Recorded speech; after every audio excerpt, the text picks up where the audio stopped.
Hello chat, how beholds you on this fine days of Velsi?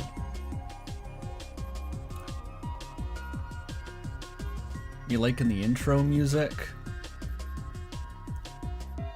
There's no particular reason there's different music today, I just thought it would be nice. It would be fun. I guess partially because I don't know if I'm gonna go right into Corru. I think I might start with the other thing. But not yet. But not yet. We will do an intro first. Correct. Outsin says mentions of Homestuck will get you permanently banned, including Outsin, who just wrote that message. You were I'm gonna try not to talk about Homestuck. I'm drinking my orange beverage. Trying to get in the Corru mood. It's too hot today to wear the Corru shirt. So I'm settling with my fancy orange juice.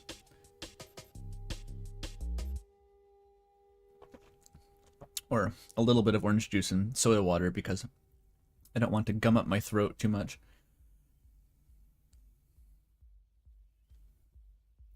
No orange juice because you just brushed your teeth. They should make a toothpaste that makes orange juice taste better. Just like a vanilla flavored toothpaste. Was it you, Lilac, who the other day was posting about making an orange Julius? Was that you? Because I saw that and I immediately thought like, damn, I wanted the orange Julius. And then I made one. I looked up how to make one. It's just a vanilla milkshake with orange juice in it. That's literally it. It's really good though.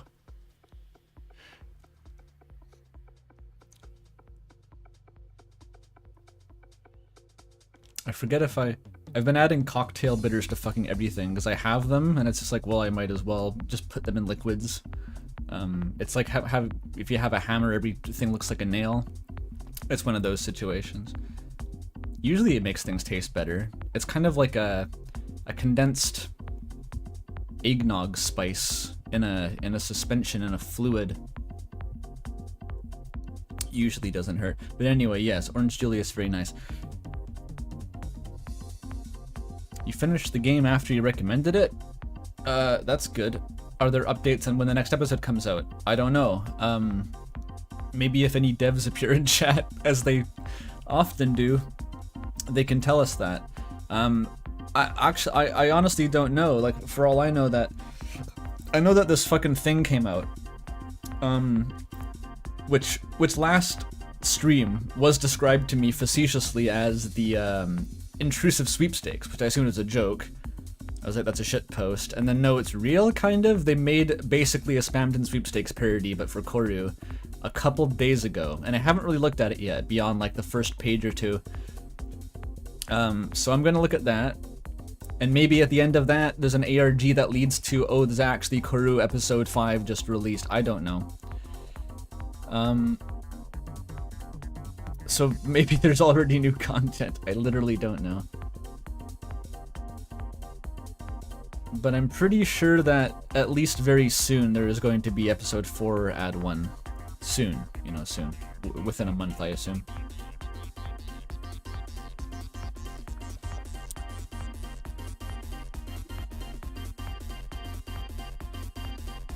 Yuri soon? Oh, there's Corru Works. The next releases are going to be fairly chunky ads, plural. So like Ep4 add 1 and 2? Ooh. I mean, I do love me an ad. I've gone on record saying that episode 3 add 1 is my favorite part of the game so far, but...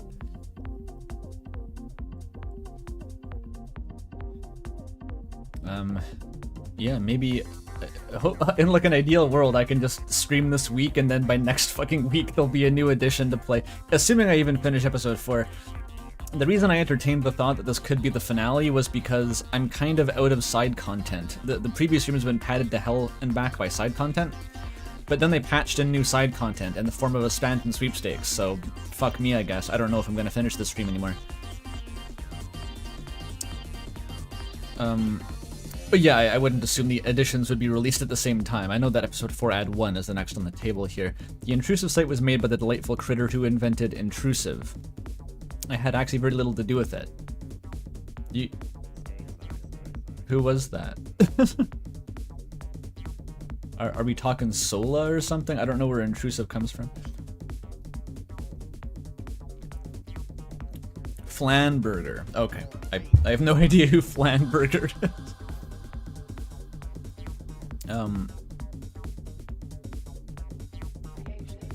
Yeah, releasing side content specifically so I can never finish. It's like Wile E. Coyote putting down... No, that wasn't Wile E. Coyote. That was Wallace and Gromit laying down the train tracks as the minecart goes. Like, it's pretty much that. That's what playing Corru right now is like. The devs are just like slapping down more games so that I can never end the series.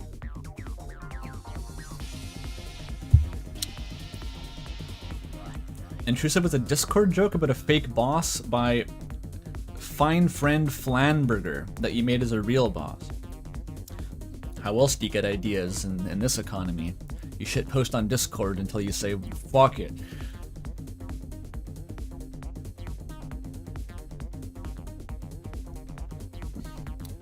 Yeah. Episode 4 has so much dialogue.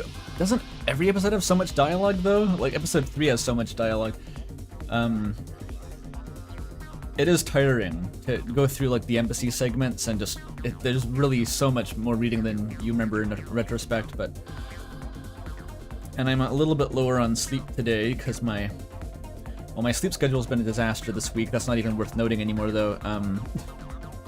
At least well RAM crunch is in effect, but I woke up on Saturday early to watch the Yogscast play the game, which was definitely significant. We got into the Tiny Teams showcase, which the Yogscast hosts, and we had a slot, which was... the stream went from 12 to 3, and so I was up at before 12 to catch it, but it turned out that our game was the third in the slot, so it actually started at 2 p.m., so I kind of pranked myself by trying to get up early for no reason, as if 12 is early, but that's just how bad it is right now.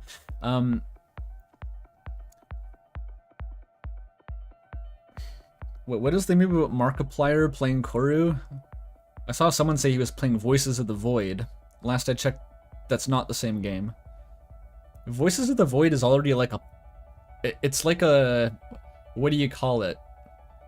It's a game that exists for Joel Vinesauce to play. I'm pretty sure that's what Voices of the Void is. It's like a pocket medic for Joel Vinesauce.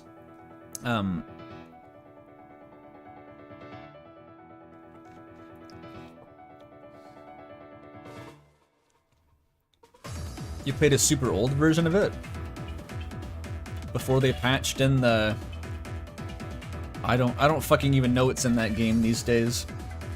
I'm assuming it's just like a Kerfus training simulator. You gotta buy collections of maid dresses to put your Kerfus robot in and fight the alien furries.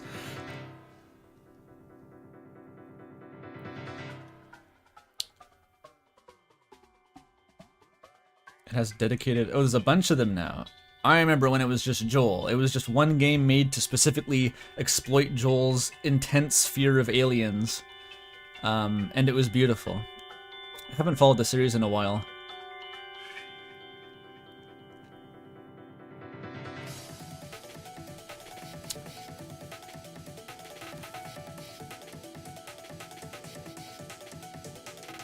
I think actually, back when Fatal Game was still going on pretty consistently, Molly was proposing that we actually do a multiplayer Voices of the Void session.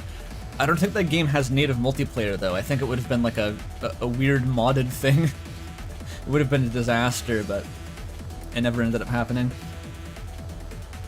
What's the song? This is the album Exuviae by Darius, aka it's Haley Labs. I should probably spell the word. The weird fucking word.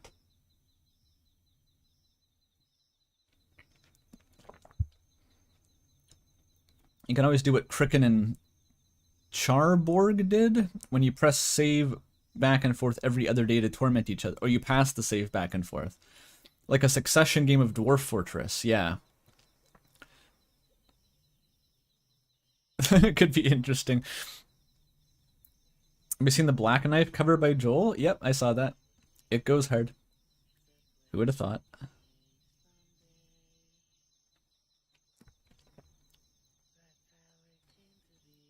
I actually have no idea who Charborg is, but I recognize Kricken. Kricken's like an old school streamer of some sort, but I didn't follow a lot of those earlier. Was he even a streamer? Or was he like a YouTuber? I don't know if streamers were even a thing back in the Kricken times. God knows, but have I seen anything on WPlace? I literally have not been able to load the page once. I keep seeing shit about it constantly. And twice now I felt like, I wonder what's in my city. Then I load it up and it's like, cannot load page error. And it just doesn't work. And it's happened both times I've tried. So as far as I'm concerned, that site doesn't exist. I don't know what's wrong with it. Is it Kraken? Release the Kraken? The servers are awful? I imagine the servers didn't anticipate they'd get a user base of like every human on Earth. Like, every Discord server I'm in is posting about WPlace. It's like uniform. My server's spamming about it. I'm pretty sure the Corru server was posting about it. The fucking Haley Labs server is spamming about it. Anything with a niche community is just mainlining WPlace right now. There's an ACDS territory? Is it over my house in real life? Did you find it?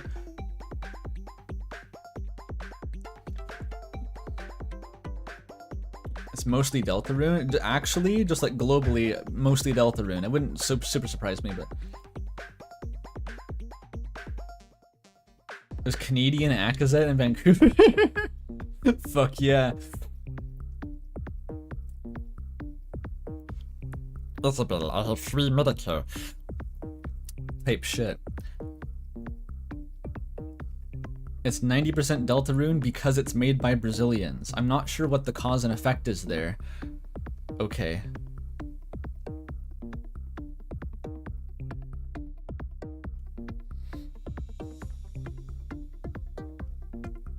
Akazet with a Quebec accent. I wish I could do an actual Quebec accent. I'm a bit of a cultural traitor. I can only do like a Parisian French approximation.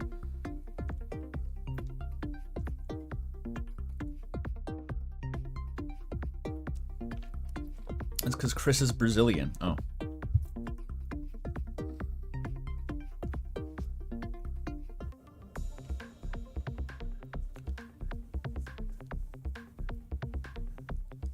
There's a council being made at the Alaska location? Cool. I love a council.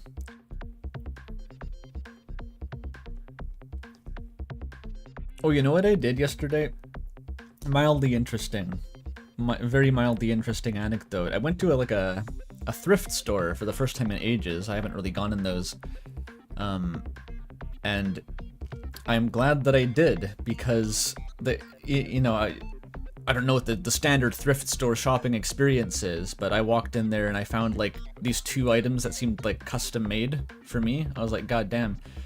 One was a fucking cocktail strainer, of all things, sitting in like the bargain cutlery bin for $2. and I don't, probably none of you have ever looked online for what a cocktail strainer costs. They're like 40 bucks online if you order them new. They're like way overpriced. I don't know what the fuck the deal is with them. They're just pieces of stainless steel with a spring. But oh, it's like $2. Okay, that's my price. Nabbed that guy, so I have a cool cocktail strainer.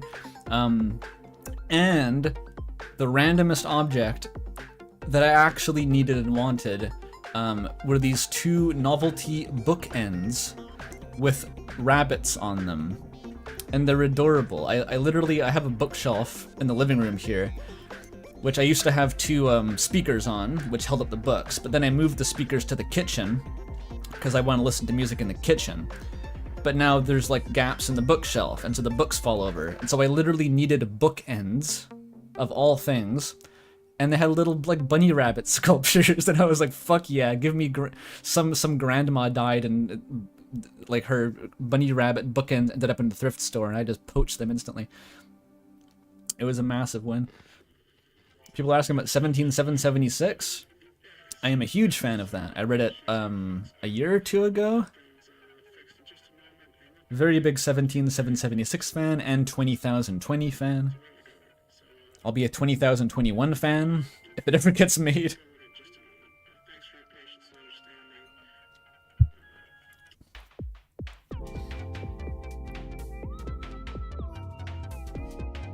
You got church bookends. That's excellent. I think I gotta go back and look for clothes. How does clothing work at thrift stores? Because like none of it's gonna have sizes on it. And I'm assuming that you're not really supposed to try it on. Do you just kind of have to eyeball it and cross your fingers like that this is gonna fit? Is that literally what you have to do? Gotta eyeball it, yeah. If it has a tag. A lot of them didn't have tags though, but I'm pretty sure, knowing my track record, that like 90% of anything I find just on a shelf at a store is going to be way too big for me, so that's unfortunate.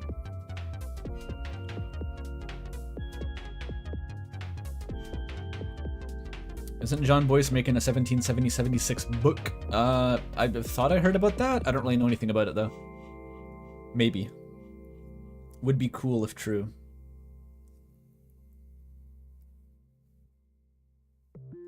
You go looking for suits and get those retailored? That's not really my intent there. I saw like a funny, like a polo shirt with like fish on it, and I was like, that's funny, but it was probably too big. Okay, let's, do I have something to do? Oh yeah, it was look at the fucking intrusive sweepstakes, whatever that is.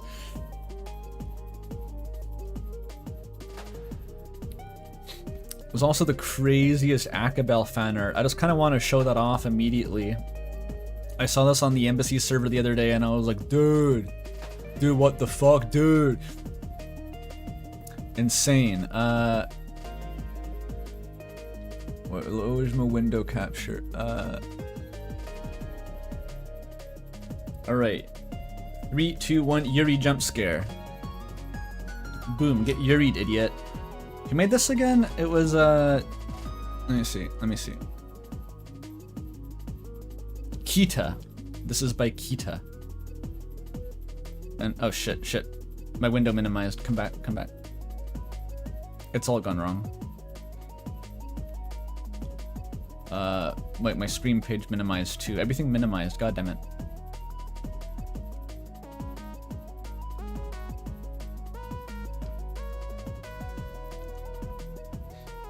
They have an incredible real cassette design? Is that what it's referred to here? Yeah. I haven't seen this style. There's lots of art of like the Akazet obviously and all the Obasks, but I haven't seen one in this kind of like realistic style with just like wearing an old ratty t-shirt. I don't know, it really stood out to me. It was quite adorable. I have to wonder about the logistics of like what her head is actually resting on. Is it just like a dull micro connector pressed against Isabel's thigh? Anyway, that's a fun thing to start with, but how do I actually get to the thing? I forget what the website was. I think it was linked on the Discord somewhere.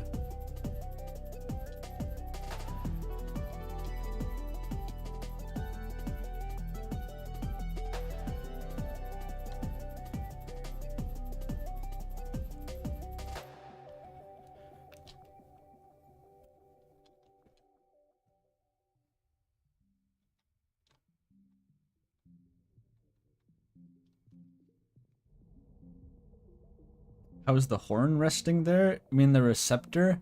I don't know. It looks like a bit logistically complicated to lean on someone's lap like that when you have these two giant tentacles coming out of your ear holes and also you have no neck. But I'm sure they figured it out.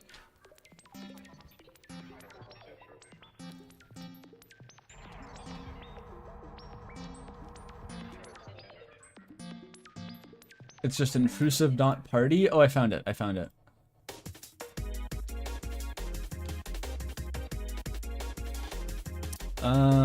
There's background music in this site, I think. We can stop the Haley Labs. Okay. Oh my god. Yeah, this is the good shit. So I've barely looked at this. I've sat on this page long enough to get spammed by these pop-ups, which is scary and frightening. This really sounds like Doom music. I'm assuming this is like a Doom sound font, or whatever the equivalent of a sound font was. A MIDI sample library. Thank you. It's still kind of loud. Oh no, the volume is quantized to just slightly too loud. Okay, great. They're coming. Intrusive's Funland. That's cool. I can't find my friend. They've... Oh, no. Damn it. I think you gotta refresh for this. Okay, I fixed it. The real boy. Gosh, wow. I love... Oh my god, it's loud again? Okay, it doesn't save your volume.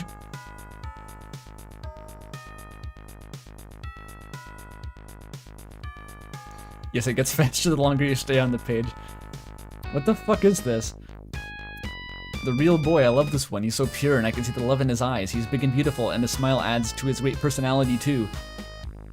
Intrusive boy reviews. Wow, big and burly. I could use a man like this to protect me from the darkness. This guy's design is so original. I've never seen anyone with that kind of head shape before. While certainly unique, he definitely has a taste of creativity to him. Scary arms and legs, but that's just why I like him. He is a little freak in the same way I am. Ha ha ha ha ha. XD. This one spins a lot. I like when things spin. I've never seen anything else spin before. I hate this one. Cool. My party? What is it? You are my sunshine. Oh. My only sunshine. I can't turn down the volume. You make me happy when skies are gray. You'll never know, dear, how much I love you. Please don't take my sunshine away. Is this Audio Jungle? Did my channel get taken down because of that sample? I don't know. Well, that's neat. I have no control over the volume on like most of these pages. Hypnospace? This is like Hypnospace on ketamine. Hypnospace was a good Christian game. I don't know what the fuck this is. If you think you will not be able to continue suffering this website, please leave now or stay forever. Brazilian laughter? Oh my god, it's loud again.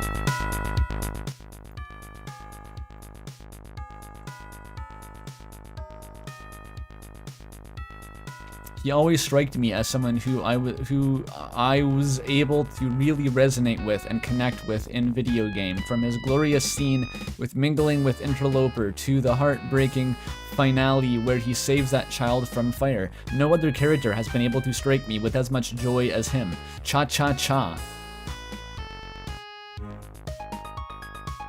Cool.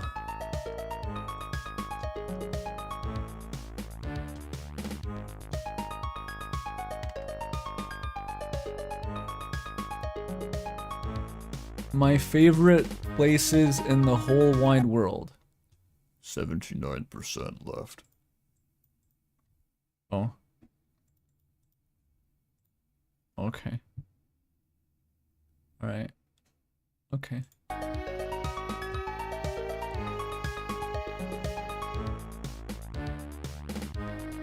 My friend. House babe, fuck yeah. The atom bomb. Hello, this is my cool webpage for the celebrations. Click the page so you can hear my cool music, okay? It wouldn't start without that. I don't know how to fix it. Also, don't click too many times. It plays every time. There are cool guns and explosions if you scroll down. Oh yeah. What is this? Is this fan made? Does it have any context? I don't know. I think it was made by something who is like somewhere between a fan and a developer. I don't even really understand. It's loud. Atom bomb. Oh, this is broken. Bomb wind. Hell yeah. So fucking cool. This one is my favorite, so I made it bigger. And I don't know why it doesn't loop. Fuck yeah. Spinning gun. Oh wait, I got it. Yo, new desktop background. This doesn't even have spam and sweepstakes energy. This has oh actually,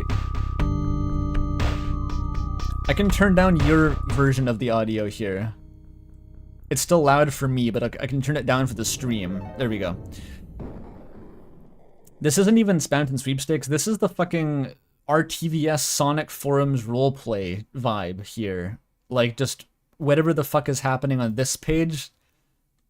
This is a different RTVS project it's reminding me of. Spinning gomb. Cool golden sounds. Oh my god. Nice.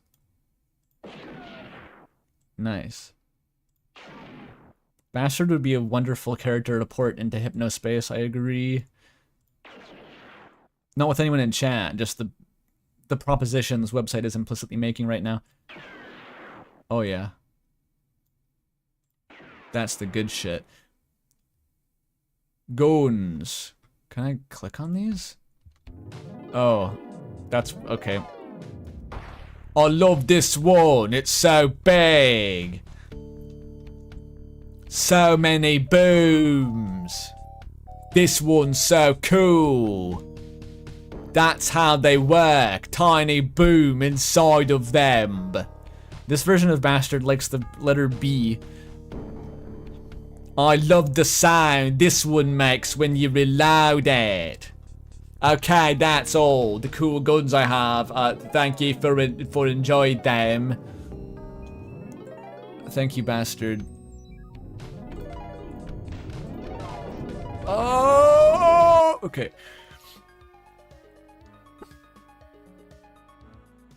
The Garand ping. I think there's a gun in Deep Rock Galactic that's basically just an M1 Garand. I might know the ping.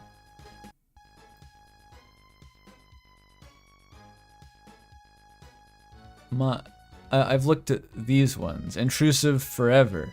Intrusive forever. Together forever. Together forever. Sign the guest book? Oh fuck yeah.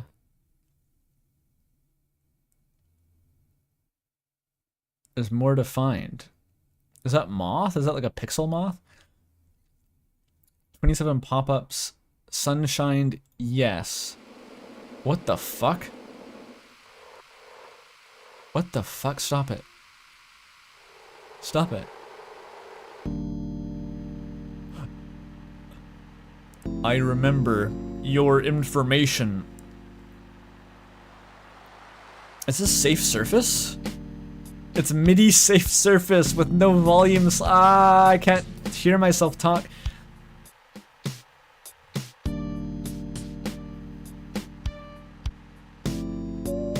Please. Does Firefox have like a thing for this? I can mute it. There's no like volume slider on the tab.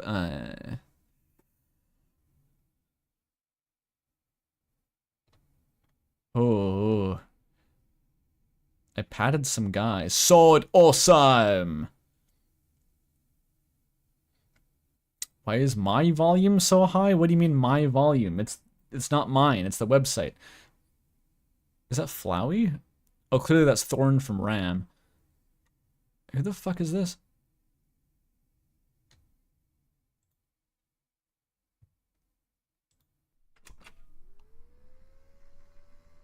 Oh?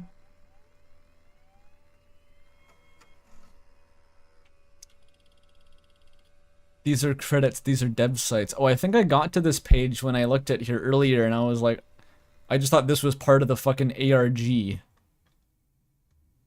I was like, yep, intrusive sweepstakes.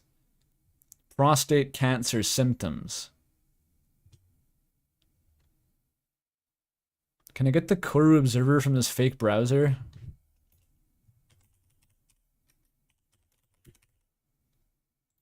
Without the extra U, please. Nope, it doesn't work.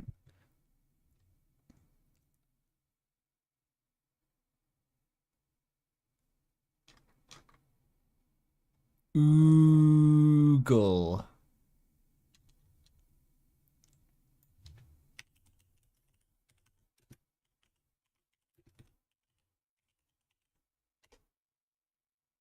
Guess it doesn't exist.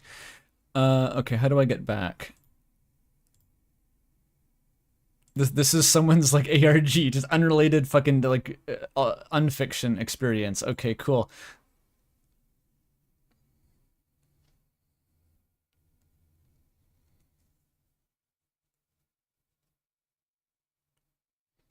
Octo's metaphorical monster site. Dark mode? Oh yeah. Does it just low pass the music? It's making noise. Oh, it slows it down.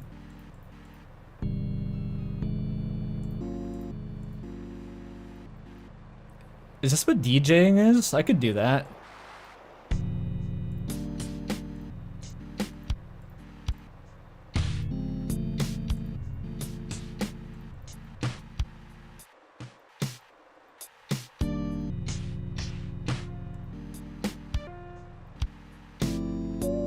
This is entertaining. Oh, this is Pokal. I know about Pokal.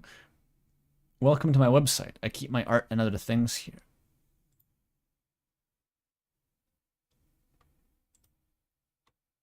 We are more intrusive. We found intrusive sweepstakes DLC on an unrelated site, probably. Are there gonna be like corru spoilers here?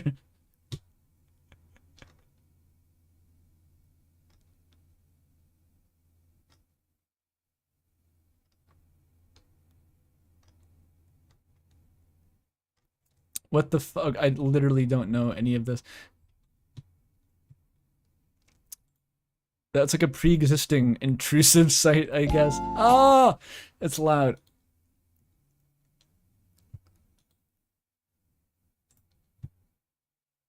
Is there a way to get to, find my friend? He sank? But I can only scroll down so far. What the fuck?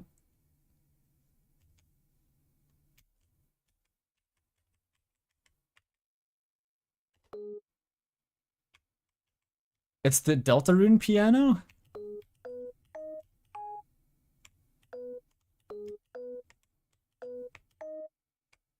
Am I supposed to play like Ruinous Intent on this?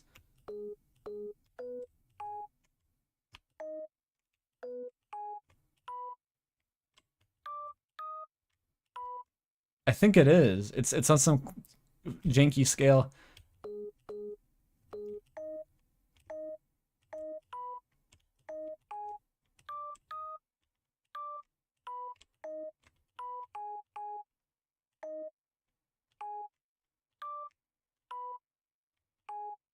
I need one in the middle. Damn it, it doesn't have one. Da na na na.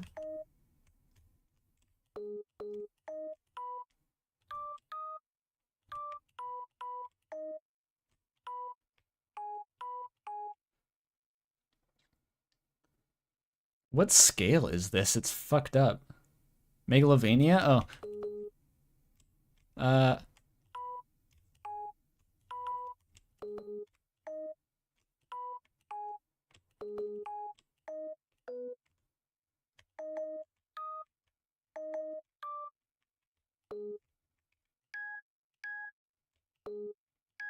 Okay, that's the octave. No, can't do Megalo. It's in the bastard scale.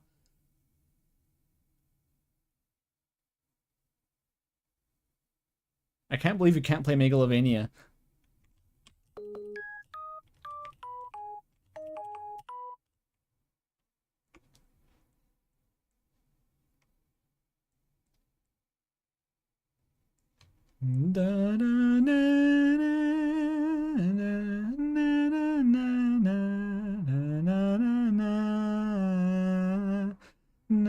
That has a flat 2 sometimes, and a flat 5. It kind of sounds like blues, but also with like a flat 2 occasionally. I think it's just a really fucked up chromatic kind of mode. Okay, is there any, I don't know how deep this goes. This may be all there is here, or there could be like an hour more of this. I literally don't know. Our grand piano. Oh! Shut up. Okay. There's a lot more. Intrusive material. What the fuck? Is that Johnny Chaos?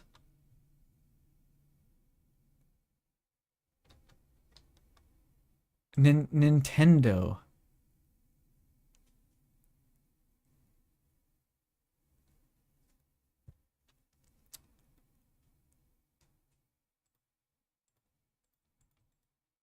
I don't know why like Johnny Chaos is here.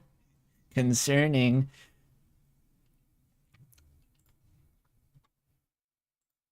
What the fuck? What the fuck? Huh? Download now. Do I need to emulate this? Do I need an NES emulator? Do I have an NES emulator? I only have an SNES emulator.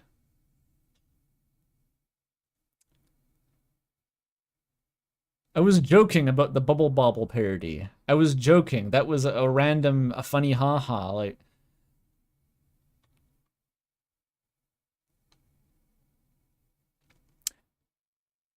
how the fuck do I download an NES emulator?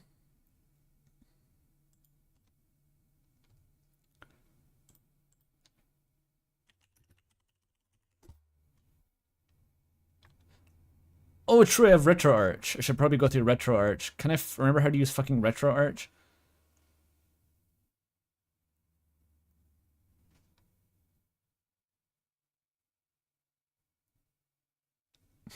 This is the shit Moth does in their free time.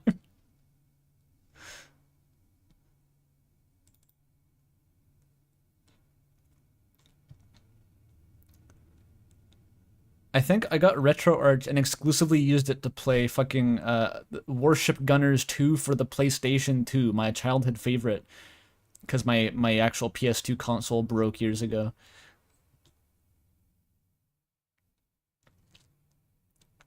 How the fuck do you do this again?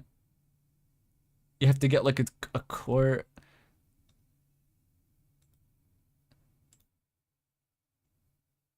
Import. I actually don't remember. Oh wait, is this it?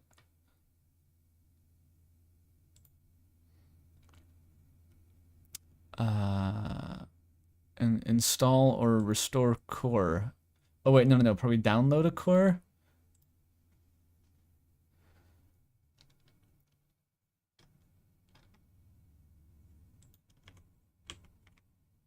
Wait, no, I didn't mean it. I don't want to install FB Alpha.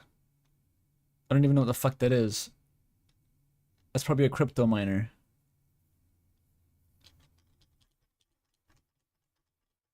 Okay, I don't know how to search. I'm just gonna...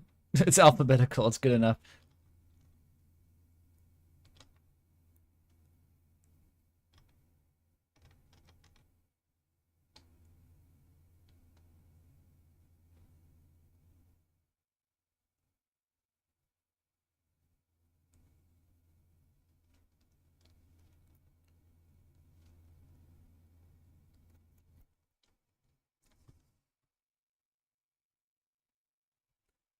They edited the main page? Fuck off, stuff. I'm trying to download an emulator.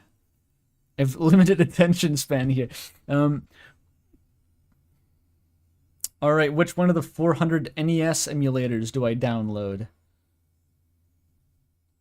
Wait, no, not Nintendo 64, fuck. NES Famicom. Sure. Yes.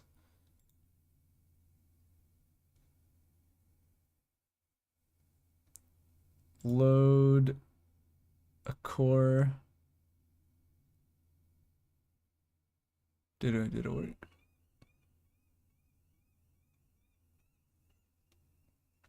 You want Subway Surfers in the corner?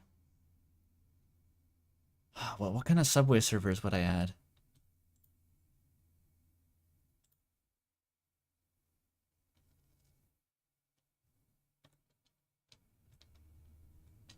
I'm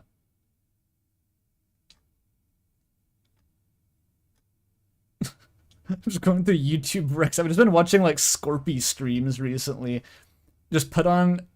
I should make like my stream today just like Subway Surfers of Scorpy reacting to the irate gamer.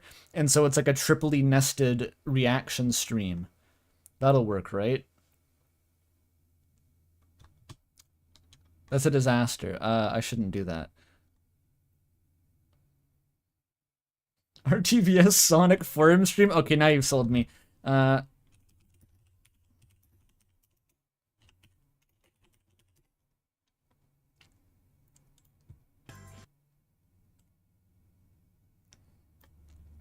Okay, I need like a new Firefox window to be the Sonic Crazy Cult live stream.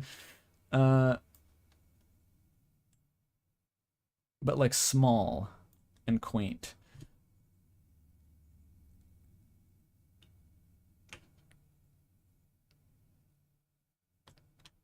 I thought I had a second window capture. Where is it? Fuck.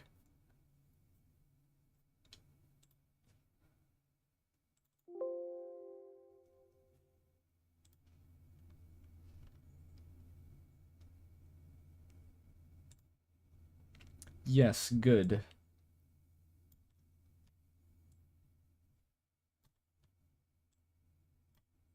Ideal and good.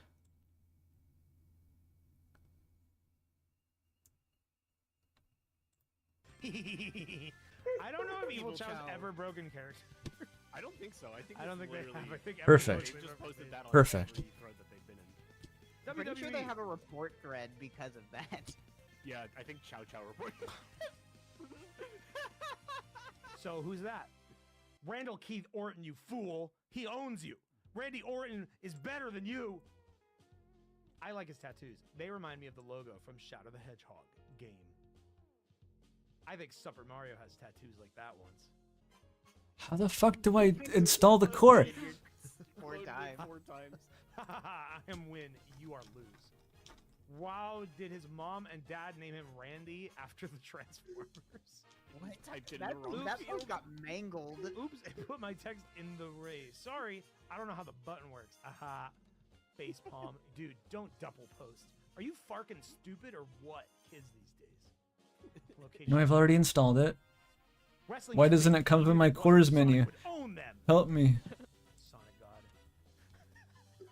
I agree with God. Wrestling is fake. You could just watch a movie instead. That's true, wrestling is fake. Everyone needs to go watch Super Eye Patch Wolf and learn that wrestling is fake. I think wrestling is real because The Rock's in a movie as well as a History. wrestler, and he couldn't do that if he wasn't real. That's the movie he's in BBW. That's Scorpion King. It's so small. If I restart, God showed up on Thursday, the 5th October, 2008. if I restart RetroArch, will it fix My name it? is Sonic God 184277. I am the greatest Sonic player ever. I have beaten every Sonic game ever made, including the Secret Sonic. Where the game that fuck was is out of RetroArch? There it the is. Sega office. It won't come out for 20 years. Sorry, noobs. No one is better than me at Sonic. It won't come So up. When I saw this, I don't. I immediately got a little bit annoyed because Shut up, Wayne, for a sec. Okay, literally when I installed RetroArch, I just had like Toffee in a call with me telling me exactly what to do the whole time, and I literally don't know what to do now.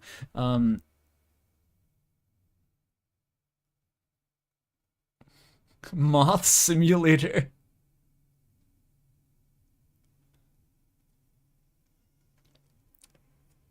Two different live streams at once, just Coco Meloning it while like emulating Mario 64. Just try opening the game. It's like a raw NES file. It's not gonna fucking work. It's gonna open like a text document of ones and zeros. Can I configure file? Just load content? Did I even download it?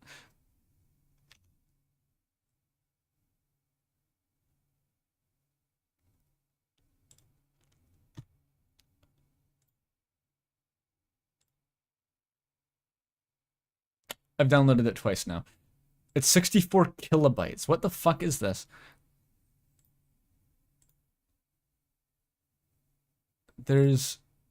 It cannot detect any content in my downloads. Okay. Okay.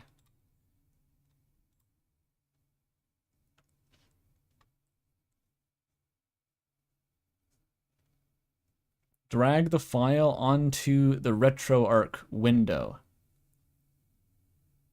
That works for like emulators, I've seen that.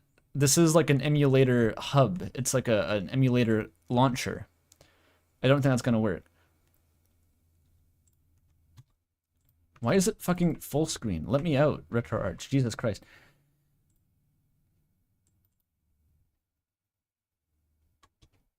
Why did they design a console emulator as if it was supposed to be played on a console?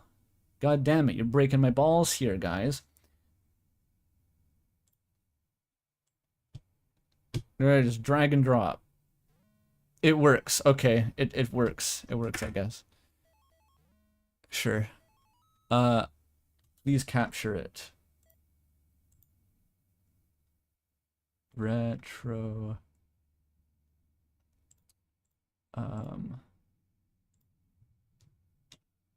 Here we are. We did it.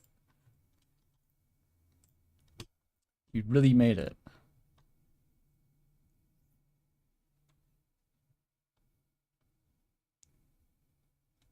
What? This is 7 Granddad. This is Granddad. I feel like it's gonna give me a seizure if I keep looking at that. I win. I don't think you play this game. I think it just does whatever it wants. It's a 0-player game. I saw like a video essay about those. Am I in the demo? None of the buttons do anything. You have to plug in a controller.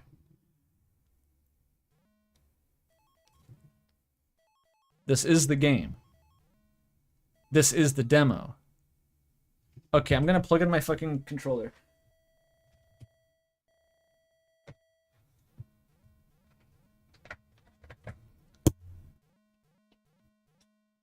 At least this is not breaking everyone's eardrums in the meantime. Your experience with this game is not getting the controls for 20 minutes. That is, sounds like an NES game. Or not even an NES game. It sounds like one of those ancient, like, plug-and-play Atari games that I had growing up. Wait, is this the controller thing that works or the controller thing that doesn't work? It's probably the one that doesn't work.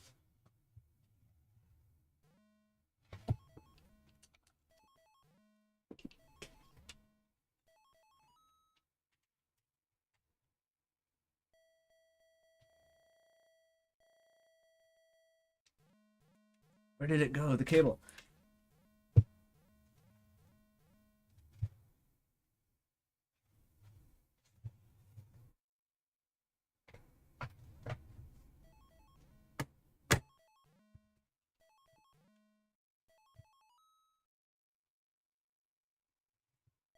Oh, here it is.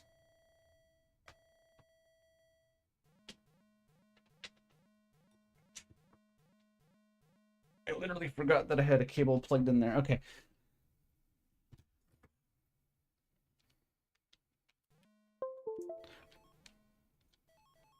Okay.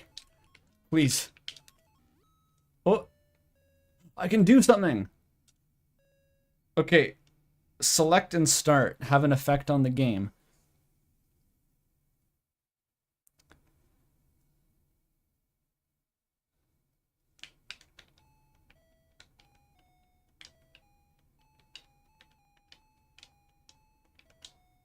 This musical inputs.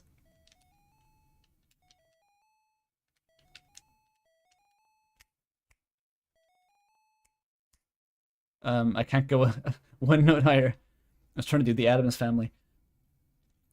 Okay, you can't. All the inputs just seem to make the credits go up or down. Like that's all. Start and select are button and. Is that the corru cyst? B is apple. A is Jutskin. Y is also apple. It's like up and down.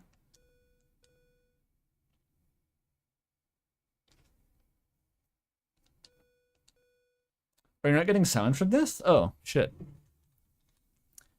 Wait, it's capturing desktop audio, though. How is it not getting sound? Or is it just really quiet? Oh, there it is. It was just super quiet because I had it turned down from the website.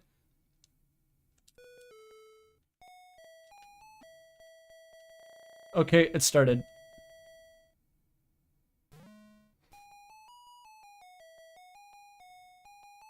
Ode to Joy. Is this actually based on the gameplay loop of Seven Granddad, or is this just designed to be the most esoteric thing humans have ever created? It could be either. Big, small. This is like some sort of fucking...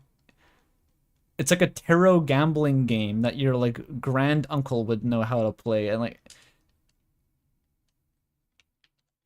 Good luck. Good luck. Good luck. Good luck. Is that all you do? Is it just roulette?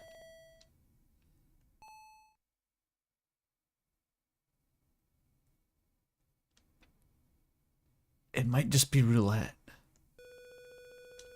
Do we go all in on apple?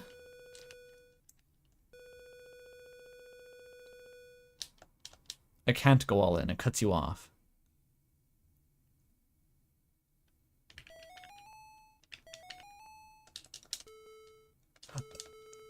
And Jutskin. I can't remove the credits. They both make it go up. Okay.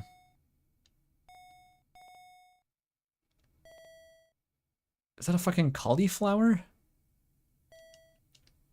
How do I make it start?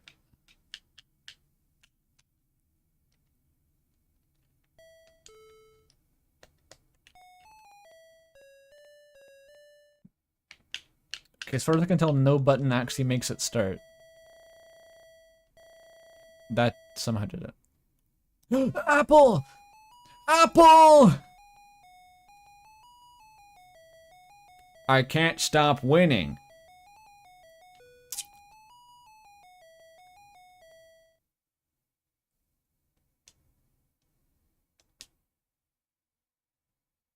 What now? What happens?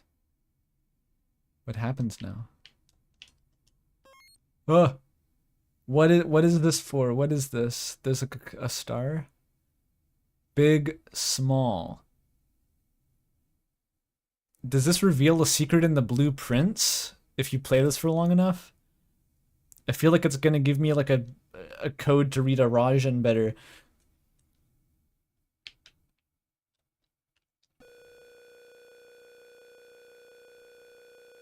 This might be cursed. I think the input that decides when the game advances to the next screen is actually just a ghost inside it that chooses, because there's nothing on the controller that influences it.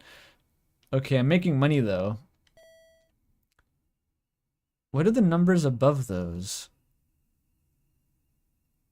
How do I make the middle one go up? That is the biggest number. None of them do that?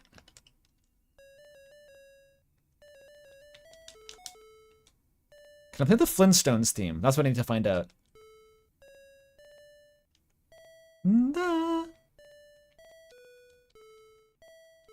Okay, first two notes.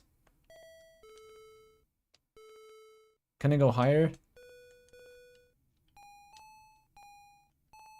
I think that's it. Yes, 3 notes. Da, da.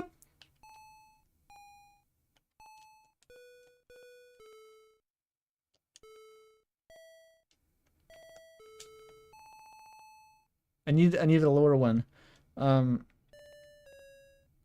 Is it not here? If you put in too many, it cuts you off. Then you have to wait for the ghost cutscene.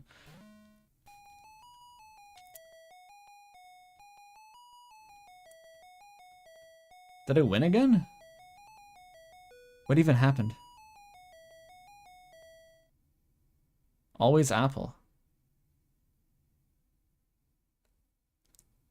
There's nothing that progresses the sweepstakes here, but I need to play the Flintstones theme. You don't get it. Good luck. Everybody has bad days. I'll be here to support your next endeavor. Good luck.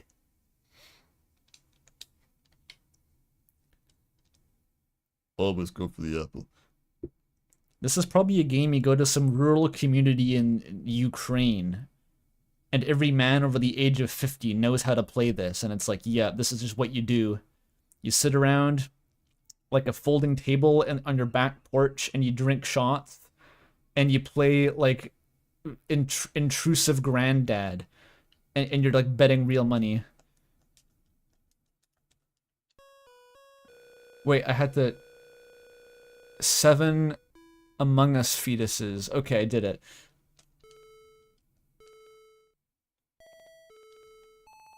Okay, that's what I can play so far. We need a da da.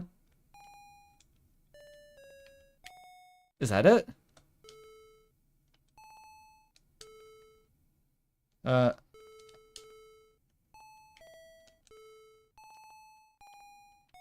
That's it. It's down. Okay, so it's up, A, right, down. Fuck. It's back to up again. Okay.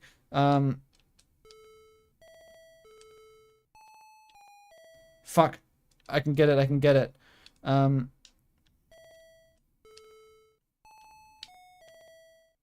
Yes!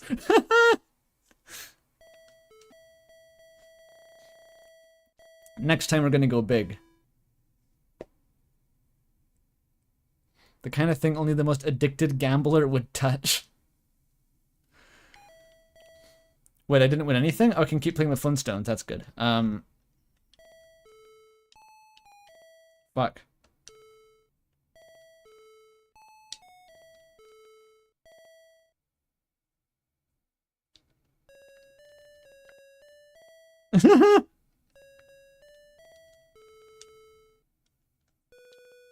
Please. There it is. You can do the whole song. Turn up the audio? I can't. Do you think this game has a volume knob?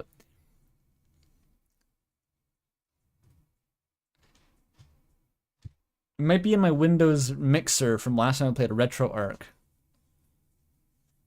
Surely you can all hear it though.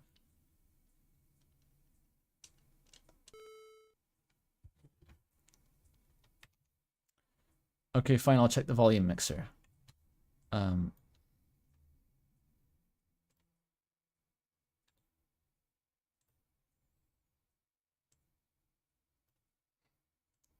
Oh, it's turned down to 1%. That would do it. That's why. Actually, the lowest setting possible in Windows. Okay, time for the real concert now.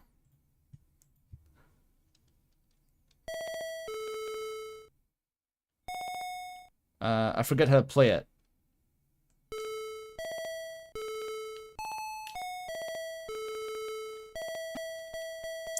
I ran out of inputs. Why doesn't the game have ambient occlusion? It has better. It has ambient confusion.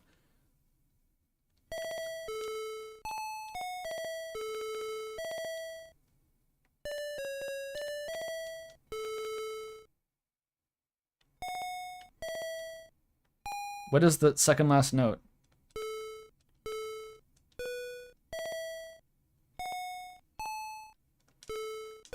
Da da da. It's select. This is really confusing. Okay, so dun dun dun dun dun dun dun dun. I fucked it up. I gotta do it perfectly. Dun dun dun dun dun dun dun dun dun dun dun dun dun dun. No. Dun dun.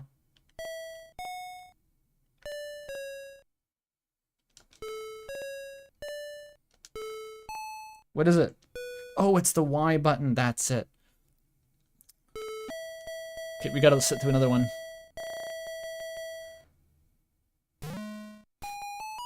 Fuck, I won. We gotta go through the tarot part before I can get another try at the Flintstones. Why is Velzy here? On the left. This could just be what Corru, like, episode 4 act 1 looks like, or edition 1. The game is whatever genre it chooses to be. It could just be this. Hey, so this buddy of mine hooked me up with the new framing device. It's a little bit antiquated though, so don't judge it too hard. I lost. Oh, I think you have to press an input to, like, draw the card. Okay.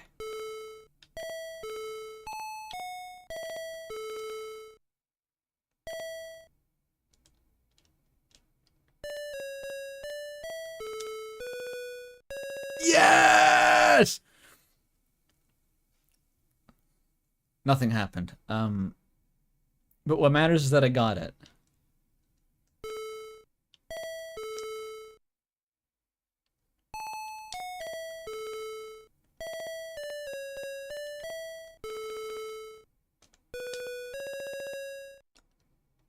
Flintstone? Granddad! Okay, I guess I can stop playing it now. Thank you, Intrusive Granddad. Well, no, the last note is different. It's like it's a partial, what do you call it? A half cadence. Then it's supposed to conclude with like da da da da da da da da da.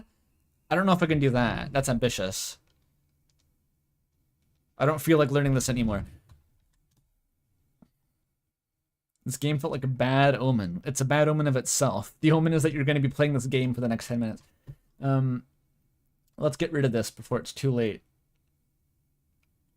Be gone. Apparition. It's gone. It's gone away now. I'm also gonna get rid of the Wayne Radio TV Solution stream.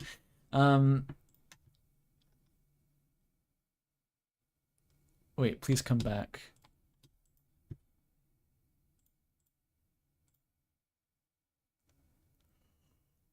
This.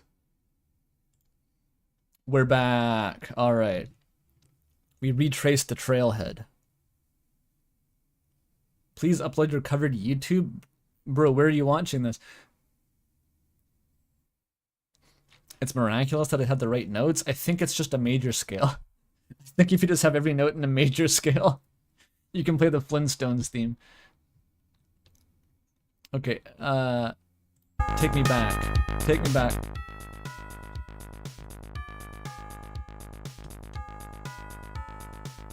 They changed it.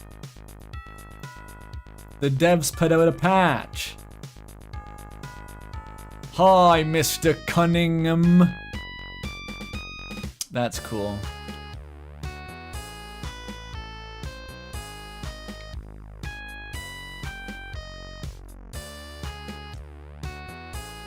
Oh, I can just move this away. Go over here. I've looked at the guest book already.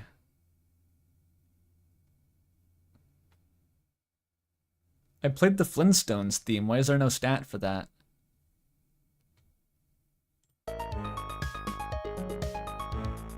Yes, devs in chat. I'm pretty sure all of them. I don't know if any devs aren't in chat. You can't click on those. Let's do the classic, the Control A for any like hidden links. You can't interact with the sun here.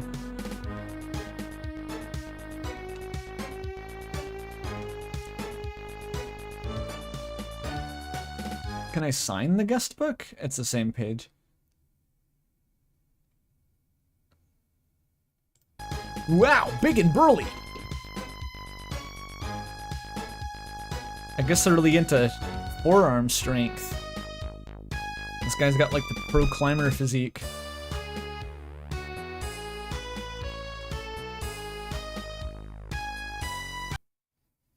Is this randomized? Maybe there's a deeper link from here. Reviews.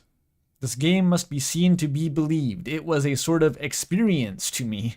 Sailing through the dark waters of this troubled time, I came upon the gift of a game that was simply enthralled. I implore any user, do download this and launch it with any emulator of choice. Where does this link go?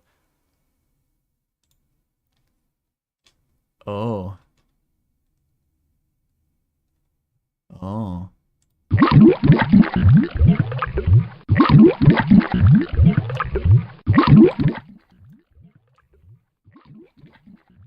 Okay, enjoy minus 40 decibels on that.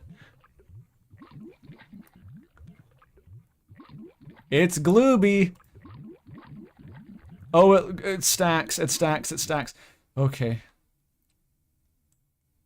You gotta man the volume knob in real time for this guy. Experience. A memory hole?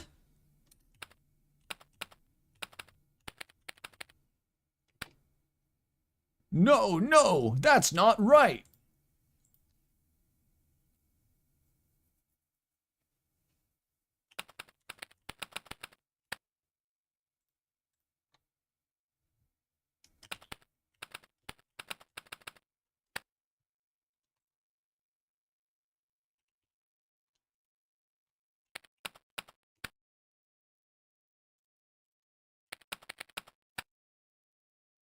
Ha. Got him. Got him. Bullshit. The page name? How long did it take him to smile? Fuck off. Fuck off. Who is he? Oh, true.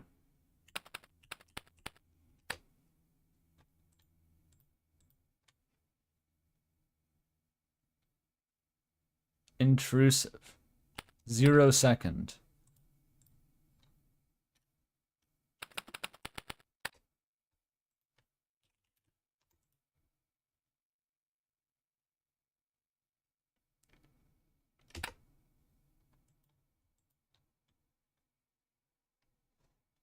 Papyrus is the roaring night is the only way to proceed.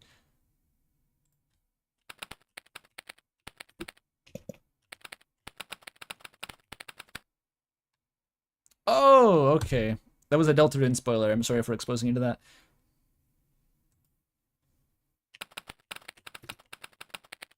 He never stopped.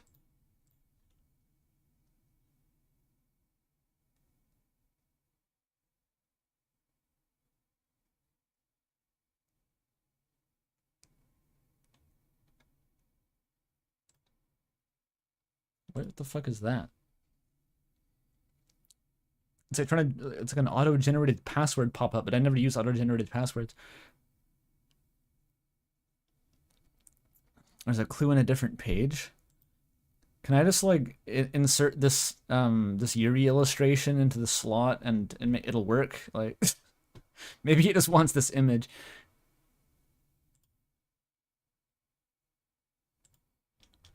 Oh fuck, that's some other website. Oh, I'm gonna be stuck in the loop now.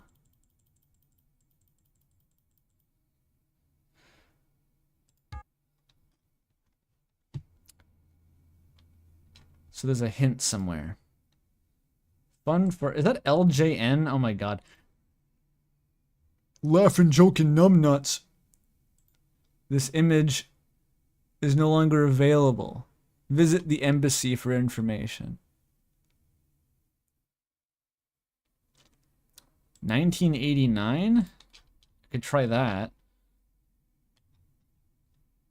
Wait, 89? That's like a really late NES game. Other games, though. Oh, it's a different one. Let me out.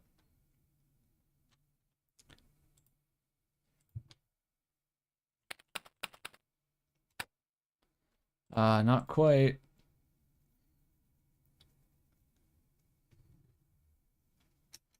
The embassy?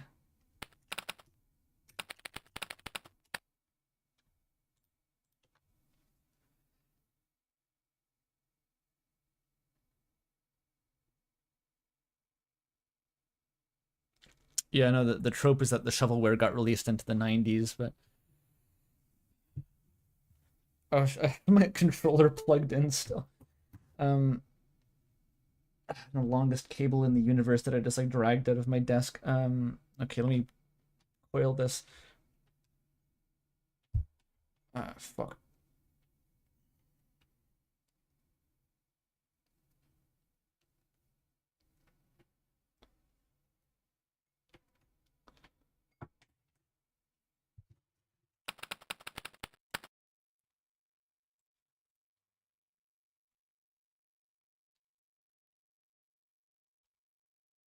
Try every permutation. Havoc. Okay, let's look for a hint. I need a hint.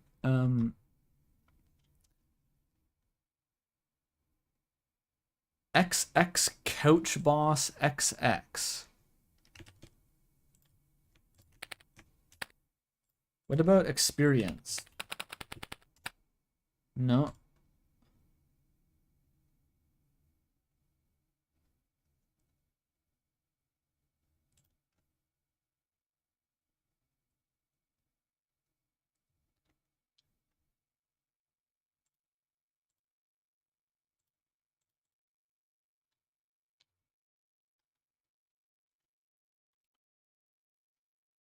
What, there's actually an explanation of how that fucking game works? To control roulette wager, face B on second pad to prematurely end betting and begin spin. When spin continues, concludes motion pad up to enter card face.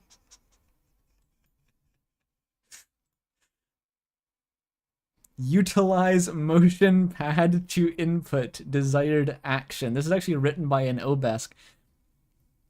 This is the first NES game that any Obesk managed to scrape off of like the transmissions they intercepted.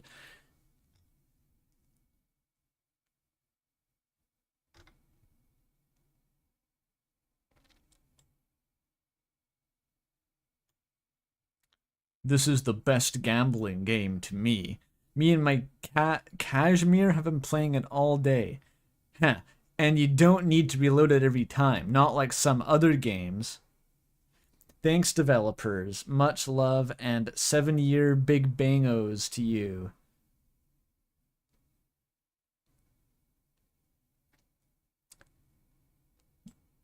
Bosco fan 420?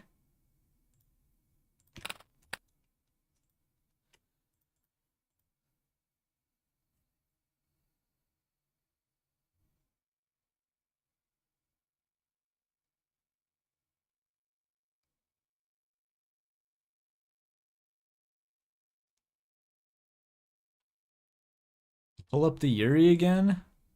Is this the solution? We can just keep looking at the Yuri.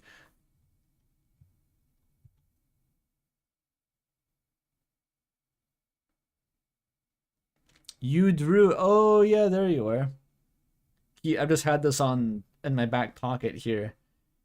My pocket Yuri. I just whip this out when necessary. I'm a big fan of it. Yuri Dev in chat.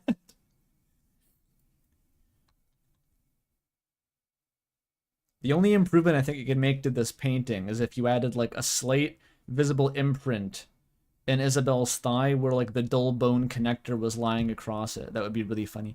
Anyway.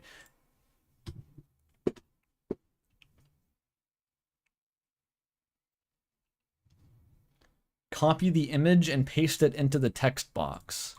It's worth a try.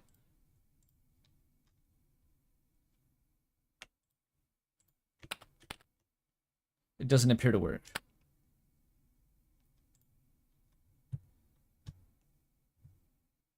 How long have I been doing this? An hour and 17 minutes.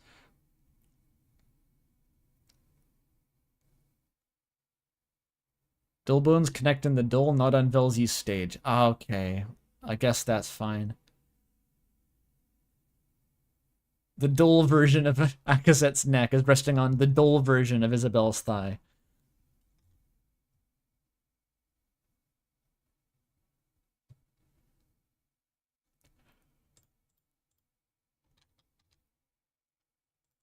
Region? Is that just a bunch of intrusives?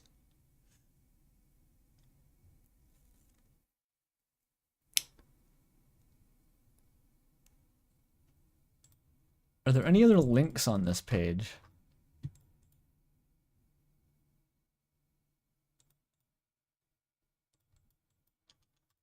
Or do you have to go back further to the main site?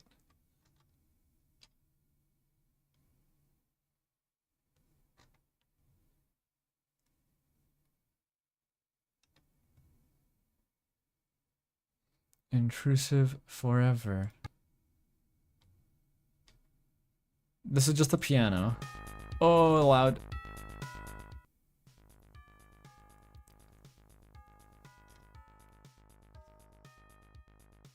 His beautiful smile adds to his person. This one smiles.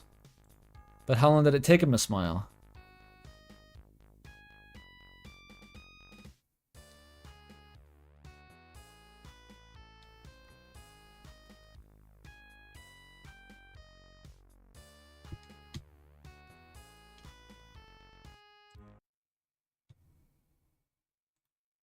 You are my Oh, it's this. sunshine, my only Fuck. sunshine. You make me happy when skies are gray. Maybe it's this. This is a smile. You'll never know, dear, how much I love you. Please don't take my sunshine away. Oh! Oh, there's more! Okay. This is huge. You're listening to that at minus 30 decibels, by the way. The sighting comes again courtesy of Roran Johannes? Well, so the other night I went down to eat leftover pizza, but when I went down it was dark and I couldn't find the switch and I saw Intrusive on the box and they winked at me. I screamed. Only my homunculus believes me. An update to the sighting. Sorry, update. My homunculus burned walks in the grass to kill it and smelled like charcoal pizza. She burned out Intrusive's eyes and he looked evil, and Mossy said took it and said we should bury the box, or they dumped the hole in the ground in the graveyard, and I was scared a zombie would come up, but I tried to say, Moth, I'm scared, and they turned around with the box over their face, and I screamed so Moth hit them and took it away. I threw it away. I thought it was going to come kill me. I just invented a new regional British accent there. That was cool.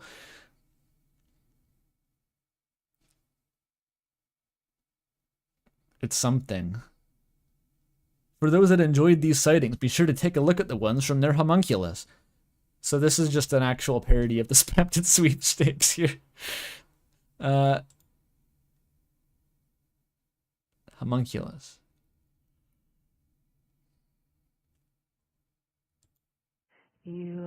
Oh my god. Fucking hell. Couldn't find. Box looked. Enhance, enhance, enhance. 404.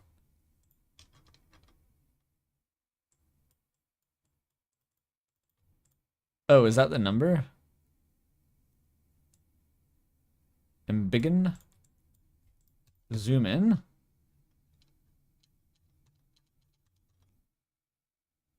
Do I win?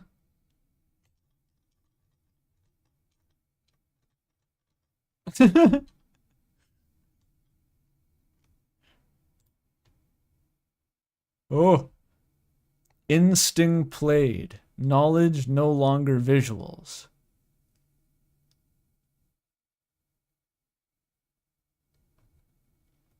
There was, wait, what is that? What the fuck is that?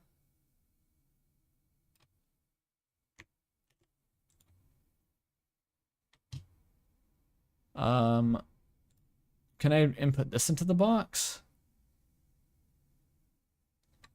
What is the text? I'm using the stream chat to test it. None at all. You have a couple things to try. Instinct played, none at all, 404. Calls called. Beckon the fountain in the depths below. Fuck off, Deltarune.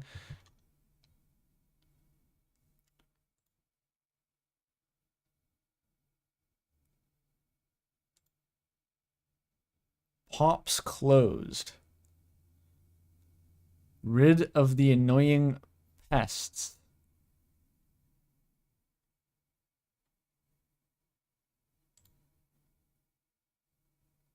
Sod awesome.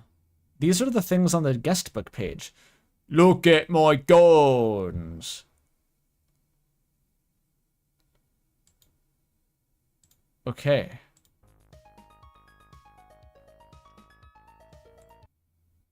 So here, no. No. No. It worked! None at all! Smiling, smiling, stuck smiling.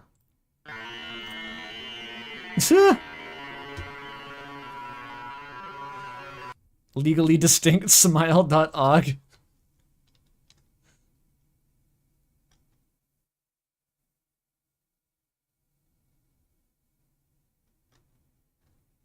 Whoa.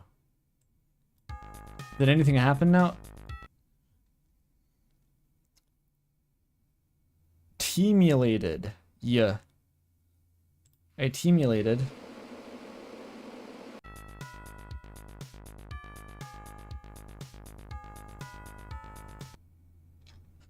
Receptorcurl.org.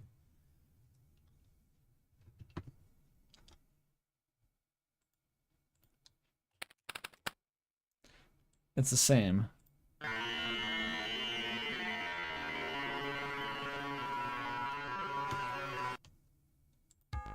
Cool. Oh, for fuck's sake. Go away.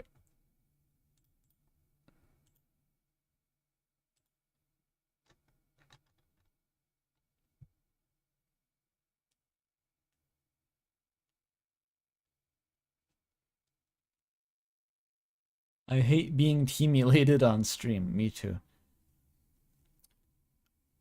I feel like there could be more, but I also don't exactly know where to look for it. There's something in the bottom. What the fuck? What is that? What is that? That's underneath my microphone. I never would have seen that. This is Corru. What the fuck? Spatial navigation. Oh. But loud though. Oh. Oh.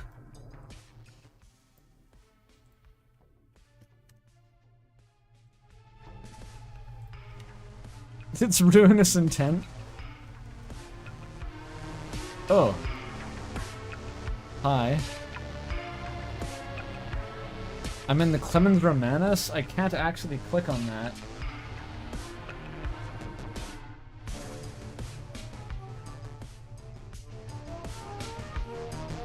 Ayo. Is he coming after me? The audio is like proximity based.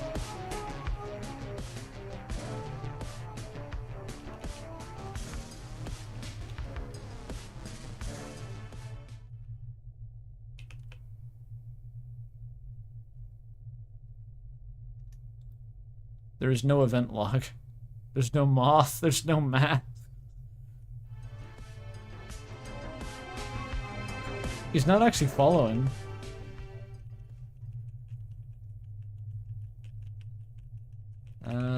Okay.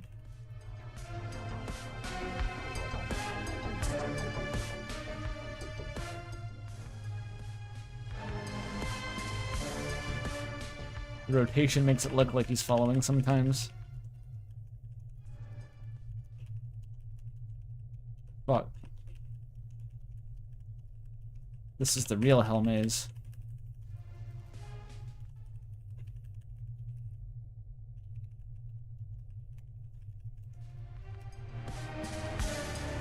What the fuck? Okay, he does move?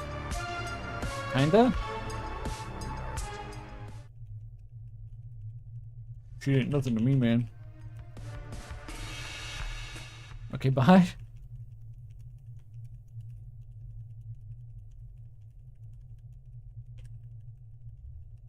This better have some crazy lore drop at the end, I swear to god. I better tell me about the meteor. Oh. Did she just fall on me? What the fuck was that? I'm really concerned and worried right now. Johnny Chaos again. Fuck up. God fucking damn it. Okay.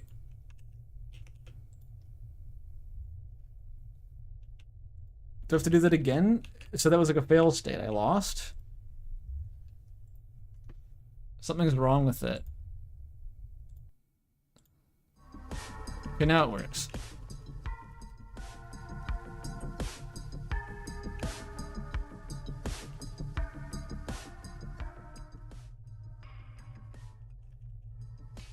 God knows where he even was last time.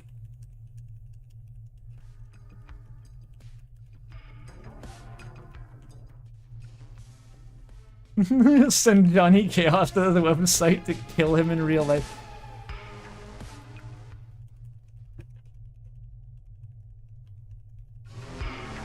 Okay, it comes at you sometimes. Sometimes.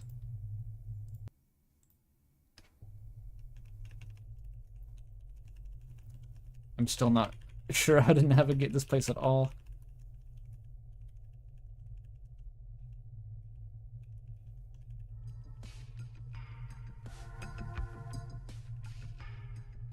It's randomly generated? Oh no.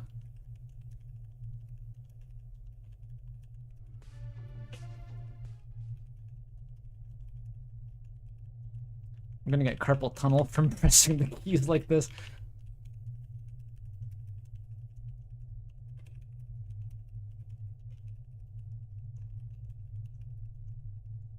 Oh, is that the exit? Do I win?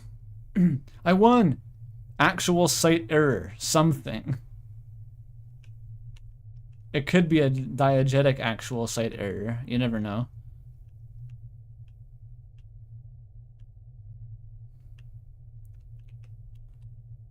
What? Oh, it's fucking up. It's fucking up. Okay, it's better now? Oh. The intrusive void.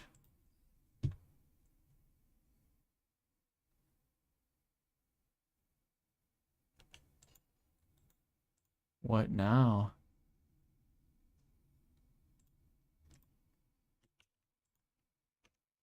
There's nothing here. Wait, there is. You see that? It's a Sour Patch Kid.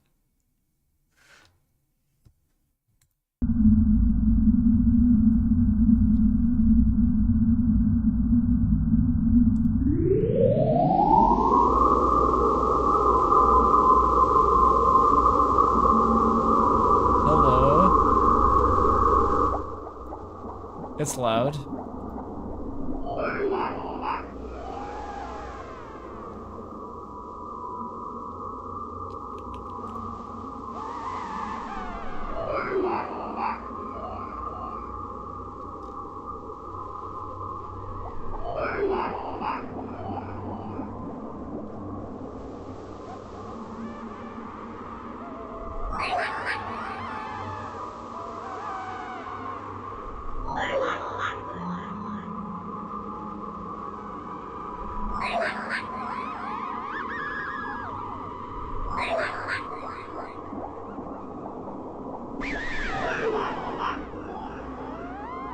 Keep clicking until something...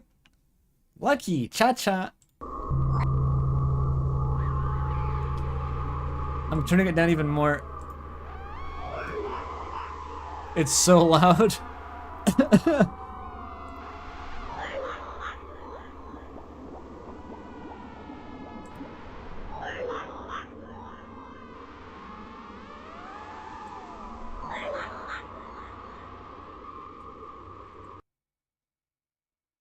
Lucky.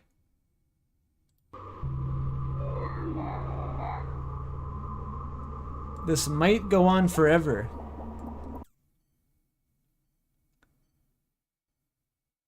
Now play Flintstone.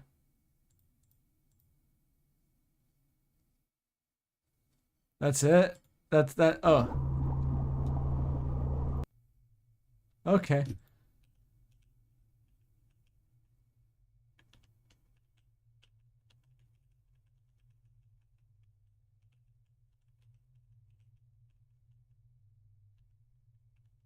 Whoa. Scared bring the Yuri back? True. You actually have no idea what the payoff for this site is. So you don't even know for sure if episode 5 is gated behind this. Not even you know. Maybe it's complete already. All I have to do is get to the end of the ARG.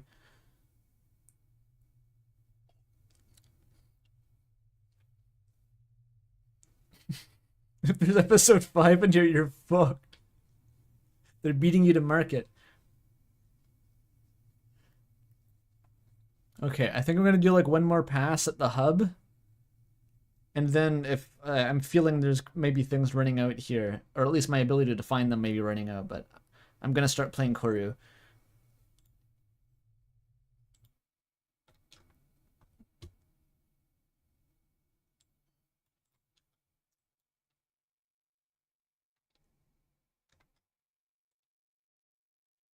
You can check progress, but yeah, but like, oh, 11 out of 14 something. Who's that?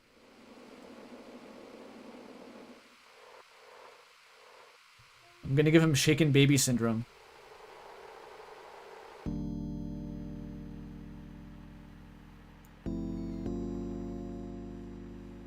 Distance thrown? Yo.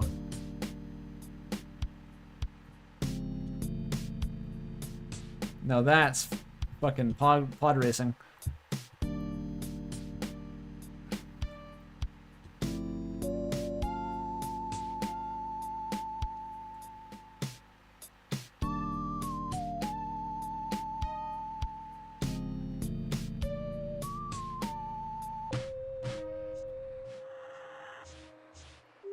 What is that? 0.89 out of what?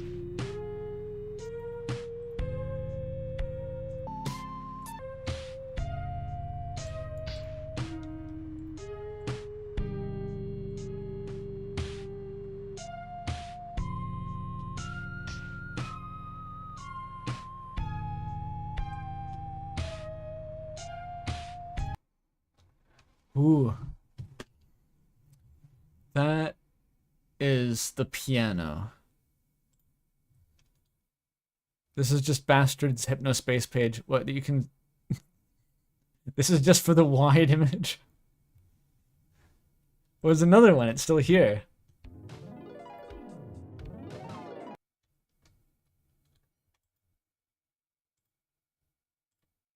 You are my sunshine, my only sunshine. You make me happy when skies are gray. You'll never know, dear, how much I love you.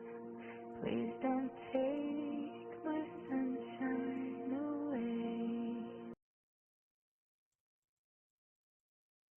away.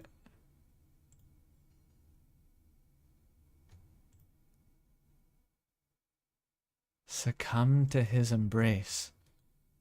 There's more over here.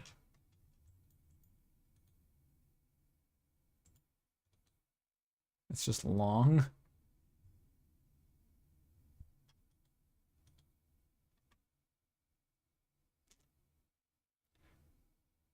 The floaty intrusive is the lost friend. Oh, I found it in the fucking the meteor fountain. Oh no. Oh no, it's uh-oh. Wait a minute. Wait a minute.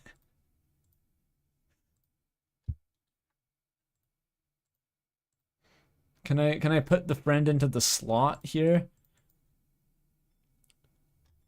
Where's the friend? Bring it back, please.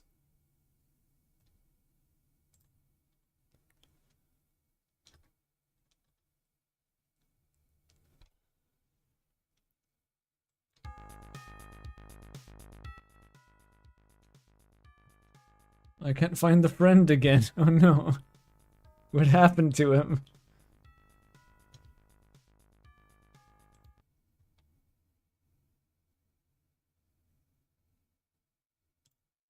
You are my sunshine. The friend died. How do I even get back there? Yeah,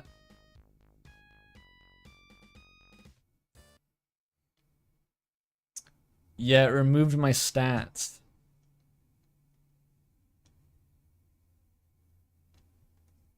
It was the corner. Oh, you're right.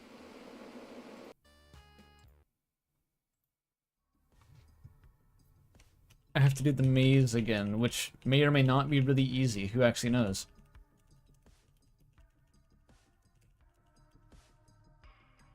You can get me? Not that time. Now it goes, okay.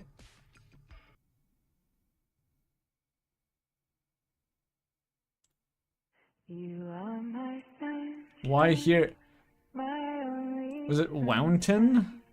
You make me happy when skies.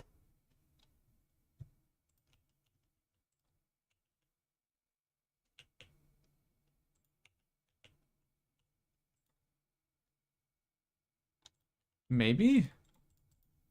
Yeah, it is. There's the guy.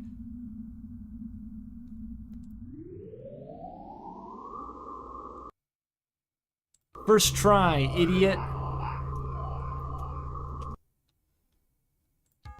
Where's my friend? There.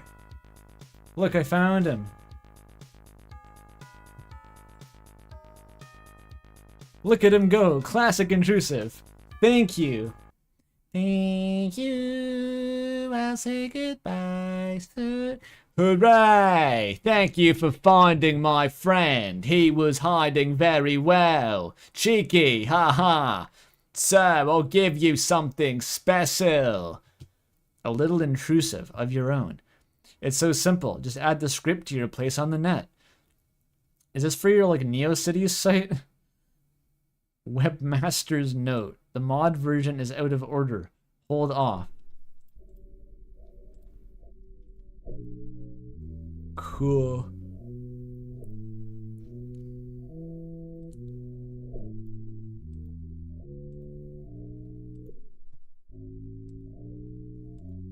A JavaScript party favor. That's cool. I need to add this to my YouTube homepage. You used to be able to customize a YouTube homepage, right? That's before my time.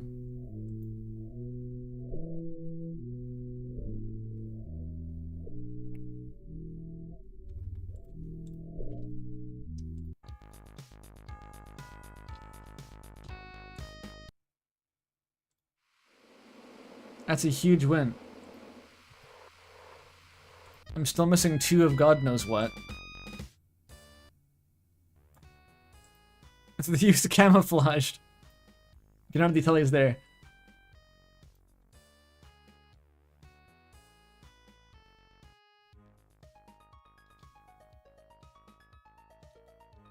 Piracy page?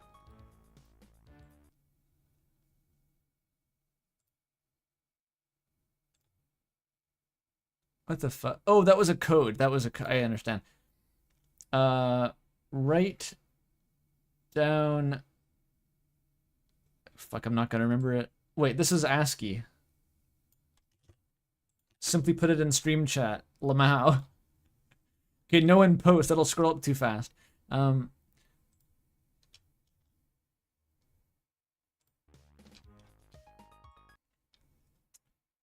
right.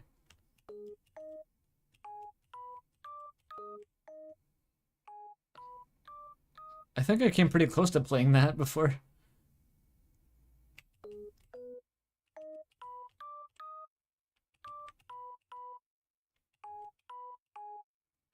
We need like a flat 2 here. Da-na-na-na-na. It's driving me crazy.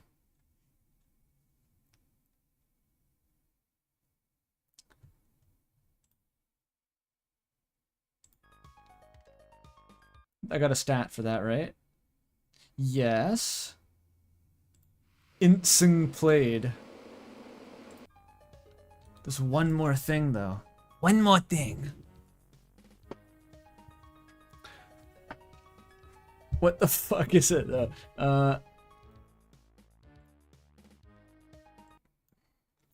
Maybe putting the volume high enough will do it. Oh, no, it's not that. What is that?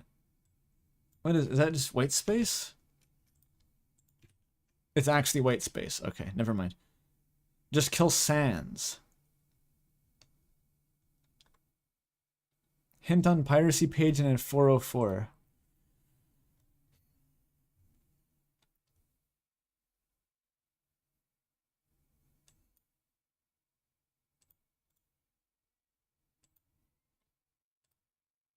That's not the one. Cool image. Also, cool image. Image is no longer available. Visit the embassy. Maybe that's a thing. Let's try that.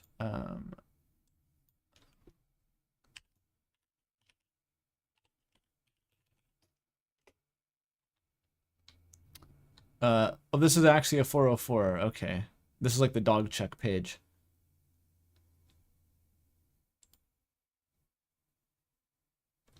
Oh, these are just hints for the achievements. I get it now. If I refresh long enough, I will see a new one. Switch flipped. No, I got that.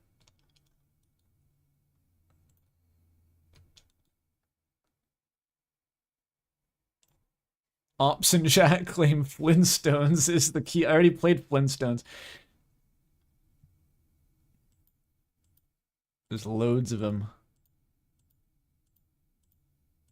In fact, arbitrarily many. Box looked. Have I not looked at a box? The box. Hang on.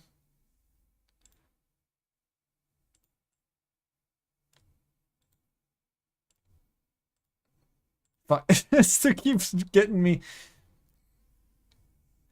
This seal is your assurance that Nintendo has improved and guaranteed the quality of this product.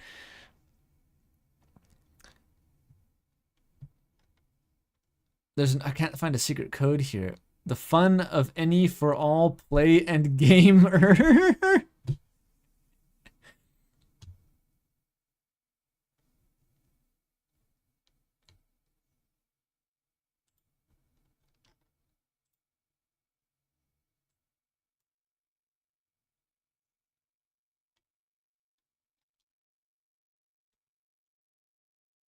That was part of that Scorpio stream I was watching.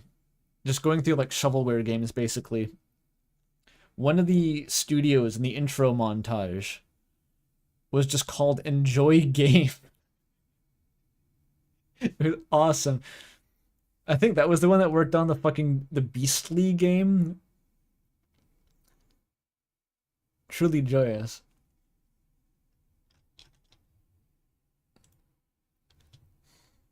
Oh, I did look at the box 14 times. I need to keep farming the 404 page. There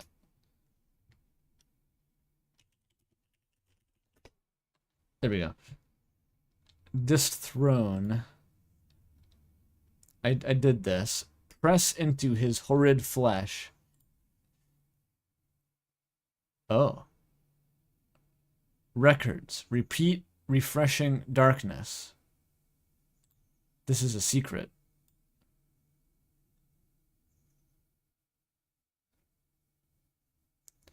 Records, repeat, refreshing darkness. It took away the song? I can play it again. Refresh the darkness.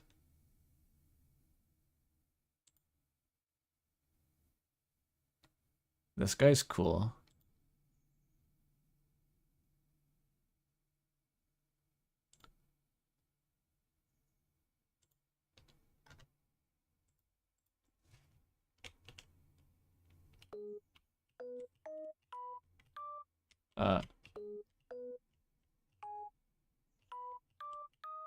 There it is.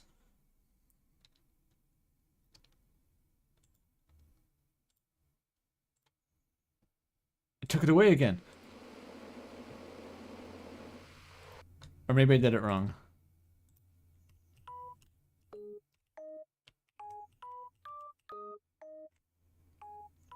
That time it worked. We're good? Okay. So that one isn't here. It says refresh the darkness. Do I have to go find a black page and just refresh it a million times?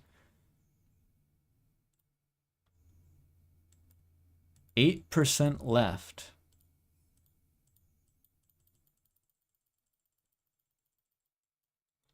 I'm DDoSing their servers right now. One-man DDoS. It's distributed over my neurons. Probably a blacker page.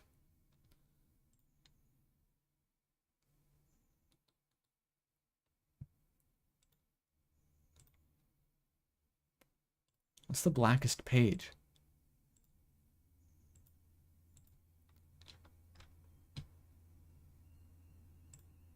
Oh fuck. It's the teapot.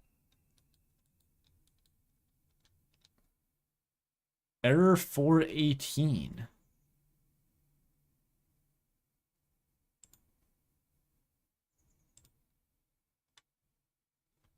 It's going to be loud. I've turned down the website volume already, but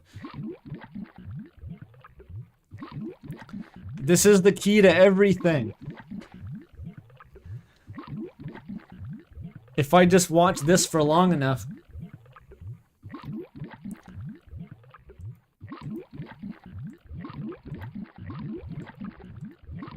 Oh. Oh. It's slowing down. It's slowing down again. It's almost over.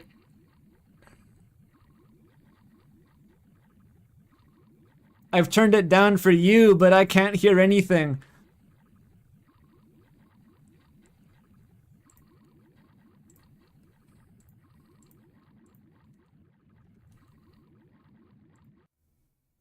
Okay, I fixed it. It's probably not this. It's a nice teapot.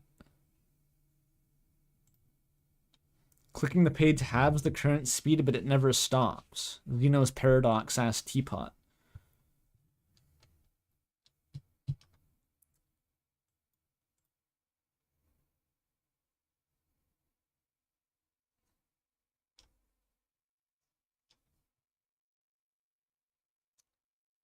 Sailing through the dark waters of the troubled time. Is the dark waters?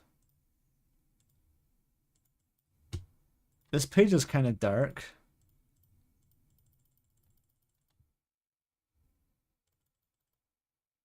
Not dark enough, I guess.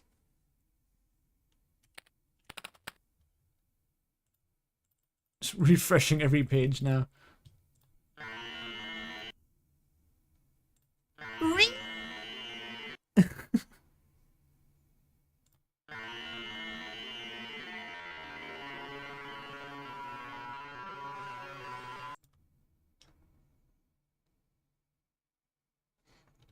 There was a dark page in the down here.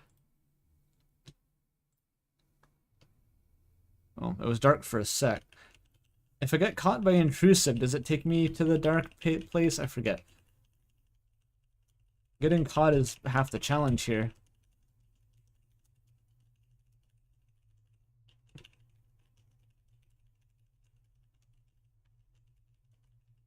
It takes the sunshine. Ah.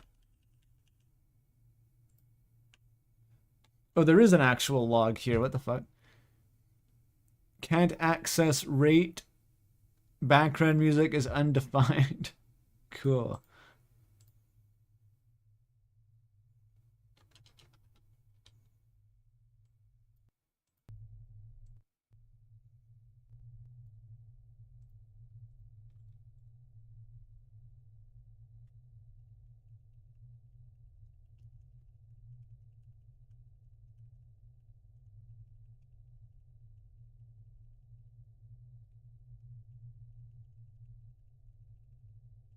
Is anyone in here?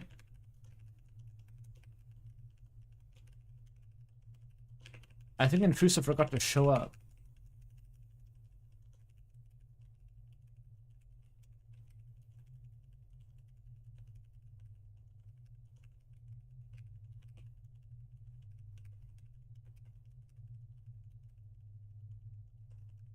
I have to get over there.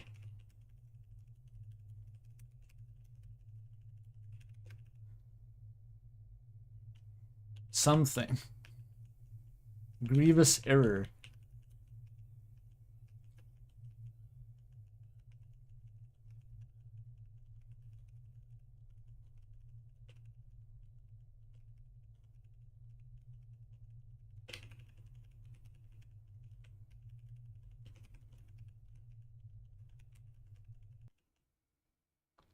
Oh, dark.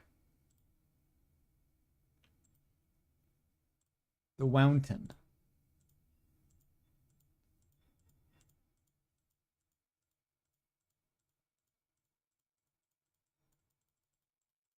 Nothing's happening, chat.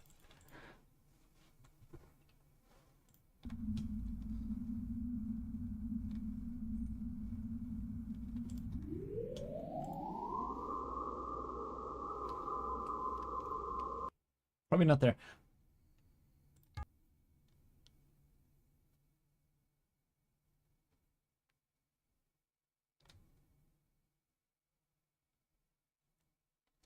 Visit the embassy for more information.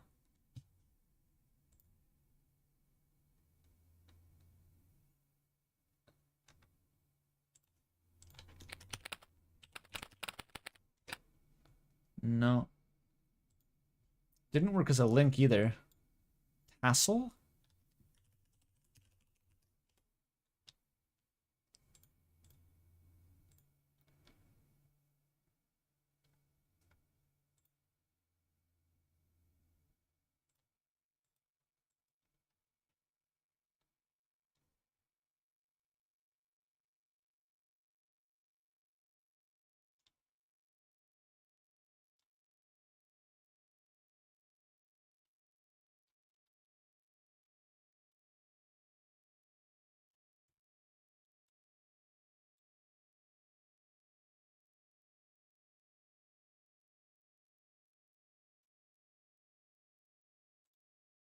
The fucking teapot.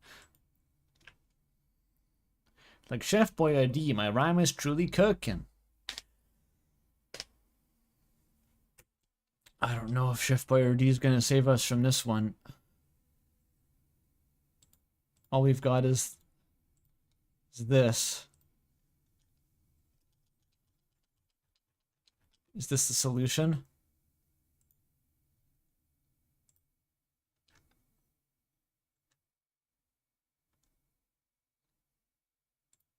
The hint is in the second review. Best gambling game.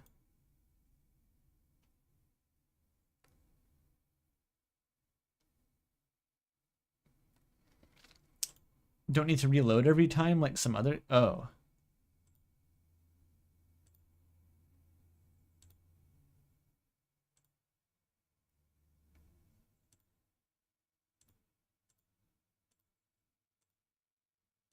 You just...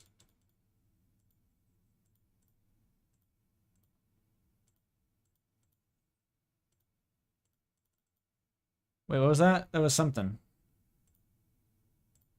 I thought there was something for a sec.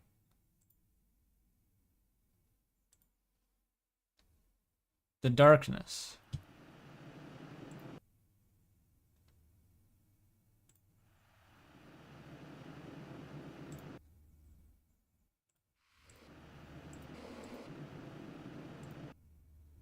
Seven...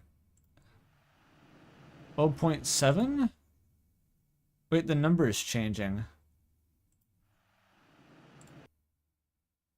It's going up now?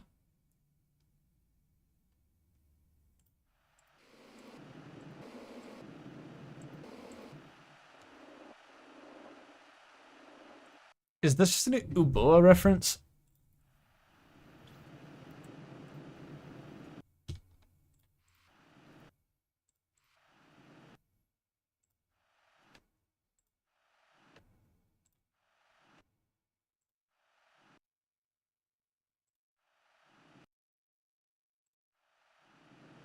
What is the random number? Is it just a random number? Like, actually?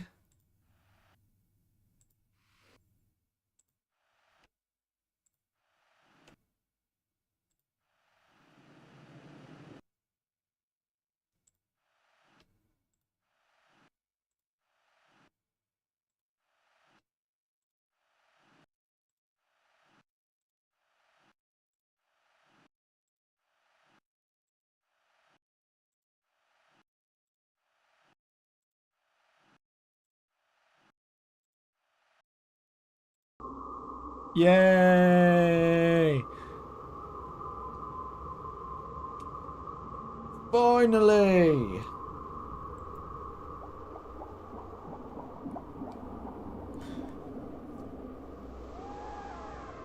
Intruboa.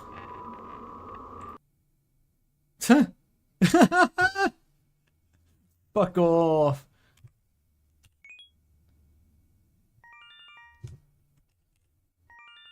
I guess this is part of the game now. You know, I had a thought like this myself once. For a while, I was experimenting with writing Discord bots. For like a private server I had with some friends. And I wanted to make this channel that was just like a crazy like text adventure thing. And I never progressed that far into it. It was basically like a text adaptation of Sauna 2000, because that's the kind of shit that I was on at that point in time. I don't know if I can really explain it. But I was like, dude, best mechanic is like, once you get to a certain point in the sauna quest, the game simply brings up a pop-up and it says, okay, now boot up Noita and play a run. And if you get the Sampo, then come back and press yes. And if you die, then come back to this page and press no. And that determines the outcome. I could have been first, damn it.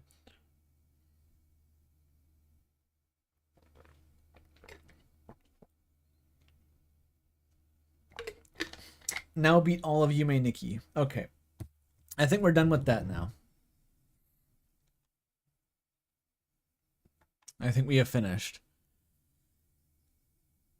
Oh boy, that was An experience. An experiential thought form, you could say. Okay, bye-bye, Intrusive. You see what I mean? This page has the pop-up. It says, are you sure you want to leave and delete your progress? I think corru.observer should have one of these. Okay, goodbye, goodbye, goodbye. The Yuri can stay. Just to remind us what it's all for.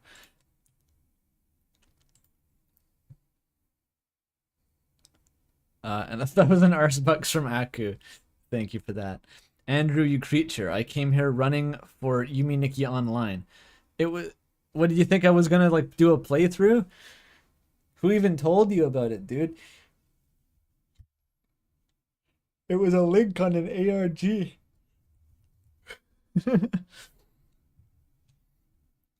What stuff has changed now? Okay, let me go back.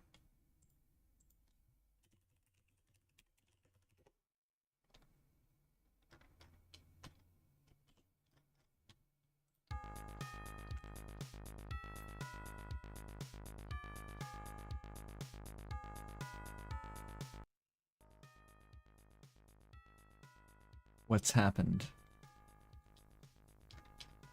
I've already streamed you, Nikki. It's a fatal game. The VOD is on my channel. All done. Let's go home. What? I forgot about that, lol. Friend made it ages ago. Do I really look like that? Well, it's super easy to install, actually. You can just throw it on your website. Or your mind spec. What does this do? The fuck does this do? Is that a moth? Oh my god, it's like a browser moth. Fucking awesome. Wait, I can put it onto corru. Hang on. This is too much.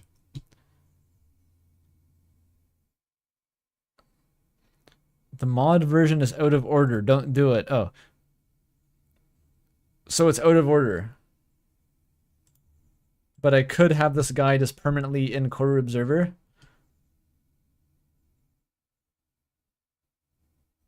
Okay, don't do it. Don't do. Okay, I won't do it. Moth is trying to give me malware, dude. Also, another 500 arsebucks. Thank you, Aku. I've been streaming YNO and ACDS for so long, it's in my heavenly mandated law. Always got a dip if I don't want to get... Oh, you got a dip if you don't want to get corru spoilers. Very true, Aku. Very true.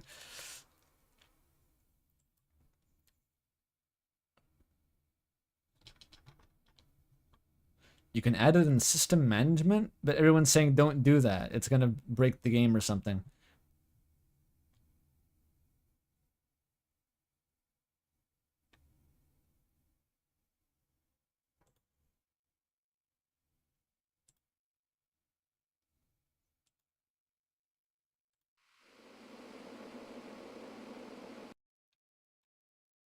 Where'd my moth go? Oh, there it is.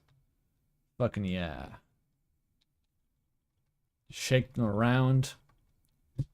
Get all the gases separating out of the bloodstream, fizzing up. Then you pop the cap.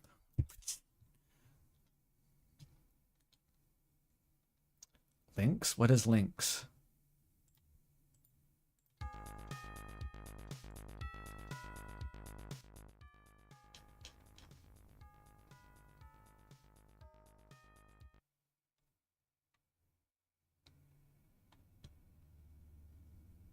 These?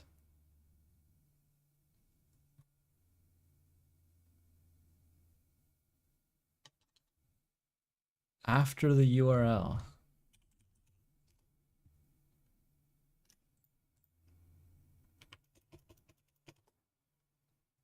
Congratulations.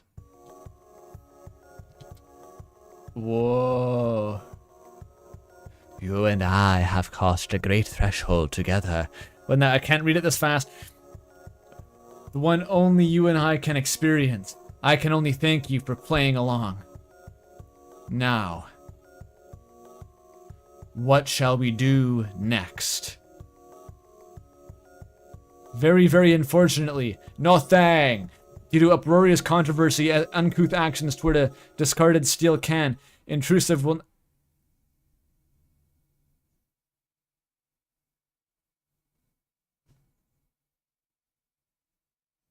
I don't know about that. Let's play corru.observer.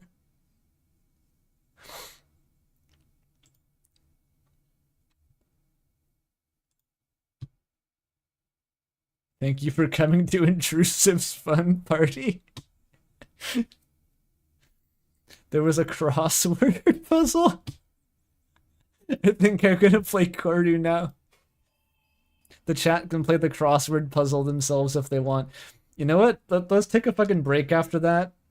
I need like a fucking espresso shot. I need to like revive myself. I think before I even start the stream. It's been like 2 hours. Okay. BRB, and then we can play episode 4.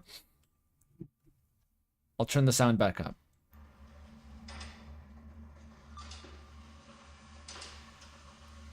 Go caffeinate, girl. I will.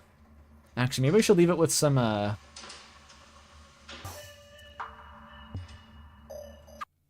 some more music in the meantime.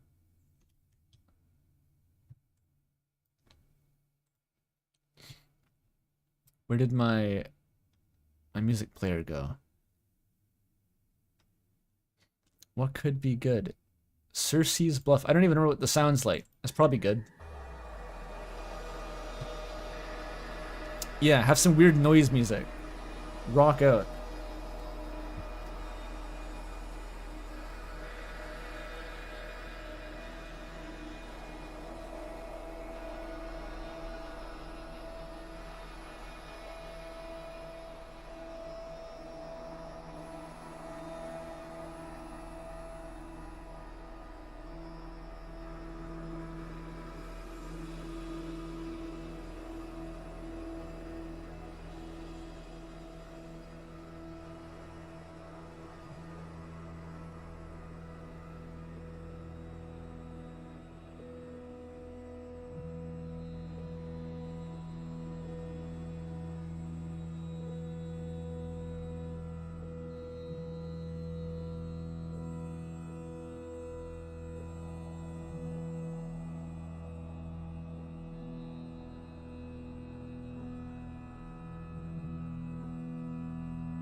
We're back.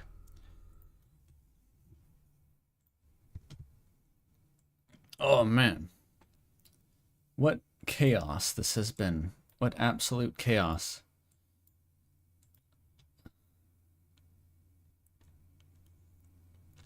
I took a little bit of extra time and iced the espresso because it's kind of warm. Didn't want to drink anything hot. Lovely.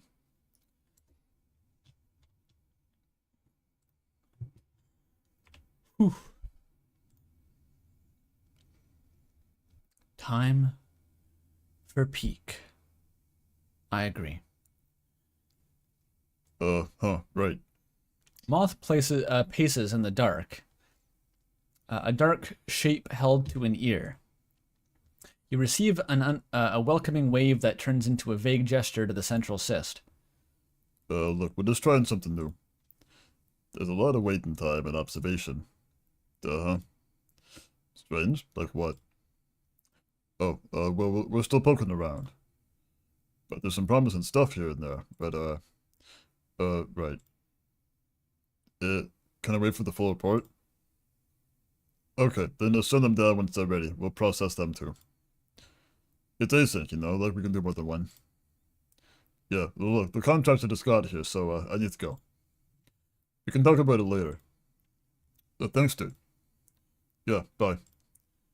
The call is over. Moth sighs. Did I turn off the music? Oh, I did.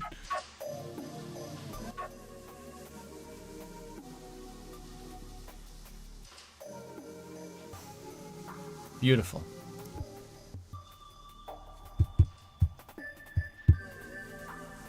We've progressed the meta story here. The framing story. The frame.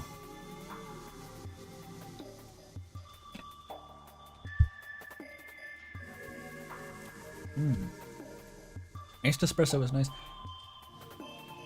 It's apparently an actual Italian drink called a shakerato. It sounds like a fake name, but apparently it's like an Italian thing. You just shake espresso with ice, and it becomes iced espresso. Quite nice. The call is over. Moth sighs. Hey, buddy. Good news first. I'm pretty sure another part of the cyst is repaired. Probably the next part of the collapse, judging by the activity measurements. Hopefully the last. Because bad news is, it feels like the upstairs are prying at the door. I mean, it's not especially rare to take so long with a few quarter-city pieces, but when it happens, that's when they start calling. So, I bought us some time, but I'm not sure how much. They just think we're trying some long operation, which, you know, isn't a lie. But we might end up getting more pieces to look over soon. What if they want it back before we're really done? Before we have communications back. To be honest, that's probably going to happen. We still have no idea if it's even possible to repair. But if things get, I don't know, really down to the wire, I've noticed the monitoring on biohazard disposals is really lax. Not saying we do anything, but wouldn't be the first time. Look, let's just get started. They're going to be investigating the cyst behind a dumpster at this rate. They're going to be investigating the cyst in like Guantanamo Bay at this rate.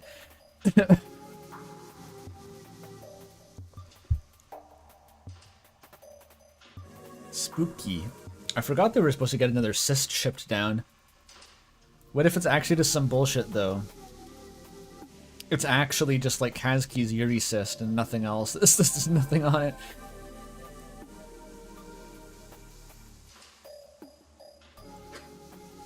If it comes to that... Oh, we'll cross that bridge when we get there.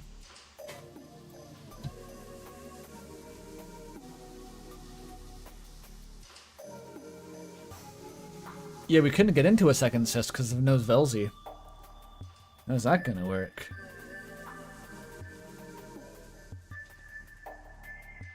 What if it's some bullshit, then I describe peak? I couldn't think of a bad enough example.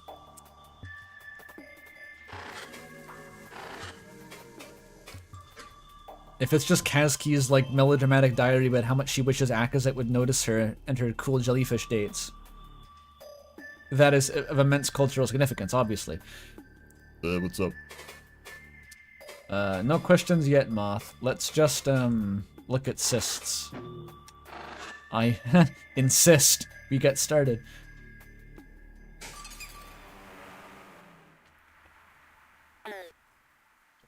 Interloper. There is more for you to see at the embassy. Dot. Yep. There's more to see. Yep. Hello, Interloper. Hey, what's new? What's new, fun friend? I did my duty, Interloper. I have pieced together what remains of the embassy's collapse. But seeing what the whole has formed has left me very troubled. Both for Akazet, for myself, and for you, Interloper. You have not felt it ill since you started connecting, have you? Your body remains in one piece. Organs are reporting full function. What? What do you mean? I'm fine. That is good. That is very, very good. Then I believe it is safe to continue. I could elaborate, but it is better for you to see for yourself. Go see what Akazet lived. My work calls to me still. Okay. Do you need anything else? The memory might give you brain cancer and liver tumors, but probably not.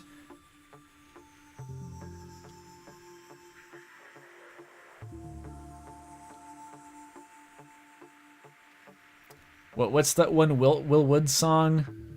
For what it's worth. If it hasn't killed you now, if it hasn't killed you yet, it's not. How the fuck does it go? I forget. I literally forget.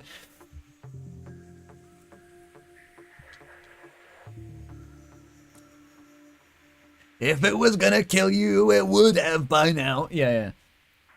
That's not really how he sings. I can't sing like Will Wood. Will Wood is like a primordial theater kid entity. He sings like he fermented your entire like 11th grade musical theater class in a barrel in the Mediterranean sun for 6 months, and the sludge that came out afterward. That's Will Wood.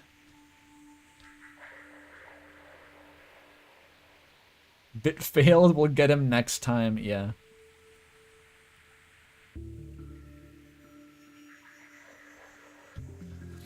Okay, let me think if there's any way to waste time first.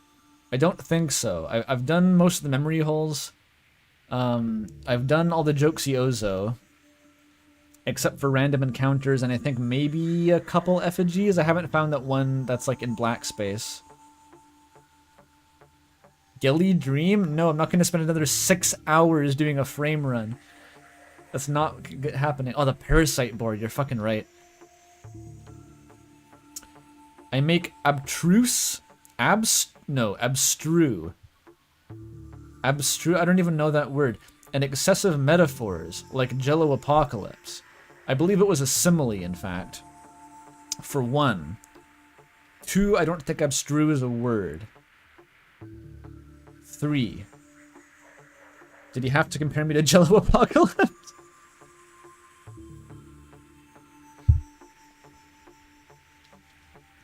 Yeah, there's one more effigy, but I don't really know where it is.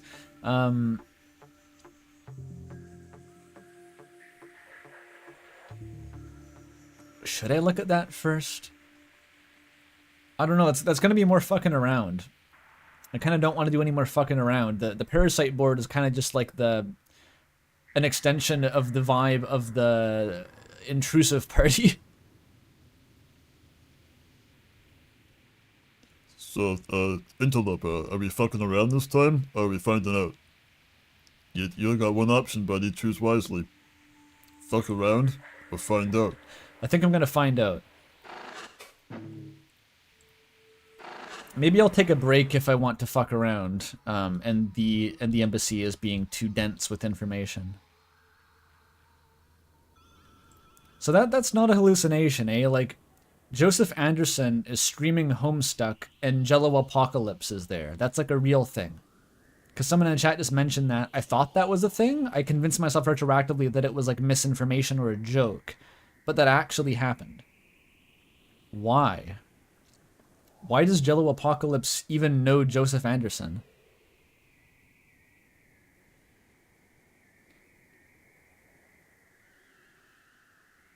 Are you sure it's not a different guy named Jello? Are you sure? It's a different person named Jello, thank God. Okay, that's what I thought it must be. It's like, why would it be the Jello apocalypse? Why would they know each other?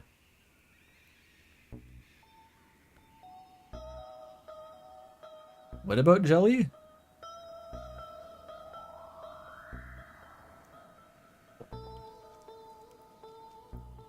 Who's Jello Apocalypse? YouTube man? I think he's best known for getting like fired from a localization job for like writing his own fan fiction instead of localizing. Some scandal like that. I don't know the details. Controversial figure.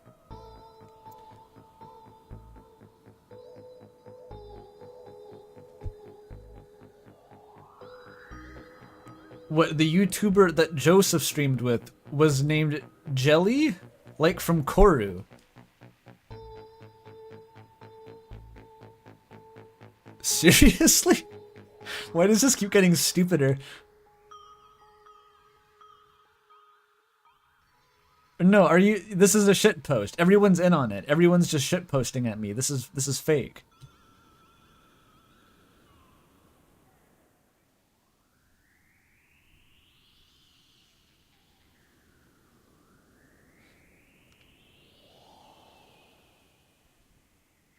Okay, Jelly spelled with a J. Thank God, it is both different from Corru and different from Jello Apocalypse. I'm still just happy we escaped the universe where Joseph Anderson knows Jello Apocalypse. That's like scary, frightening. Okay, we're good. Order's been restored to the cosmos.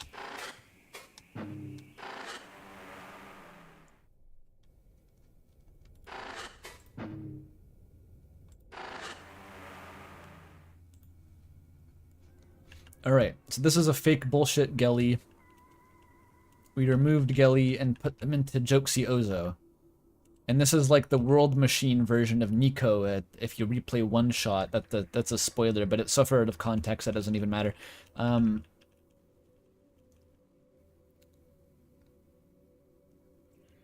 I think we continue the memory stream, right? There's probably nothing left to do here.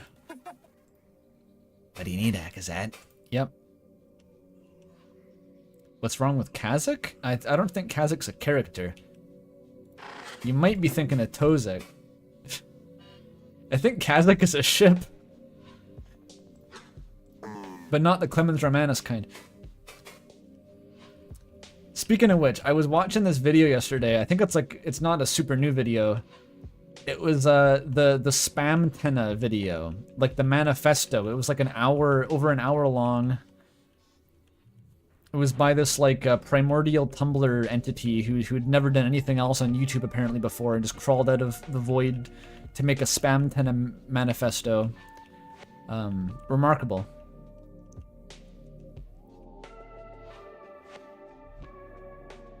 I don't really have anything else to say about it. It's like it's exactly what you'd picture it being.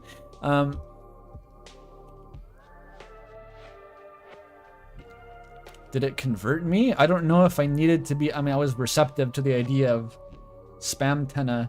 It definitely, when it got to the part of pointing out like the fucking engraved wedding ring links to like Tenna's page on the Spamton sweepstakes, I was like, oh yes. A lot of the really deep lore comes from the sweepstakes and like the fucking Twitter interactions on the sweepstakes. But it's like, yeah, they probably fuck sloppy style. That was like the canon reading, I think. But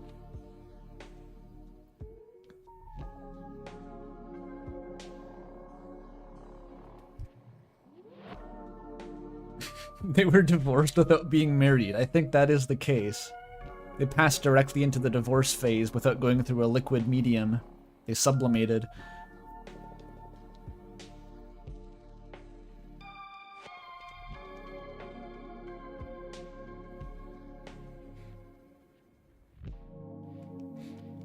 It was enemies to divorce. Or maybe friends to divorce. There was no lover's phase. Maybe there was, we didn't see it though. Okay, let's just advance the fucking memory stream. Just do it. The crew. With our preparations complete, all reconvene in the lobby. Not a pair of receptors is without a time stopper connector. Yes, with these connectors, we will be Unstoppable. to say nothing of our comprehensive plan. It is fortunate Carrick recalls groundsmanry layout so clearly. The layout. Is everyone connected? Yes, yes, yes. Yeah, yeah. Yes, yes, yes, yes, yes. Yes, yes, yes, yes, yeah, yeah, yeah. Great, great, great.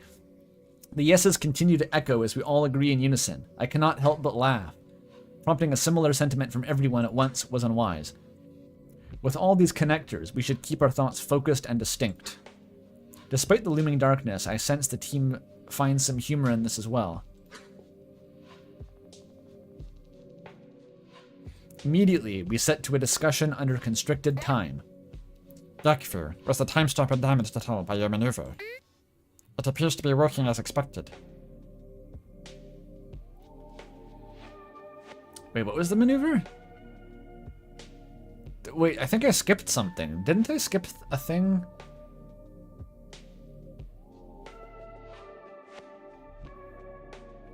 Am I getting confused? I thought there was a scene about, like, bringing the time stopper to a different floor. But I don't remember that happening last stream.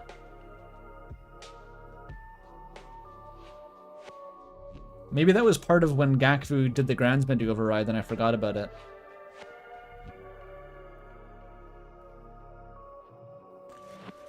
In any case, I think that Gakfu used groundsmanry to, like, suck the time stopper down to a lower floor. It happens in the time skip. Oh, okay. The override's connection didn't give me much detail. It's like feeling around in dark water. But between my efforts and Move Friend's careful navigation, we were able to tear the time stopper from our chamber with minimal direct damage. Oh, it's explained, like, in this scene. I thought that I missed it. To the time stopper, that is. And it sounds like the entire room collapsed because of the downward flow I created. So, our research equipment and retrieved archival cysts are lost. Oh. Through a unity, I feel a sharp suspicion. I need not wonder who it is from. As if preempting the speech, Gakfu tilts her head back, receptors twisting cynically. Which does not matter, because the vast majority of our progress was stored in the archival system. Could we have to unpack that interaction? I think that... But I have to not go into Chapter 4 spoilers while unpacking this. Who knows what? And who does chat know who knows what? Fuck. I think that Kavik, at least, knew about the conspiracy, because somehow Kavik... It was leaked to Kavik via the humans. That's my working understanding. So is Kavik suspicious that Gakfu deliberately destroyed the cysts to cover up the findings? Or is Miltza suspicious because Miltza is suspicious of Gakfu in general? It might be Miltza. I'm not totally sure.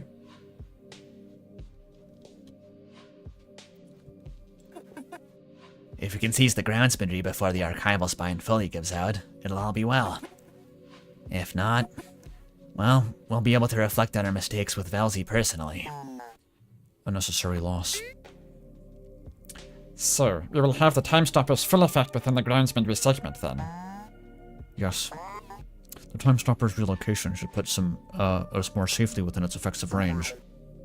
I also expect that, because of the connection we have, the grounds mind will still be unable to connect to us.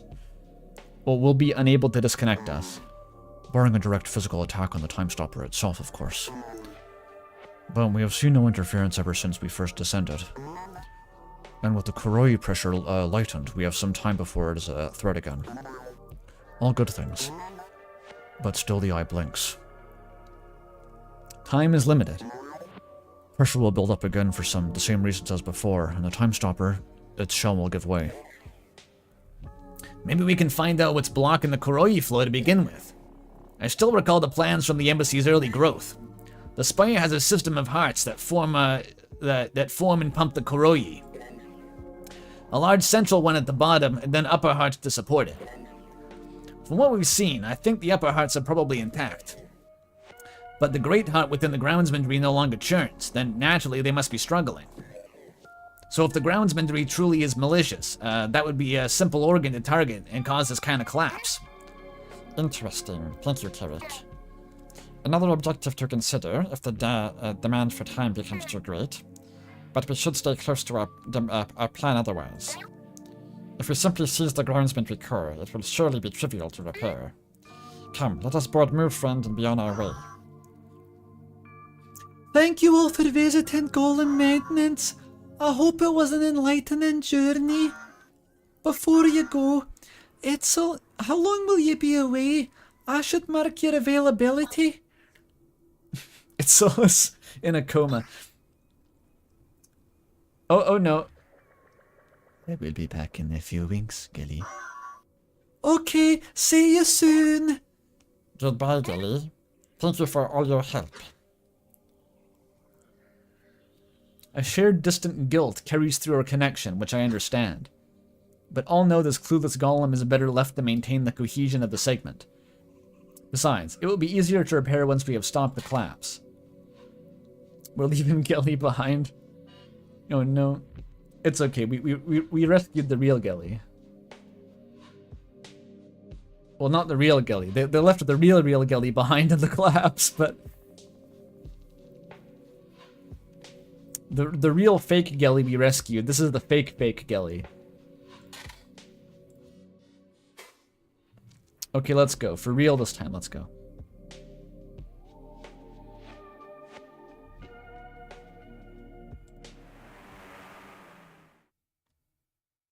The Pale Halls. It sounds like a Doom level. Attention, continuing memory stream. Inheriting interaction context. Kuroyi murmurs beyond the walls as we descend to threats unknown. The move friend barely fits us together, elbow to elbow. Meltza's third arm fidgets with her others. We are beyond escape, and I feel it eats at her. Itzel is awake within the golem with Carrick, and both are frighteningly quiet.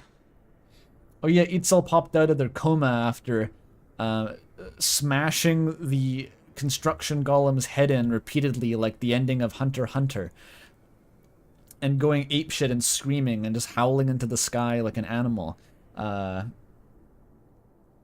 It seems to be like a healthy coping process. I'm sure it's fine.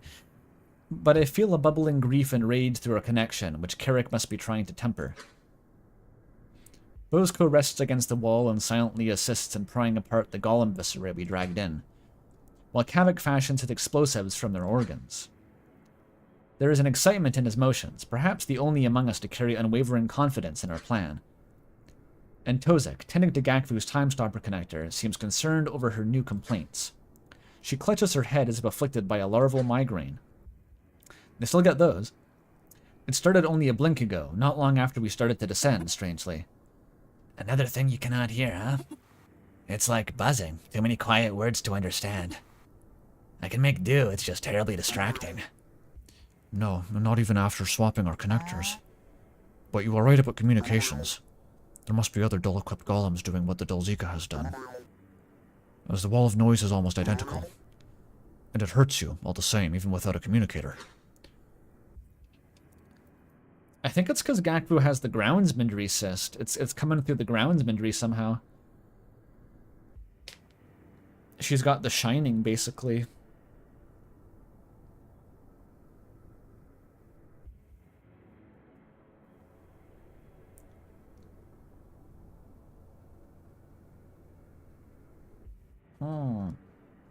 Tozik hands a connector back to her, where it finds a home upon her receptor again.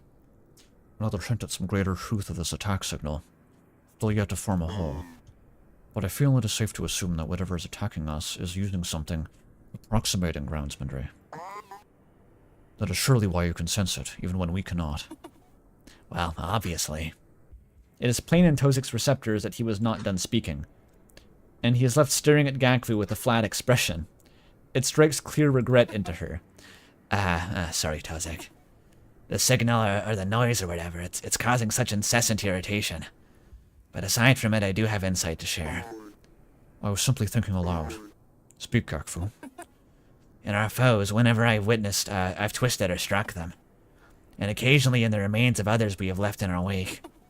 I've glimpsed vague shapes of the instructions left by the hostile signal. You're right. All this time, on the surface level, it has felt like groundsmanry. It has the same authority, the same texture as re-instruction. It's like when Vakoa instructed that golem to help us before this started. But the more I think about what I've seen, the more it vexes me.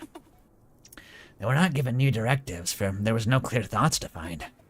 It was deeper, more abstract. They were impulses, like emotions, not clear thoughts. Longing or anger, desperation, or all of them. But beyond them, different somehow. It is violent and messy. Not just inspiring to kill, but gradually changing their internals. Given Velzy's inordinate fondness for parasites, I want to call it an infection. It is almost nostalgic. That's a reference to some quote about God's inordinate fondness for beetles, I think.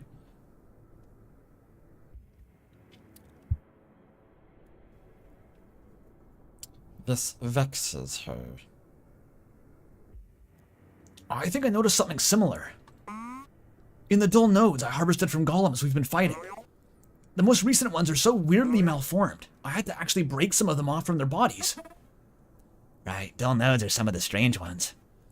And what I saw, I must have targeted specific organs. Communications, dull components, anything with connectivity. Even marks, rewriting their purpose more deeply than I could understand.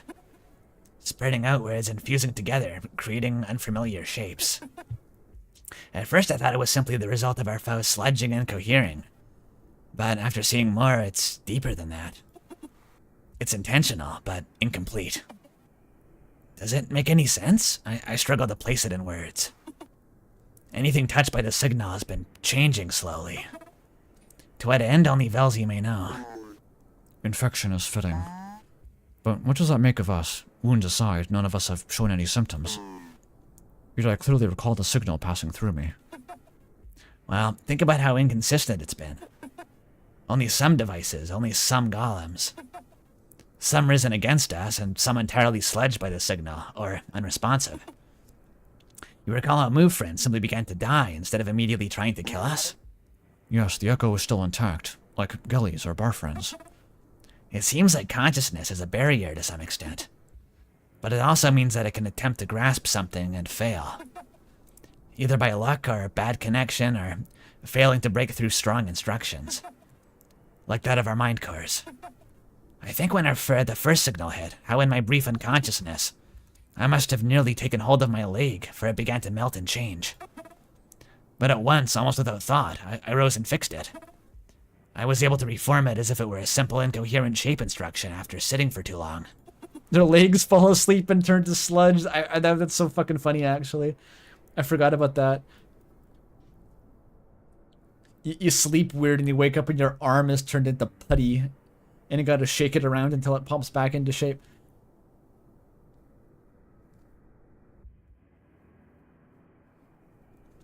This is the biggest wall of Gakfu dialogue by far. It's really testing my ability to do this voice. I feel like I could do it for long periods of time because I maintained it for the whole Night in the Woods playthrough as like May Borovsky, but maybe May didn't monologue for this long. It only struck me as strange after we began to see more. What about my kiwi? Itzel's interjection inspires a brief silence. I did not want to bring it up with their sensitive state, but it had been on my mind as well.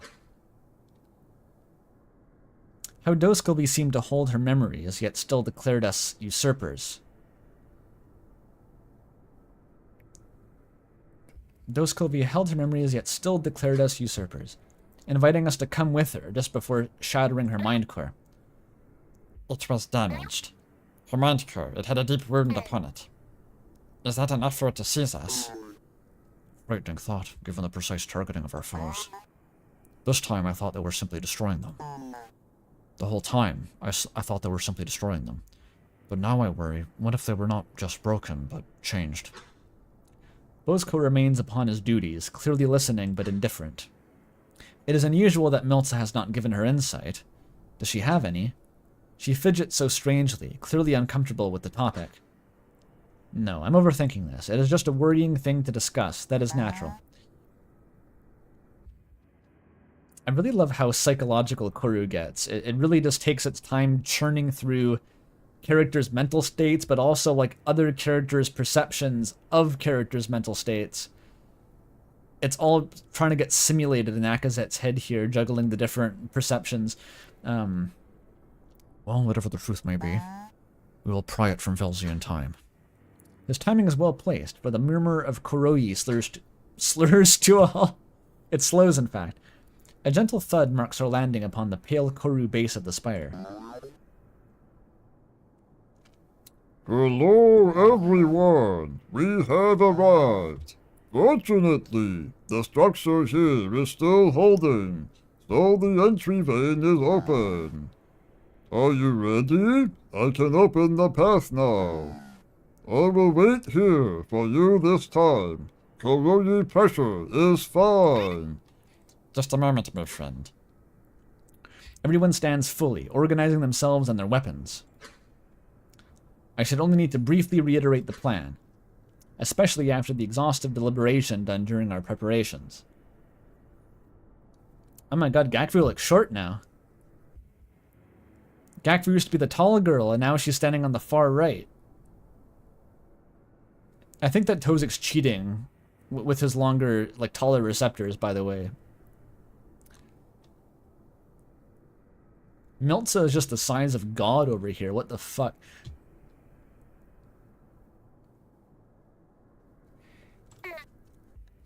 Alright, it is as we planned. Our efforts have all prepared us, let me try again. Our efforts have all proceeded as expected, and with this final victory, will be no exception. These foes have shown themselves to be rabid, acting with singular purpose, but without tactics. As in a true infestation, this will be our greatest advantage. Once we enter, split into groups.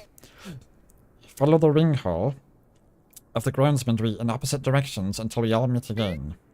Remove attackers, clear chambers, find survivors, reunite for great threats if needed. And when the core is defenseless, we enter the central chamber to seize it. Gakvu or Tozik, you are up for interim groundsmind when the time comes. Are we all aligned? Receptors wave with affirmation. We are of one mind. Just to repeat what I said before, I have a mind core capable of groundsmanry, but that does not mean I know how to operate an entire structure. Neither do I, but we will do what we must. If I am incapacitated, you must be the one to take the core. Yeah, right. We are ready then. I will guide us to victory and correct my terrible mistake. Do your best, Akazet. Open the path, my friend. Akazet's engine is running on, like, guilt and nitrous oxide at this point. Maybe some residual citric acid. Augments disabled. Okay, so this is... It's terrifying. I was worried deeply in my first playthrough about how they would handle, like, 8 people being in your party, or 7 people. You'll see. Bullshit. What did that say? Exception. Symbiotic rifle. Oh, it took away the augments. Bullshit. Oh well. I guess that's how it goes with something fluid like this.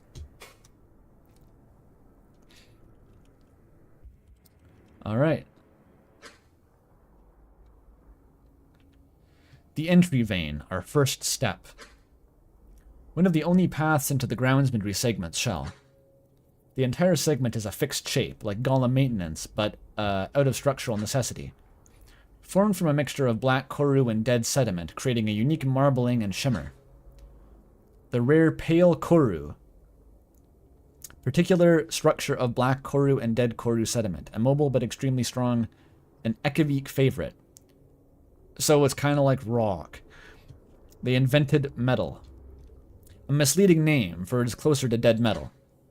But it is ornate, as it ought to be, given its importance here. That even I have time to think about this, no. That I even have time to think about this is unexpected.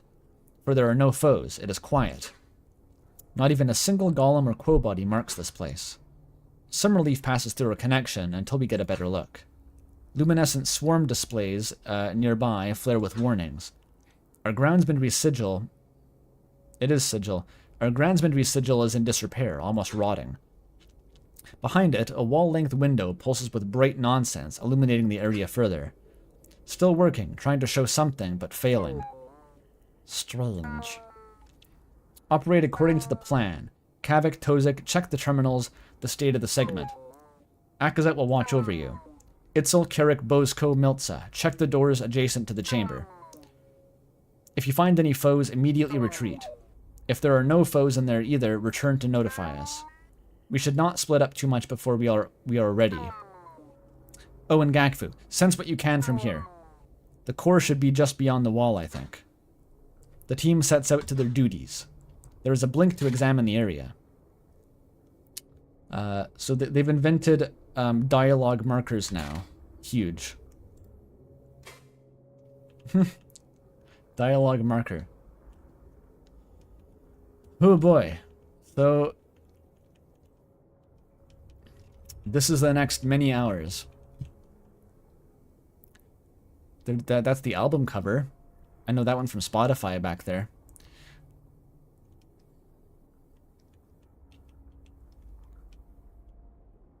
Just taking a quick breather before I keep talking. It is 90% dialogue, yes. There's a lot of dialogue.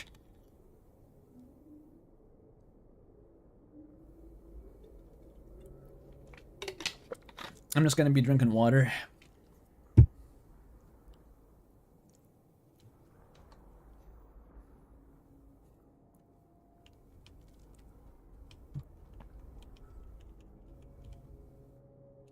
Is the music really just this quiet?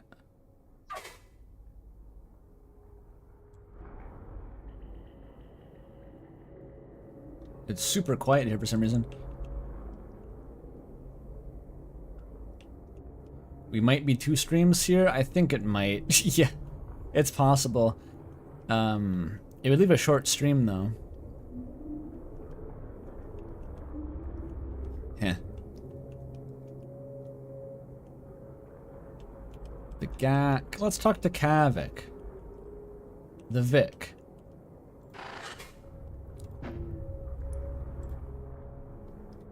How strange that they placed these status views here. Perhaps these swarm displays would normally be a prideful display for visitors, but now they only serve as a new stressor, for the spire is in dire condition. Perhaps even worse than I expected. You can tell from all of the pixels here that it's really bad. Kavik steps among them, testing to see which still respond to his gestures. Kavik. What do you see? Oh, Akazet, it's really something. I've never seen a spire break down like this. Look, over here, this view of the archival spine's status is clearest. Most of the critical damage is actually centered around the veins of the archival spine. Hey everybody, this is most critical here. Well, the spinal column itself is mostly unharmed. What could cause this sort of damage? Well, some of the debris from the upper veins collapsing into lower ones, but from what I can gather, it actually started with the resource issues. The spine has its own dedicated spire blood circulation, independent of the spire's hearts. And all of it has been getting drained away, pulled here. That alone would not have caused the damage, if not for the hearts themselves slowing. But you can see on this one, the hearts have been stalled for a while. There's Gakvu's work in the middle here. I can really, yeah. I can see what you're talking about. I can really make it out.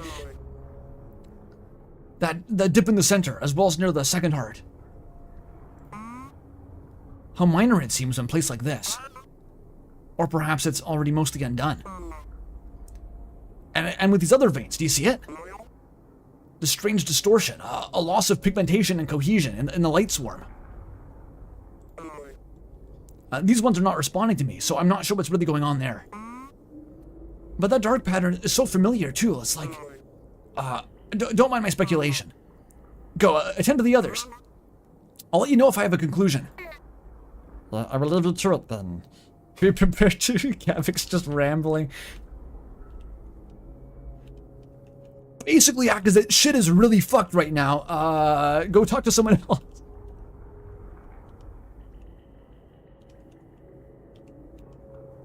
Cool.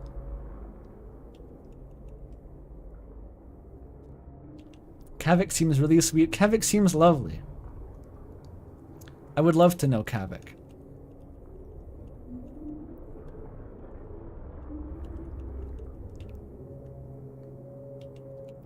This is apparently a window back here.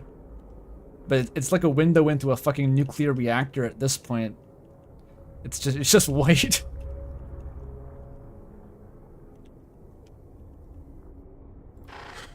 What up, Gak? Toggle cloak. Sure. Really? No? Alright. I'm just keeping you on your toes. Wait, it's just toggle cloak in Unity. Oh, I can't talk to her because there's no exclamation point. That's how it works.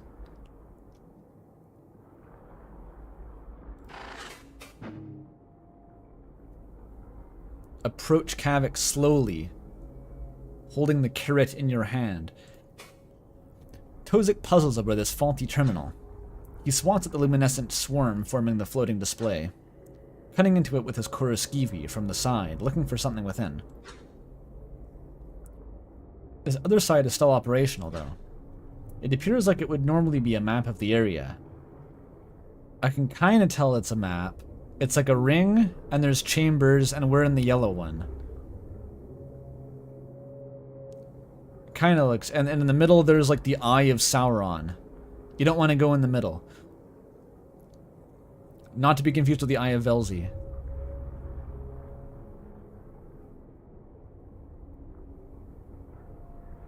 If it were 2010, Kavik would get called a cinnamon roll and put in flower crowns. Do people not still say cinnamon roll? I vividly remember that being a thing, like at least well into Undertale fandom era. It's even referenced in like the cinnamon bun item, I think. Not really anymore. What do people call people now? Blorbos? Wink bottoms? 2012 to 16. Huh. Wet cats. Oh yeah, that's true. Scrunglies. There, that's the one. Okay, Scrunglies.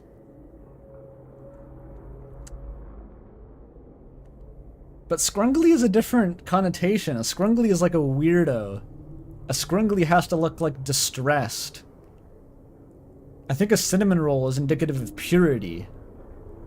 Is there even a word for that anymore? Maybe the no one wants purity in characters. The market's crashed and we don't even have a word for that anymore. It's like how in Soviet Russia, apparently, the popularity of gin fell so sharply that it became...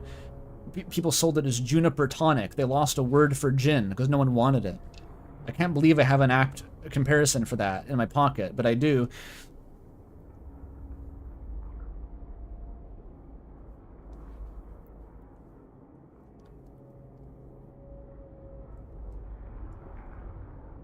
Blorbo is the round shape, Scrunkly's the pointy shape.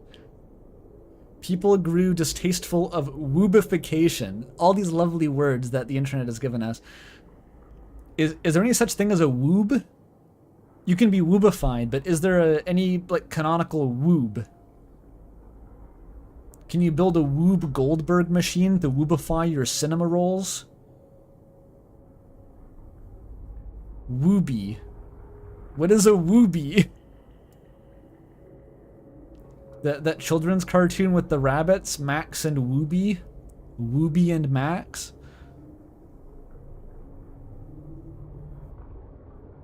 Could this be the genetically modified organism? A Wooby is a Blorbo. Okay. Don't ask questions you aren't prepared for the answers for. Okay. No, das Kinder. Don't go into the Woobification cave.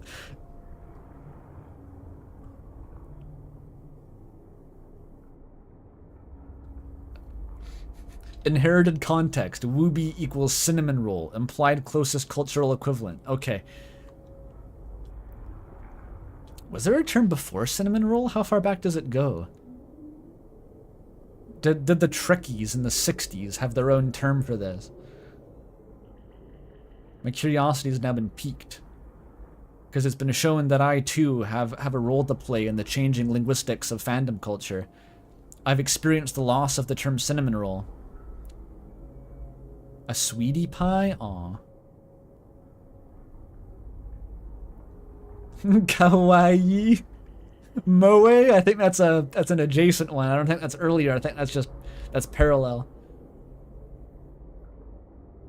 Kavik is such a Moe cinnamon roll.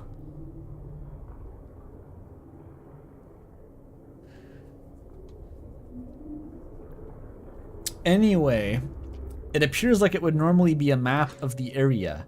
A central groundsmanry core surrounded by 5 chambers. This is one of them, minor as it seems. Lesser chambers attached to the halls, probably serving as personnel and storage. But most of this is obscured by incoherence. Joseph, what is happening? Akazet being a good manager here. Just Fonk walking up to the tech at the computer. Joseph, what is happening? It looks like this terminal was disconnected from all input at some point. I'm trying to check its core, so that I may directly access what it knows. Specifically, when it lost input. But if you mean around the segment, the display has drifted too much to tell. One of the chambers looks damaged, but the rest seems fine. If you ignore the flickering circle in the center. Give me a blink and we'll have our answer. Will do. You know what's fucked up about this area, by the way? If you turn on low quality mode, you can't see the doors. I think that when I streamed this to Molly, I think I either had it like this by accident, or I was trying to make the stream better by decreasing the bitrate, and I just could not figure out where the door was for a while.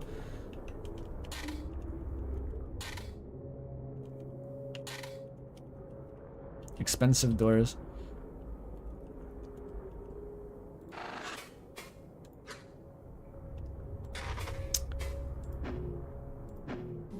Unity Gakfu, why not? Save points now heal you. They didn't before. Consider refreshing possible performance impact. I guess that's if you stay in this segment for too long. Did I approach Tozik or just the map? No, that was Tozik. Pretend ignorant to the void is playing. Layout is 5 major chambers, including this one. Surrounding the core, connective halls lined with personnel and lesser operations chambers appears distorted around core. Yeah, there's just a permanent nuclear explosion in the center room. Ongoing. Basically the center of a star is in there. Hey, what's up? Got some questions. Let's ask Moth something. Why not? What's a Velk, Moth? For no particular reason, what's a Velk? They basically cover the inhabitable surface of Obeski. Kinda like how grass is all over the earth, I guess. And they can grow the size of skyscrapers.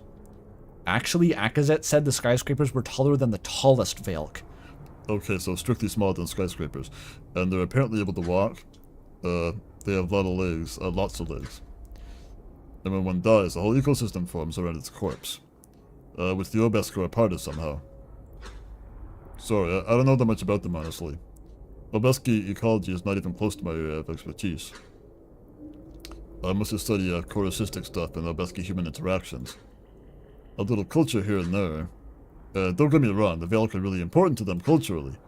Practically all their clothing is made of the Velk skin. And their cave cities rely on Velk felling for food staples. But we don't really have a great idea how they actually work. Or even how they actually look outside of stylized sculptures. Okay. Yeah, it's a terrestrial whale fall. That's cool. One of the memory holes mentions a Velk heart. I guess they have multiple hearts? I can't imagine bringing a whole one along. It's a big fucking heart. Isn't a blue whale heart the size of like a minivan? Something comical like that. It weighs like 2 tons.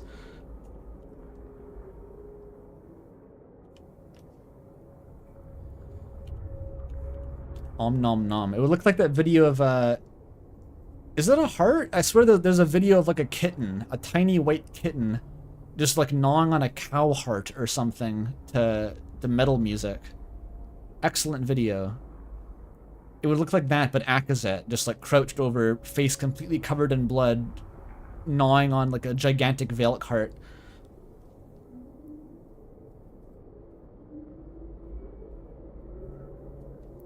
Yeah, it's a video. It's Boom Kitten. Is that what it's called? It's really cute, actually, because the heart is so tough that it can't even remotely bite off any of it, but it's still trying so hard.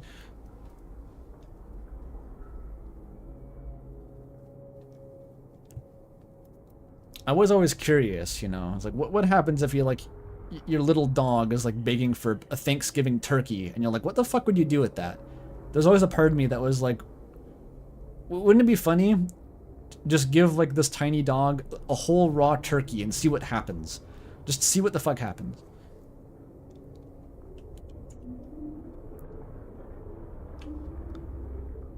You went to a museum with a model blue whale heart that was hollowed so you could go inside.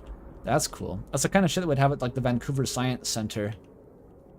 From what I recall, that was a common childhood weekend trip destination. Head over to the Vancouver Science Center.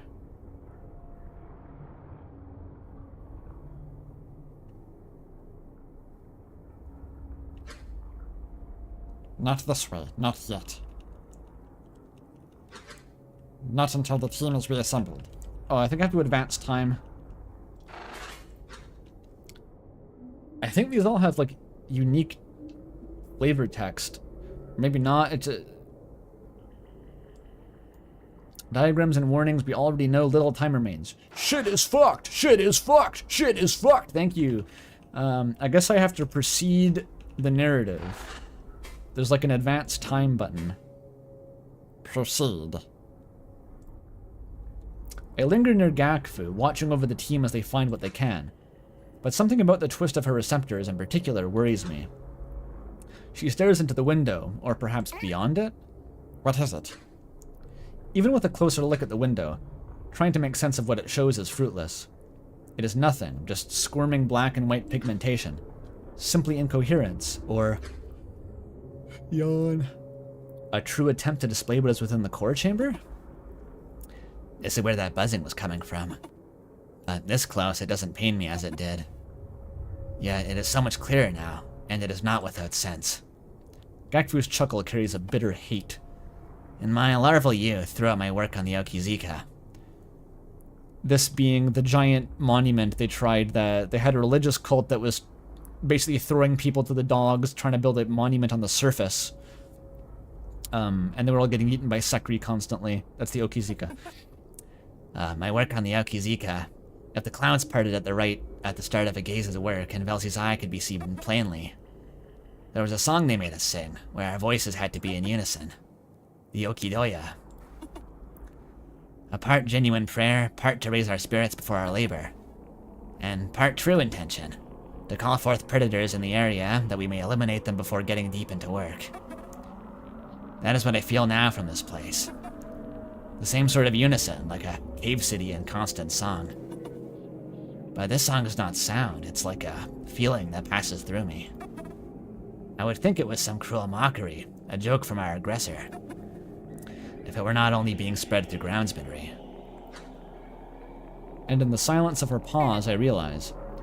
Actually, I think I can feel it too. It grows stronger as I draw closer to the window, and the effect is plain. Pretty colors. Like she says, it is not exactly a sound, yet I hear it. As I listen, as I feel, I think of the signal, and I feel shreds of it in the song. Like half-remembered lyrics, forgotten again as they pass by. I almost feel as if I can see the song, in the swirl of the window. When I look back to Gakfu, she meets my gaze with great concern. How could that... Behind us, Kavik scurries closer. Oh, hi, Kavik. I found the Neapolitan ice cream dimension, Akazet. I'm standing in front of it. It's a dull ceremony. Dull ceremony. Self-assembling corusistic structures within the dull plane. Completion allows for creation and direction of a new dull contrivance. Partial translation, implied closest cultural equivalent. It's how you make a warp gate.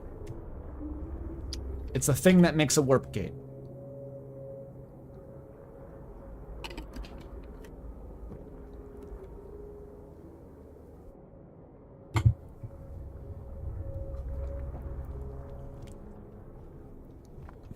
Yeah, the obesque flavors of Neapolitan ice cream are vanilla, corru, and burnt.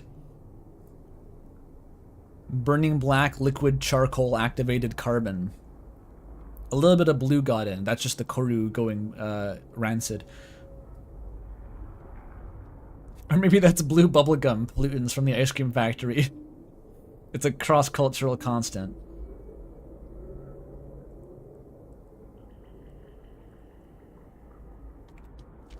It's a dull ceremony. He speaks too quickly, too loudly for it to be good news. Forgive my volume. I believe the groundsbender chamber is being used for a ceremony. That is the precursor structure to dull contrivances. But I've never seen it on the scale before. Usually they're either very small for testing, or very, very large to make proper continuous contrivances. If this completes, I think it would just be open for long enough to consume the entire embassy before closing. There must be an opposite side, a destination to reach, but it is impossible to tell where that might be. What? Was that the true purpose of the attack? Or an emergency measure taken by Vakoa? Feeling the shared shock of Tozik and Gakfu, a part of me screams to flee. I seize Kavik, glancing around toward the window again. Oh, I wish I had that on hand. I've seen fan art of Akazet grabbing Tozik. No, it was Miltza. What? I don't know what the context was. It was hilarious. It was Miltza grabbing Kavik's shoulders, and also her receptors were grabbing his receptors and shaking him for information.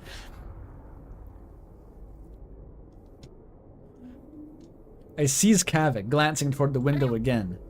Kavik, how much time do we have? The groundsman core, can it be recovered from this without destroying it? The entire embassy? Do we simply cast our plan aside? Flee?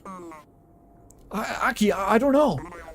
It depends. The ceremonies require a great deal of preparation and resources. In ideal conditions, they're nearly instant, but... So, we should not even have time to consider how to stop it. But if the groundsman core is being used as a catalyst for it, I really can't say. It could be Winks, or the whole gaze, or it could explode into a contrivance right now. This is unprecedented, Akazet. I really don't know. But I do know the core must still be intact. I need to gesticulate physically to do that voice. I release Kavik, relenting to pace anxiously. Our actions must be chosen carefully. The light of Velzi's gaze still burns through me. It's all those late humors that the guy read in your virtual receptor curl. Light and claws, right? Fate, ambition, consequence. I guess this sort of means, like, you're in Velzi's spotlight. That's kind of terrifying in context. The light of Velzi's gaze, it's like... You're the main character in the world right now, and that's bad news. All right. How can we stop it? The ceremony must be seized by the core itself. As I said, the structure requires a lot of effort and resources. A constant flow, really, in order to bloom and anchor itself so that the catalyst, His voice catches, his frantic selection of words falling short. He speaks now upon matters he only barely understands. And no one else has stepped in to help, so it is his knowledge alone. Sorry, in short, if we could command the core to stop somehow, to close the gate it's formed, that would cut off the ceremony. Or we could destroy the core, but, you know. Either way, until it is stopped, we really, really do not want to go in there. There is a state of ceremonies while their tendrils are anchoring. an overlap where the doll kind of presses against our side, and how do I phrase this? It starts to mix their conflicting natures, and it gets very dangerous, yes? Even after all I've seen since the advent of doll technology, this is beyond me to fully grasp. Tozik is fuming in the background. Well, Tozik can butt in and explain it if he's so concerned. Cunningham's law. If you want an explanation, be publicly wrong, and a nerd will come to correct you.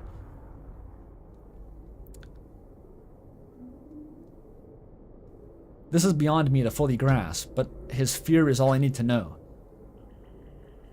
Akazet's pattern, ask the nearest nerd what's going on. They try to explain. Akazet's takeaway, okay, so shit is fucked. Understood.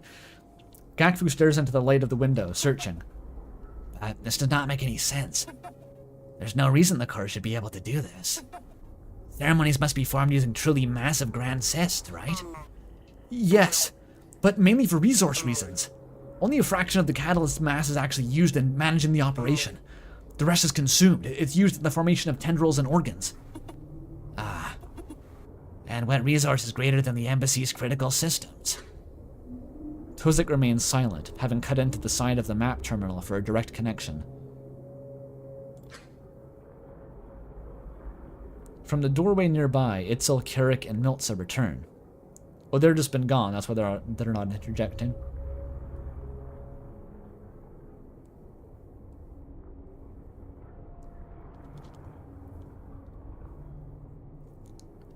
Zoink Scoob! Oh, I can't do Shaggy, dude. No. Zoink Scoob! Okay. From the doorway nearby, Itzel, Carrick, and Miltza return. The next room is empty. No golems, no quo bodies, no bodies. It's so quiet in there. Bosco emerges from the other side, not long after, his receptors alert. The same in the other direction. Some marks on the ground dragged toward the groundsmanry core. There may have been bodies once, but they were moved. Or moved themselves. All at once, I feel the eyes and internal focus of the others upon me. No foes, the core is untouchable. Our plan, what about our plan? You know what they say about plans, Akazet. The best laid plans of mice and men never survive first contact with the enemy. What can we even do? Hey. Tozik places a component back into the map terminal, gesturing to the display. It is still unreadable. There's some part of the groundsmanry segment called the Dull Mind. It is marked, it's the marked one near the top. Oh, they monitor dull activity and prevent internal collisions there. Right. I've been trying to get some information on it from the terminal, but the last sensory impulse it received must have been after we arrived in the maintenance. And, as of that impulse, it appears the Dull Mind is gone. Its region is giving no output at all. No reporting, collapse or damage. Just not responding. No sensory signals, nothing. The structure of the entire segment otherwise seems fine. The core's chamber status is far too incoherent to make any sense of, but it is definitely still there. And one other thing. There appear to have been no active entities anywhere. Golem, Quo, or otherwise. That doesn't make sense. Could the groundsmanry team have evacuated already somehow? The spinal tether could have served another exit. The spinal tether could have served as another exit. God knows what the spinal tether is. I guess it's a tunnel of some sort. Maybe, but no clear signs of that are here. So often I have led this charge, made these plans. That being bereft of direction leaves a tight coil in my receptors. The nerds are co-opting your authority, Akazet. Assert authority. The authority voice in Harry Dubois' head is telling Akazet to beat up Tozik and push him into a locker to maintain control of the situation. Well, what do you recommend? No, I'm kidding. That's not actually happening. What's actually happening is that Akazet, her copium is wearing off. She was coping by taking on a leadership role. And now that that's been mildly dislodged, her crushing horror and anxiety is flooding in. And she needs desperately to stem the tide. What do you recommend? One of the lesser adjacent chambers is the lesser mind. Or one of the adjacent chambers is the lesser mind. he calleth me his lesser dad. It seems to be a place where other quo could directly assist in groundsmanry duties. A dead end if the dull mind is truly gone. But we may be able to use some of its equipment similarly to the override panel in the Golem maintenance segment. Make contact with the core if it is still there. Perhaps even stop it, or at least pry some time away from Velzy's claws. Right, yes. Come, let us all go together. And if there is no way to stop it, then let us at least search for survivors. And if we truly must, flee. Flee? Or Bozco, catch everyone else up on the situation as we move out. As you must have learned yourselves, this is not as straightforward as we thought. Will do. Oh man. Akazit really needs that plan to stay functional right now. She's jonesing for the plan. She jumped onto the new plan. It's like, yes, as long as there's a plan. I cannot collapse into the fetal position. Post-cope clarity. I think she's trying as hard as she can. Everyone in the situation is being stressed like almost their limits right now. Everyone's just in survival mode trying to stay afloat. And I love that about this segment. Everyone's just like, they're way beyond their warranty. They avoided their warranties. They're all supposed to be office workers, but they're like, okay, we have to fucking survive Die Hard now. And they're all kind of doing it somehow. It's great. It's truly heartwarming. Who's gonna draw Akazet claps in the fetal position? Close enough. This is the inside of Akazet's mind when she's trying to stay calm. This is her happy place. Funfriend is drip feeding this into her consciousness right now. Chekhov's Yuri. Okay, I just realized how hungry I was. It's only been another hour since the last break, but I'm fucking starving, and this train cannot proceed without fuel in the tank. So I'm gonna go make pasta. I guess look at the Yuri in the meantime. Do you want the new album in the meantime too? We could do that. The music is very ambient here. I'll just turn it down.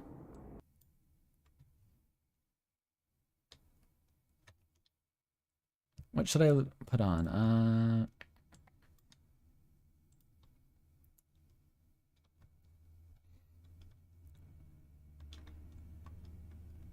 What about 2YR? That's a classic.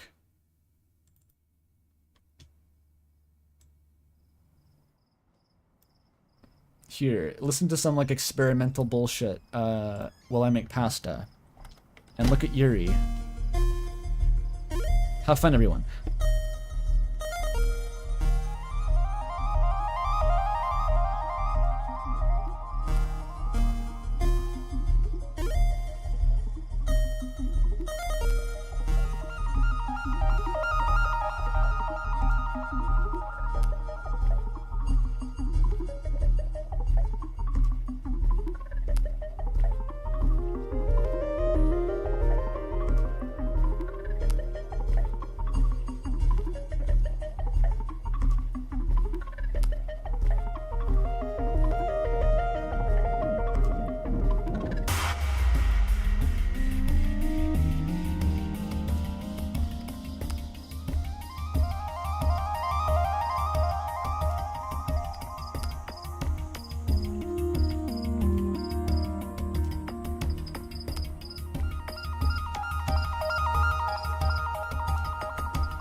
Can we talk about the psyche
They made that.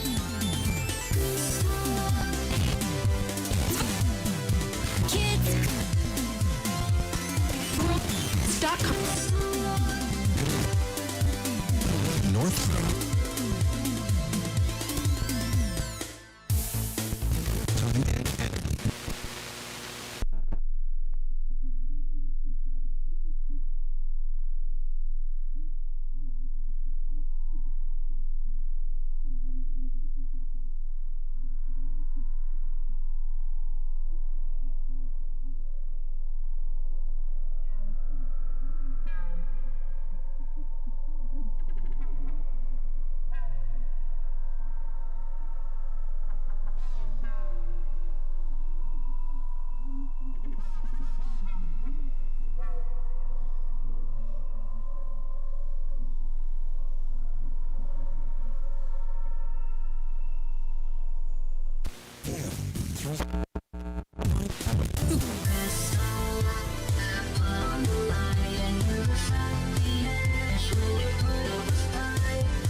Okay.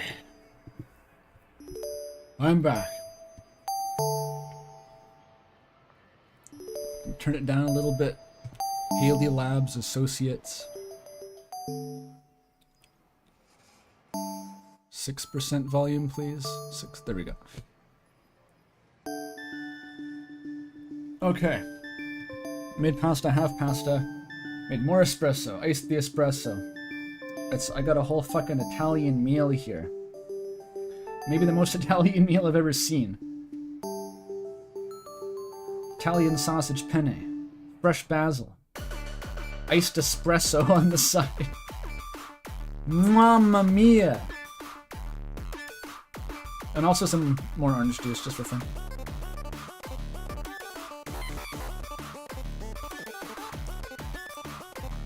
Is it just me or is this still kind of loud?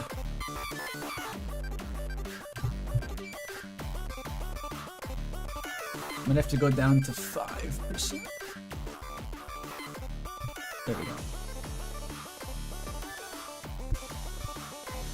Still 120 left. Quite a few viewers this stream, actually. I wonder if that's because of the sweepstakes, or if people are excited because it might be the finale. It's probably not going to be the finale.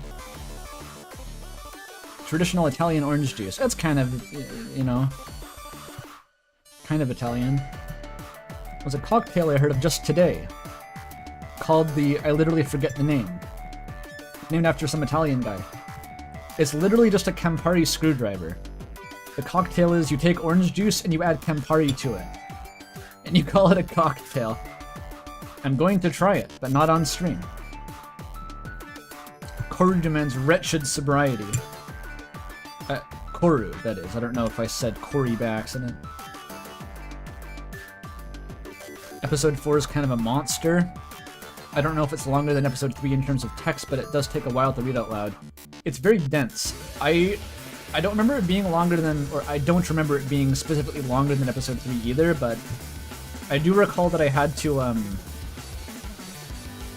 think I had to take a break when I was streaming it to Molly because I just couldn't, I just got too tired just reading all of it. It's very, very dense, lots of very long monologues.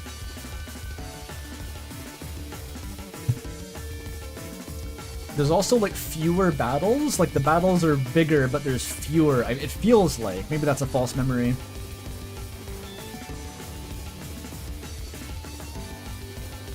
What is this music? Let me find the title I typed above in chat. Got a weird name.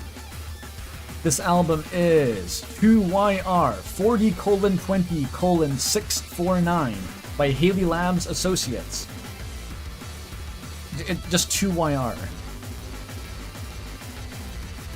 That was the purpose, fewer spites, more dialogue, and unique. Well, it worked. Chapter 4 was just like, or episode 4, it's a bit silly to go into it because we're about to play it, but I just remember it being non-stop tension. The whole collapse segment was really tense. More so when I was playing it for the first time because I was in suspense, but it was just so suspenseful. Like, I was really, really worried about these characters' well-beings. I thought their lives were in danger. They are in danger, in fact, but it felt like that.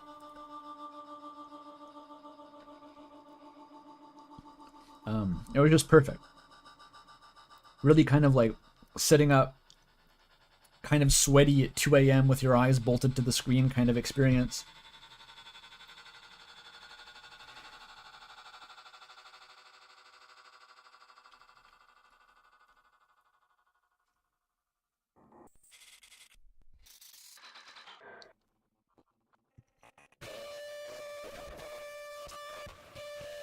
Do you think Isabel could juggle Akazet's head? He probably does lots of things with Akazet's head. But yeah, juggling, yeah.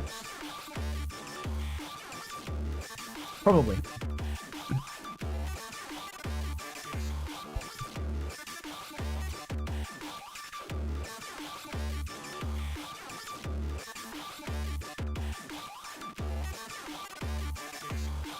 Dunk with Akazet's head, yeah.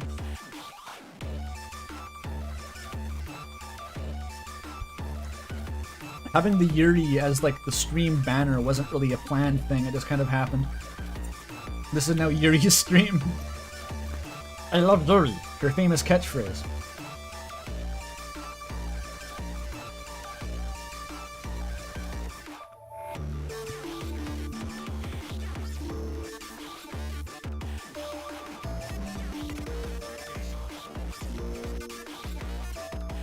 I know, right? The music's so music. This is one of my favorite Haley Labs albums. I think this is in 2015, so it's like right at the start of the Haley Labs era. There's different strata to the Haley Labs rabbit hole. For a long time in like kind of the earlier 2010s and late 2000s, it was Lap Fox. It had a different kind of identity. But then this is when it started transitioning to the modern brand with new, more experimental sounds. A little bit softer, if you can believe it. A little bit more introspective. This is a concept album as far as I know about something. I don't know what the concept is, but it's a concept album.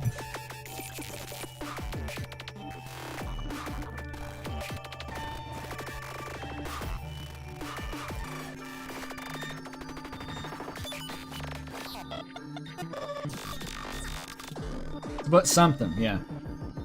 You know that apparently, I'm talking directly to Amara now, who knows a bit of this lore, but Recovery of the Absolute Artifact, where Ignorant to the Void is from, apparently that's also a concept album. I have even less of a clue what the fuck that one's about. But it's supposed to represent a story of some sort. The concept is Akabel Yuri, correct.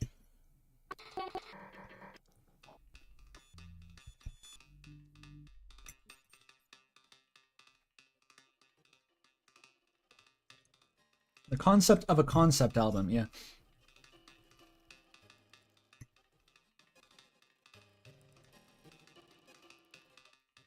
Recovering an artifact?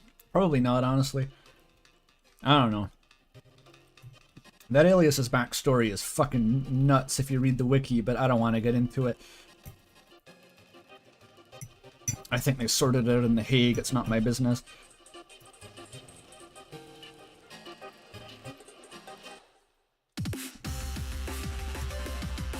is this the best one?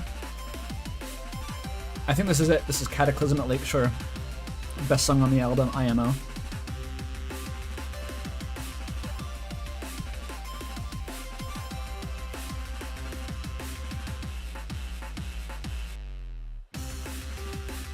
Not in the first half. The second half, I swear it sounds like the fucking Donkey Kong Tropical Freeze soundtrack.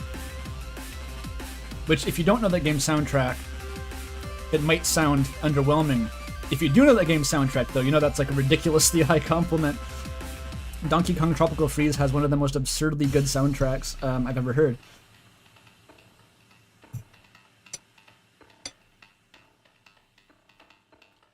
This part, coming up. I think it's the hand pan. I think that's the instrument here, hand pan.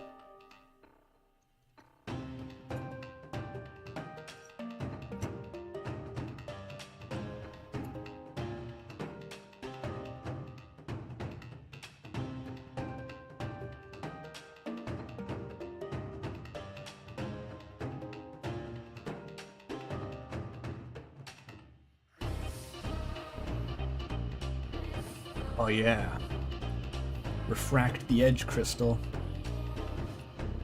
You think the lame name of Tropical Freeze has damaged reputation? Honestly, that's how I felt. I don't play Donkey Kong games, but I just heard of this game and I was like, that sounds like shovelware. Then I listened to the soundtrack on YouTube and I was like, what the fuck? Fuck yeah.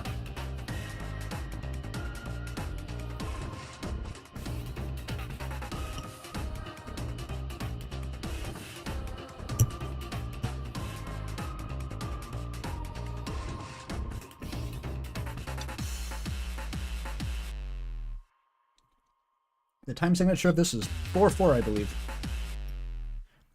It's not trying to be fancy. 4/4 Mario cadence chord progression. Nothing more classic.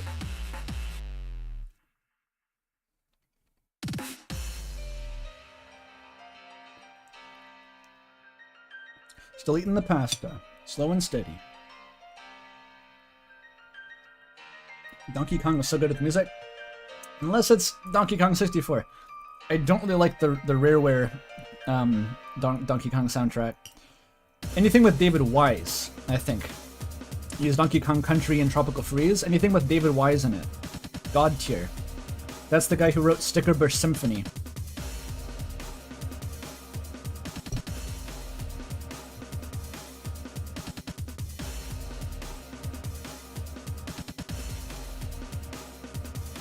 Something about his music, it doesn't sound like anything else to me. Like, there's no other video game you can point at and say, like, this has a Donkey Kong Country-like soundtrack. I think just David Wise is his own thing.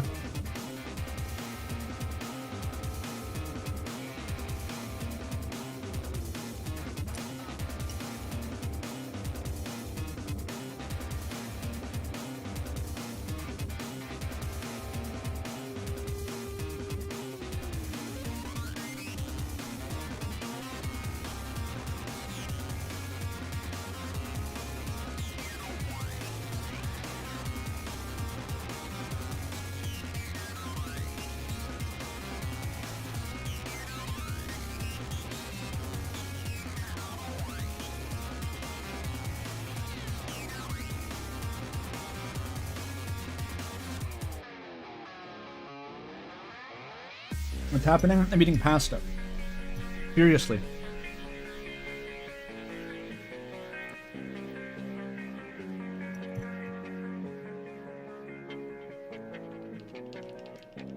I'd say I'm racing the album before it finishes, but I know that this ends in like a 7-minute long psytrance banger, so I'm not worried. Is it psytrance? I don't know. It's like Spangle music. Does literally anyone know what Spangle is? If you do, it's like that.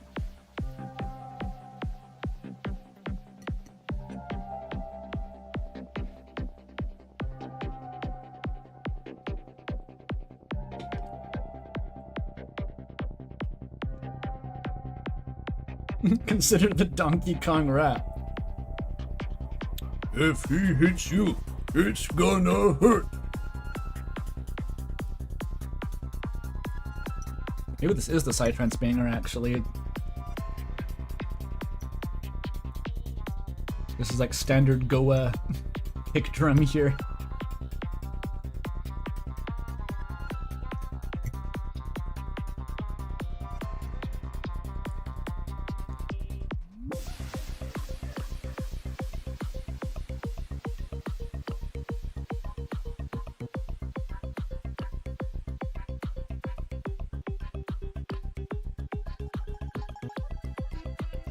Can you bring in the accordion? For some reason, you gotta bring in the accordion.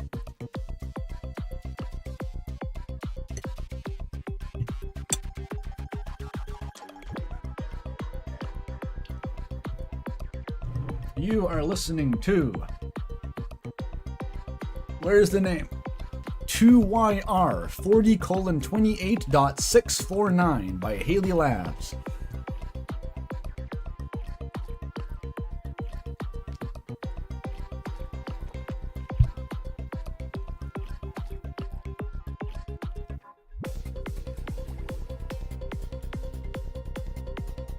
Fuck, I'm sweating now because of the spicy sausage.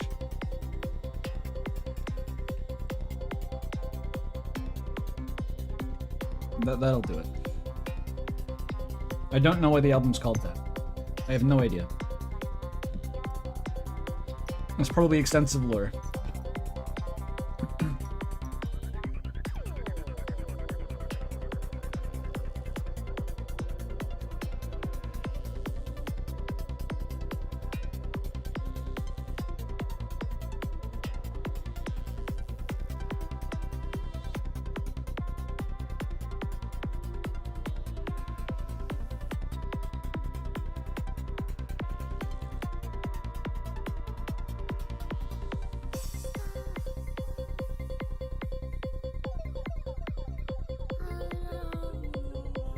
All the psytrance tropes are coming out now. The weird distorted vocals, the kind of tinkly sounds. It's drug music. It's like listen to this instead of taking drugs or while taking drugs.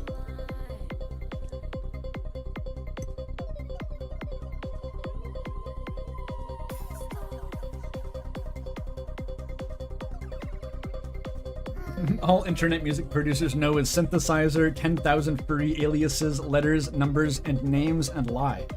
It's true.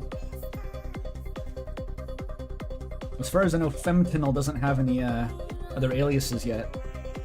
They should really get on that. And also maybe make more than 3 albums, that would help. Wink wink, nudge nudge. I don't even know, people said like get into Femtinel.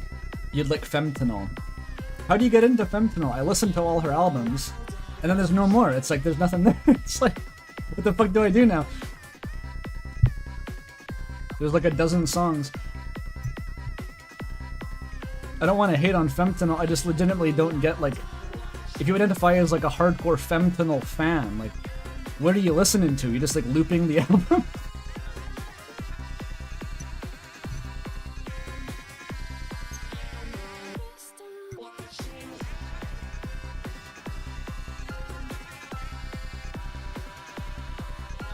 Give it time and play Ezreco? No, that's not the issue.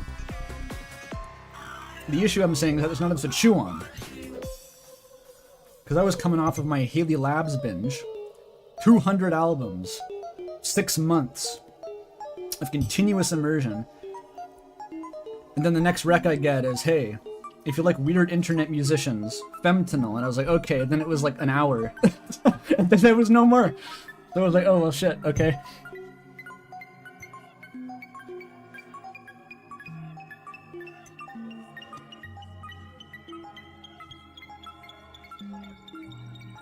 Ever found a song you never get tired of no matter how much you loop it? Oh, I've been there. That's how I used to listen to music all the time. I would just loop the same video game soundtracks. But yes, Amara identified it. I got spoiled. I got spoiled by Haley Labs. I know that most artists don't have 100 albums. I would appreciate, like, 10. 10 would be good. I'd love that. But when it's like... There's only 2 at the time, I think. I think there's a 3rd one recently? I don't even know. It's not even enough to taste it.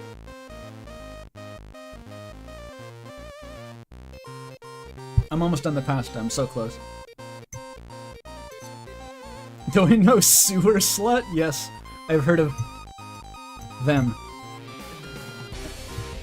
Don't they do like ambient, kind of ambient shit?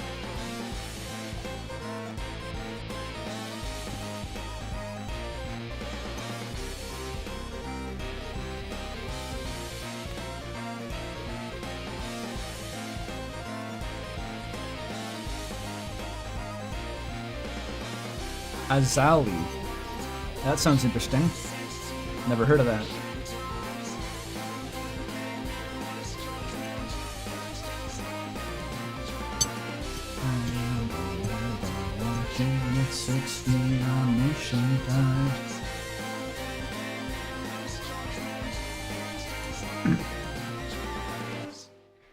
I think this album synced up perfectly with me finishing the pasta. I just finished it. Alright, that was a long break, but I needed it. I needed that. Whew. What do you mean I've never heard of a channel with 150,000 subs? Do you know how few 150,000 is? I've never heard of... I guarantee that there's 100 channels with over 10 million subscribers that no one in this chat has heard of. Right now. Do you know how many fucking YouTube channels there are? Then I'm supposed to know every 150,000 subscriber YouTube channel. There's probably literally tens of thousands of those.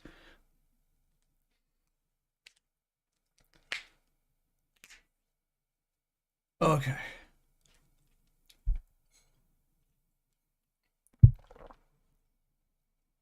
At least 4, yeah.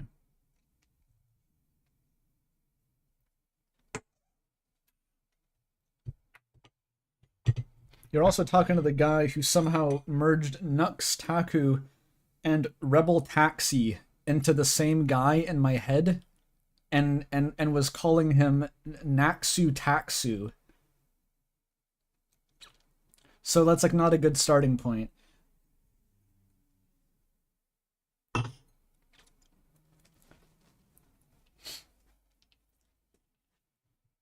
right. Oh fuck, I'm sweating. The spicy sausages. They're sweating me out. I still have my iced espresso though. I've just had espresso with a giant ice cube melting at it this whole time. It's gonna save me. Mamma mia.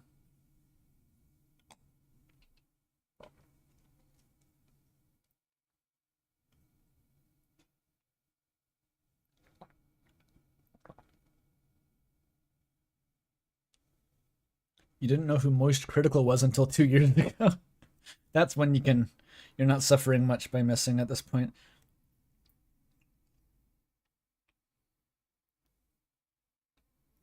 How'd you get a giant ice cube?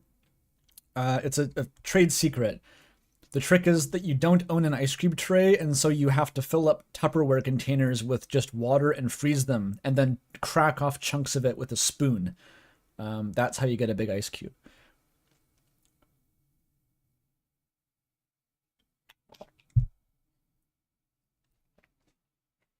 It works.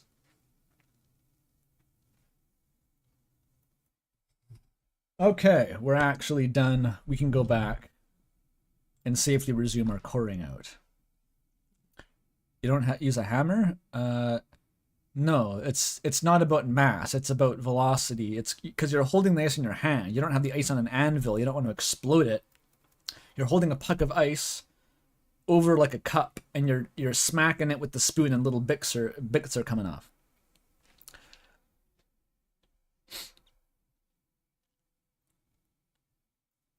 I don't think it actually is about momentum. I think it's about kinetic energy, because those are actually very different quantities. One of them has a velocity squared, one of them has a velocity not squared. And I was assured by Greg, the guy from How to Drink, that you want a lighter spoon that can move faster to crack the ice. So I know what I'm talking about. You chipped your tooth like that? By hitting it with a spoon? Don't do that. All right. How's it going, guys? They don't have dialogue for me, though. They don't have exclamation marks. Oh, the music. Okay, there we go. Immersion restored. I know that dialogue, Akazet has third-person dialogue, I don't know if it's earlier. I know the end is a really important one that I'm going to make sure to get. Nothing yet.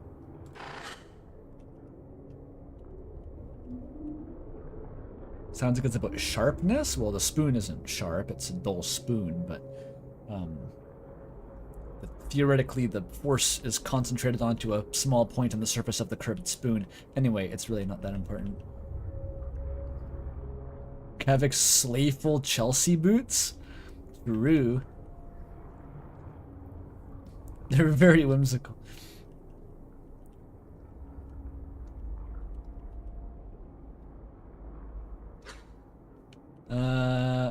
Oh, I can go through this door, I think. That's how I proceed.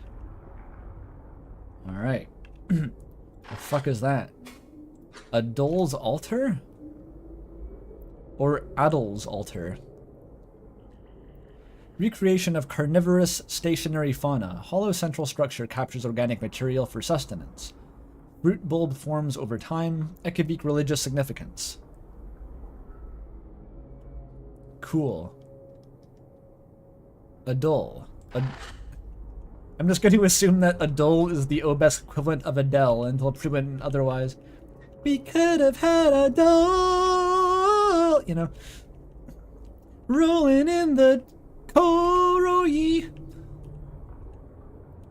You had my mind core inside of your claws, but you crushed it like it's those kiwi. Hey, okay, close enough. The Lesser Mind Chamber. Eerily quiet, given the horrors behind us. Also quite bare. Well, it could be an aesthetic choice. Bosco did mention things being torn away and dragged to the core. No matter. The team sets out to investigate the area. Our objective is clear. At least one of these ponds is likely still functional. Okay, more dialogue. Lots of dialogue. So we got like the black evil pyramids from a lot of stuff. Blade Runner, Tunic.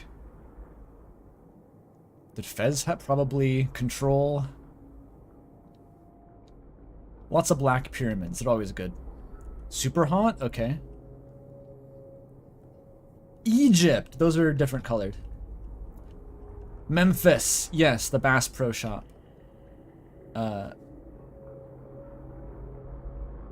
Bass Pro effigies. Bosco used to love these. Similar in composition to Groundsmanry Core, for secondary grounds mine support in times of need, permits direct connection to core, spire-wide archival spine connectivity, and archival knowledge pool. A grave mistake. Oh. There you go, Akazet, inserting deeply ominous foreshadowing into your inherited context again. I'm not even sure why they're the grave mistake at the moment. I have a couple ideas, I guess, but... Yeah, I think I know, actually. How's it going, Bosco? How are you handling the horrors? Bosco lingers quietly near the pods, inspecting them for damage. He seems to have settled on a potential candidate already, so I ask. Bosco, you mentioned earlier that it looks like things were removed. Yes. Probably bodies, but there were other spots that stood out to me. Damage in the ground, implying entirely missing terminals and equipment. Similarly dragged around, pulled from their ports, leaving trails of sludge. Okay, my ability to do deeper voices has vanished. That'll come back eventually. Some toward the core's chamber. No. Some toward the core chamber's grand doors. And others to halls leading further into the ring. Notice how the strange chamber has no auxiliary terminals, no storage. It is the same.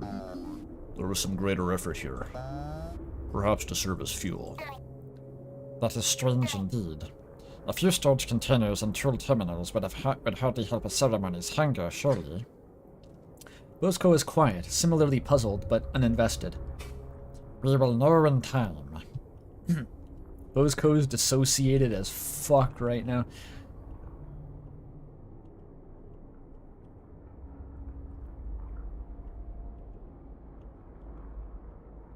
Flip a pyramid over to make a new Bosco. Can I get Bosco to interlock between the pyramids? There's some angle that would get him to nestle perfectly between them.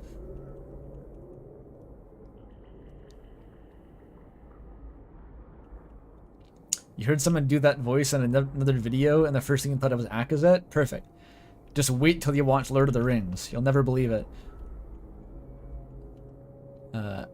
Oh, it's backwards, Kavik. He's got a mouth on the back of his head, but his eyes are covered by his hair. It's confusing.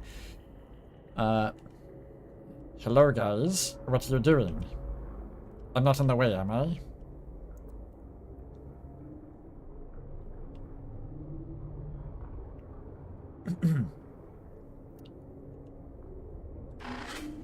Lesser Mind Status. Highlights requests for help and archival connectivity loss. Swarm projections stopped reorienting some time ago. Last reports of sudden immense strain across entire system. Okay. Kavik. What's up? Look, it's the boys. The nerd boys. The double trouble. They're flanking me. Kozik and Kavik linger near the center of the chamber. There, as Terminal displays the state of groundsmanry attendance throughout the spire.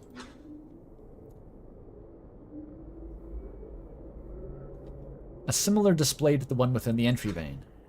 There is far too much detailed information for me to make sense of, but the numerous alerts and requests are apparent. Critical damage is reported at the fringes of every spire branch, and there are far too many urgent calls for help. Oh, this one is more readable. According to this, there is no groundsmanry happening at all? The core, is it still intact? It must be. The core must be entirely occupied with the ceremony. See that last activity? It stopped being used for groundsmanry at about the same time the map terminal stopped working, which looked to be when we arrived at the Golem maintenance. That must have been when the ceremony began. By the looks of it, whatever her last command was, it caused an immense amount of strain to the entire system all at once. But the golems were here projecting control sigils. Those only come from direct continuous groundsmanry. Right. Or something that the golems thought was close enough. Regardless, we should look for an intact pod. I can make a direct connection with the groundsmanry system with them. A direct connection to the groundsmanry system. And maybe I can see some records, too. It's hard to tell just from this faded display, but I suspect that whatever Vakoa did was done twice. He gestures toward the mangled side information. I cannot make sense of it, but he must recognize some figures. Many calls from before Vakoa's last action, and many of the spinal relays suffered just before them. The signal we felt, the one that changed our golems, while it may not have been groundsmanry as we know it, I truly believe that it started from the core. I see. I recall being very confused on my first playthrough, because basically, at this point, on a first playthrough at least, you barely understand what groundsmanry is. It's a very abstract concept, and they're simultaneously introducing another thing that is similar to, but not the same as groundsmanry, and even the characters in game are confused about it. So it's doubly confusing when you don't really have a grasp on what the normal groundsmanry is, as opposed to like the new weird groundsmanry that's not groundsmanry. But basically the groundsmanry comes from the groundsmanry cyst in the middle. It's how the embassy is controlled globally. And the Okidoya thing that Gakfu mentioned is kind of an analog to it that is not itself literally groundsmanry. Something like that. Okie dokie.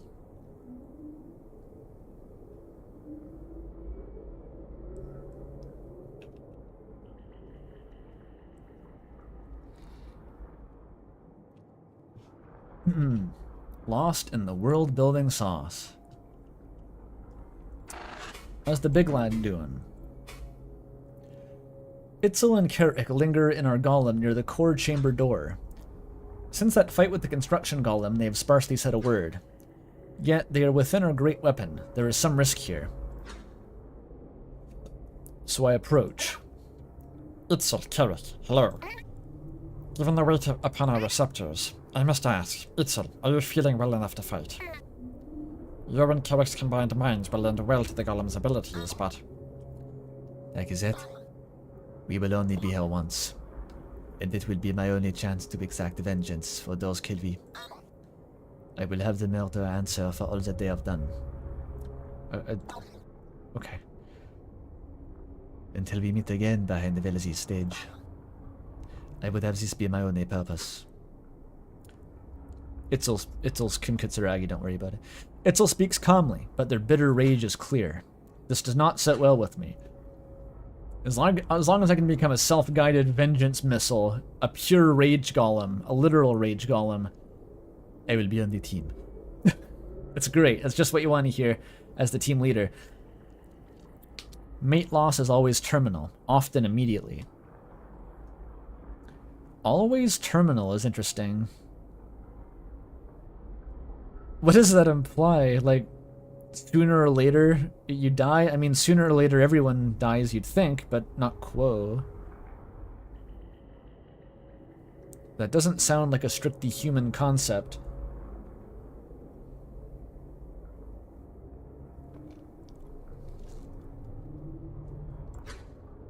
Surface hunters charging into the dark for vengeance, cavern folk growing unresponsive. Madness in many shapes, lovingly drawn by Velzi's cruel claws. Itzel is, who's saying Itzel was a woman? I think Itzel is non-binary as far as anyone knows. Even with her larval flesh left behind, this curse follows us into death eventually. So while it is true that there is an intense driving force behind Itzel now, a stray storm that may bend the Velk down in our direction, I fear it may be uncontrollable. Miltza nearby makes a clear grip of discomfort in her branched receptors.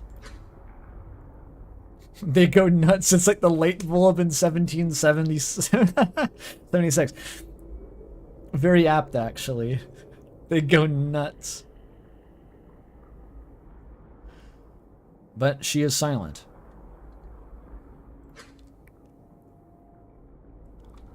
Cultural precedent and/or biological drive to become suicidally depressed when your partner dies.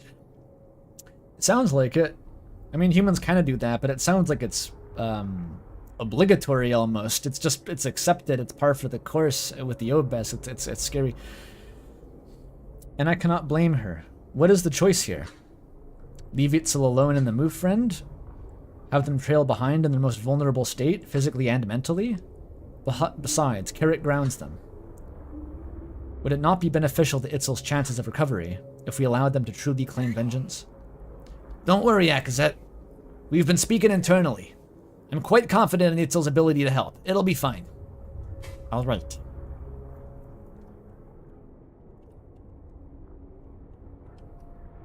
Obesk in general dying is par for the course. Well, not Quo. Those aren't supposed to die. It must not happen very often. Or weren't they saying they'd never seen it in a Quo before? Maybe. I think this is a behavior that's normally seen in larval Obesk, because the Quo hardly ever die.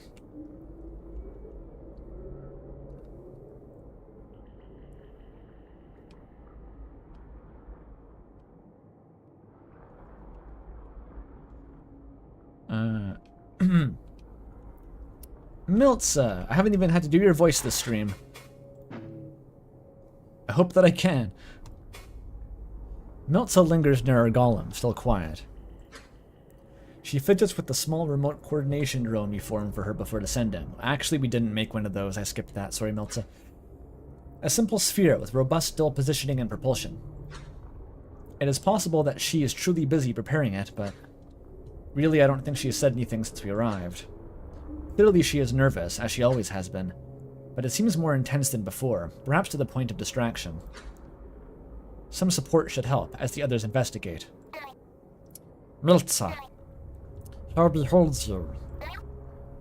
This is a worrying time, but I worry for you as well. Is something troubling you?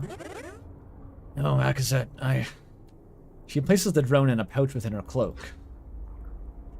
It clinks against a number of other cysts, likely the ones retrieved from her room long ago, with her deviant art work in progresses. The receptors stretch open and close as she places the words to her thoughts. I know that coming here, it was the right choice, but I should hold nothing from you. It does not feel like this far. Does it not feel like this is far, far out of our control? We are researchers, diplomats, a few engineers, and ceremonies usually demand several teams just to initiate, from what I know. Do you really think we can do anything about this? Under the light of Velocity's attention, in the moments of great pressure, they say that the impossible outcomes become common. But I hold no delusion, Miltza. If there is truly nothing we can do, then it is as I said. We will find survivors and quickly escape. This answer feels wrong, but it is true. Escape is our only resort, should this be beyond our grasp. Of course, of course. Even with the fleeing as an option, a thought that has come to her many times, there is no easing of her tension. Could it be something else bothering her? I'm sure it's fine. Yeah, she's got eyes on her chest and a lot of eyes. My eyes are down here. Yeah.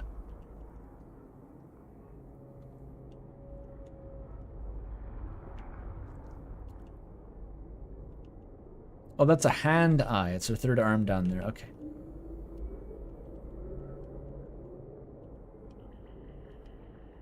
Cinnamon roll deployed? Is Miltza the cinnamon roll?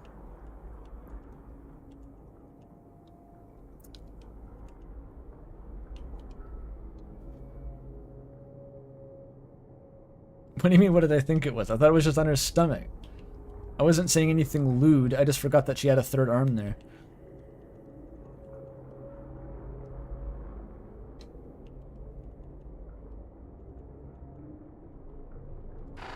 The gap.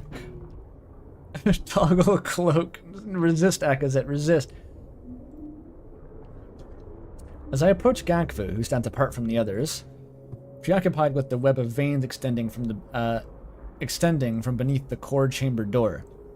These faint black things. The veins. They are barely visible, indentations left in the ground from their weaving. Gakfu, what is wrong? These veins. Do you not feel some unease? They make the floor uneven, seem disorderly. Not integrated with the ground systems, forcing their way through. Akazet, they must be new. They are unusual now that you point to them. I gotta drink some water real quick.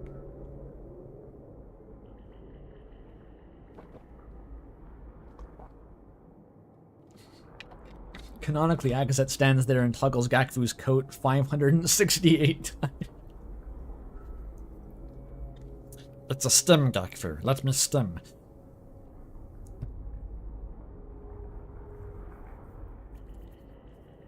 Gakfu calls to our friends in the golem.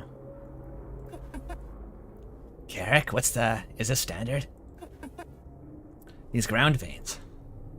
From the suspense in the golem's receptor, or the surprise in the golem's receptors, they must not have noticed either. Huh? No. The grounds mine segment here is designed to have resources running through the walls and floor already. Invisibly, through particular connections. So these should be unnecessary. The pod connections from the ceiling look right. Because those wire into the spire, I think. But I don't know what these ones on the ground are. But Koa would not entertain this aesthetic choice either, from what I know of her. She's one of those smooth stone types. I know them from Minecraft. Gakfu's eyes follow their path, from the door to each of the lesser pods. They form a sort of connection, merging, disappearing into the flesh near the base. I think that's a typo. Wee. Summon the devs to fix the typo. Well, I can only tell that these connect to the core somehow. But, same as our foes, there's no meaning I can glean from them. They don't seem to be able to move, but just try hard not to stand on them for too long. Strange.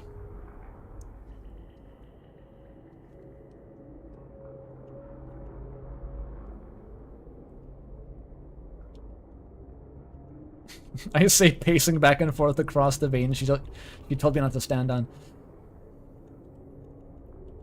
Yeah, probably.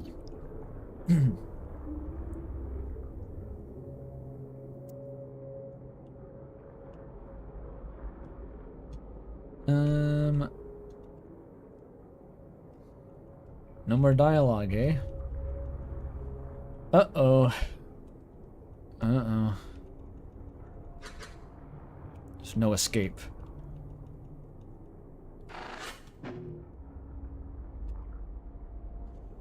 Bosco lingers near an ideal pod, and so I call everyone's attention to it with an impulse through our connection. All begin to gather nearby with a shared sense of vague unease. This one should work. Bosco feels around the pod's center-facing side, eventually finding the edges of a panel. With a tear, a circular hatch gives way to the dark interior. Such elegant technology, you have to tear it open like a Halloween pumpkin. All the guts are hanging out. Oh, thank you, Bosco. I'll give this a try first. I know these. They're just like remote operation chambers back home. A little more modern, but the same paradigm. Just watch out. If it really is the same, then it'll notify the grounds mind. Whoever holds the core will know we're here. If there's anyone in it, I think I'm getting a bit lightheaded. I should pace myself. Ooh, it sneaks up on you. I'm drinking water.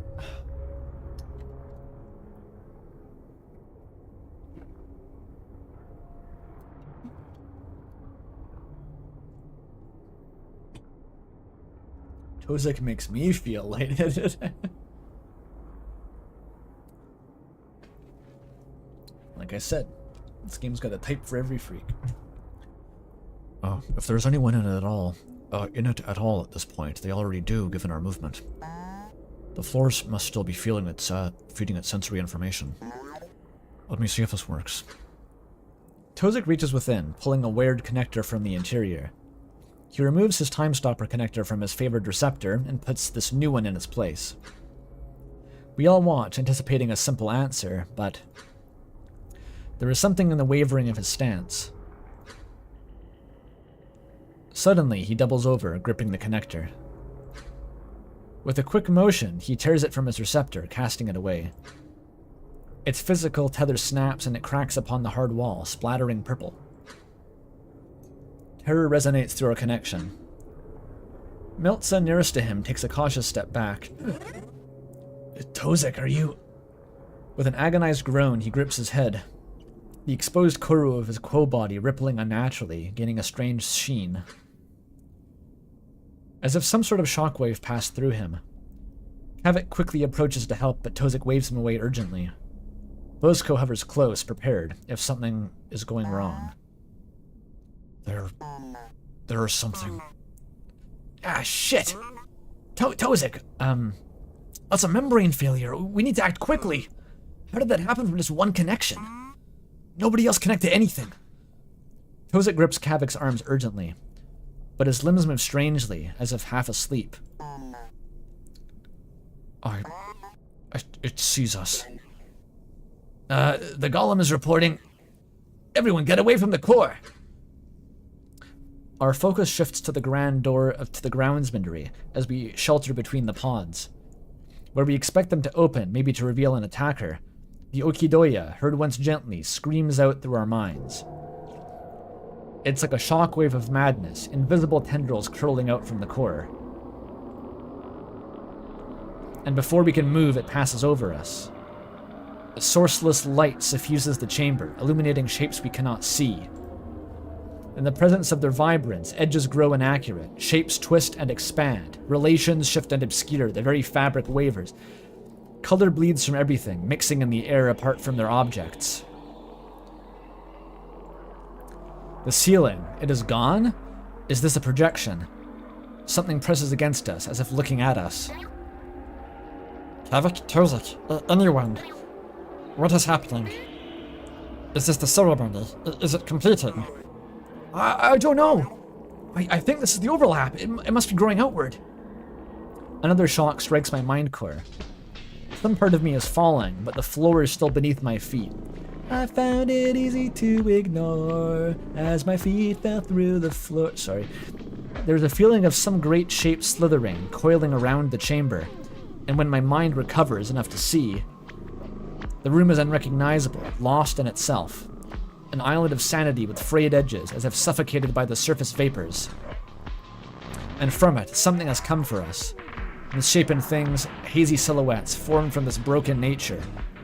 When I look at them, I see familiar shapes. Husks like before? Golems? Something else. They move without the fatigue of our past foes. I simply cannot make sense of them. I cannot truly make sense of them. But their presence alone seems to strengthen the effect of this distortion. They must be the source of this, or a part somehow. It must be stopped before we are lost to this overlap. No friends will be made here. Whatever this is, whatever this is has not destroyed us yet. We must fight. Everyone, follow my lead. Alright, but where are you? The question immediately chills my mind. I look nearby, but see only Bozko, Itzel, and Carrick. Where are we? There is no time. These creatures are upon us. Everyone, fight to the best of your ability. I will lend my expertise as I can. So, we now have, like Divinity Original Sin combat. Dungeons and Dragons ass, Baldur's Gate ass, tile-based combat. Woo!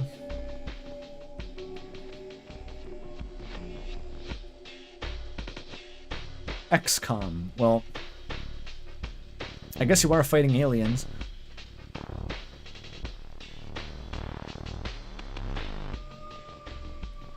Does this have a roguelike? Not yet. Let's give it up for genre number 47!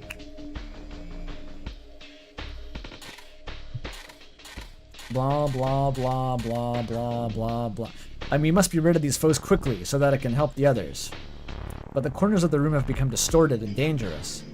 I'm reminded of how we destroyed the Foundation Golem just a wink ago. We should avoid them, but so too can we use them with carefully angled strikes.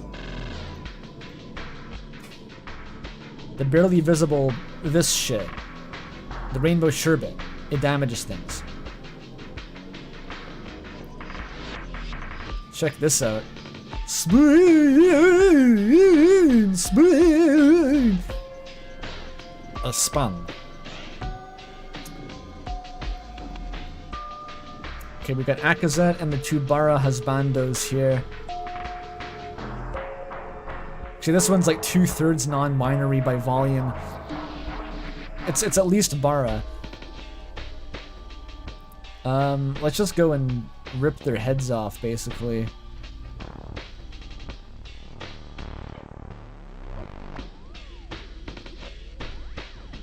So this applies focused.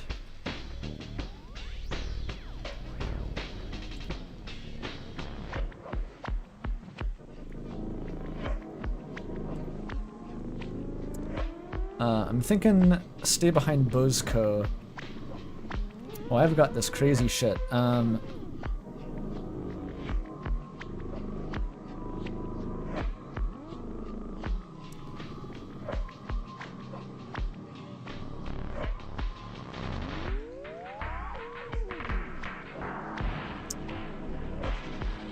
Wide directional release of rapidly decaying light.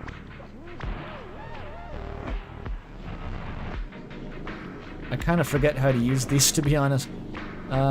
Probably the Valk Splitter will help, right? It only hits one of them. I thought it would be an AoE, actually. Alright, Bozko. Tank. Oh wait, Protect needs to be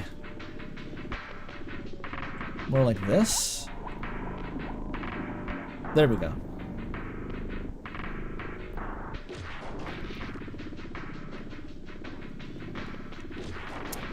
It is a bit more brain overwhelming than the RPG version of the combat, I have to say. It's much more heuristically based. You just kind of vibe this out.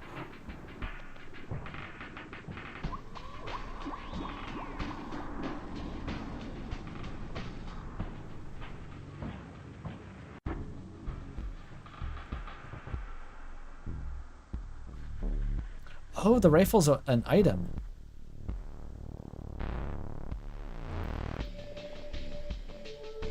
Sludge volley. It's like some Cruelty Squad shit. My high caliber sludge cannon.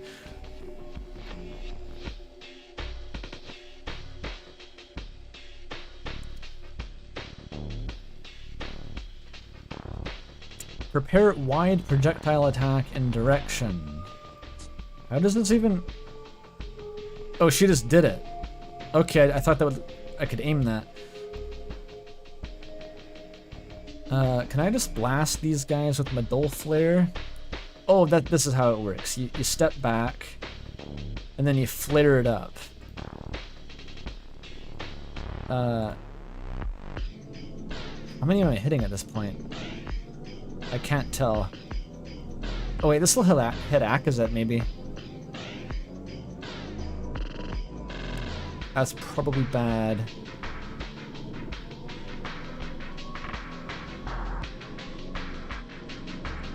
Can I finagle it? I don't know. Just Valk split.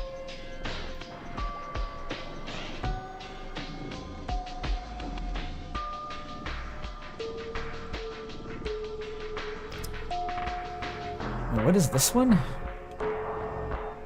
15 HP. I think I need to wind up the punch.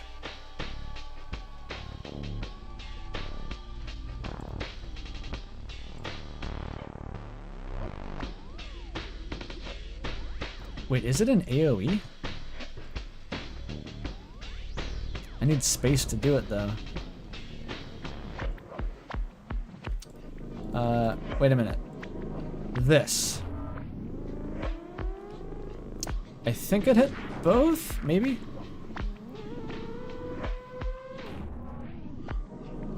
It is hard to see.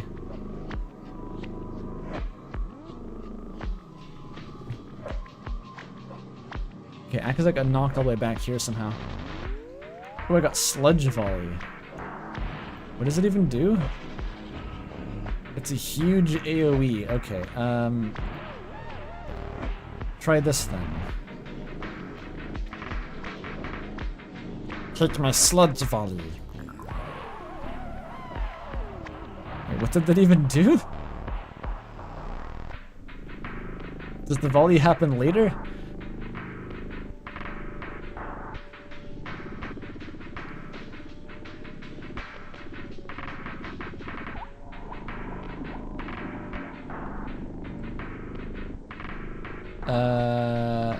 That's only gonna hit like 2 of them. Only 1 of them. Gosh darn it. This dull flare's hard to use, because Akazet's always in the way.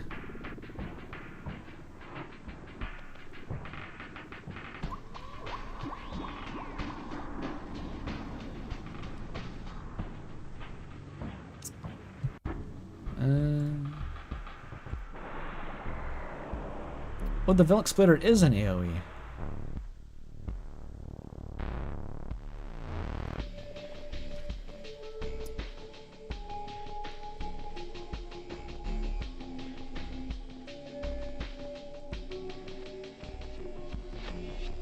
Bosco can protect Akazet. He was getting kind of low in HP actually.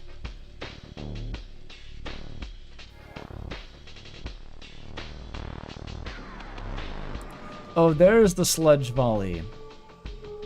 It's a delayed effect. Prepare a wide projectile attack in the specified direction. Fires on the start of the next turn. Yes.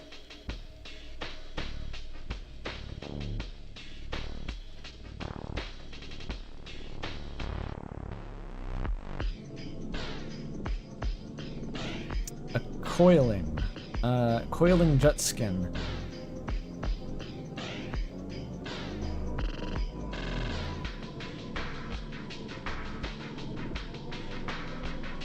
Bonk it, I guess? Or maybe I should just back up and let the Velk Splitter do its work.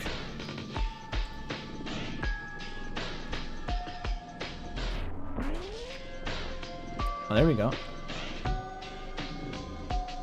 Okay, I think this could be ideal. Oh, the dull flare. There we go. Yo, I dunked them.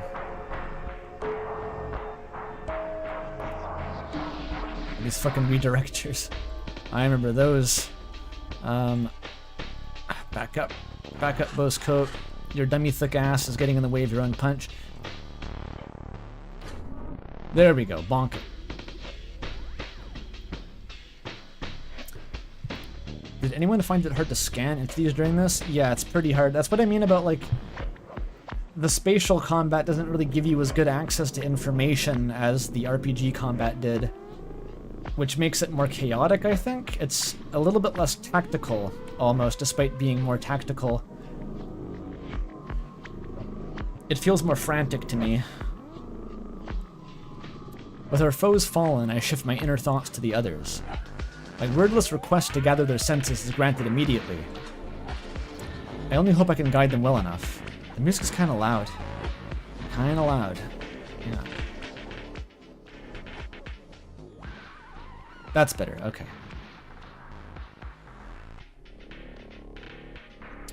You got a soft lock during the archive part? I hope that doesn't happen to me.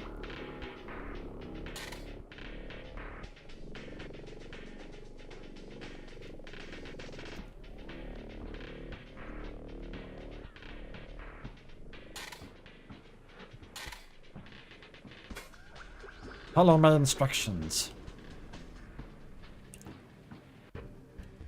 The GAC. What are these guys? They're all just... whatever, 15 HP. Scramble... Persistent area effect. They're all different now. Disrupt multiple targets with enhanced groundsmanry, more illegal than before. Awesome. Hey, Akazet, my minecart now counts as a Schedule 1 substance.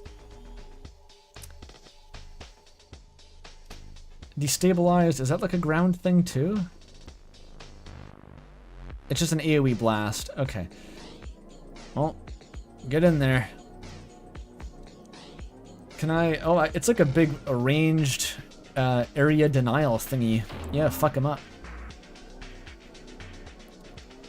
And Milt's applies like mass focused, right?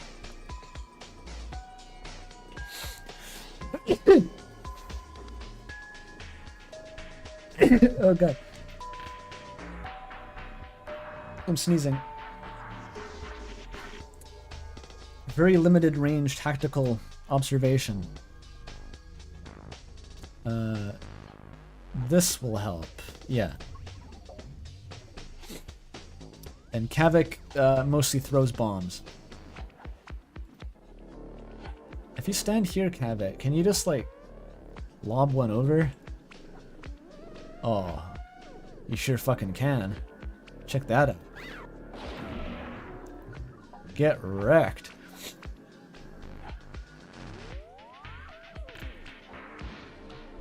Velzy smiles. Where can you move, Gakfu? I can't. I think it's to here.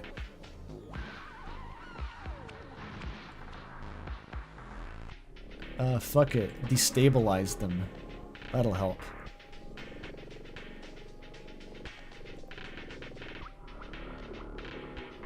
Can I get the self-focus? Only on Gakfu. I guess she's in front. I'll just keep throwing bombs. We love you, Kavik. How did this one get destabilized? I thought I did it over there. Maybe the bomb pushed it back? I don't know. Just obliterate it.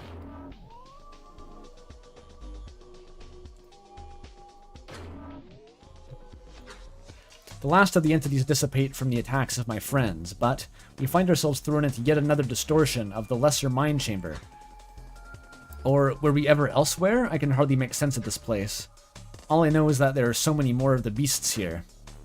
And we are together again. Okay, real clusterfuck time. There's like 17 guys just windmill about. Just windmill. Half-formed questions and thoughts of confusion race through our connection. Have no fear. We are having some effect. It seems closer to the shape it used to be, does it not? There are many, but so are we. Look at this complete disaster of a combat arena. Let's go.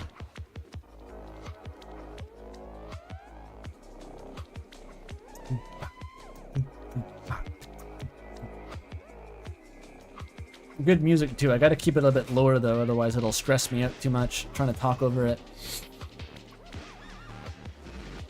We gotta bop these guys back into the naughty pens, basically, before they have a chance.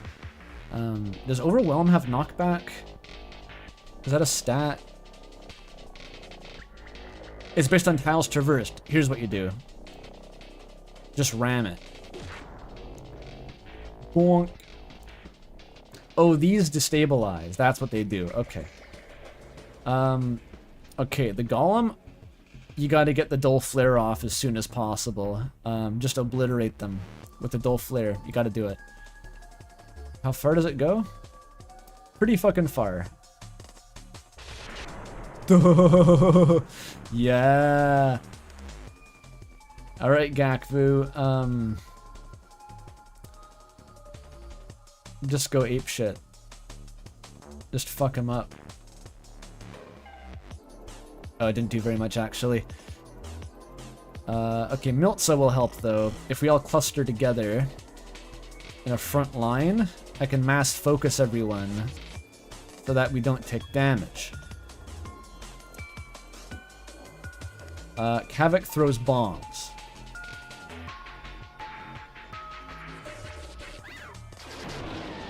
Jesus Christ. Who the fuck is this? Bozco. Bozco exists. Okay, Bozco. Also protect everyone.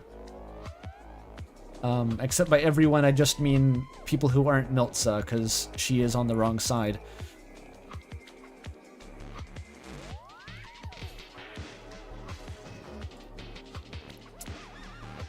Is that any good? That hits the Golem. I think Bozco can do better here. There we go, that's all three of them.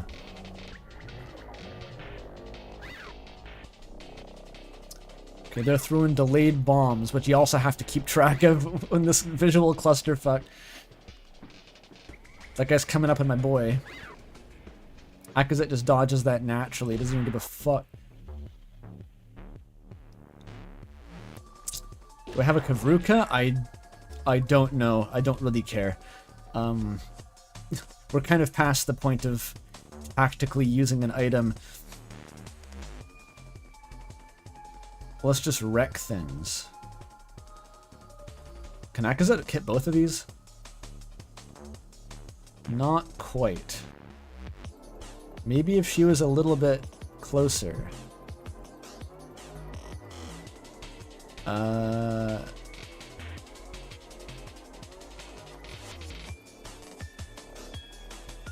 Is that enough? It wasn't really enough. Oh well. Ooh, I see a Velk splitter line. Oh, ho, ho, ho, ho. Oh, it has limited range? Bummer. It pushes them all back in a stack though, that's great. Okay, Gak attack, Gak attack.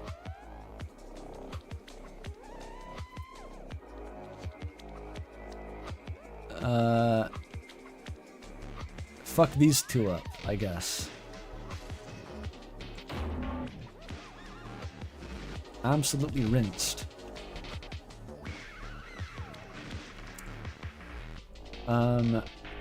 Maybe the airstrike? What does this do?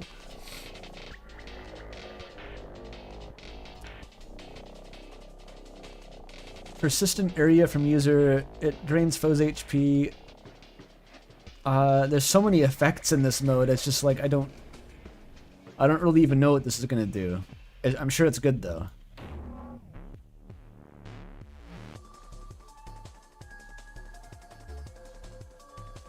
Okay. Who does Kavik throw a pipe bomb at?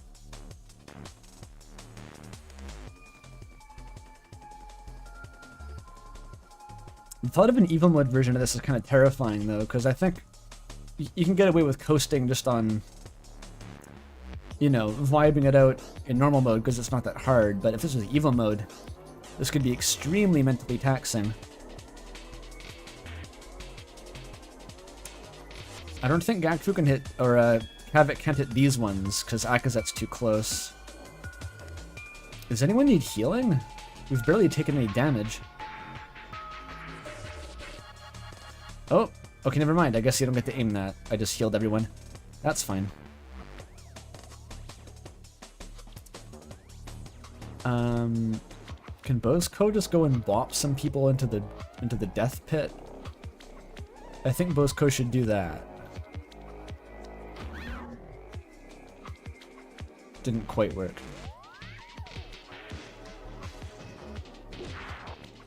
Ow. They're trying to hit Bozko and he just doesn't take damage, just too powerful.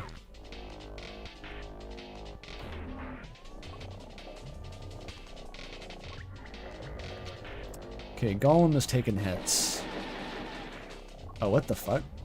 They blew up the terminal. Gakfu tanked it like a champ, though. She's fine.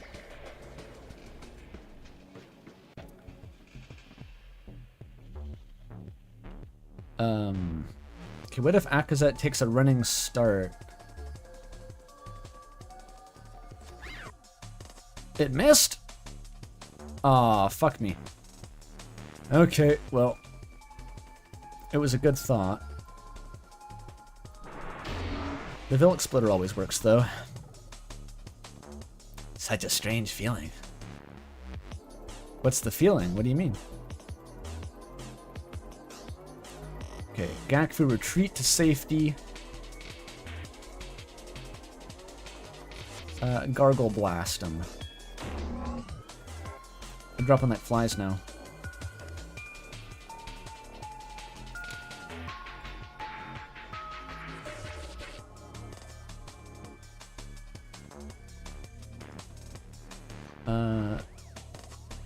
There's no more masked targets.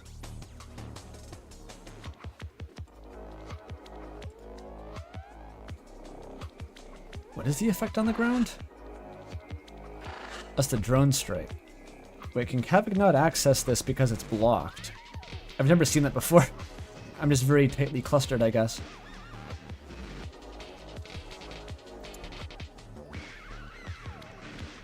I guess just keep healing everyone. They're all close by. Okay.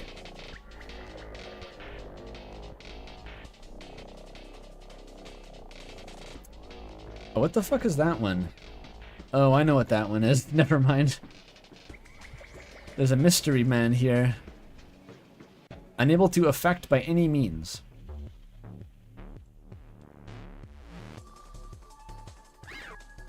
Bozko, you missed. No. Ow. It doesn't matter though. They're just like bonking into Bozko and killing themselves.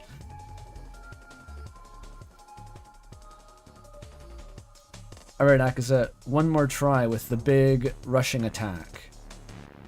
Actually, I don't have a good angle for that at all. Try Frenzy. There we go. How did the Golem get back here?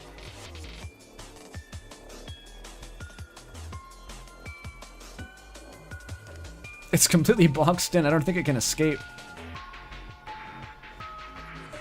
Maybe a Vilk splitter can go through? Oh yeah, that works.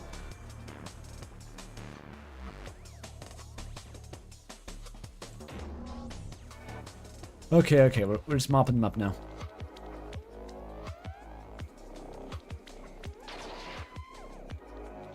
Victory!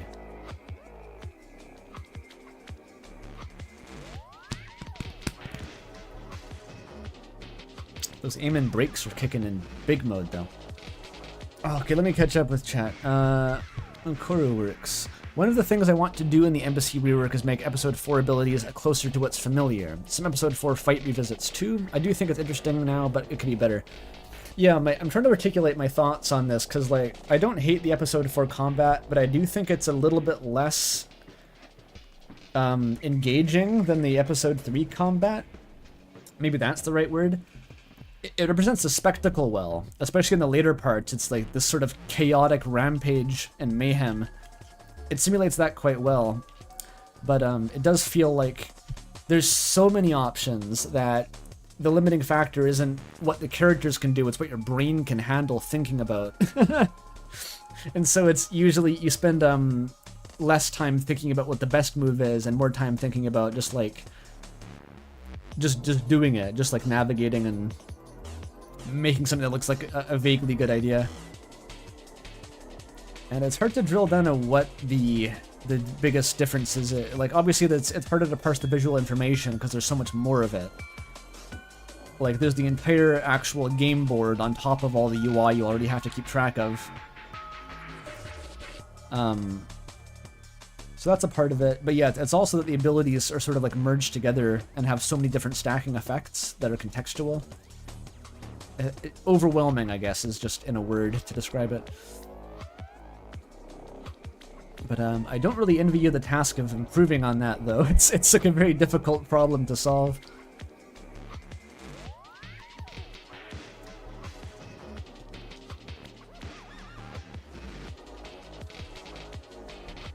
I got a little silly. The last of the solidified threats have been dispersed. With each one felled, the space has grown more familiar. Still distorted, but the change is felt. As if we were waking from a dream. Bottle water, sippy. We take this instant to recover. I don't understand. They are formless, but can be touched and destroyed? They hurt, but they leave no mark beyond melted flesh. Everything we fought, it is all gone, leaving no carcasses. I'm not sure how Bosco noticed that, because I don't think he took a single point of damage through that entire fight. Oh, maybe he did, actually. He's missing a few health. Every time I saw it, was just, like, blocked. The enemy takes 1 damage instead. And beyond that, Gakvu's... wait, no. Everything we fought, it is all gone, leaving no carcass. And beyond that, Gakvu's groundsmanry still seems to work against them?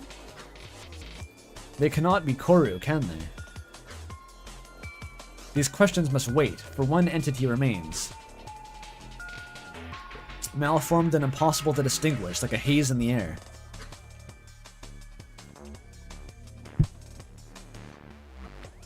Before I can make any motion to attack, from the now restored door to the core chamber comes a great shockwave. And at once we are pushed away, nearly swept off our feet. Unexpectedly, I land near Tozik, who has been resting against a pod this whole time. Oh, I never saw Tozik fight, yeah. What's happening? Am I awake? I want to help him, but my attention is drawn back to the last presence. I cannot lose focus. Whatever happened seemed to have given it a solid form, fully manifested.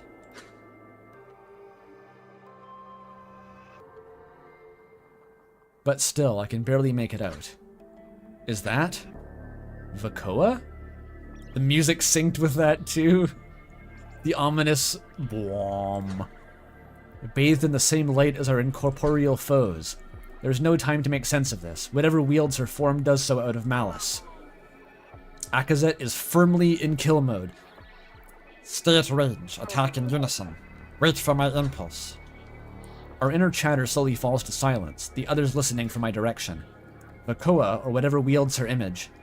She watches us, moving warily like a cautious surface runner observing a predator.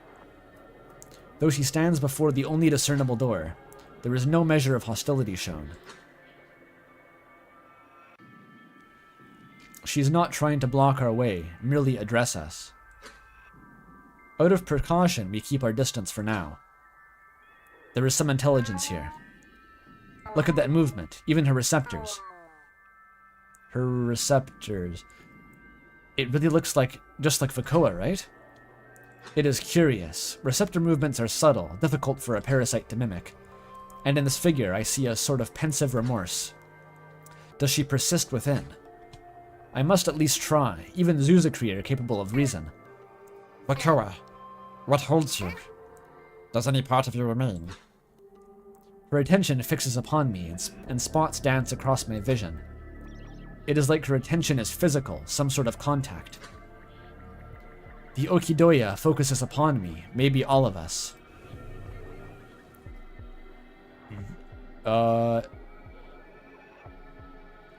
You welcome? Before... No, not focused on us, but around us, carrying thoughts. It reverberates against our minds, barely intersecting with them. Unable to truly connect. I suspect we have to retaliate against an attack, but she remains afar. This is a true attempt to communicate something. Peace. The sensation of voices grasp at words in my mind, trying to fit them together. I come before you in peace, maybe? Yeah. Straight from your house, coming! Coming! I can almost make out something, a vague meaning. A regret or kindness, maybe grief? But beneath it all is destabilizing pain. My vision blurs until I can shake these tendrils from my mind's eye. I cannot understand it, truly, and I think I must not. Could this feeling itself be a sign of some parasite biting into my flesh? Bakoa still does not move, gesturing in welcome toward the door. Does she want us to see what she has done? Or perhaps she wants us to enter, to accept our deaths? Is she stupid? I will repay this insult.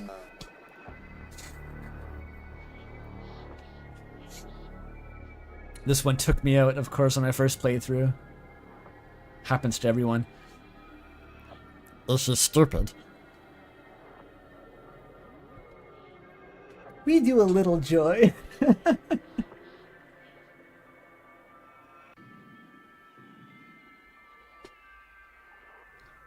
All the slaughter is your doing. Speak clearly or I'll tear you apart.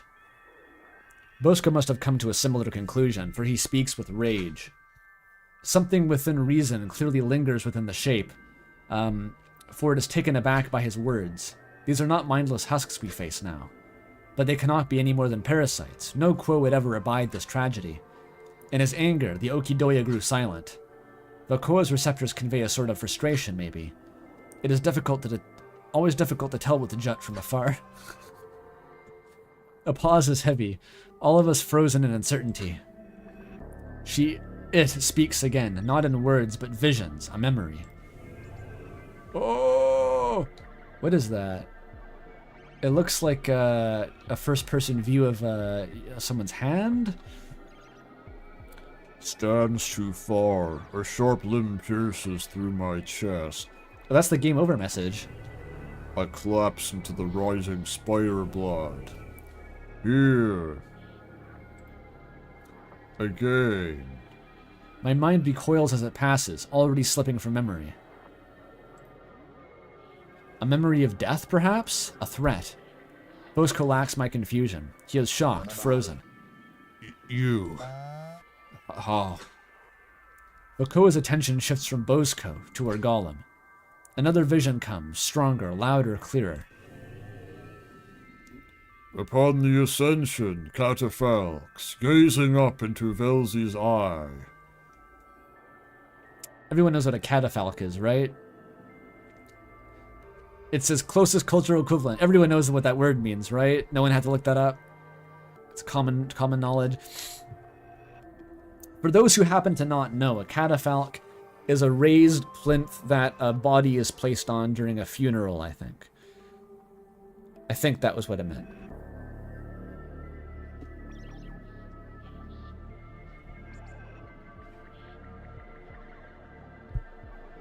A thing what holds a dead body. The Jut hands me a mind core connector, and then one, a Jut hands me a mind core connector, and then one to my Tiri. I sense fear in our entangled receptors, and I laugh. This is a memory from Dozkelvi. I just realized it's Dozkelvi's perspective. Itzel has a kiwi, but Dozkelvi had a teary. You get it? I sense fear in our entangled receptors, and I laugh. Embracing is a strange idea. Death. It's death. Embracing death is a strange idea, but we know there is nothing to be afraid of. So I say, Theory, do not be so nervous. I'm here with you, and we will begin anew together. Again. I must physically shake the vision away, reflexively gripping my head. Why did you eat my wife? That's kind of the vibe here, yeah. It is hella romantic to shed your larval form with your receptors curled. Hella romantic. Just half a second of Yuri. Half a second, okay? I can stop whenever I need to, okay. I must physically shake the vision away, reflexively gripping my head. Attempting to speak with this entity is pointless. It is a babble of disjointed memory fragments. Like social parasite throwing out what it has seized in hopes of fooling us. And thus begins the doubt arc. I don't know how else to describe this. It's a fascinating component of Chapter 4 is the Akazet's continual struggle to doubt about who they're fighting against is planted in her head, and she constantly has to fight against it to maintain like the mission, the survival. It's a fascinating struggle. I like it a lot. And it's also very anxiety-inducing as a reader. What horrific dread you inspire in me, Corru. Like a social parasite, throwing out what it has seized in hopes of fooling us. Vakura, if you have any sense at all, yield the core. We can still stop. A dull pulse flares through the room, blinding me briefly. That was the golem. Already it hovers aggressively toward our foe.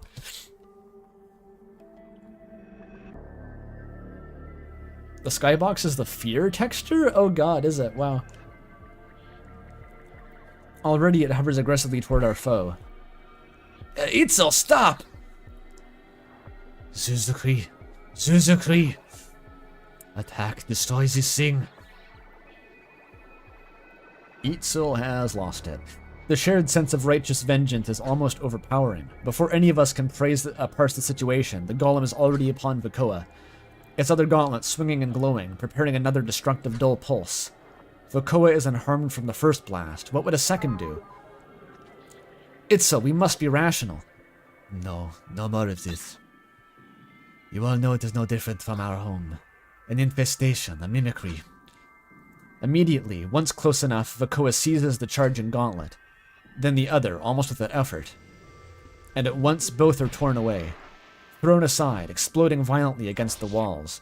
Vakoa's claws part the impenetrable chassis of the golem effortlessly, leaving an irreparable split that sends it to the ground with a heavy thud. Such is its weight that its head, no longer sustained, crushes its connectors as it strikes the ground. Carrick scurries away, having escaped the viscera, retreating into the opposite wallet of wild fear. Carrick's okay, but Itzel is held in Vakoa's claw. No, no, no, no, no. Help me. I sense strain from Gakvu through our connection. What? I can't do anything to Vakoa. My groundsman piece not working. It's not like the others. There's something there, but it's... I don't know. I cannot grasp it. If I throw a bomb now, it might just hit Itzel. Then it falls to direct force. Bozko, follow close behind me, quickly. And grant a distant eye, Milza. My approach is like moving through a hopeless nightmare, Bozko not far behind. And while I nearly reach them, as if preempting our attack, Vakoa turns to face me and Bozko. The Okidoya suddenly screams into my mind, through all my senses, tearing my focus away from reality. Away from the time stopper, where I cannot hear the panic of my friends. Away from anything at all, any sensation. At once commanding a collapse of my quo body. Together again. by the time my limbs respond again. I still live, but it is too late. Itzel is melted in Vakoa's claws, joining with the light. Their shrieking fades into an overjoyed laughter, distorted metallically. Before I feel their voice in the same senseless Okidoya, there is nothing left. Slowly I stand. But to strike directly, would this not ensure the same fate? Was she not entirely unaffected by her greatest weapon? The others must have come to the same conclusion, for they linger at a distance. Bosco helps me up, similarly recovered, but does not move closer, while Vakoa lowers her claws, becoming unmoving, expectant, like before. She is near, too close, yet she does not strike us. Her eye passes from me and scans over the remaining survivors, and the chamber hangs in heavy silence. Finally, I feel the connection of the time stopper come into focus again. My mind recovered, limbs now frozen with my own fear. Akazet, respond. I am fine. Do not approach. Akazet, Bosco, get back, please. How is she doing this? She turns her gaze upon me, and like before I sense no hostility. I cannot bring myself to move. She effortlessly destroyed our most powerful weapon, a key in our plan, and she could clearly kill us all with even less. She could clearly kill us all with even less effort. But she does not? Is this an attempt to lower our defenses? What defenses? What can we even do? In the outline of Vakoa's receptors, I see an outward bend, a deep sadness. Something about it strikes my heart, stirring a memory. Ruzesh, weeping for our father, declining a mind core in his final moments. Why? What do you want? From this close, I can see the subtlest change in her warped receptors. Her sadness becomes conflicted, tense, as her gaze passes over us. What is running through her mind? Whose mind is it? Vakoa would surely never act with such malice. Resigned to some decision, she casts her eye unto me in a sharp motion, and the chamber closes unto... I'm getting biblical. And the chamber closes into itself, the space warping in a way my eyes fail to grasp. It feels as if we had each been struck by a sweeping limb, sending us away into a chaotic fall into the noise and color beyond the walls. And then, we tumble out of a warped door into the remains of a hall. Everyone seems to have landed with me, even Tozik. Carrick is already here at the far end. Signaling out Tozik, just sorry. Even Speedwagon is afraid. Carrick is already at the far end, pacing in a strange darkness that resembles physical reality. If they are here, then it must be the former entry hall to the Dull Mind. It is quiet, strangely so. Expecting an attack, we ascend and gather near Carrick quickly. Carrick's just a little... He's all crunched up by the wall. That's so cute. The other end still twists maddeningly. I can hardly believe we came from that. And so we stand ready to fight, for long enough that it becomes clear that Vakoa is not following us. Why? Whatever the reason, we have a moment of peace to plan again, maybe. But no plan comes to me. No one speaks. And still no one pursues us. The imperceptible tendrils of the ceremony writhe patiently just out of reach. What can we do? What do we do? What can we do? Moth has to cut in at this point. Holy shit! What an absolute behemoth of narration this is. This is so intense.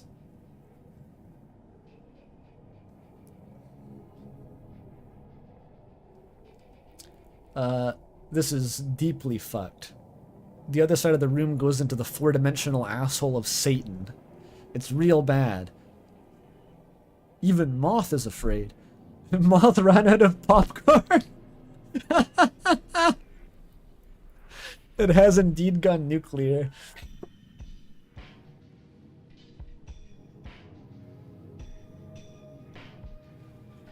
Okay, can I even do Moth's voice after all that? I can't believe it. Dude, I keep going over what you just ran through. And there's basically no incoherence here. This is real, like this happened. The whole plane shit always was over my head, but this is something else. Sorry, keep going, got everything you can. Just let me know if you want to talk about anything. Extensive interaction approaching warning. Content warning. You'll have to know how to read. Be warned. Okay. So Moth is explicitly shouting out, like, this visual distortion and bullshit is not incoherence. It is just actually what Akazet saw happen. Holy shit. Oh, that used to be the door.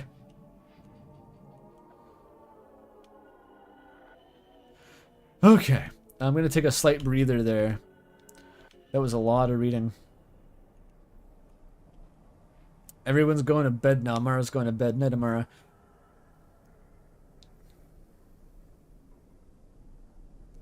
Tea break? I don't have any tea. It's too warm. This was one of my favorite tracks I made for this update, despite how simple it is. I should turn the volume up. I turned it down for the combat.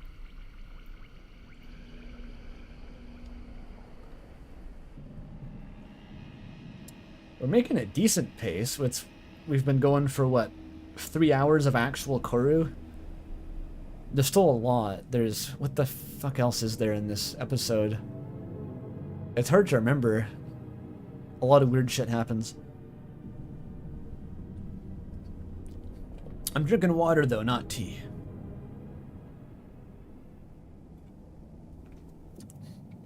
My biggest association with what corru music sounds like, I've had to summarize it, is like, ambient with whale noises in. I don't know how else to put it. Submarine ambience.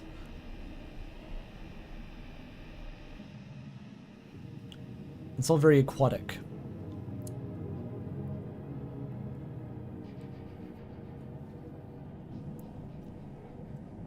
Examine Carrick, it's funny. What is funny about the situation? Itzel's dead. We just watched Itzel die. It was really sad. Carrick being hunched in this corner like an actual spider. Nothing funny about that.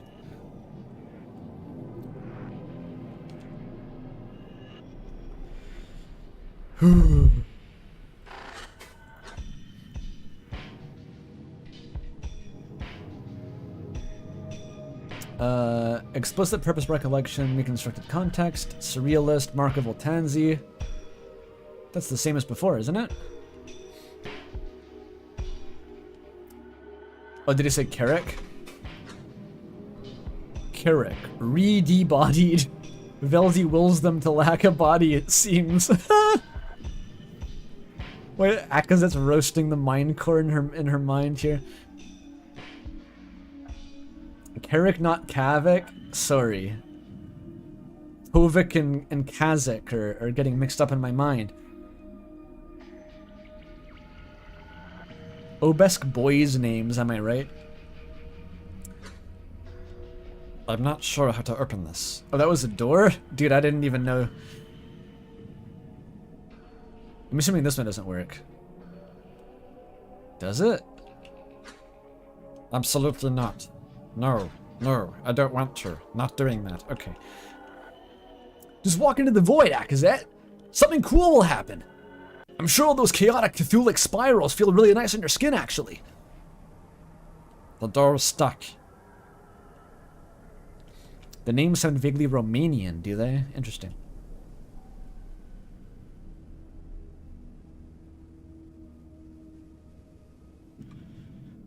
I guess no one has individual dialogue. It's just like, activate the grand scene. Ooh, eye strain, skybox.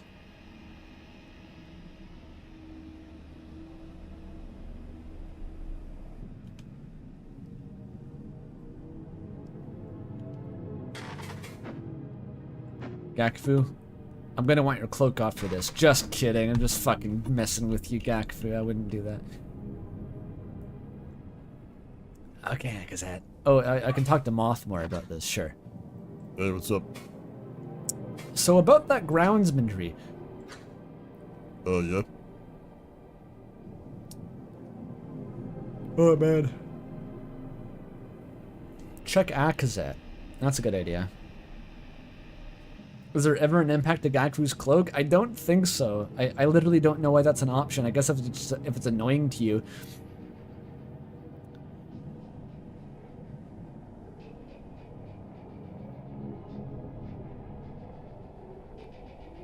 I wonder if that's the equivalent of having those like light up shoes.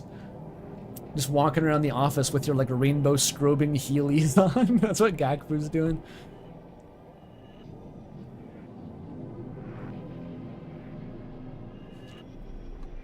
Okay, this is dialogue from earlier. Let's badger Moth about what a dull ceremony is. Gakfu cloak off increases evasion by 2% and you're not making that up. Well, I'm leaving it on regardless.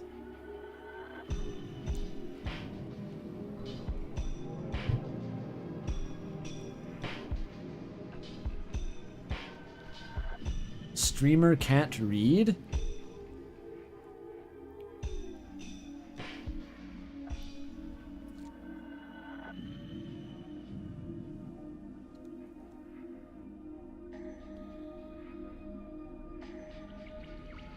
You are making it up. Aww. It should be real. That should be a real mechanic. I was going to accept that because I'm like, that's just kind of funny. That should be a thing. Does anyone else put an inordinate amount of cream on their hot chocolate? How much is an inordinate amount versus an ordinate amount? I think the ordinate amount is how much you can fit in the cup, right?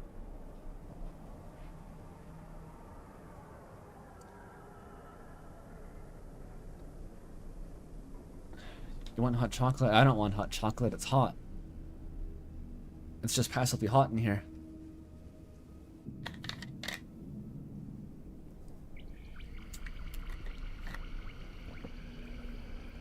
Ice cream sounds better. Oh, dude, instead of icing the espresso, I could have made an affogato. I got ice cream. I could just dump espresso onto ice cream. And that's Italian cuisine. Literally, they made a name for it and everything. I feel like Italy has a name for like everything you can do to an espresso, every imaginable thing. Shake it, that's a shakerato. On top of ice cream, that's an affogato. What if you add water to it? Americano. What if you add milk to it? That's a cafe latte. You can't escape. Dairy's bad for your voice? Oh yeah, it's not good for your throat at all.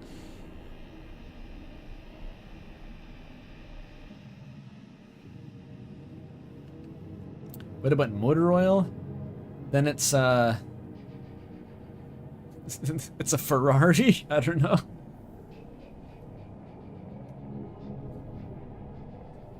Ferrariato?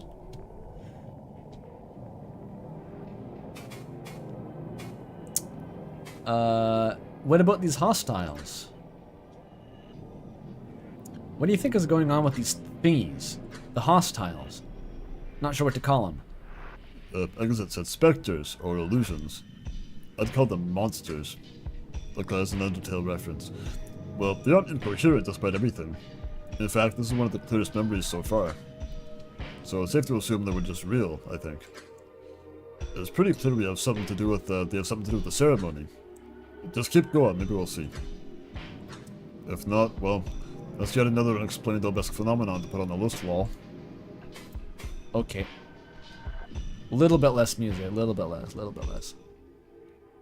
Okay.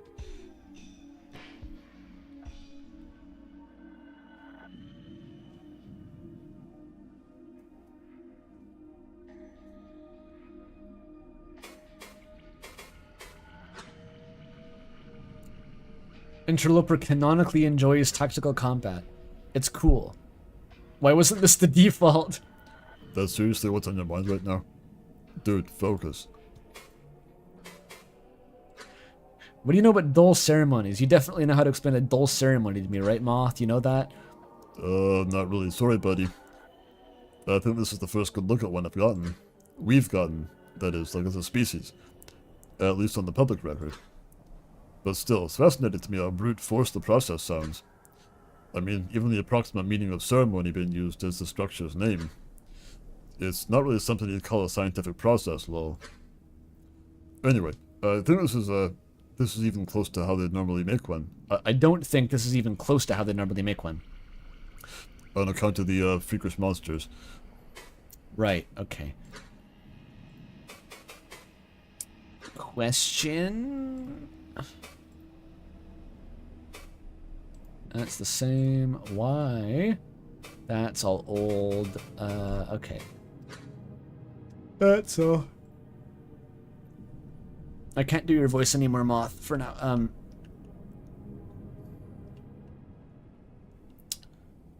Alright, press the big button.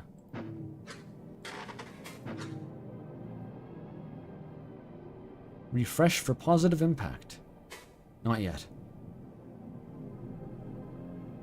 Moth is always there for you. Moth has it for you. Oh, check Akazet, yes. Anything yet? Oltasny girl, what's up? Nope, nothing.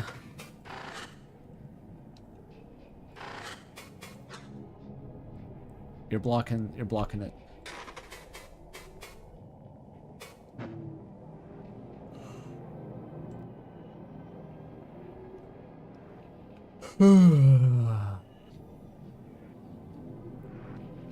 Finding every door to be inactive or warped, trapped in this dead end, we convene near the inoperable dull mind entrance.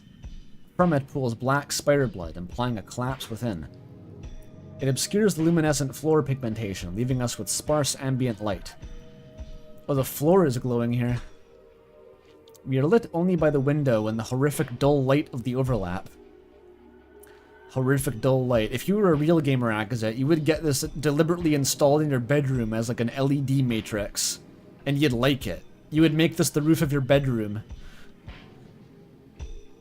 I think it's literally octarine.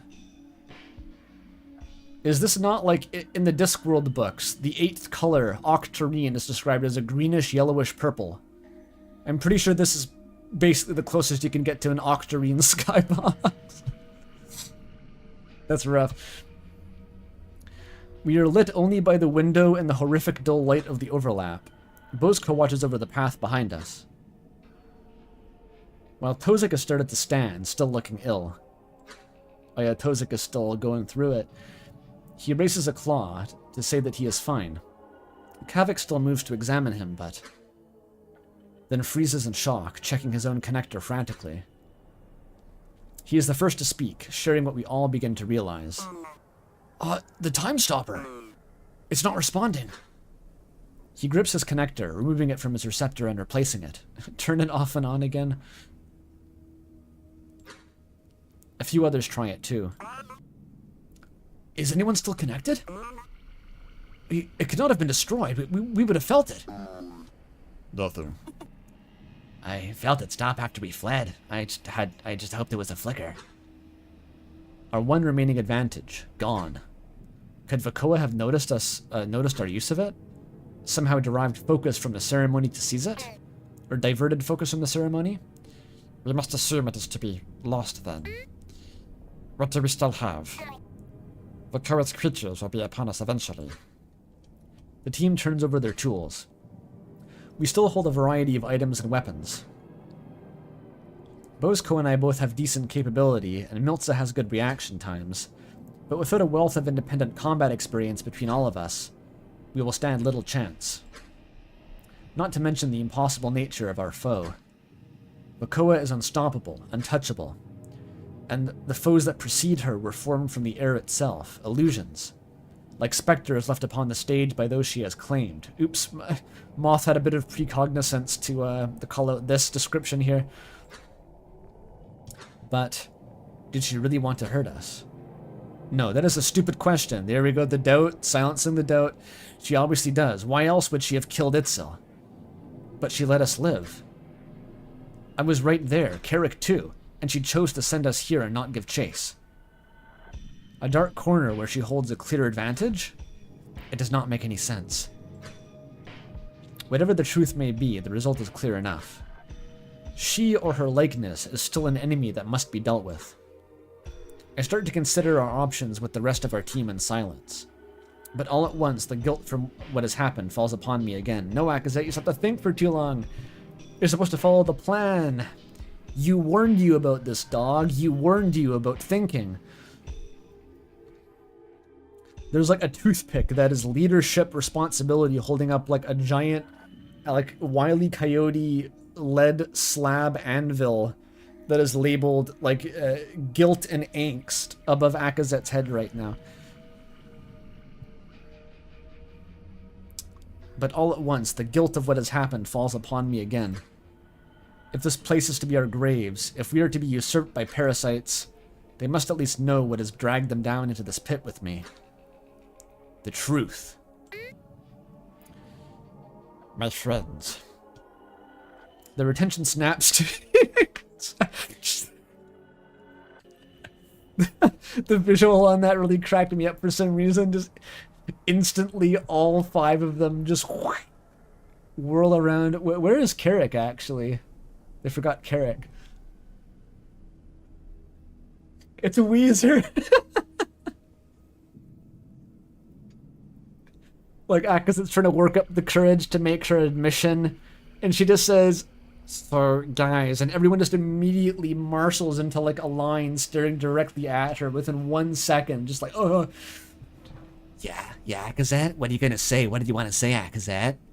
Don't be shy, Akazet.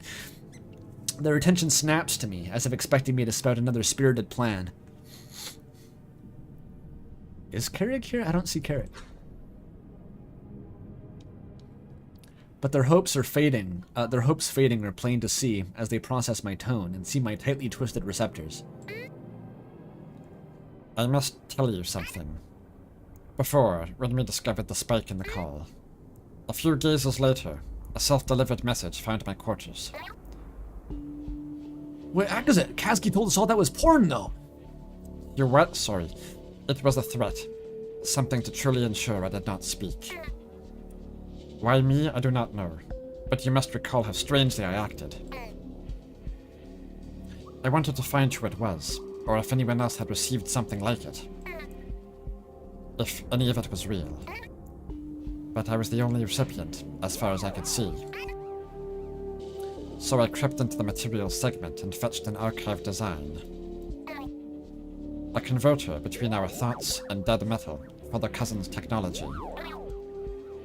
I had it constructed, and I shared it with my bright cousin Contact. And it worked, so I continued a branch of our work in secret. Music's getting loud again.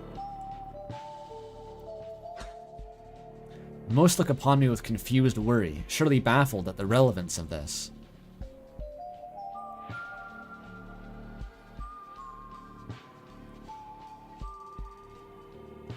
So keep in mind, I didn't have this in my mind when I played this the first time. Kavik should already know this. I think that Kavik already knew this. Passing motorbike outside. Okay, it's gone.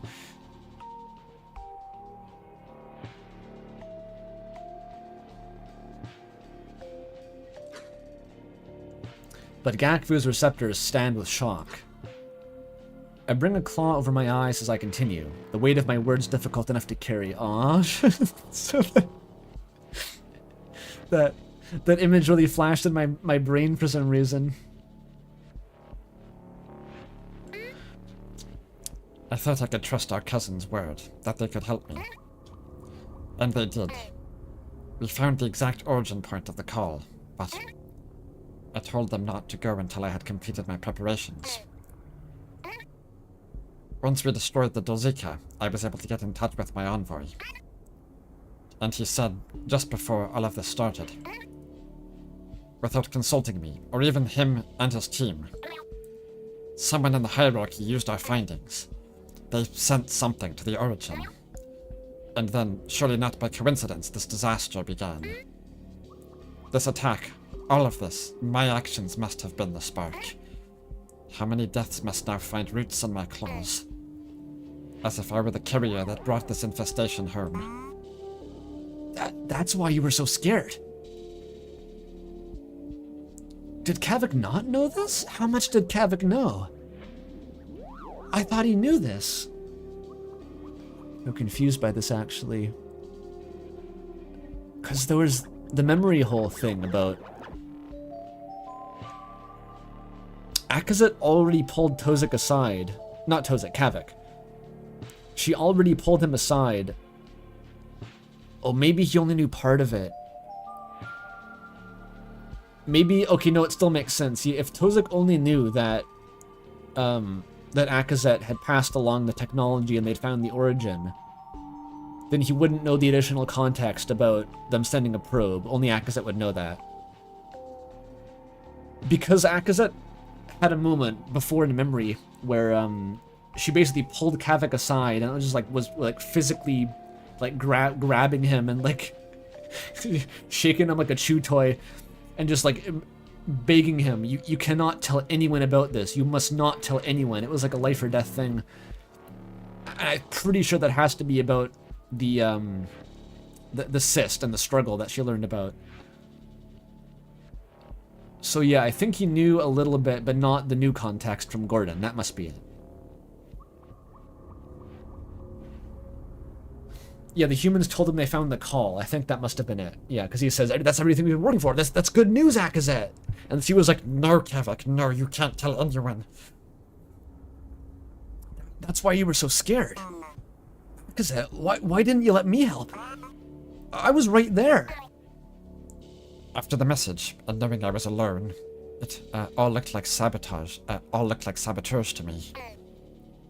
Like anyone I shared this with would split their face into teeth. Zuzukri illusion. Once you knew, and it was clear that you were not one of them, I could only keep you away to ensure your safety. She actually mentions it. How did this go over my head at first? I can't believe I didn't pick up on... Okay, if anything, this is a testament to how dense this game is in information, because I went through this on my first playthrough, and I literally did not pick up on the fact that Kavik was aware of this in some way. Akazet basically says so. Once you knew, and it was clear that you were not one of them, I could only keep you away to ensure your safety. So that explains it.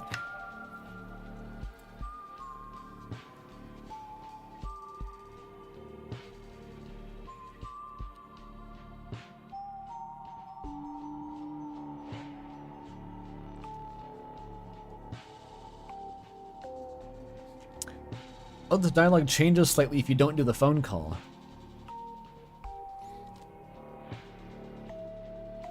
Wait, what is this? There's a dialogue that I didn't see. If you do not call Gordon in episode 3, Akazet asks Kavik whether he told anyone. Oh. If you did not share anything, Kavik. Of course not, I promised. Then they must have gone to investigate the origin. Right, okay, so it's even more explicit in that case. It got leaked to Kavik, but Akazet tried to contain it even then, and it kind of worked, actually. Because she and Kavik are childhood besties. Alright, a lot to unpack here. Okay, Corru Works has to go. Thank you for coming, though. I enjoyed the sweepstakes.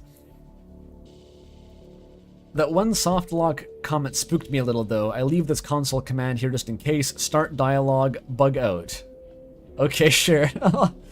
I'll keep that in the chamber. I will, in fact, just paste it into the stream chat. There we go.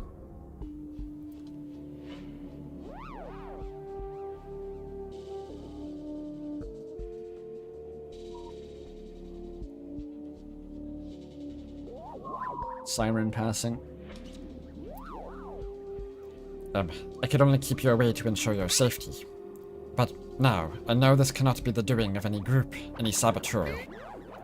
No Urbis could do this. It is unconscionable. This is beyond all of us somehow. It must be.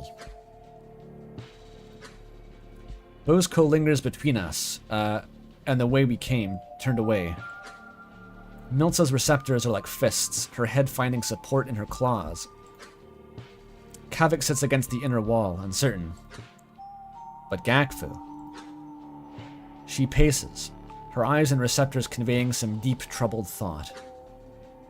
Some weight of her own, not unlike mine. Did she get a message too? At last, she stops. What was the threat you received? It warned of some vague conflict. About a two-sided storm that swirled around the embassy. That the call's origin was already truly known, despite our research continuing for some reason, and that they would kill us for their secrets. It showed only enough to ensure my trust could never find grasp again. It really kind of did. I've called the system for this before, but yeah, it basically was just like designed to drive Akaset insane, whether intentionally or not. Not a good call. Every word darkens her gaze.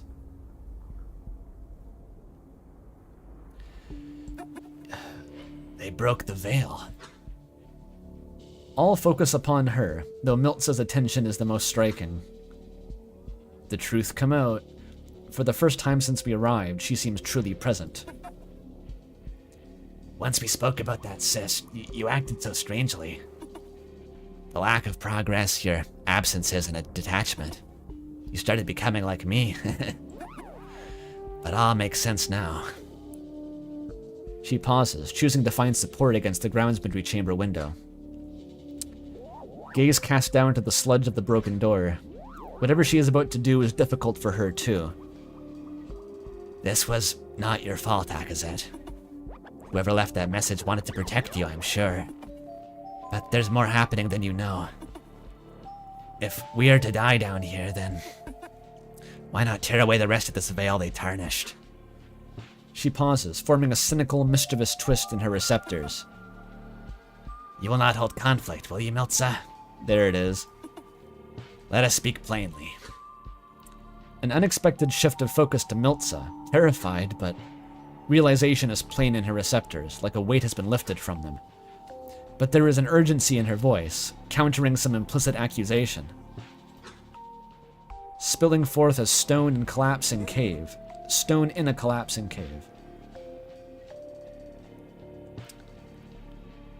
Caught in a landslide. Wait, that's a lyric. Is that through the fire and flames? No, that's Bohemian Rhapsody. Caught in a landslide, no escape from reality. That was a weird, intrusive thought.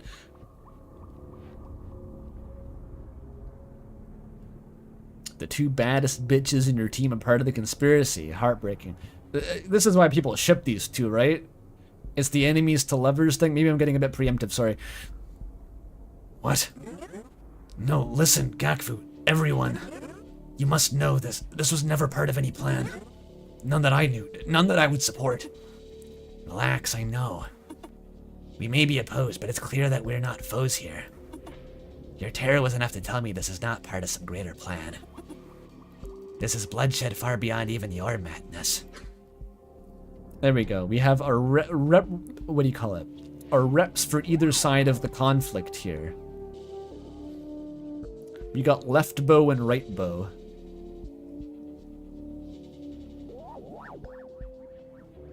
It's a hate fuck ship? Is that what they call it outside of Homestuck? Miltza is quieted, sat against the wall in a nervous ball. I shouldn't be detracting from the drama of this scene, sorry, but like... Miltza's quieted, sat against the wall in a nervous ball. Actually fetal position. Guilt is plain in her receptors, and she averts our gazes. But Gakfu, after all this time, she has been a part of this conflict? And how confidently she speaks. I can only remain silent. To die knowing the truth will be enough.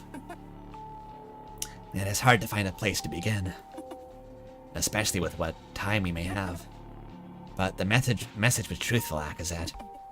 There is something in the ocean here. It is often called the meteorite. If only to avoid evoking its true nature in communications. All evidence points to it being a corusistic entity, as you probably expect. But it is so much more than that. Just to call it an entity does not encompass all that it could be. You see, when we first arrived, a crucial piece of evidence was found and hidden. Embedded deep within the bright ocean's floor were long-dead veins of corru. I never got around to see them myself, but I accessed some recorded experiences, and their enormity was truly chilling. They were not as senseless growths either. Some examinations showed fossilized organ structures. Clearly parts of something greater, broken off by drift in the stone. Plate tectonics. That's horrifying. That's horrifying. That means they've been there for millions of years. Yes, the meteorite has been dormant here for a very, very long time. But how long and where its true center lies now, these things are beyond us. However, we know that enough is known that we are certain. Whatever it is, wherever it is, it must be the source of the call. And it must be larger than any corusistic life we have ever seen or known. So Tozik's theory was right then. The call, it really is raw thought.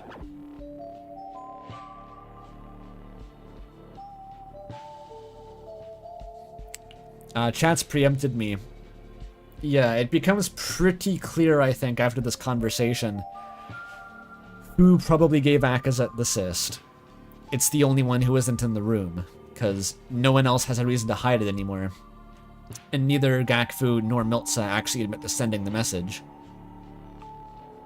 It seems it would be Kazki. The one who, you know, just really cared about Akazet's safety. For strictly platonic reasons. Who really cared specifically about Akazet and her safety. And protecting Akazet. Even at the extent of making a really unwise move and piercing the veil of secrecy and betraying her side of the conspiracy, and also making everything worse because it was not a very good plan to begin with. Yep.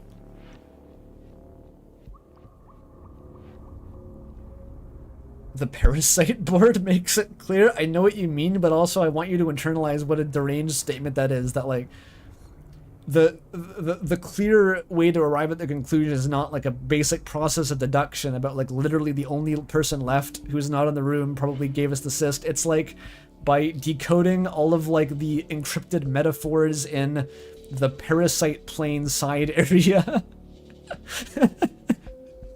We can glean it via foreshadowing.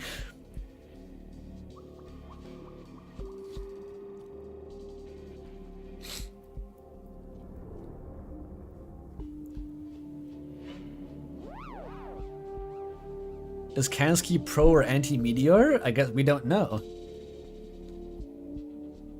I guess we just don't know. I guess neither of them is obligated to bring it up. Because in the scene where it's first revealed, when they first discover the spike in the raw thought, there's fear. The call is played with fear. I think it's a combination of Gakfu and Kazki. But it's unclear whether they're on opposing sides or not. I think they're both just horrified to know that the information is leaked and their team is in danger now.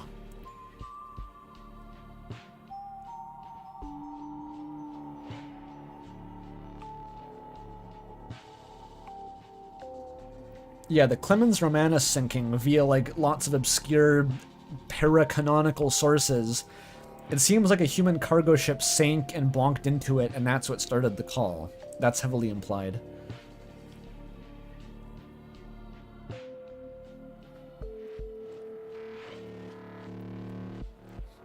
If it was important for these two groups to have an unbiased research team, it would kind of make sense that Kazki was opposed to Gakvu, that they would have one representative of each side on the call research team. Which would make Kazki pro-Meteor? That's kind of a weird thought. I'm preempting this conversation too much, though. Gakfu has to explain this. So Tozik's theory was right then. The call, it really is raw thought. But what could it possibly be trying to communicate? Gakfu gives a negative twist of her receptors. Our eyes are closed to this one as well. That is why our research is still the research still mattered. Having sharp minds upon it, unbiased by these facts, was deemed beneficial. Even if it meant eventual induction to those involved. And such a shame, too. That would have been an easy way in. But there is a leading theory. I suppose that the call is the one. It supposes that the call is the one begging for help. No. It supposes that the call is one begging for help. That whatever this broken entity is, it's starving, alone, crying out on a timescale well beyond our comprehension. Somehow knowing we are here to find it. Sorry to interrupt, but I don't understand. Why would this be worth killing over? This is hardly a secret. I've even heard this theory in the collective. Not that it's so large, but still, that it is somehow stranded, starving Corru. Gakfu chuckles coldly, and she gestures toward Miltsa. Whose discomfort has only grown in all of this. Well, her congregation, leaders and council members among them, have latched onto the idea that the meteorite is some great mind, sleeping or wounded or otherwise incapacitated. We are somehow its inheritors. That if we can heal it, return it to health, it will oblige us, and join our minds into something infinitely more powerful than any one. Forever advancing beyond death together. A friend. One that must be protected from bad actors until it is ready. So theories may circulate, but they would never be afford a Truthbrenner to live. Basically, there's a religious cult. There's a religious cult about it. Unfortunate. Gakfu is the anti-religious cult. Yeah, it's the Human Instrumentality Project. It's the mind merge. It's all things becoming one.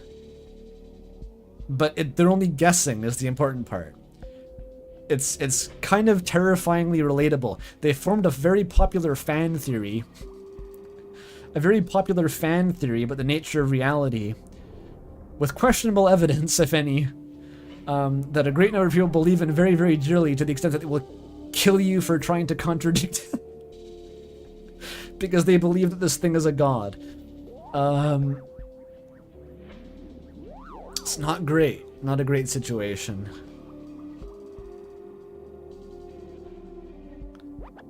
And it's kind of a death cult, I guess.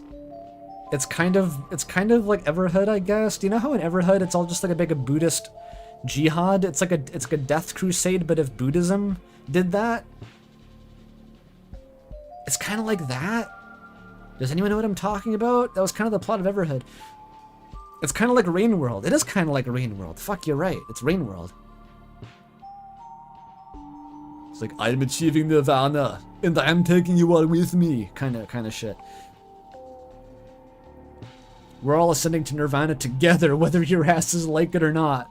Get in the meteor, Shinji. It's always Buddhism. I don't know if this is actually Buddhism. It's very vaguely adjacent. A little Nine Souls? Was it in Nine Souls? Nine Souls is more about like zombies and shit.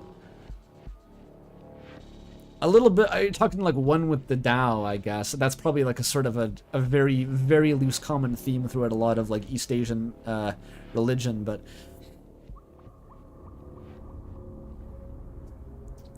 My ass is reaching nirvana, and your ass is coming with me. A lot of people said that in the 90s, I believe, especially in Seattle.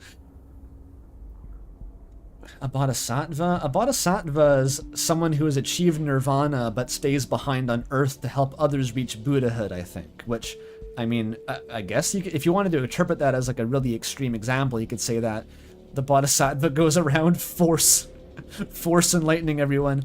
Like a death cult. Was Red supposed to be a bodhisattva allegory in Everhood? I don't fucking know what that game was on about. Everhood's not even like Buddhism. Everhood is like weird, psychedelic, blasted on DMT, Joe Rogan, McKenna-ist Buddhism. It's not my favorite. It's like, what if Buddha was blasted on mushrooms all day long and saw the machine elves? Saint Rain World, yes, yeah. I guess a lot of things tie into the concept of the Bodhisattva if you want to read it as, like, your job is to go and fucking kill guys so they can leave the mortal coil. Like, I guess that works.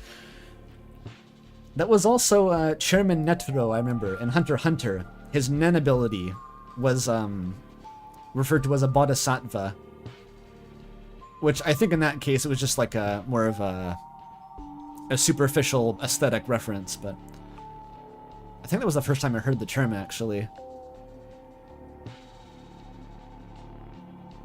Echoes and iterators are less intense example of bodhisattvas, more passive ones. Aren't echoes just people who failed to attain enlightenment? They're not really trying to bring more people to enlightenment, they're just kind of stuck, right? The iterators are. They're kind of, they were forced into the role of a bodhisattva. They were unable to ascend, but their job is to achieve ascension for others, so that would kind of fit. They raise your karma? I guess they do, but like, feels like it's a little bit more of an accident in that case. Echoes are too egotistical. Yeah, that's the thing. I think the trick, I don't know, I'm this is paraphrased from a Wikipedia page. I'm not gonna overrepresent my knowledge here, but I thought that bodhisattvas had to essentially be at the level of like a Buddha. Like they achieve enlightenment, but instead of ascending, they stay back. I don't think echoes have even achieved enlightenment, so I don't know if those count.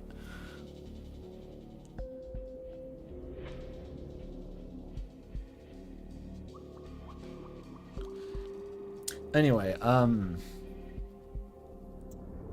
damn. I bet Corru Works wishes they stayed for this in-depth discussion about the relevance of Buddhist themes to their indie game.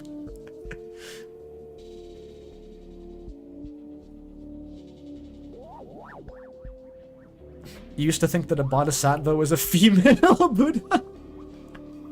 I've ascended all worldly tethers, but I still am very attached to my gender identity. You gotta respect your pronouns in the Buddhist afterlife when you're not even like a human or a self anymore. You still gotta have gender though. That's funny as fuck.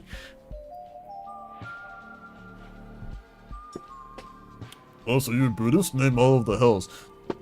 Yeah, really. I know about the Buddhist hells. They got a lot. For a religion that doesn't seem to have... You wouldn't think that it would have a need for hell dimensions. It has all of them. It has lots. Lots of them. Dante's like fucking sleeping. He's sitting there with his thumb up his ass, wasting time, while the Buddhists were just like mass producing more and more layers of hell. It really is quite something.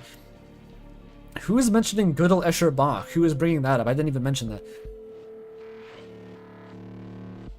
But that's like the old school mystical Buddhism. They demysticized it a little bit in modern times.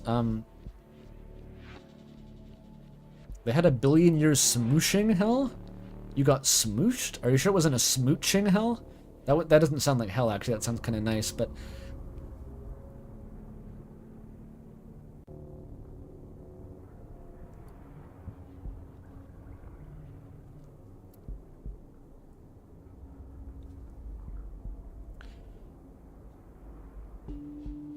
The two genders of Andrew Cunningham's streams are Buddhism and Gödel Escher Bach. I think, no, the other genre is like shit posting about Jesus and Christianity. That's the other food group, but I think Gödel Escher Bach is very conceptually, it's probably closer to Buddhism. Is it? Let me think. It involves gradients of consciousness and intelligence rising from the universe and an inanimate object. I'm gonna say it's more Buddhism. Like on the cave story Earthbound dichotomy, Gödel Escher Bach is probably closer to Buddhism than Christianity. There's a chapter on Zen Buddhism. Oh yeah, he does reference it, I guess. Oh, the koans. Yeah, that's why the whole reason I know what a Zen koan is because of Gödel Escher Bach. Of course. God, Zen koans are funny as fuck. I'm getting so derailed, but like, they're so good. If you have a spare, I don't know, a few hours to kill, just go and look up a compilation of Zen koans. And they're like religious parables, but they're shit posts. It's awesome.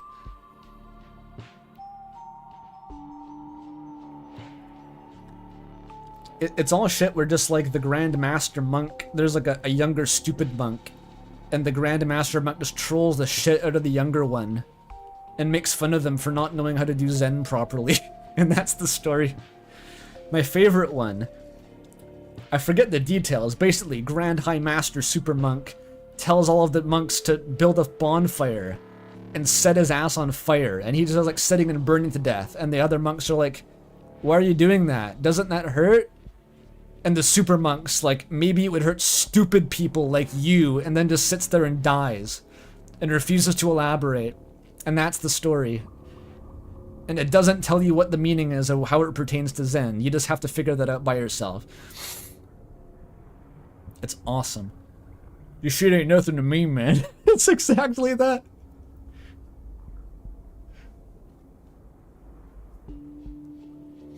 Oh, the one that ate the snake. Yeah, I think I told the story on another stream. About the one who's preparing dinner for the monastery. And while chopping the vegetables, accidentally chops a snake up somehow into the soup. And then when the head monk is having his portion of soup, he takes out the snake's head. You know, glitters daggers at the chef, like, what the fuck is this? And then thinking quickly, the chef darts in, grabs the snake's head, eats it himself, and thanks the head monk for giving him the best part of the dish. That's another classic one.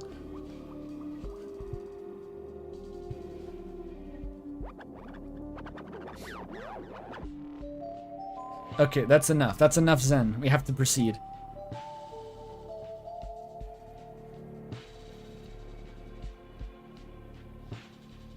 What lessons are being taught? That's the point. The point is that it won't tell you. The point is that by thinking about why the story is so stupid, you will somehow obliquely triangulate the meaning of the story. It literally is that. Like, you can't... The whole premise of Zen is that you can't explain it. You have to feel it. And the closest they can get to conveying it with words is just by shitposting a lot and making you think about weird nonsense.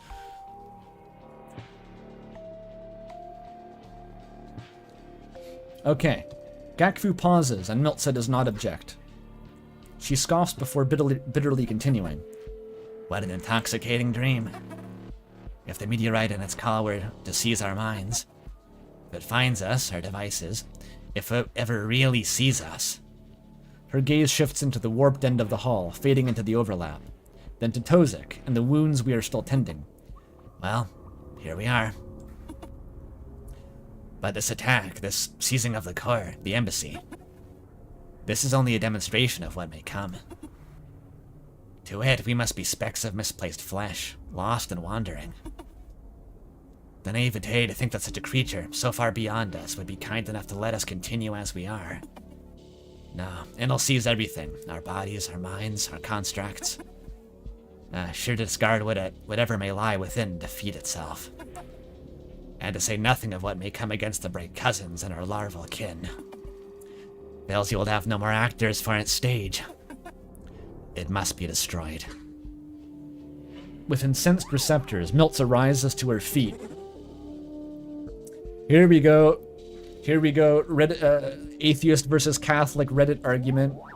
Let's fucking go. Are you blind? Why would it call to us so specifically for us if it did not know what we truly were? And think of what this means. Our symbiosis, to be able to extract our minds as we do. We are born from it, meant for it. We have to be. We are born from the corru, made quo by the corru. We should fear the old corru, Miltza.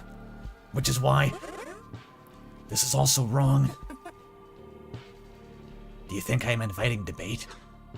Gakfu laughs, racked with stress. We are a minuscule quo, alone at the bottom of a collapsing spire. There's no point in arguing, for the end is here before us, grasping at us through the dull plain. Just down the hall, Miltza.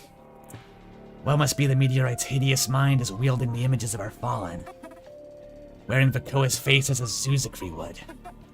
Look now upon the fruits of the Council's hubris and despair. Perhaps we should just embrace it and be done with it all.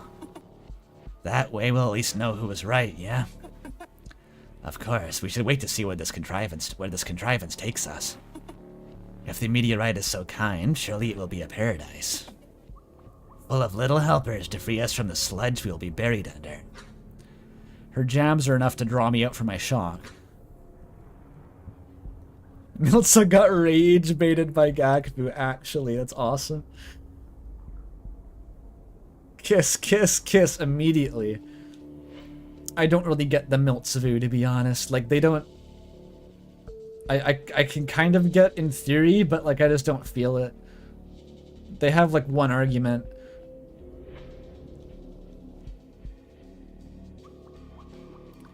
Why did Gakfu quote Ozymandias there? I don't know. I don't know. Maybe she was just feeling it. That is kind of strange. Quoting, like, Keats or something. Was that Keats? I hope it was Keats, so I sound smart. That bright literature. Hate fucking really is the way.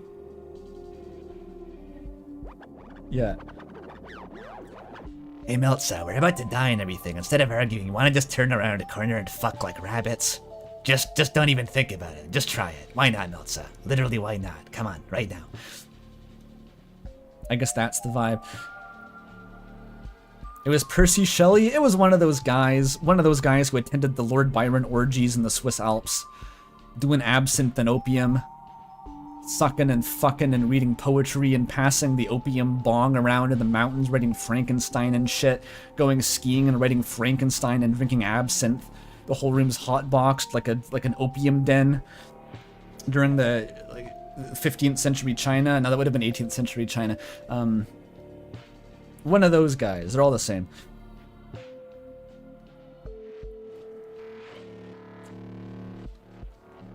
Average Homestuck meetup.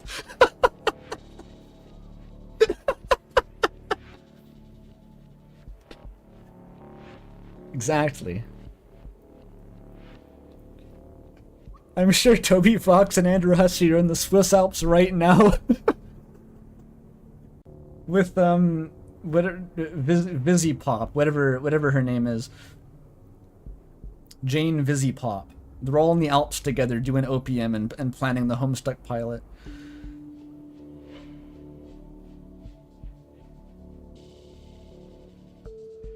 Oh, he died before Lord Byron's time? Ah, fuck. I took AP Lit in grade 12, and I had to learn all of these guys, and I forget clearly. I completely forget. I remember Keats, Byron, and Wordsworth, and Percy Shelley. Percy Shelley was Mary Shelley's husband, I assume. That sounds right. Or no, was that Mary Shelley's father? Maybe Mary Shelley's father. Maybe that was it. Or just two unrelated people named Shelley.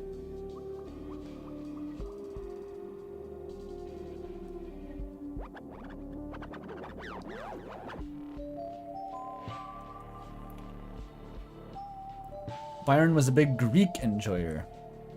Oh, Romanticism? Oh yeah, all about the classics. I loved that shit. Fauns and satyrs and all that.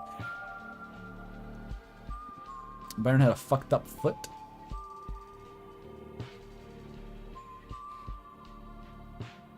Mary Shelley was his second wife. Oh. But if he died before Byron's time, I thought Mary Shelley knew Byron. Like, am I making this up? I thought that Mary Shelley literally wrote Frankenstein while on, like, one of those alpine cottage opium retreats with Lord Byron's posse. It was like a content house. Yeah, the Byronic content house in the Swiss Alps.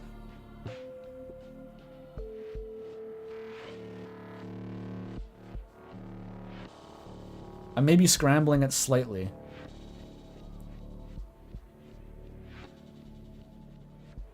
That would have been a hell of a group to hang out with, dude. I imagine that was the same circumstances that gave birth to Disco Elysium. Because Disco Elysium started as the guy... What was his name again? Kurvitz or something? I forget the guy's name. John Elysium. And his bandmates in Estonia. They were in a hotel room in the evening. And they just spent all night spitballing, like, world building to each other. They were just, like, live impromptu world building. And that's where the setting from Disco Elysium came from. It was that. That was the Byron Content House. Robert Kurvitz. I kind of remembered it. Okay.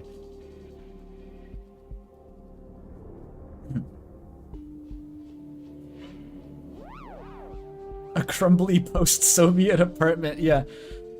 Just passing around a bottle of I'm trying to think of something uniquely Estonian. I don't know any Estonian liquors. I'm still so distracted. Okay, he was a contemporary of Lord Byron. Okay, yeah. Everyone, if you were a poet and you were alive in like the Romantic period, the 19th century, everyone gave Byron a hand job at least once. They all tried it. Everyone did it. It was just obligatory. You weren't even a poet unless you'd given Byron a hand job.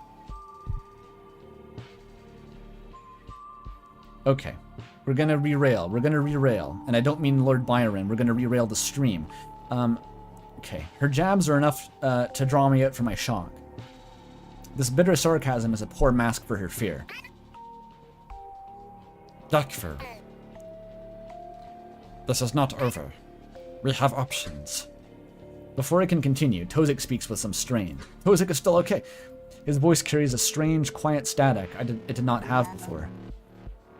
This explains the public record. Perhaps it was altered right after the spike was noticed for this veil. And what does it really mean? About us, you know, where we come from, and how it got here. Miltza and Gakvu both express frustration in stance and receptors, briefly meeting gazes. All that is known and unknown is too vast to cover in the time we have. We'll be killed by Vakoa or consumed by her contrivance, before you can even come to understand a sliver. Besides, what does it matter? Gakvu was right about one thing. We will either be dead and gone soon, or we will find ourselves within the mind of the meteorite. And all that might entail. Akazet, the second veil exists, or existed for a reason. I cannot let you think you are truly to blame here. The fault for this madness lies with the ones who threatened you. But even then, the storm was only growing as the call went on. Velzy would have let it spill forth into consequence one way or another. I should feel relief, but like the others, I don't even know what to say. I agree with this assessment, by the way. Like, Akazet, obviously, colossally stupid plan. We spent a whole episode of the game roasting Akazet for how bad her plan was after she got the cyst. But to be fair to Akazet, she was basically acting like a cornered rabbit at that point. She was put into this bizarre life or death situation, deprived any proper information. She had just enough information to be panicked about it. And she kind of did whatever she could to maintain any semblance of control, because, like, the life of her and her team was being threatened. I think it was just, like, a deeply unreasonable position to put Akazet in, and she fucked it up, but, like, big whoop. Like, you could have predicted that was going to happen. Something bad would have happened. The game was rigged. Like, Kazuki was just asking her to, like, carry this terrible mortal dread. Don't tell anyone or do anything and react to it. Just be afraid for the rest of your life and don't mention this to anyone. It's like, she's not going to do that, Kazuki. She's not going to do that. You should have known that, Kazuki. Velzy's dribbling Akazet like a basketball. It would be some shit like a Selkie ball on Obesk, you know it would. A basket cyst. Why would Kazuki do that? Because she's compromised, emotionally compromised. She was afraid for Akazet. She wanted to protect her, but she didn't think it through. She made it worse. Just like Akazet tried to fix it, but made it worse. It's somehow Yuri. Somehow it's all Yuri's fault. Isabel could have saved.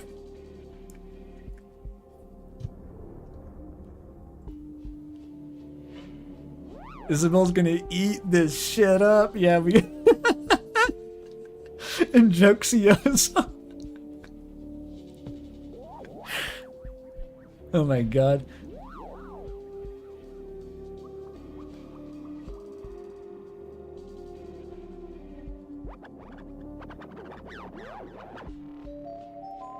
It seemed genuine? You mean Kazuki's response to Akazet? I think the only thing to convey there is that Kazuki is actually just good at, like, espionage, or at least concealing her emotions, because the first thing Akazet says in that conversation is, Kaski, big soppy tear, huge receptor. She will not be able to hide any emotions from me. Impossible.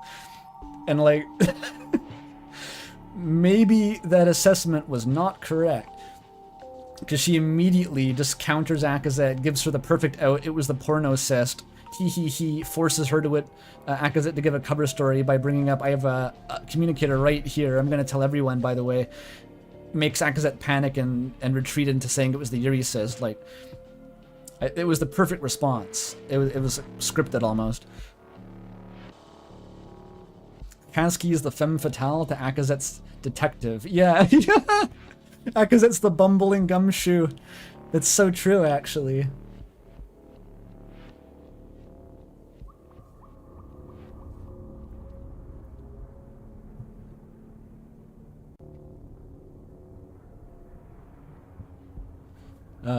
I'm overheating. I'm getting so animated that I'm getting hot here.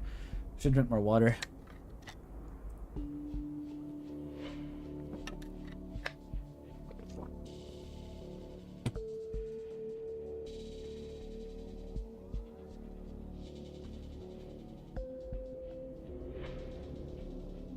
Overheating from Yuri. I'm not immune. I should feel relief, but like the others, I do not even know what to say. It is the nature of a tear to forgive like this, after all. Her comfort is hollow, as is Gakfu's, who is not a tear, but still. How can I accept this while we drown in the blood of our friends? No, this tragedy would not have happened without me. This is fascinating. But how long have we been talking? As if pulled from a dream, my spiral of despair slows enough that I may look around.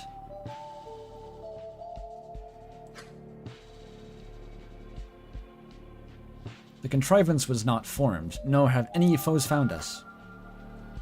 Has it not been long enough? Why do the tendrils of the ceremony still wait for us? And Vakoa, is her method of attack not instantaneous?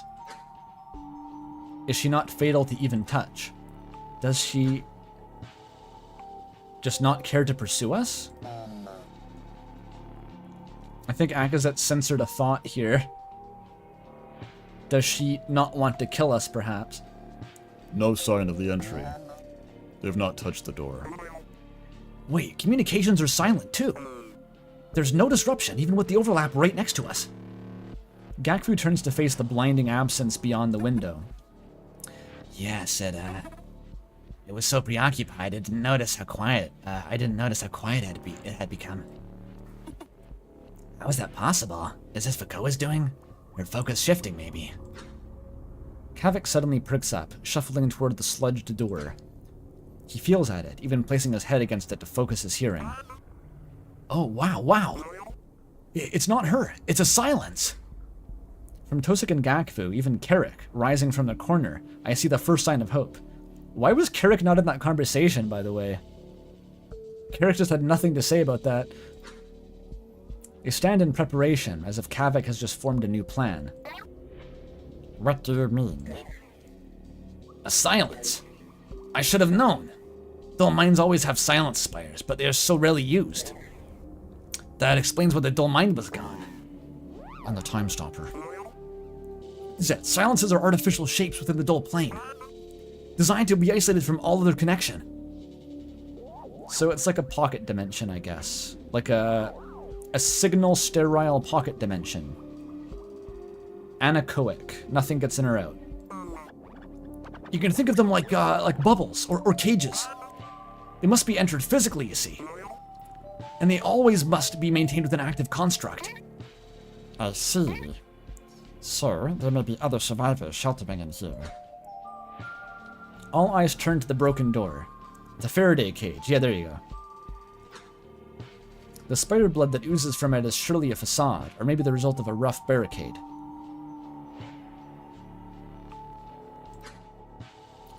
So without another word, we set upon it. I was never sure, actually, whether it says in the dull plane. Is a silence specifically a space created within the dull plane, as though like this part of the embassy doesn't have a physical presence on Velzy's stage? It only exists in the dull plane? Or is it simply a sort of like a Faraday cage that keeps the dull plane out if the dull plane was already going to envelop this area? I was never clear on the difference, really. It doesn't matter that much, I guess. Bosco is slow to move from his post, but his strength will serve well in prying open a path. There must be someone.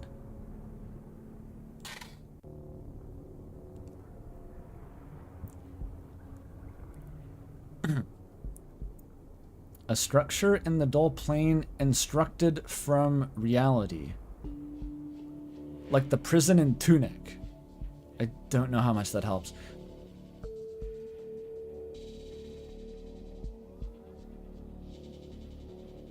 Faraday cage creates an exclusion within the dull plane from outside influences. But are we in the dull plane, or are we still on Velzy's state? It's like angels dancing on the head of a pin, but it's not clear to me.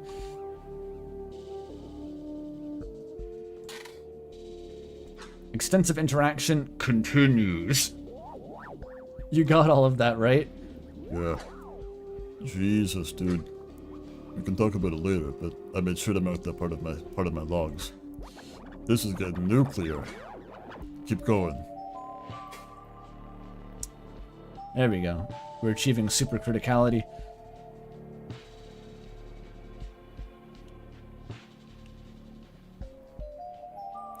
I think, yeah, it's probably this means, what makes more sense to me anyway. This is still a Velzy stage, it's still a normal reality. The overlap is bringing the dull plane into reality. That's what this shit is. This is the dull. It's coming in and enveloping reality. The silence is like a Faraday cage that keeps the dull out. And normally all that would do is keep signals out, like the time stopper connectors. All their Wi-Fi goes through the dull, and so it would be like an actual signal blocking cage. But in this case, the signal is like the actual fucking pocket dimension itself crashing into reality, and it's blocking that part out. So it's a novel use of the silence, I guess. It's like a physical space. A low quality dull. Check Akazet now that Kasky's brought up. Not yet. Not yet. I think when I did those calls, it was right before the final boss, like literally outside the door, so I don't know how late you have to do that. I'm in no rush.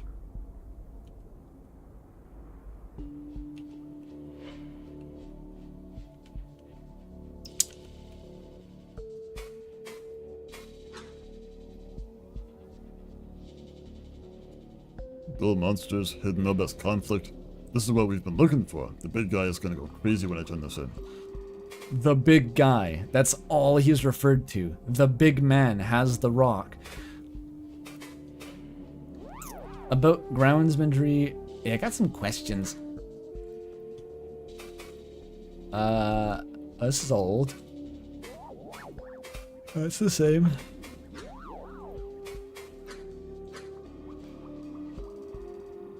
The meteorite. What do you make of the meteorite? Technically, it isn't really a new knowledge. Look, we already saw Akaza confirm it was corru. Everyone expected that anyway. Which, you know, on its own is whatever. Weird spooky mystery that's been unsolved forever. But the fact that it's apparently so massive, and has been around so long that the rift in the stone ripped the veins apart, like, how have we never noticed it? You'd think what is essentially a gargantuan metal deposit in the ocean would be easy to find, right? The ocean is only so big. Although, that's still really big. I mean, Moth is maybe overestimating that's always the stat people throw out, right, about the ocean being less proportionally explored than the surface of the moon or some shit. I think that we've explored, like, basically none of the ocean by volume, just, like, basically none of it. Aside from that... I really don't know what to think about those broader implications yet. I'm not going to sit around here and ramble about potential connections. We just have to find more info on it. There's no way, because I didn't learn more after this. You know? Especially with the connections her friends apparently had. Agreed. Oh yeah, upsweep. It's referencing a real phenomenon, that sound that was recorded in the Pacific Ocean. I think that's what the meteor is sort of inspired by. Mysterious ocean noise.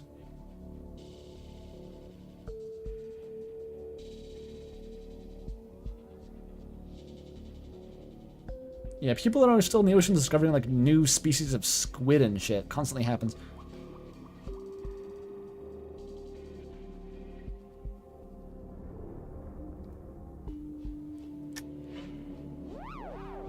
Just go down 3 kilometers deep and just look around for squid in pitch darkness, and occasionally you're like, oh, new squid. We got a new squid, Jerry. Then Jerry writes down like new squid, and then it gets uploaded to YouTube at some point.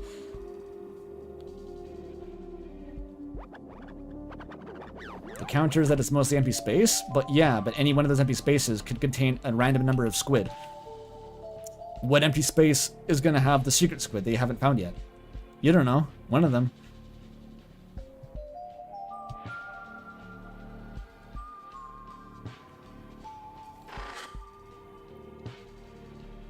Drinking more water.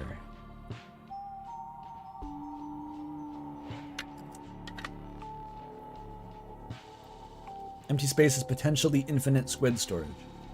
Yes.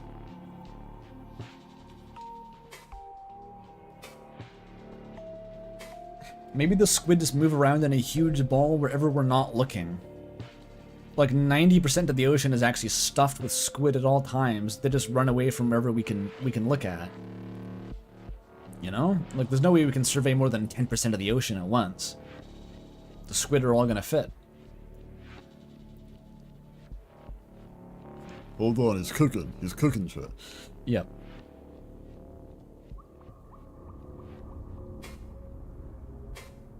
The meteorite also does Cthulhu. Want to shout that out quick. Very, very Cthulhu coded. Bottom of the ocean, sleeping for eons. Giant, godlike, incomprehensible entity who holds no malice but also no care for humans and mortal life and will destroy us with the mere presence. Like it's the meteor is Cthulhu. This is a Lovecraft story. Cthulhu is also a squid, yes.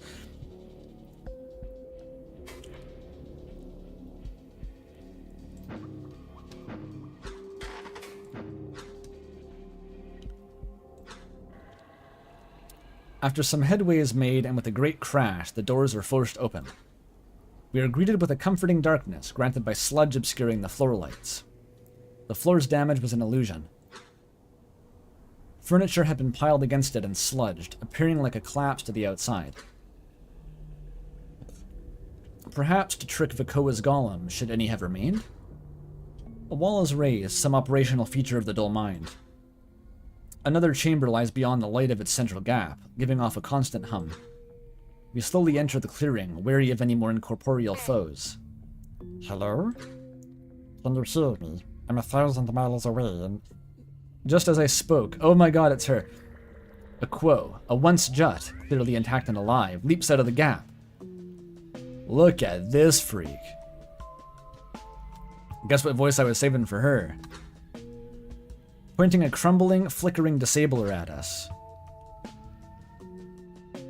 She's so worn, I cannot tell if she even has a single use left, or it is so worn. Akazek can tell your receptor raggedy, but her appearance disarms her, for she must have expected hostile golems. Oh, hi! How did you get here? A friend at last. Relief overtakes me. But just as I move to respond, she speaks up again. Well, we should not speak in this hall. Come this way. She lazily recedes into the walled section, oddly unconcerned by her ruined barricade. Yeah, we got Elise. I'm gonna pass out. We exchange glances, hopeful, if confused, and scurry through after her.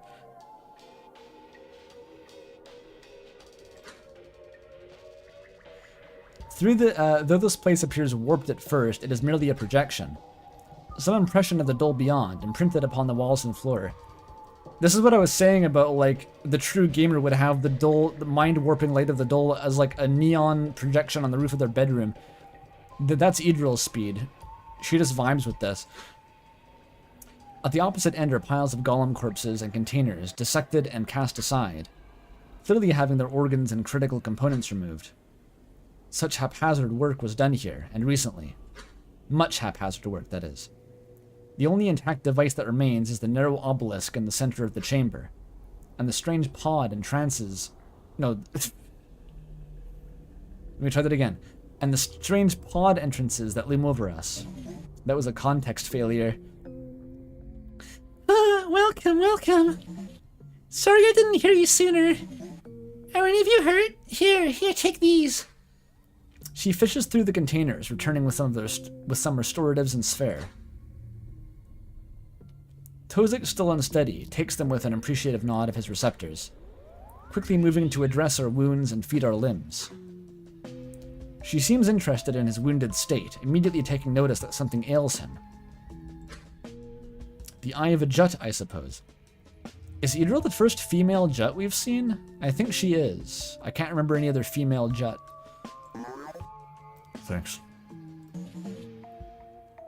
He just fades out. We have plenty. It's no bother. Besides, it's obvious to anyone that you need them far more. She dismissively waves a receptor, backing away to sit atop the containers, with her, legs and body. I'm Idril. How did you all get here? This Jut, she speaks so strangely. She was starring in the independent RPG Maker throwback horror dating game Little Goody Two Shoes. Like she has just awoken from a great sleep. With such sluggish movements, how has she survived so long? Oh well. Ovakoa? I guess we kind of saw her. We hear her through a telephone, and then we see like a demon version of her. I don't know if that really counts.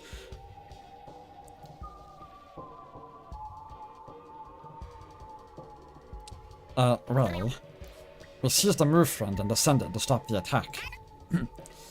All thought we would simply seize the core to stop all of, we all thought we would simply need to seize the core to stop all of this. We did not anticipate a ceremony, and we did not, and now we are not sure what to do. Akazak got infected with the weird voice. Fighters! If only you had been here earlier. But no, this fight will not be won with force anymore. There is no despair in her voice, more like wistfulness. It is inspired by the same lack of concern that initially unsettled me. Has she been self-modifying? Is this a response to the tragedy? Ignorant, Kavik excitedly weaves around her work. This is known colloquially as jutting out. You took out these golems yourself? And these containers, such a wealth. Dull bones, wiped echo cores, some chaining connectors. What are you making? Oh yeah, Excuse me. Oh yeah, silencing spires. You see, me and the others, we had this big plan. We were going to enclose the groundsmanry core in its silence and then retake it. And we actually did make a lot of them. We even had half our team go up to the spine, placing them in archives overhead. But once the ceremony truly started, well, it grew too large too fast to feasibly contain. Our spires are probably only slowing it down now. Hey, what is your name? I feel like I've seen you before. I'm Kavik, call research technician. Although I did work on a life support project for a long time, the Life Pod project. The voice must be hell? Surprisingly, it's not that bad. It sounds kind of scratchy, but that is an effect of fatigue. It doesn't cause fatigue. Well met, my friend. Welcome to the Dull Mind. Yes, that must have been where I saw you. I often checked in from my side there. She gestures toward the entry overhead with a flourish. The life pod is trying to get living things into the dull without it disintegrating, so I guess that's the crossover in their two fields of study.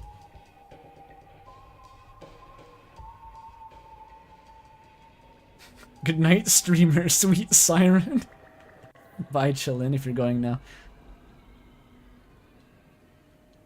Sweet siren. That's fucking good. She gestures toward the entry overhead with a flourish. But enough of this pointless chatter. Stop being whimsical. Bish, bish, bish. Can you lock the fuck in? She is too quick to deviate in this time of crisis. Idril, you say we, others, but where are they? All right. Well, it had been me and some other quo. Some here, some descenders from above. We all wanted to retake the car and stop the attack. But our plan failed. The spine team disappeared, and most of us died. Now it's just me and Avelle. She is out looking for another way to stop this, or maybe to escape. I don't really know.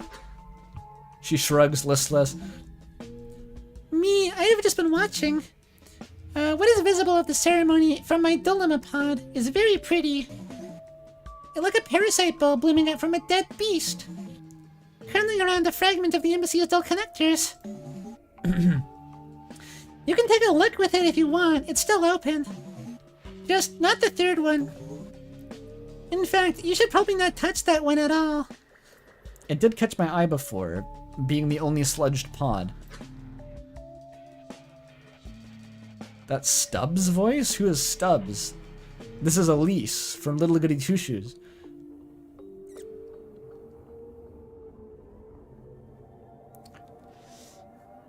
How strange that she is so wary of it.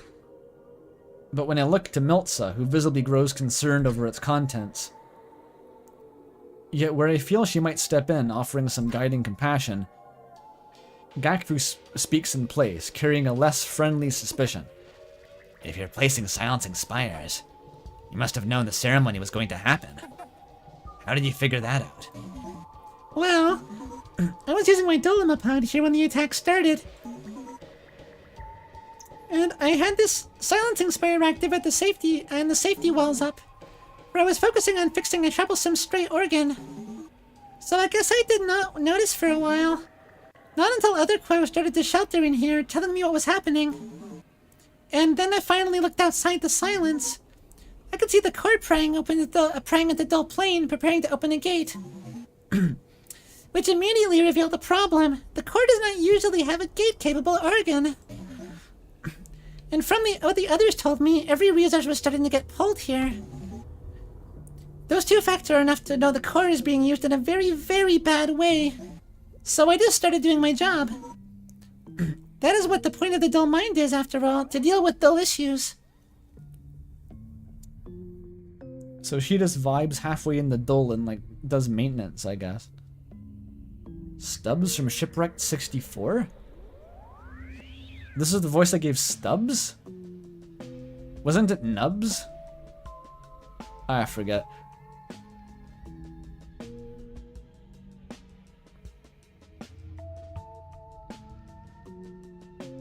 I literally don't remember.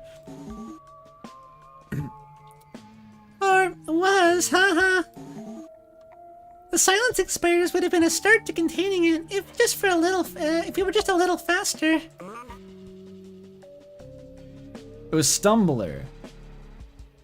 Yeah, Stumbler, I don't fucking know. This is not important. So, you gave up? Is there no way to stop this? Oh, sure there is. The car's been siphoning resources from every connection it has. Mainly the spine and the heart, which is why the spire is suffering. We would just have to sever the core from its resources. Probably with bombs, which we have the materials for right here. Our silencing spires use a great deal of unstable components from local golems. Then Vakoa, if she has any sense at all, which I'm not sure of anymore, honestly, she would stop the ceremony at risk of starving the core to death. Because she needs it to do whatever she is doing. But what is the point of it all if we have to break the spine's connection, you know? Without the spine, we can't do structure-wide instruction even if we seize the core. So the spire is going to collapse on all of us anyway. Maybe it's best if we let the contrivance form and whisk us away. The embassy will still collapse on itself afterward, but who knows where it'll go. Maybe it'll be nice, and we might even live. I'm kind of losing the Elise voice. For goodness sake! For goodness sake!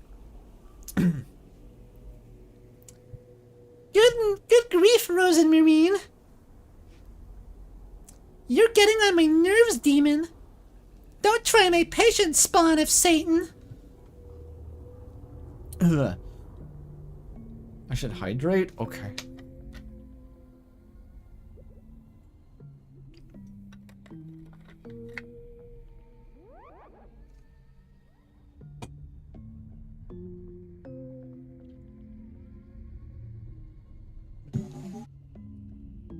Oh, but wait. If you have a move, friend, maybe we could get everyone out of here instead. She speaks as if the decision were no more than a plan for the next meal, and awaits my response with the most idle curiosity in the tilt of her receptors.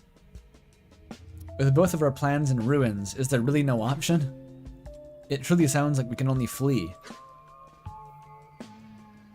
Maybe it'll be nice, and maybe we might even live. It's great. You think they'll have waffles there? I like waffles. Leave behind a cave city worth of quo to be devoured. Across my team, the sentiment is so low, everyone is of like mind. But I cannot let this rest. I must find a way to at least help anyone still alive. We would just need to wait for Tellu to get back first. Yeah, she's been so worried ever since her plans fell through. When she finds her move, friend, she'll probably come to get me too. Or maybe she'll just leave without me. I don't think she likes me very much. I think the voice is better if I smile vacantly while I do it. That helps. We modified it to only listen to us. That will not happen. Herrick's silence is finally broken. Their voice swells with even more hope. Tell you, she lives. Nakazet, that's my Vel friend, the one I told you about. Like 2 weeks ago.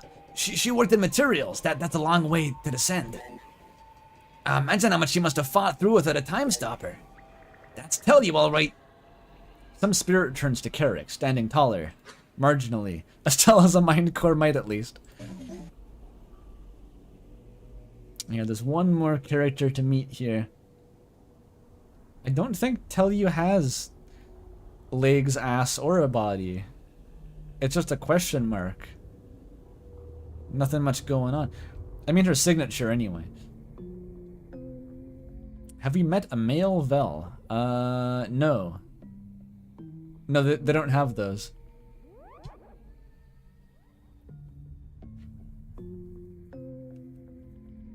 She definitely has an ass IRL though. Definitely. You can't argue she doesn't. Oh, okay. Okay. Yeah, she does.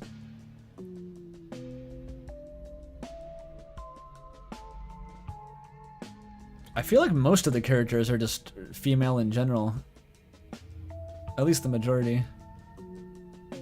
What's the gender tally? We got Akazet, Gakfu, Miltza, Idril, Tellu. Does Dozekilvi count? I don't know if Dozekilvi counts. And Kazki, of course. So that's like 6. And then Tozik and Kavik are both guys. Ovakoa, I guess that's 7. Tozik and Kavik and Bozko. And then the Mind Cores are both like non-binary of some sort. The men are definitely outnumbered.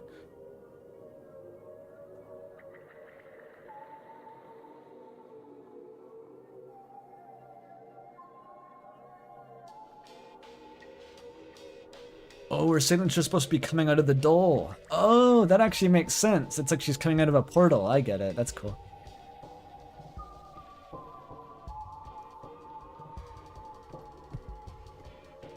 Obes don't have sex-aligned gender? Do they not? Or did you just make that up? Like,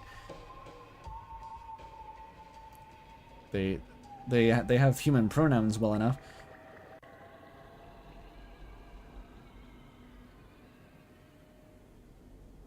They have casts, but why instead? Why did you assume that it's instead when they still all use specific, distinct pronouns?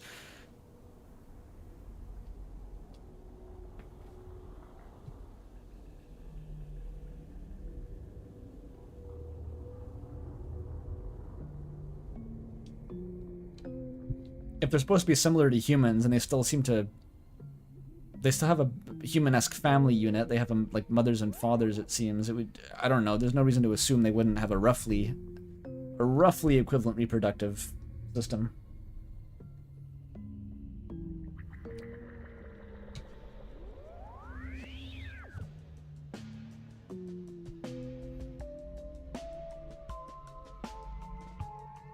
Well, yeah, I know there's like, they never go into obesque like gender theory, but like asserting as fact that they don't have gender as a concept in their society is baseless. That's what I'm saying. You're coming at me like this is a known thing when I'm like, there's no actual evidence for that besides the lack of counter evidence. When we get the obesque gender theory lore dump in episode 6, we can talk further.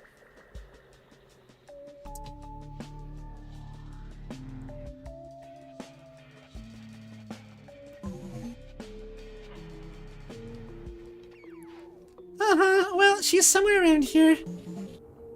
Oh, what? A time stopper? Is that what those connectors are? Wow, you're so lucky. I only ever got to use it once. Anyway, that gives me an idea.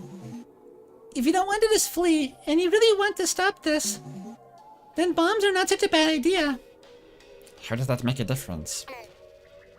The spine connection will still be broken, yes? Right, but the time stopper is pretty powerful. It is maybe the third or fourth grandest system in the Spire or something like that. Direct retcon. Direct retcon. Back in episode 1, Akazet's like the grandest mind in the embassy. Then like, you ask one Jut, and she's like, yeah, maybe the fourth biggest.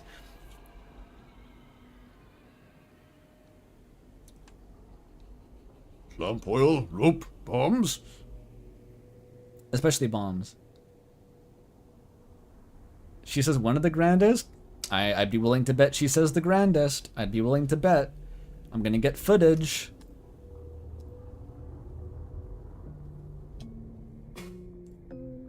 I'm loading my channel.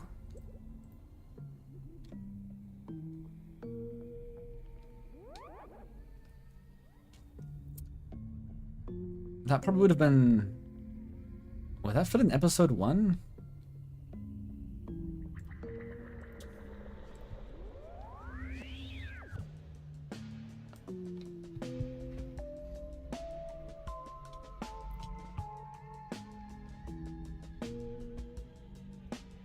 Fighting God.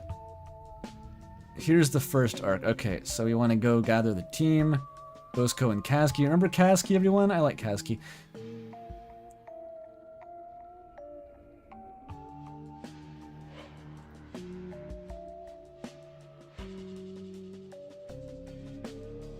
It's gonna take a minute. We can find it.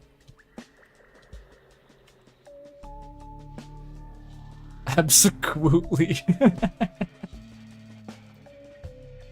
I'm probably yapping here about nonsense. Start the meeting? No, it's gonna be before this.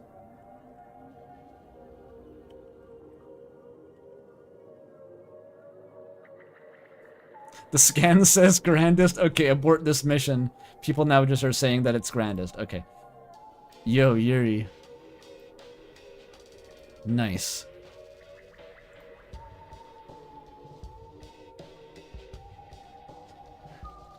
Grandest? Flintstone?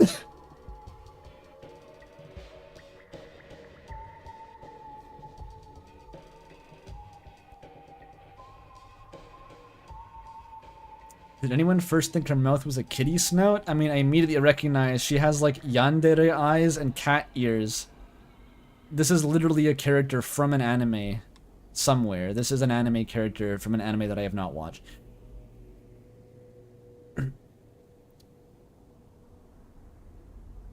Obesk lived like Flintstone. Right, but the time stopper is pretty powerful. It's maybe the third or fourth grandest system in the Spire, something like that. And as you know, it even comes with robust dual connections.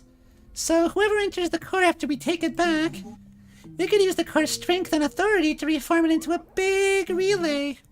Something that we can claw around in the dull to find the connect to the spine. And then we could serve as a very loud, angry, and distant vertebra. Obviously that is not ideal, and really does not something that should be done ever. But we are past that now, right? This is insane. You're fucking mental. Idril, how difficult is that? Is it something we can do quickly? What I'm really asking is it actually feasible? I know how you just get under pressure. Oh sure, the core comes with all sorts of natural impulses and knowledge. Between that and the time stopper's strength, anyone could do it pretty fast. It would not be as strong of a connection, so you would not get very fine control, but it might be enough. And if a core chooses to keep the ceremony going at all, at risk of starving the core? Oh, then we run for the move friend and try to get out. Because that would be it. Immediately, I turn to the others. So basically, this is a very, very, very, very dense conversation. The plan is blow the fuck out of the groundsman cyst with bombs, shut off Vakoa's access to basically its blood flow. It needs like blood flow from the spider to make the dull contrivance. If the dull contrivance gets made, it's gonna suck the whole embassy to God knows where via a warp tunnel. Just teleport the entire island to God knows where. To stop that, they cut off its blood flow, but that'll kill the groundsman cyst, which will make the spider collapse. So, as a backup plan, after doing that, they have to then get the time stopper cyst and use that as a replacement groundsman cyst by hooking it up through the dull to the spine that makes the spider not fall over. And it'll work perfectly.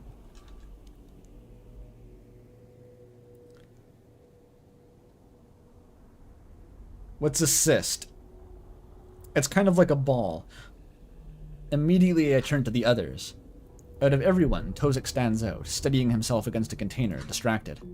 He notices my gaze and dips his receptors affirmatively. Insane as it may be, it makes sense, even allowing for an escape plan. Everyone else is similarly stirred by the possibility. Even Bozko, whose receptors plainly curve with hope again, for the first time. If that is our only chance, even with the risk. Yes, we will do it. Okay. Kavik, come, help me link these together.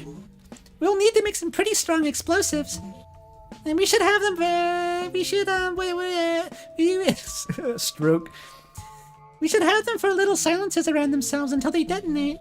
In the dull plane, small silences are impossible to notice from the outside. So they should totally slip the groundsman's eye. Oh yeah, perfect. Let's do that. And then we can also put one in each of these containers so that they're more disguised. Oh, smart, yeah. Yeah, go, sister. Oh, and these one-use, no, wait. Oh, one issue, the structure. If we detonate the spine and heart, will this not totally collapse their chambers? It sure will. That's where we'll have little detonation cysts to remotely activate them. No, I mean, what if... Kavik, don't worry. The groundsman segment's built off of a rigid pale corru shell. And within it, each chamber is totally isolated. A safety precaution. Like the Titanic, but if that was good, you know. It's standard for vertical spires. The chamber will collapse, but all it will do is block our path. But the spine and heart are adjacent, so we'll have a path no matter what. All right. Kavik follows Idril's lead, leaning over the containers to pick up components. As Idril begins to connect cysts, Kavik pushes containers closer. It will not take long to prepare, so ready yourselves. The spine's just down the next corridor. Plant the bomb there, do the same to the heart, then circle around and detonate from the lesser mine, yeah? We'll probably be safest there, since it's the opposite to our targets. I see. Alright, the path is clear enough, and we are aligned, Idril. But the time stopper is not responding. I fear entering the silence may have broken our connection. Oh no, that's fine. It doesn't work like that. The direct connectors are even are more like tethers. We're still connected since we entered the silence on this side. Think of it like the tethers are bunched up on the outside of the silence, and they'll spring back to us as soon as we leave. It'll be a little unpleasant. Ah, what fortune. I see, I think. Thank you, Kavik. The Bluetooth will auto-reconnect. I'm surprised their quill bodies even function here, actually. Because they're all the floating limbs and shit. See Kavik back here with his weird floating limbs? That's all dull connectors. Maybe it only stops signals from going between the sides of the silence. Maybe it's like that.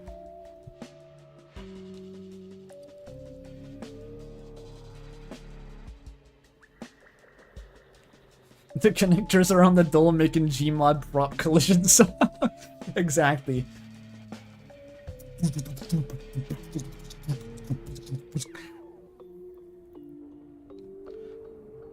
The dull bones fit inside the silence, yes. With all of these revelations, all of this planning, we have barely checked in with Tozik. He truly does not look well. His crow body is still strangely warped in the slightest way. Hard to place, but enough to notice. But he's not spoken of it at all, nor of what he saw upon connection. Something is eating at him, both physically and mentally. Even though Idril is set to work with Kavik, I must ask. Idril, did any of your team try to use the lesser mind? She pauses, Kavik at first picking up the slack, but soon noticing her apprehension. Yeah. 3 of the others we lost. Tried to use them. She slowly returns to her process, merging some cysts together. Returning her gaze to me only through a sidelong glance from the corner of her eye. That is what happened to your judge friend, right? Sorry, I was waiting for a good time to bring it up. We called it the contact affliction. I'm still not really sure what actually causes it, but anyone who tried to connect to the core directly got it. They started to feel strange, like larval illness, kind of like me when I look at Gelly for too long in golem maintenance. Relatable. Organs started to fuse, and they entered a dreamlike state. Some of them felt better for a little while, and even seemed stronger. But then, well, they all started speaking madness, and we did not let anyone get past that point. She grows quiet again, turning up toward the third pod. Ew, third pod. Then me, then Tozik, speaking to him directly.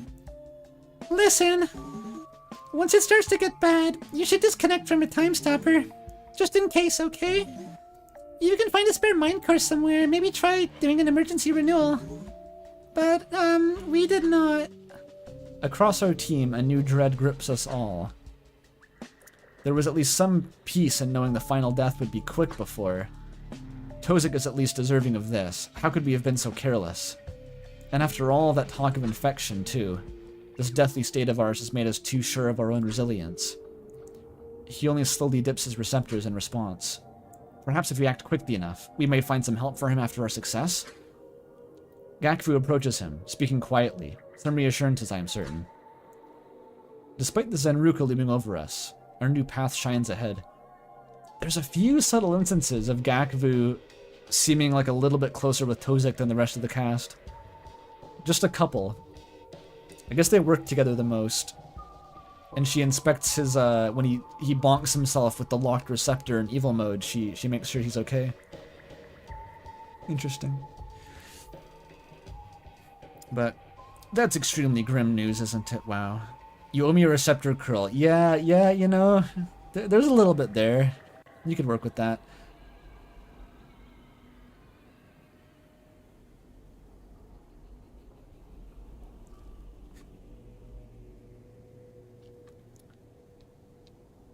Despite the Zenruka looming over us, that's a bomb. Oh no, that's an alarm clock. It's both a bomb and an alarm clock. I remember that.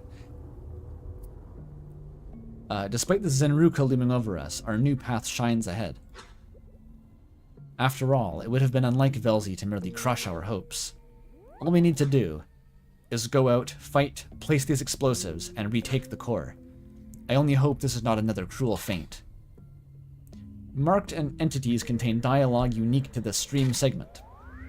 Don't skip the dialogue, dumbass player, you stupid fucking idiot. If you skip dialogue, you're not gonna be able to see it again. You're gonna have to go on the wiki and read the dialogue and watch a playthrough. Except, I think this might literally be the only recorded playthrough of episode 4, on YouTube right now. I don't know if that's true, but like, I think Molly said that to me back when I first played this, is like, she couldn't even find anyone who had a recorded VOD of episode 4 on the internet, which would be very fucked up. So don't skip the dialogue, player.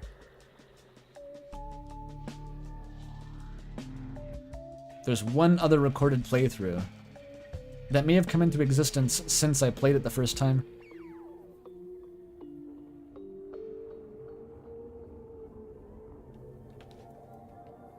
Hydrating.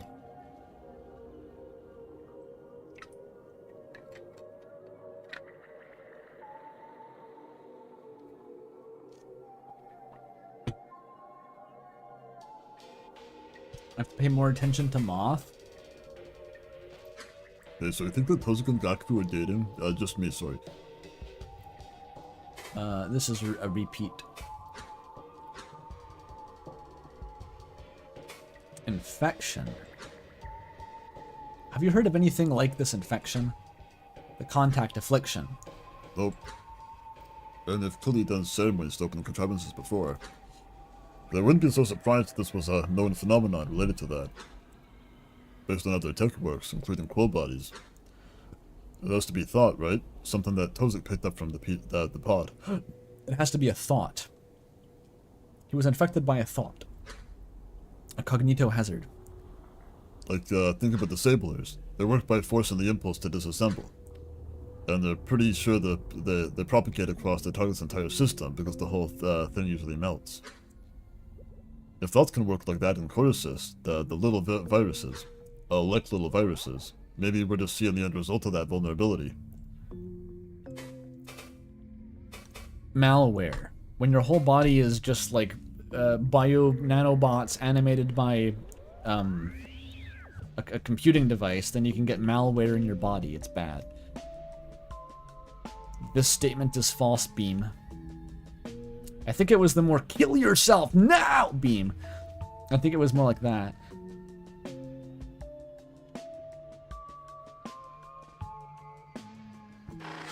Love this thing. That's the Silent Spire. It's really doing it. It's silencing the fuck out of the silence. But those are the normal ones, and this is the third pod. It looks like a ball sack. Connects to entwined maintenance drone within the dull plane. Suspends physical senses in favor of approximations to dull perception. Oh, that's cool. It's like a little VR pod that lets you pilot a robot in the dull. That's how they do maintenance, I guess. They can't go into the dull themselves, but they just like have a little robot drone they use.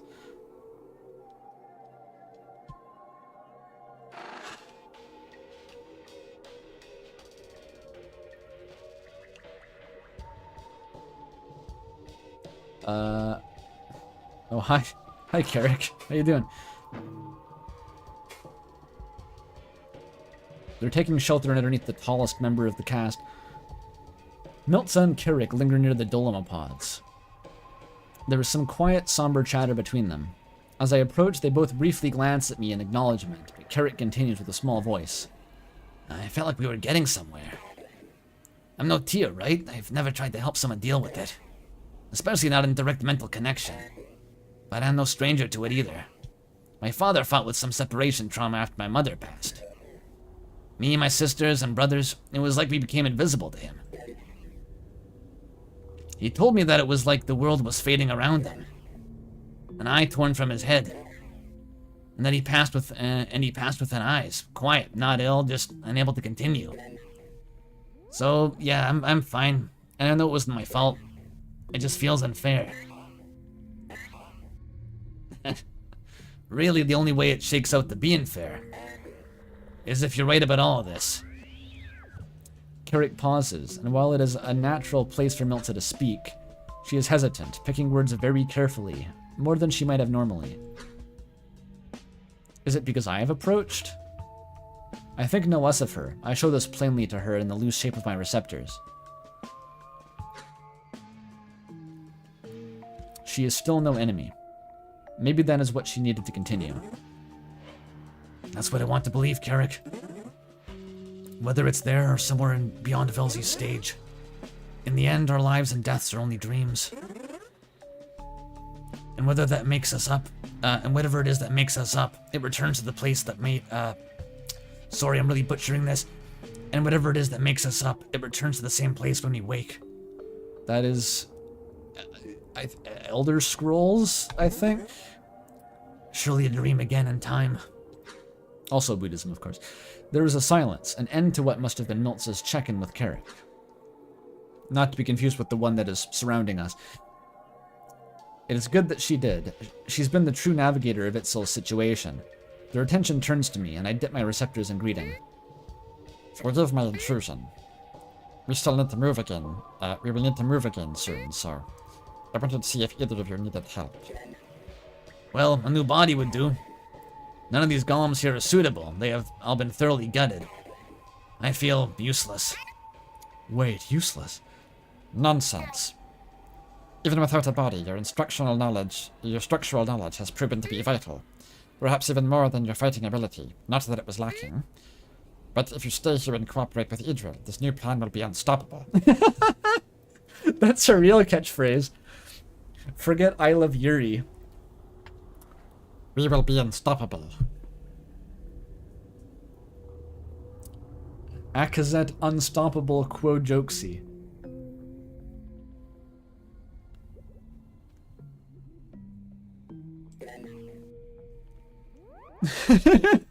Title card drop. That's like some sort of Russian bootleg version of Invincible. It's unstoppable. Excellent. You have a point. Idril seems clever, but I can tell by her voice. She's sleepwalking. It's like she can't tell the air from the walls. Not that it's any easier for me in these warped spaces. But if I help ration the explosives that remain, so that each explosive is just strong enough to take out the spine, the heart, ideally only half the lesser mind, that we might pass through it again. Yeah, I suppose my knowledge would be well placed here. Ha, Akaza, you're quite skilled at finding the light between the Velkstalks. I am professionally trained in copium. If only to cope with the situation. She said it herself, dude. I didn't even read that first. She is trained in a lifetime of getting her brain to stop fucking falling to pieces and panicking. She has access to extremely heavy doses of internal copium just because she is herself.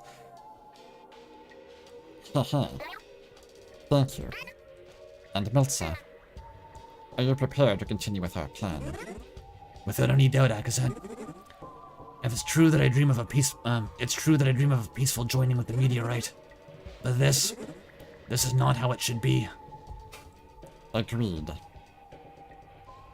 Akazet unstoppable copium quo jokesy.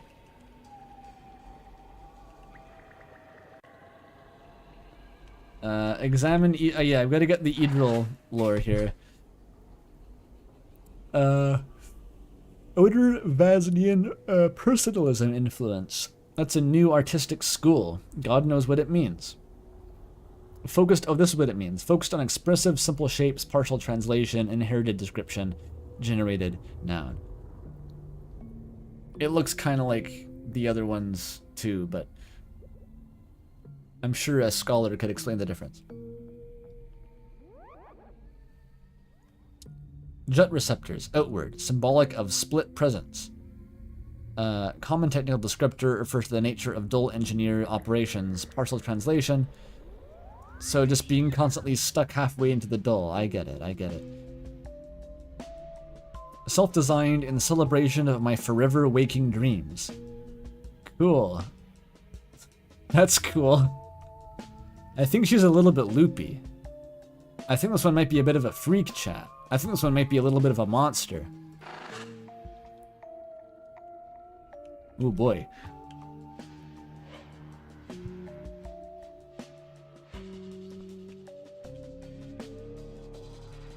She looks the most like Jelly?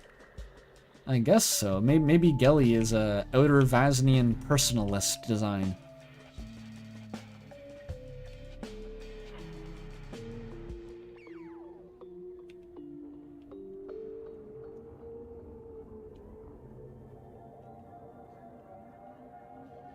Interloper and actually meeting a quote and trying to explain that their mental image comes from their internet icons.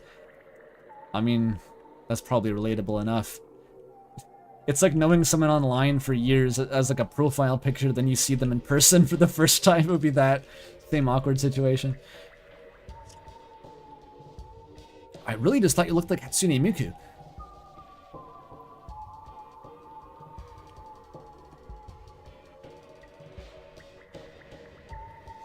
You just finished reading through Acts 1 of the 3 of Homestuck? Like now, like the controversy just Streisanded you directly into like acquiring a copy of the unofficial collection and reading it? That's so fucking funny. I don't look like Tesla? I literally showed my face on an earlier one of these streams, I'm pretty sure. I wanted to show off the Corru shirt that I had. I'm not showing my face now, my hair is doing some arcane shit. I look like I crawled out of a dumpster. I'm probably visibly sweaty. I look like Germa after a stream. He's just sweating. I didn't even show off the Corru shirt? You could see it. Surely you could see the Corru shirt.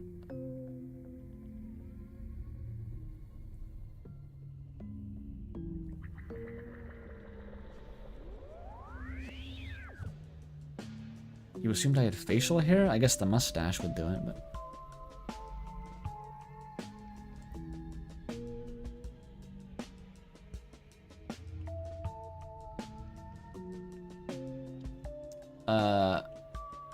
You got Gaxic over here. You got some Tozvu over here. Tozvu. Let's talk to Tozik and Gakfu. Resist the cloak. Gakfu and Tozik are talking about like Tozik's newly acquired terminal illness. And Akazet just sneaks in to like flick Gakfu's coat on and off several times while they're talking. Prompting Tozik's famous phrase, "Can you lock the fuck in, Akazet?" One of your local bars has a portrait of Nikola Tesla, so you always do a double take. It's a common occurrence. Mustaches are the receptors of the human face. That's a truly revolting thought. Akazet Kakumu gave her the remote, so now she's just doing it from her pocket. Just one hand in her hoodie pocket, flicking the remote on and off. Was just scowling. Tozik kind of has the same cloak, by the way. It's the same fucking thing. Why can't it turn off Gakfu's body? That's not really a cloak. I don't know if... Not Gakfu, Tozik. Tozik and Gakfu linger near the operational shield. By their stances, in the aftermath of some quiet and grim conversation, perhaps it is not the best time, but I must check in. Friends. Tozik. How beholds you? Hello, Akazet. We were just speaking of our interim groundsmind. Our plan for recovery should this new approach work. What of it? Is there a best course you have decided? The silence that follows is sharp enough to carve a mural. What is the issue? It is not just a matter of structural knowledge anymore. The time stopper will need to be reshaped. The ground's mind will need to learn the core quickly. Idril downplays the complexity involved. What needs to be done is advanced engineering none of us are really equipped for. Gakfu is good with instruction, but her expertise would be better served on foot. If we can halt the collapse for long enough, we will need her to help with the areas that groundsmanry cannot. We will need her to help with areas that groundsmanry can no longer reach. You saw the spine outages. I fear Kavik would crumble under this pressure. He has never done well with it. Idril has a sparse connection to reality. Everyone else is not even close to an acceptable level of corrucitic engineering knowledge. The only choice, the only real choice, is Miyakazet. And now I have somehow contracted the only quo illness in history, which apparently tears down its victims to pure madness within winks. I look to Gakvu for anything else, some other light to look to, but only get a resigned twist from her receptors. Then We do not flee. I am dead either way, you know this. With no guarantee of a cure, especially in whatever madness may persist outside. I will not die a coward. Funny as it may seem, it's the same for me. If we live with what I've done and shared with you all, I will certainly be killed for my traitorous actions. So if my death is certain, why not risk it all? Velzy and all beyond the stage will applaud this ridiculous plan. Doubly so if it actually works. if we are the ones to do it, then it will. Both of you, everyone with us. There is no other assembly I would trust with this task. But we must hurry. Damn. These guys have just basically made a suicide pact here. Well, not even a suicide pact. It's like a doomed by the narrative pact. Like a fuck it we ball kind of pact. It's kind of cool, not gonna lie.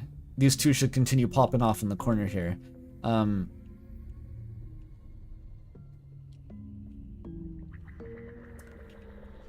Okay. The Jut.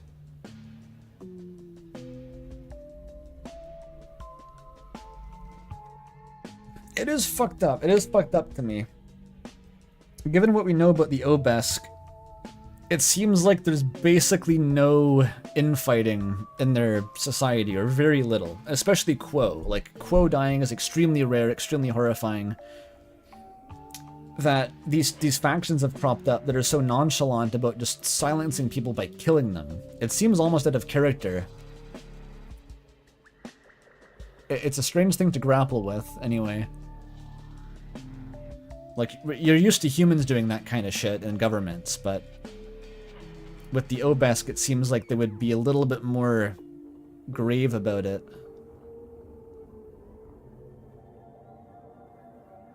Huh. Their infighting was just kept quiet? Maybe that's it.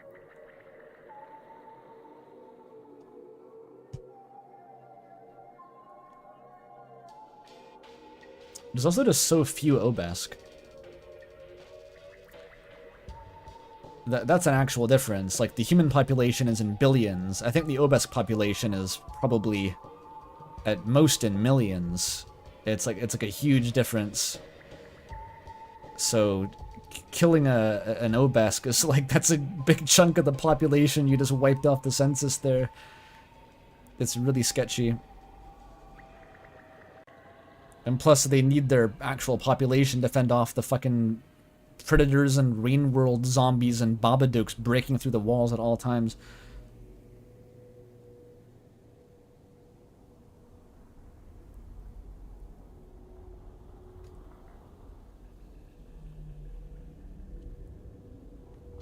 But yeah.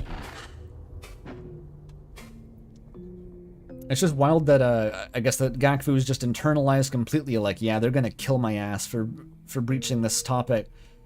It's like, has this happened before? Is this precedented? Does Gakfu know about, like, there's been high-profile assassinations before by these groups? Like, it's just, or are they the first people to ever actually be tested?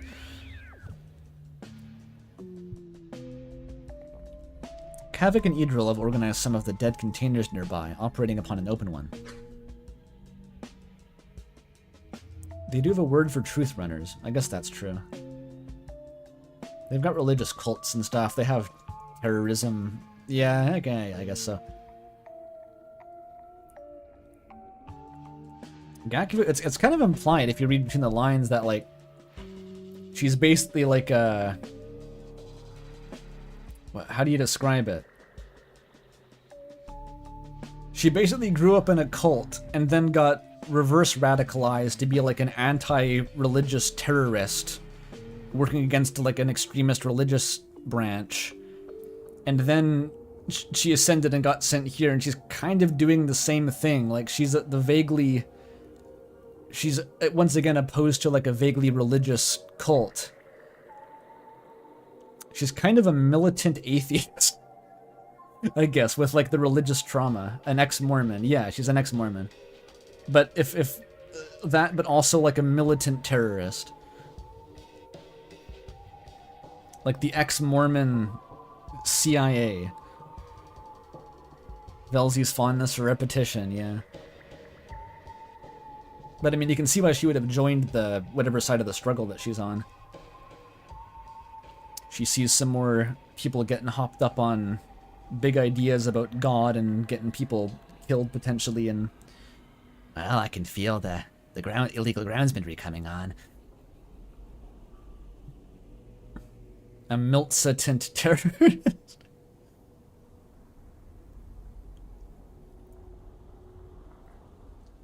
Kavik and Idril have organized some of the dead containers nearby, operating upon an open one. So they do have dead containers. That's funny. Don't have to kill them with a cattle pistol. Nearby, piles of organized cysts lie on the ground. Their work is almost wordless, as dull-colored cysts are placed within and connected to one another. In my observation, I linger near enough to gain their attention. But it does not halt their efforts.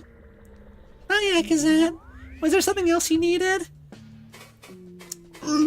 Dialogue wall, okay. The conspiracy makes me want to play Deus Ex. That's a blind spot in my knowledge of games that potentially inspire other games. I've never even interacted with Deus Ex.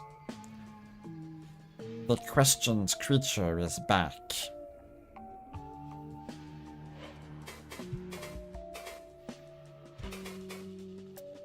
Our foes, Vakura, Golem signals, Kavik, no ceremony? How is this happening? We're not getting through episode 4? We are not. No, it's not happening, but it really is massive. It's just gigantic. I thought with a full stream maybe we could get through it, but even without the what's it called? Intrusive party. Even without that eating up 2 hours, I still don't think we would have enough time unless it went for 12 hours, which I don't really want to do that.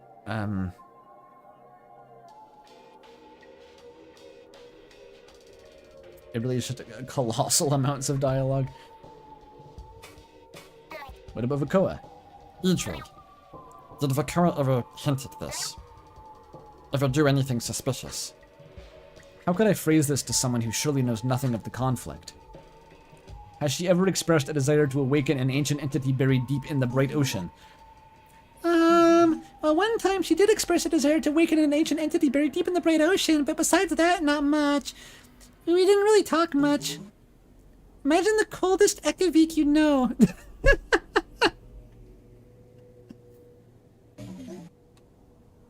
And then make them so distant, they're always just barely out of sight.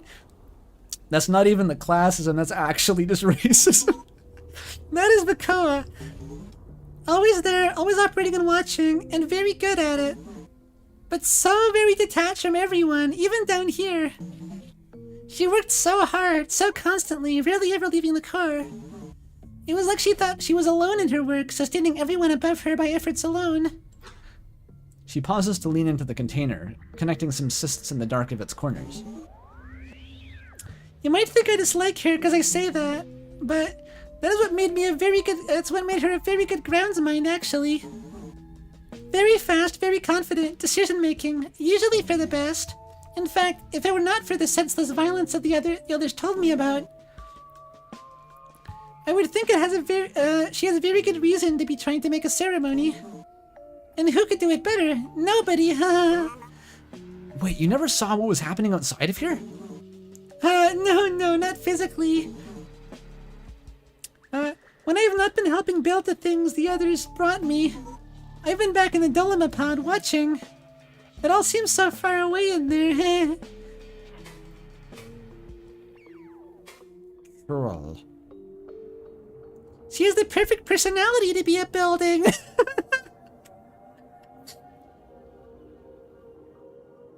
Perfect. New Sona? Yeah, a little bit.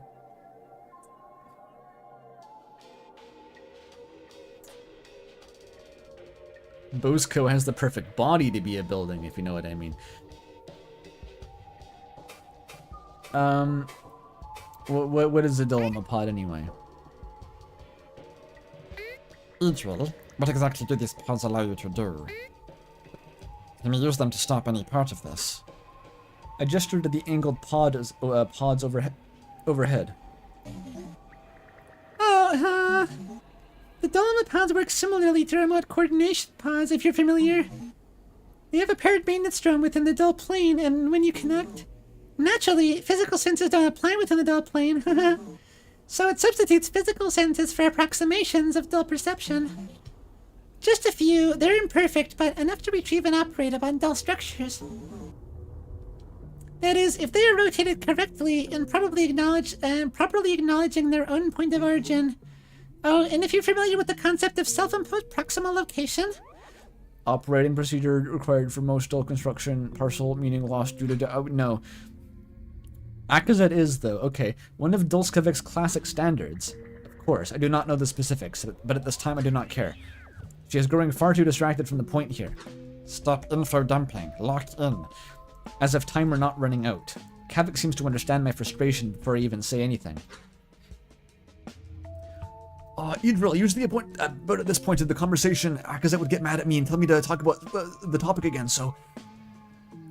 He pauses, giving Idril a little fold of his receptors, as if to urge her onward. Quietly requesting her to keep with their bomb. Oh, right.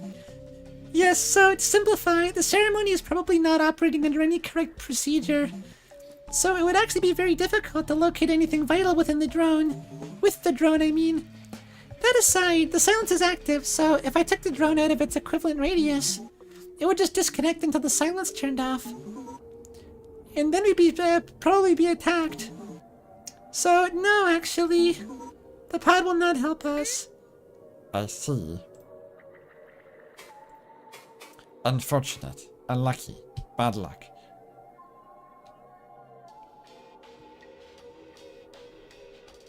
Built like the base pro shop pyramid, but upside down, as we established.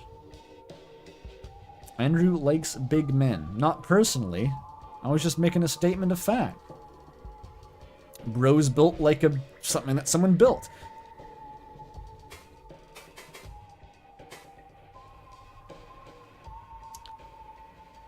I love how Akazet is getting impatient at the verbosity of Idril's response, but also has like 5 more questions queued up to ask her.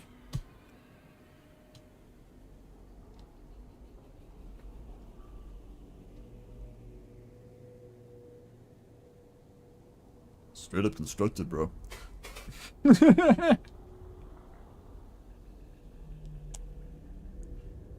Dude, did you come from the dull plane? You look like you were built by a fucking ceremony. Assembled. Who planted the spider seed that grew into you? I'm developing Obesk pickup lines for Bara Husbandos here. Feel free to screenshot.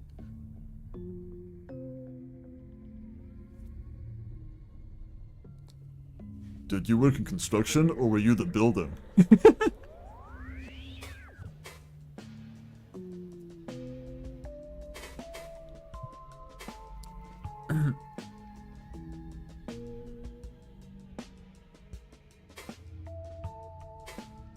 Golem sigils. I don't even know what... Oh, that's the golems didn't have the right groundsman sigil. Intro, these golems. I gesture to the golem components that lie around, desiccated and bare. Or dissected, rather. I don't know if you can desiccate Corru. I think it's not aqueous. When you got them, did they have a groundsman control sigil? My questions draws Kavik's attention. A perk of realization in his receptors. He must have had the same question, but forgot to ask. In those we fought, we observed that they had one. Something like a spiral, an indistinct spinning mass. But apparently, they had these even after the upper groundsman was ceased, according to the terminals here. Huh. They were already dead when the others brought them in. Oh, but there was one. She pulls herself from the container, untangling her claws from the connective veins to point at a nearby pile. Yeah, this one was incapacitated, but still active when they brought it in. I think the silence cut it off since the sigil vanished shortly after.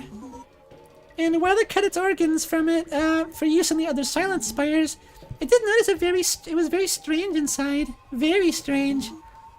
Quite a lot I could not use all melted together.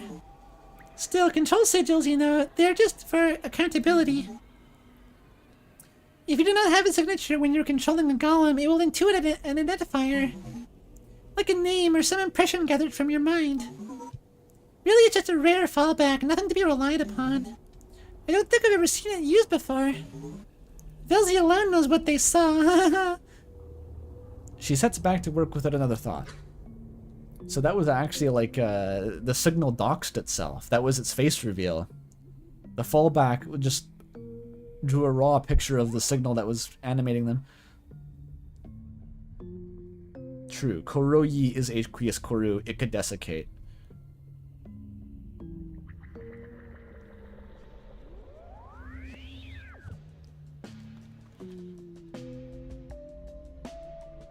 Kavik and I briefly exchange glances out of worry, but there's nothing more to say.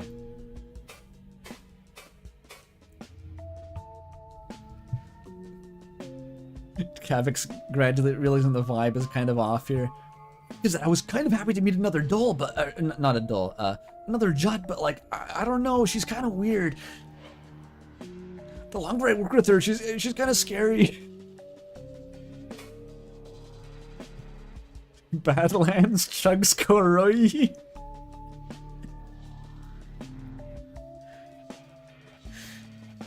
You'd probably die, but... No Kavik ex Idril? No, I think Kavik is just kind of scared of her. Idril is scaring the host.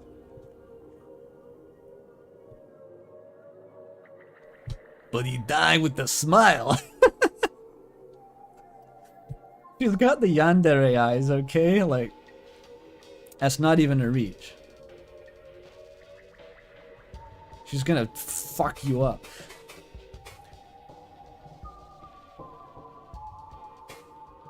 How is it happening? Our foes? Does Idril know anything about the situation? Idril, have you been attacked here? Do you know anything of our foes? Oh well, I've not really been out of here, so... I know the others broke the core chamber door. And then did some little tricks with the barricade to fake a collapse. But they've even severed nerve connections in particular spots that I had no knowledge of. Very clever, till you came up with that idea. But no golems have gotten through. Especially not since most of the ones outside the core were slain and brought here for our plan. Golems? Idril, were there no golems out there, not even bodies? Oh, there are no golems out there, not even bodies. No, I speak of the dull creatures. I struggle to place the words to describe them. Creatures, illusions, specters, Babadook. Even though it was so recent, it feels as though the events are fading from my memory. Memories of the dull are so often hard to recall, and this overlap is no exception. We were on the lesser mind, and a wave passed over us from the cores. The chamber twisted without breaking, changing into different shapes. And then they came through, these shapes of dull light. Appearing like crow or golem, I think, but they were hazy and inaccurate. We struck them and they fell. They disappeared as if they were never here. But more formed, effortlessly, until Vakoa cast us aside. Idril pauses her work to stare at me absently. A slight confusion forms in her receptors. I would have expected complete bewilderment. Maybe it's something familiar to her? Kavik, maybe you can articulate it better. You know more of this subject. The dull plane is beyond my grasp. Sorry, Akazet, I don't really have a better description either. You really have not been seeing anything strange, Idril? You haven't been seeing anything strange? Idril leans against the container, gaze long drawn away in thought. There is a pause before she turns to us.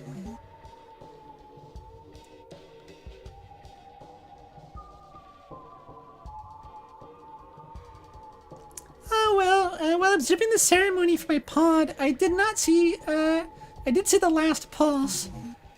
You see, the ceremony, it really is just a big coruscated construct, one that exists mostly within the dull plane. And it grows in pulses, each expansion growing its tendrils to establish it further.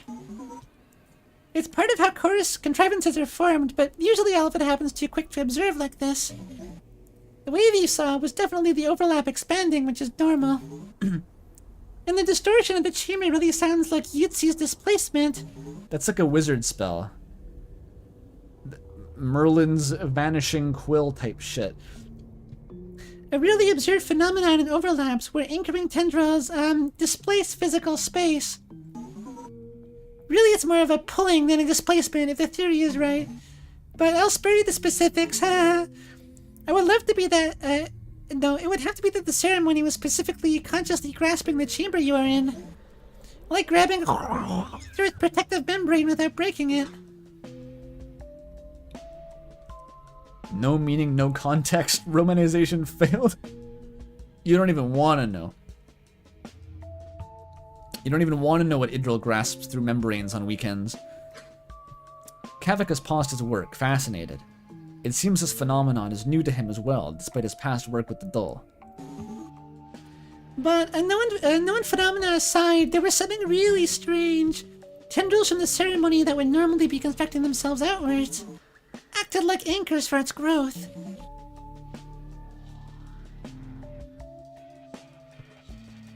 They acted aberrantly, apparently curving around the overlap into the Grandsmanry segment as a whole. Deviating the ceremony and folding it back and making it... Sorry, it's hard to describe the Dull plane in so few words. To put it simply, I thought it was the result of some sort of incoherence.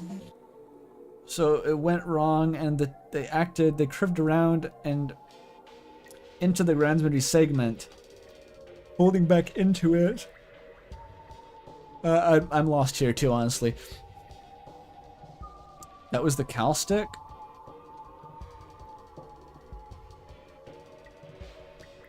You think that was a Cal stick? I don't believe it. I don't believe that for a second. I don't think a Cal stick would have a transparent membrane. Or even an opaque membrane.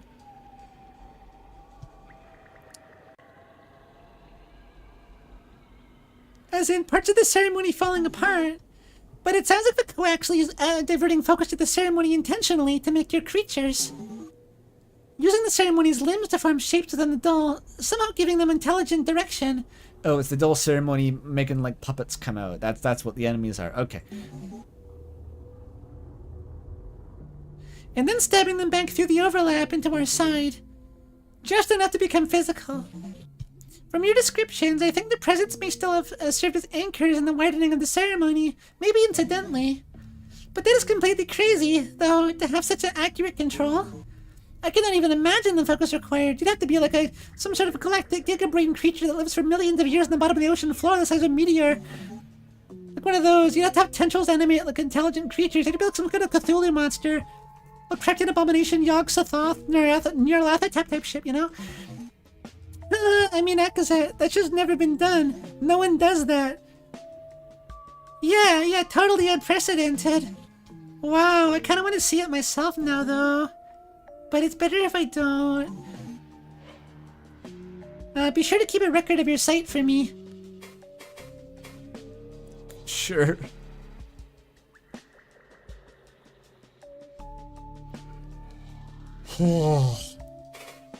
It's a mouthful.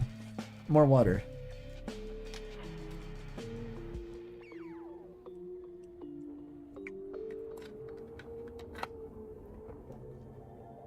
It's never a dull moment around Idril, hey?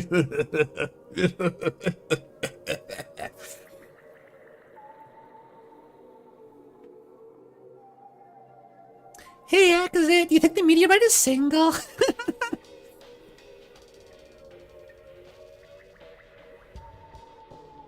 That's a good one. People have called me a monster fucker for that, but I don't think they're going far enough. How is this happening? Just in general.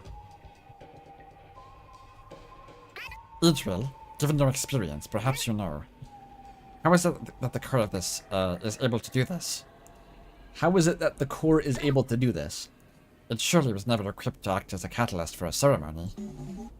No, of course not. But some at the same time, it always was, just not intentionally.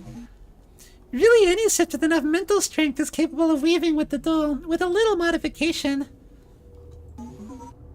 Of course, the core likely needed a few more organs, in particular formulation of sphere to begin. But with this reshaping ability, and the bodies of golems that got dragged into the core chamber... Okay, this is important. Any assist with the mental strength is capable of weaving with the dull. So any assist, Corru can just do that, naturally. There's no special tech, it's just Corru and dull. Corru uses the dull, inherently. There's no adapter cable.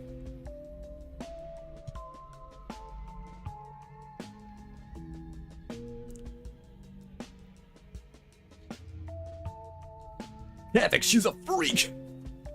Watch out, Kavik.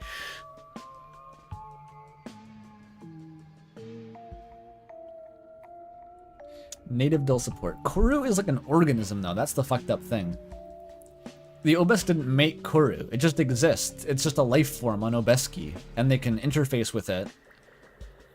But just like a natural life form that evolved to like access a parallel dimension, not even four-dimensional space, like an alternate plane of reality. You can just do that. It's like a fungus. That's weird as shit. It's kind of what people talk about. People who do a lot of DMT, they start kind of sounding like that too, don't they? Like mushrooms know how to commune with higher dimensions and stuff. Is this game a McKennaist allegory? Was that it all along? Maybe. Joe Rogan co-author? Anyway. Of course, the core likely needed a few new organs and a particular formulation of sphere to begin. With its reshaping ability and the bodies of the golems that got dragged into the core chamber, that must have been trivial. Okay, so here's what happened. The first pulse of groundsmanry, that turned the golems against the Obesk, and all of the spare resources got dragged into the core. The second pulse was after it had dull capabilities. And that's what let it start the ceremony. I think there was two phases. They emphasized that it was two phases to this. It first seized them via groundsmanry, and then it started this bullshit with the ceremony, and now it's using something that's like beyond groundsmanry. Maybe it's a little bit hazy, but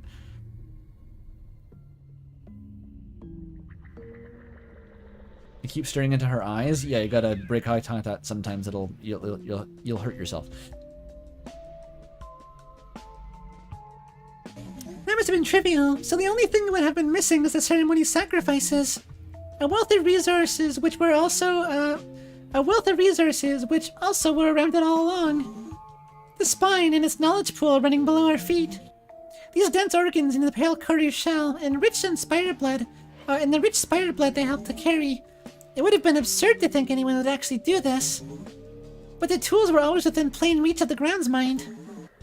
If they were murderous enough. Did you and your team try to attack the core directly? Force her out somehow? Oh, well, the option did come up. But we saw that every golem and quo body was gathering within. It was smarter to stop it from the outside. Maybe if we had a time stopper, it could have been possible. Oh well. I see. Kavik knew about ceremonies, though. Kavik, how did you realize it was a dull ceremony so quickly? It was the distortion in the swarm displays. There's this unmistakable pattern that forms when Corru tries to represent the dull plane. It's pale, usually flickering with black stripes. I saw it often during my work with the Life Pod project. It's a result of attempting to map dull light onto physical senses here. Similar to incoherence, actually, which is why I didn't realize it right away. But as I looked over the display, it formed in my mind as a possible cause. Only reinforced by the distortion being in the same place.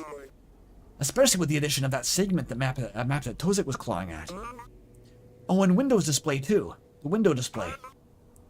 The realization that the ceremony was, it was a ceremony was like a Valak stomping on my head.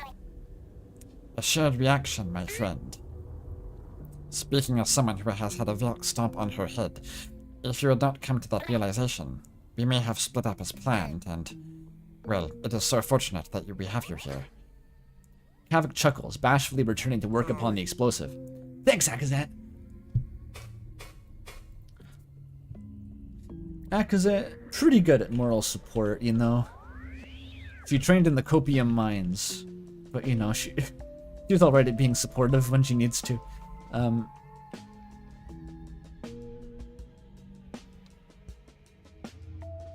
You want to ruffle his hair, don't we all?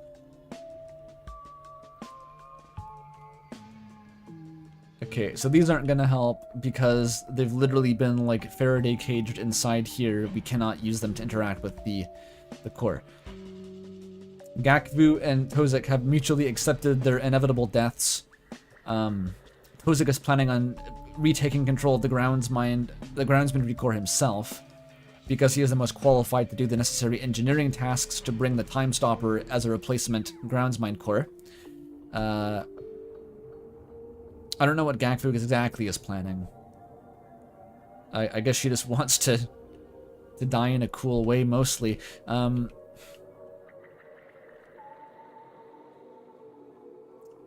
I still want to figure out what's going on with Goner Kavik. It might just be a case of, like, that might not be related to Akazet's plot. That might just be a meta story thing, but not like meta text. Like, the cyst itself has a storyline, like Juxiozo and stuff. That might be an artifact of the cyst. How, like, the same way drowning, that's an actual memory from Akazet's life, but the drowning version of Kasky also has, like, a specific relevance because of the cyst and its starving kind of nature. Look, you can see you drill through the spire there. Ah, look, I'm inside the silent spire. Tee tee. An incoherent Kavik, or it could be foreshadowing. It could be foreshadowing. I'm not saying it couldn't be foreshadowing for something, but it also may be something along the lines of a drowning, who maybe also is foreshadowing. Okay, I think I talked to everyone.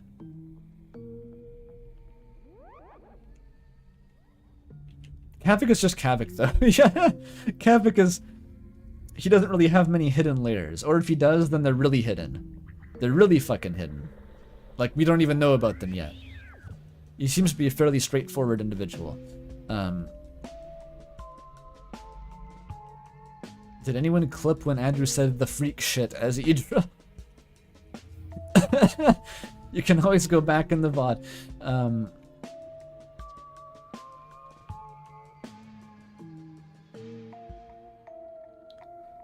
Kavik is the most normal guy, which is saying something because Tozik is here. I'm not sure that's saying anything. I'm not sure Tozik is my idea of a normal guy. He's like a super cagey, like socially isolated loner savant dude.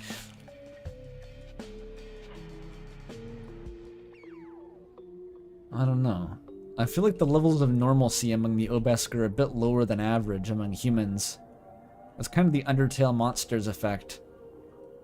They're all interesting characters, designed to dance merrily upon the stage of Velzy, for the entertainment of God, i.e. me, i.e. Corru works. It's just their curse. Okay. Oh, I forgot! Bosco is skulking out here. Not skulking. Sulking. Different. I know a guy that's like Tozik. I'm sure he's a pretty common type of guy, honestly, but...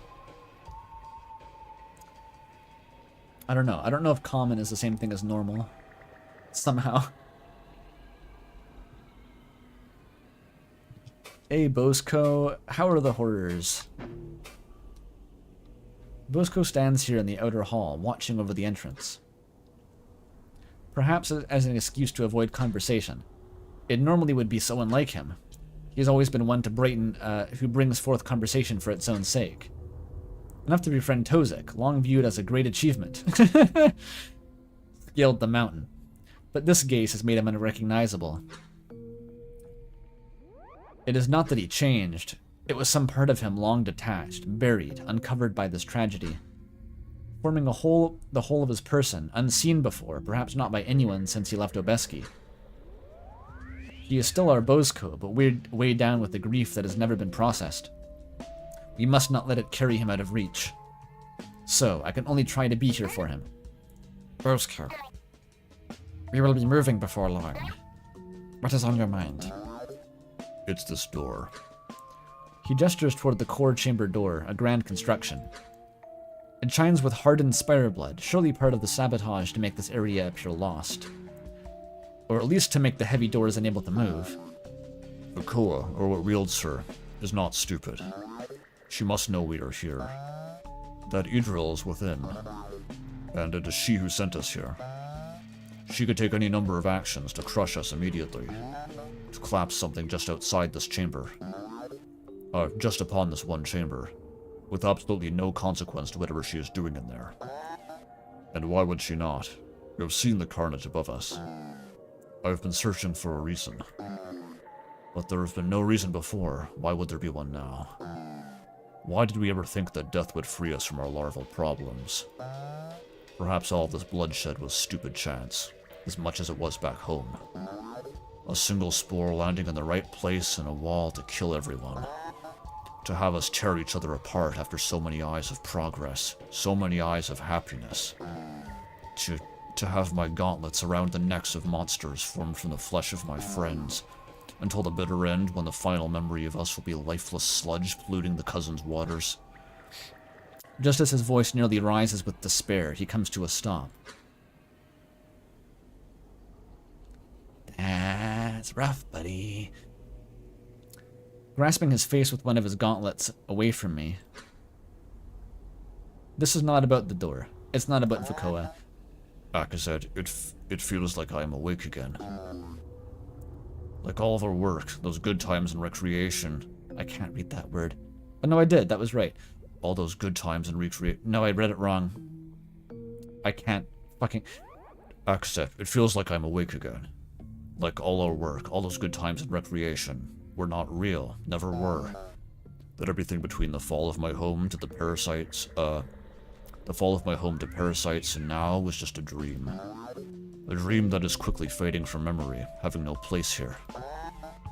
It is as if only now, when the violence has returned, that anything is real again. Even if we escape, we will only be a distraction. It will only be a distraction. What Gakfu revealed is clear enough.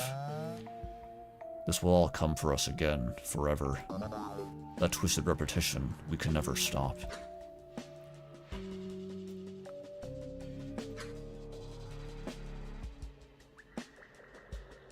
Oh my god, examining Bozko doesn't tell you his city of origin because it no longer exists. I didn't notice that. That's fucked up. I didn't even notice that. Oh my lord.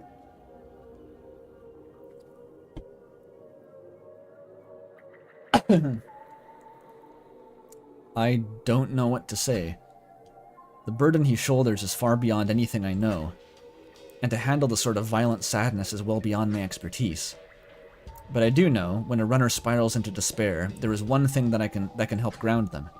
So I approach him, and delicately, channeling the humors of a tear as best I can, I pull him into an embrace. Aww. I wasn't expecting that, actually. I forgot that this went that way.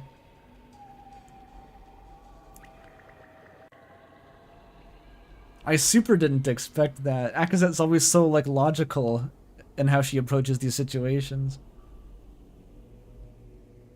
Hug the Dorito, actually. He is silent, unreciprocal, but the tension in his receptor's stance is lessened. I only relent and speak after a blink of peace. Bozko, it is this place that is not real. A nightmare, an interruption. And it is almost over. This is going to work. He does not respond. We will get through this together.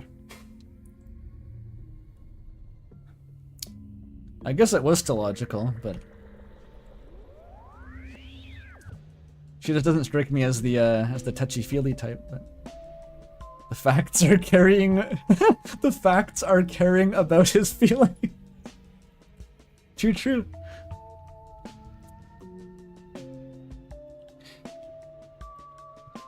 I think it works like as Akazet and Bosco work well as sort of conciliators, whatever you call it, because they have the combat background, I guess. They've both actually seen the horrors, so maybe they can kind of intuit each other's vibes a bit better.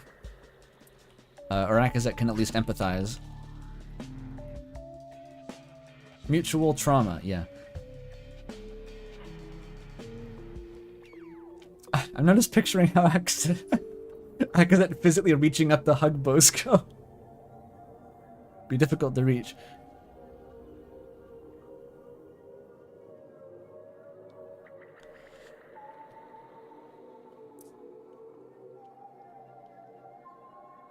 Okay, that's all the dialogue here.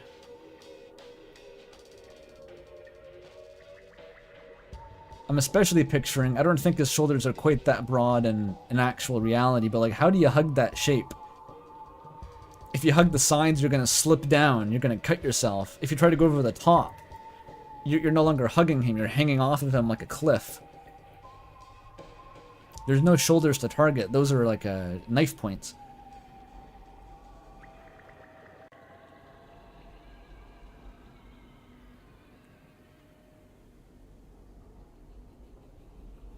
He's probably a bit rounder in real life, yeah. A little bit. I don't think he's actually a Dorito.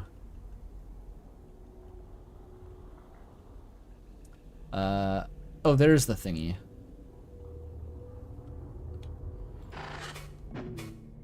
Proceed. Platform combat imminent.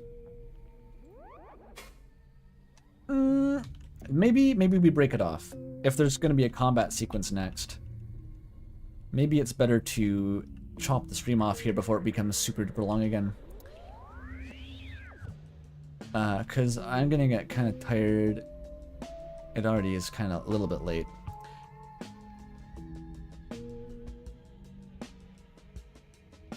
Second combat after 3 hours? Was that really only the second combat? There's not that many combat instances, but they are significant. What's the longest series on the channel? Well, definitely Rain World if you take all the campaigns together. Besides that, Earthbound, I think, with like 7 or 8 episodes. In terms of the total length of the streams, it's going to be longer, because I think I didn't stream for as long back then. It's definitely a long series, though. Like, this is a big game, I said that. Crosscode is long, too, yeah. Anything new, Moth? I thought it was kind of cute when Eccleston hugged Bosco, not gonna lie.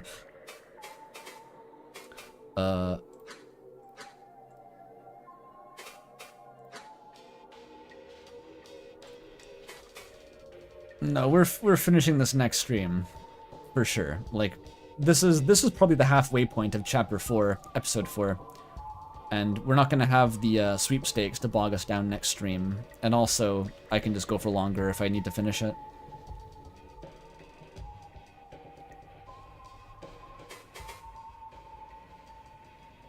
I've done all the Joxiozo stuff, really, except for like one effigy. You know what? Before I leave, let's go to Joxiozo, and see if I can get a random interaction. Just one, just for the palate cleanser, I suppose. Yeah, and then Chapter 4 Add 1 happens, and then it's the longest stream ever. Yes. Joxigogo. Okay, let's save, though. Okay, iteration saved, and we eject.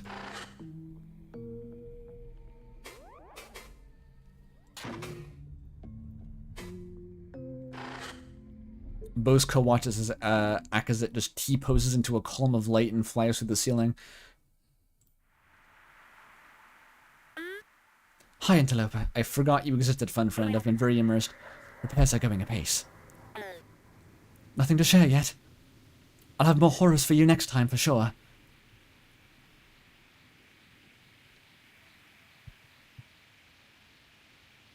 Funs is probably getting so much contact trauma from repairing these memories.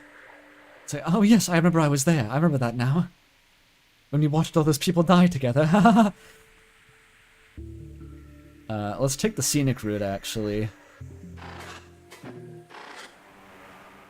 That fucking square I just... Filzy? I saw them for a second. There was a Vilzy up here. Where the fuck did they go? I saw you.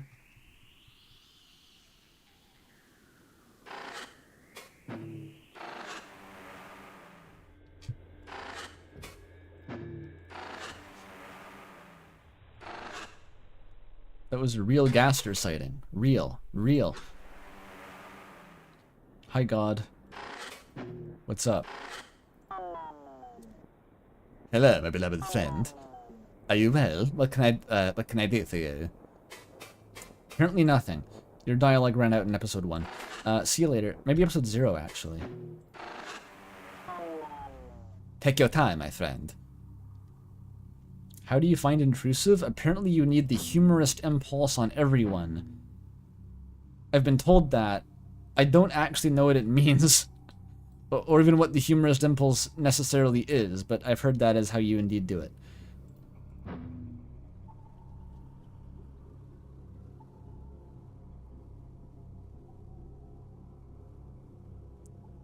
Doesn't the humorist impulse mean they're all doing kinky receptor curls together?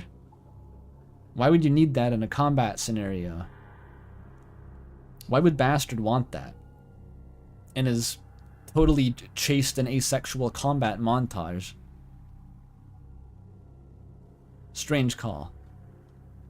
It just means they laugh uncontrollably. Oh, okay, that's good. Nothing freaky! Nothing below board!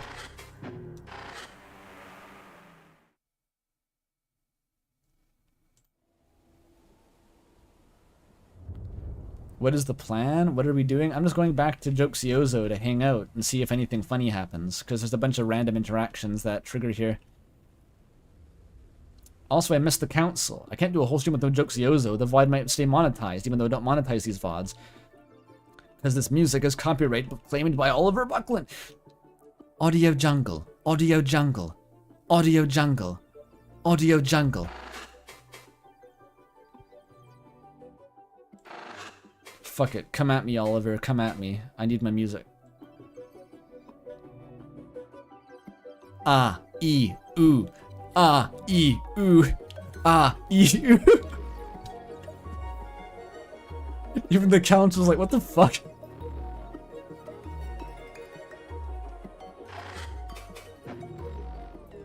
Don't give me a +2 for someone else's bit. The council dances idly. Why don't I monetize the VODs? I don't monetize streams vaguely because I don't want to, for no particular reason.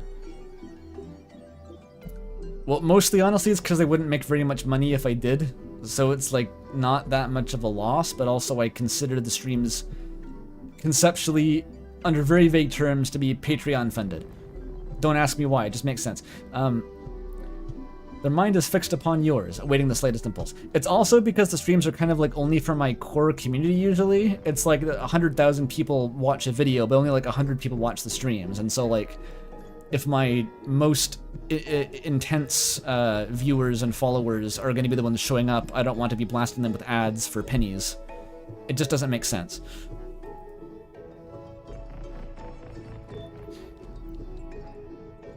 The council dances idly. Their mind is fixed upon yours, awaiting the slightest impulse. Interloper, interloper. Come, dance with us. Or did you need something?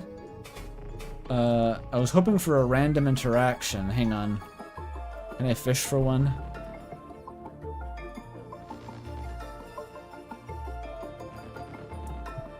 How you doing, Isabel? Oh, interloper. I'm missing an Akazet still, right?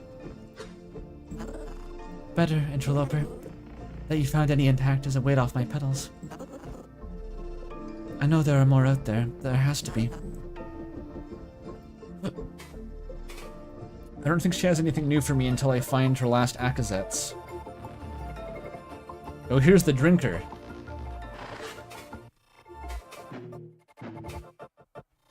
Never enough, never enough. Yeah, Akazet, I never drink quo unstoppable jokesy. That was her full name. Akazet, straight edge teetotaler quo jokesy. Never enough, never enough, never enough.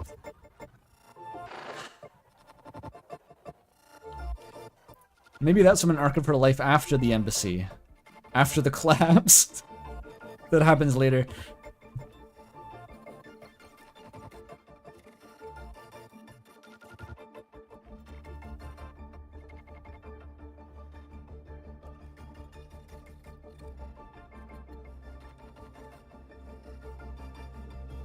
Akazet, Yuri, Cope, Sober, Keeps Going, Unstoppable, Quo, Jokesy. That's her.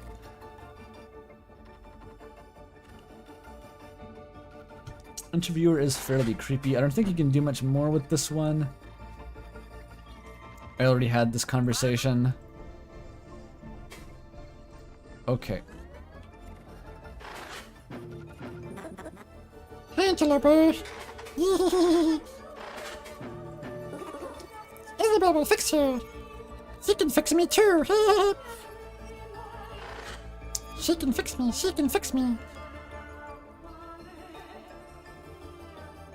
I want like Gelly and the fairy arm wrestling or something.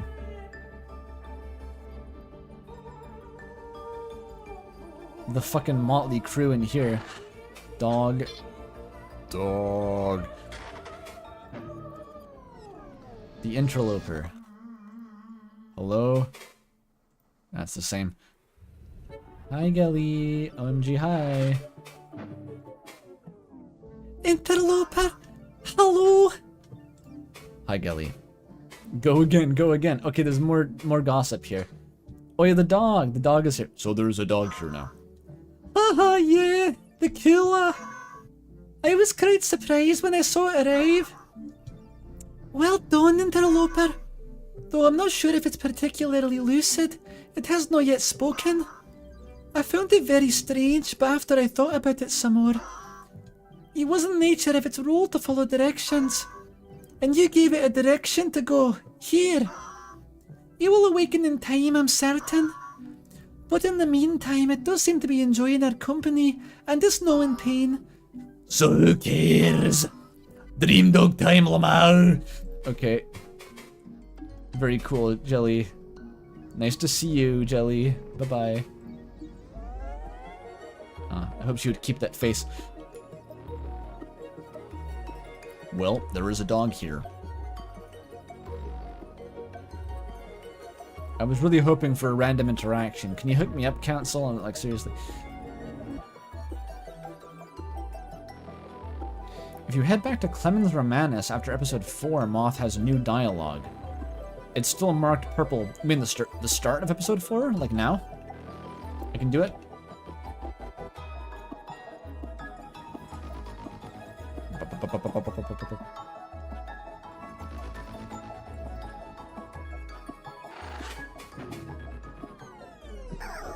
Interloper, I'm so fucking bored. This place is so small now. What do you want?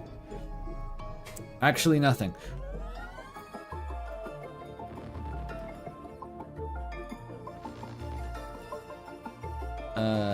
The end of the chapter.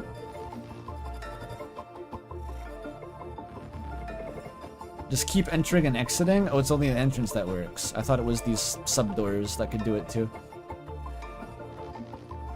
I'm gonna farm you for dialogue. Wait here.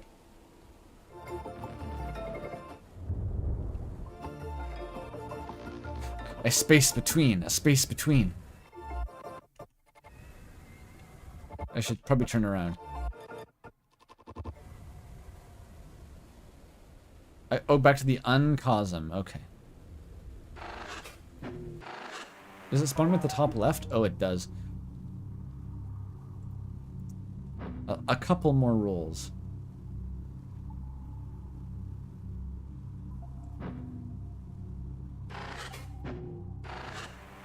I hate to farm it like this, but I want something to end the stream on. End the stream on. Hi. kind of awkward.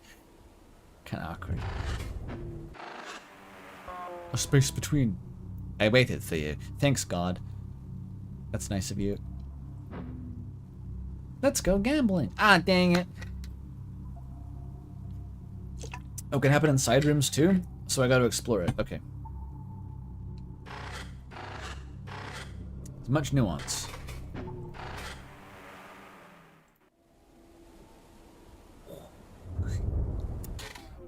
Oh, here we go. And you would compare it to us? Haha, no, no. Not really.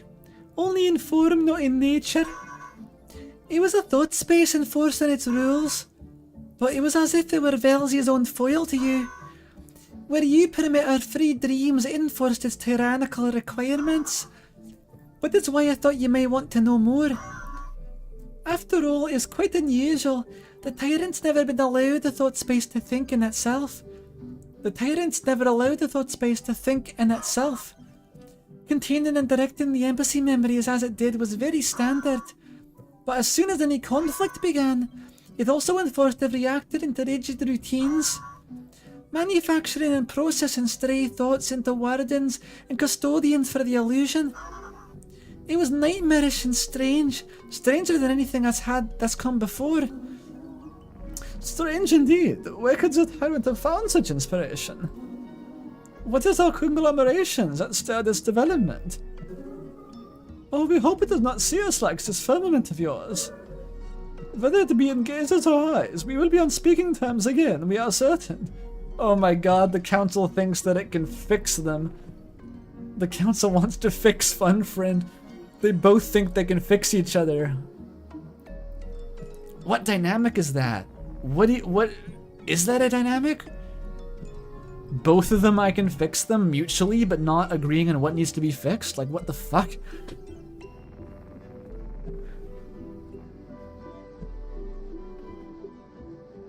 Yikes, that sounds like a disaster. Interesting that the council is similar to the firmament, though. It's sort of implied the council basically is Joksiozo. Like the entire thought space is the council. This is just like the appendage that we can talk to. The fruiting body. Slay the princess dynamic. I don't think either of those are trying to fix each other. I think the slay the princess dynamic is I can break them.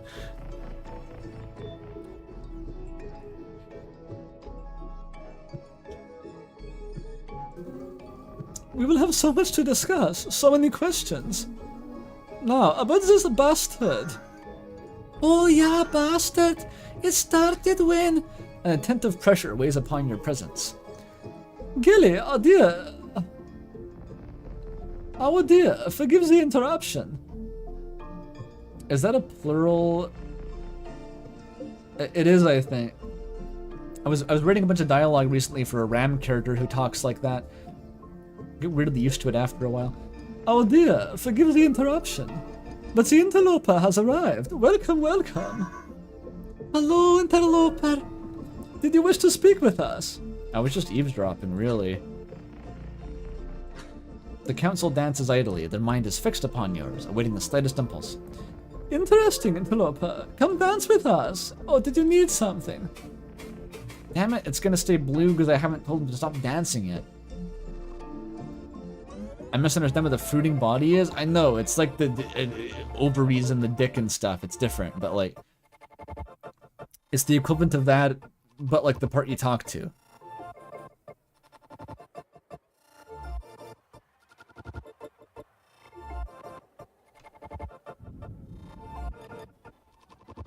If no one on the corru.observer AO3 tag will write council/funfriend, I'll need to take matters into my own hands. Is that not a thing? I mean, there's only 18 fics. I'm not surprised, I guess. That would be weird. A lot of very abstract cuddling scenes. How do you convey two abstract, non-physical thought? Like, the council is just a landscape? It's like some Greco-Roman, like, anthropomorphic force of nature shit. It's like the sky fucking the earth to make the monsters. It's some of that shit, you know? Fruiting body is a mushroom? Well, yeah. I know they are mushrooms, but like fruit, that's like the reproductive part of a plant. Anything fruiting, that's reproduction. That's some like, it's usually some like plant ovaries or some weird shit like that. It always gets you. I don't know if mushrooms have equivalents to like ovaries. Maybe they do. I've read some of the mushrooms have like 4,000 genders. I don't even know what the fuck that means. I don't think I want to. Thought form cuddling is Z fighting. Oh my god.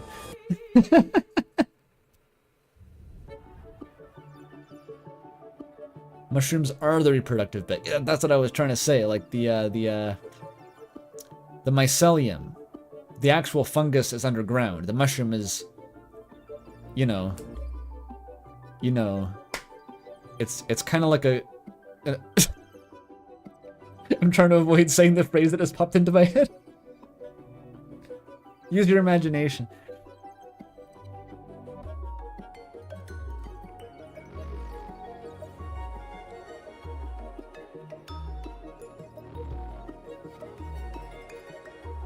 Now I have to say it. It's like the ground is a mycelium glory hole. That's what I was going to say.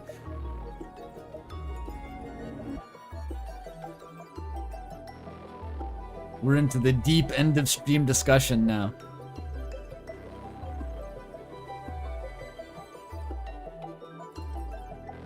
How's it going, Gilly? Are you gonna say like come to my chambers if I want to talk to you? Probably. Yeah, the stream is ending. I went back to Jokesioza was the last little pit stop.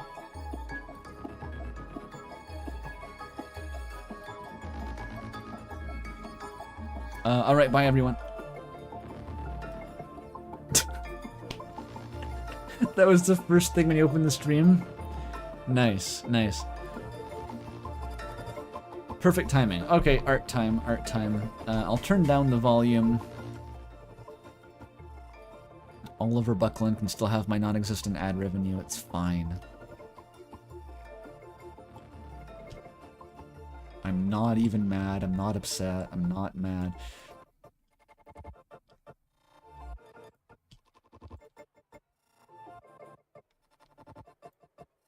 Okay, let me see.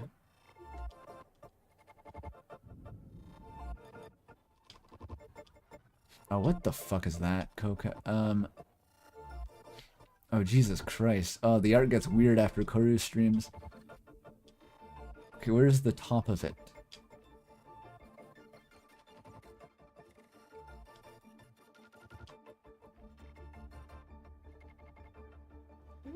A comic for the stream.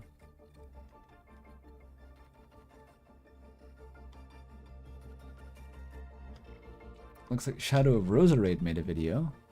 That's neat.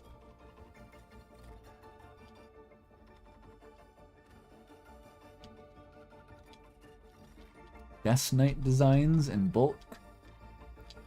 Oh, that's a Corru. Oh, these are from 10 AM. Okay, these are just way before the stream. Let's start here. Oh wait, no, these are from last stream, isn't it? I think these are from last stream. And in fact, no, it's not.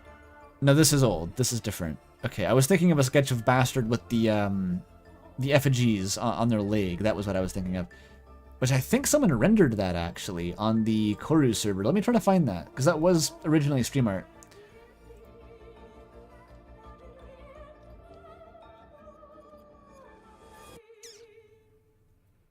It was in the Corru server memory hole somewhere. If I scroll for long enough. There's like 10 things in the memory hole every day. It's nuts.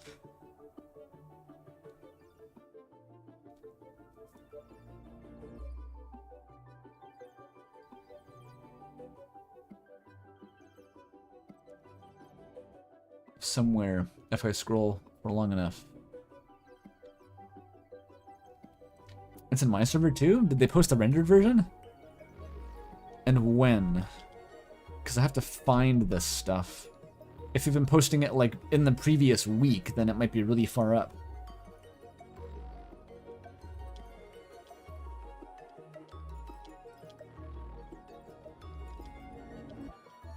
Oh my god, where is it?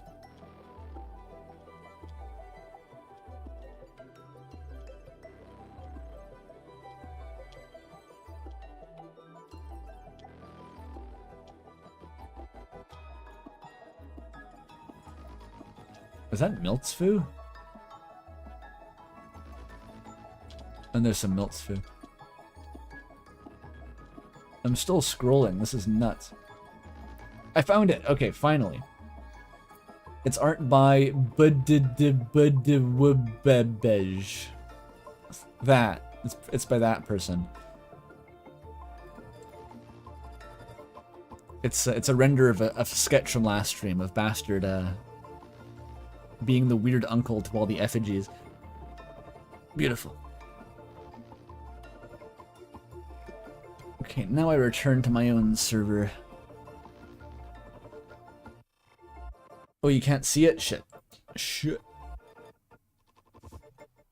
There it is.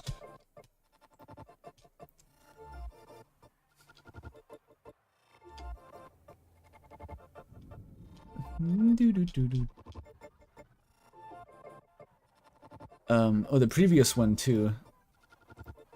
The Yuri.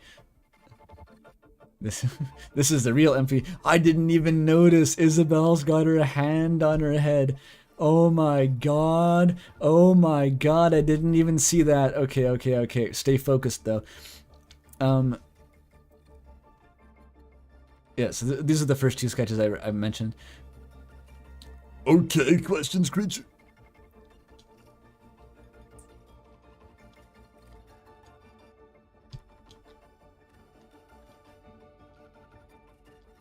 Okay, let me scroll past all of the Death Knights again. This is by Kuvi, aka Kiv Pectoral Gifts. What is happening? What the fuck is happening? This is RAM reference? By Ramcoin CPU CAS Pharmacy? Is it a CVS? What is... I don't recognize that. I don't even know what this is. It's too small to read. Is there a slug cat? Maybe? I don't see a slug cat yet.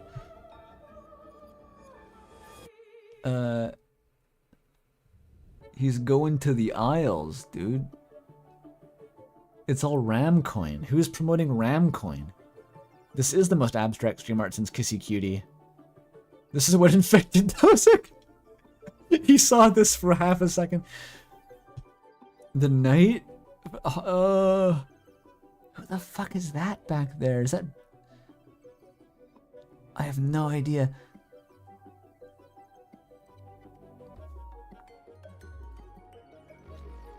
Tozik saw this and knew it was over. Viagra? What the... Is this Jujutsu Kaisen but Spamton? This guy's name is Jujutsu Kaisen? Nothing stays big forever without a little help. Is this like some sort of Spaj comic about Spamton buying Viagra? I think it is. It literally is. I understand now. There is a narrative. Spamton goes to the CVS pharmacy to buy Viagra.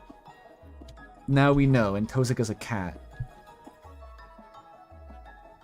This is so fucked up. Looking at this is scary. It's scaring me. They made an easier version, like a nerfed version. Dude, this is like a comic of what Ribbit felt like to play. This is the closest non-interactive depiction of the experience of playing the Ribbit mod. I don't know what else to say. You realize retroactively there is a story here.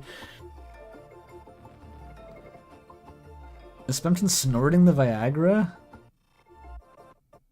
Hell yeah, dude. Mainline it. He has a bong for his Viagra. And this is Undertale, probably, I think. Probably.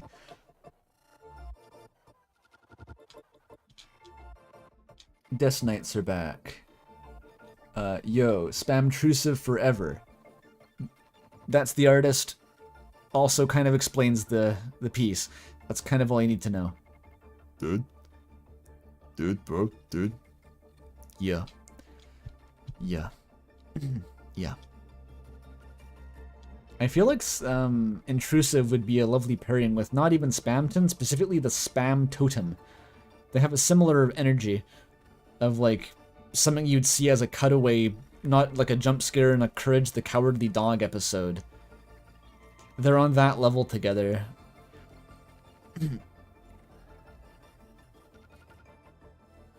Intrusive's got that good anatomy. That good anatomy. This is the left anterior meat bulb. That's where it keeps its rib cage. Very cool. Someone in the server says this isn't a crack ship, this is a fence ship. Coca has made... Oh no. I mean, at least I'll know that I've made it. If I have a chance to sell out this bad, that means I've made it.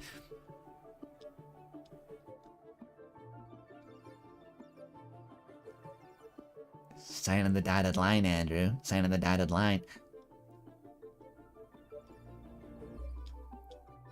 That's a spring trap. Crazy.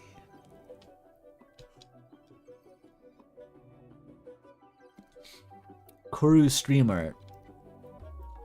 Is that Intrusive Gaster? It's like Intrusive Gaster?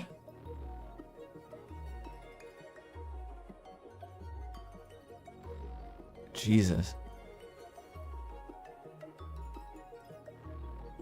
Why does the door reminds me of that one image? You know the one image? Let me get it. I have it on speed dial.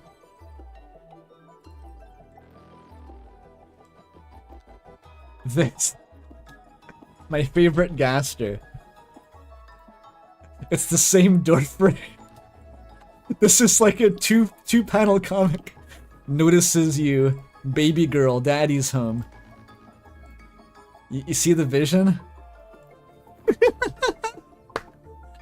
This is from Insomnia, by the way. It's like an actually really good Undertale AU comic, which is still fucking ongoing somehow, as far as I know.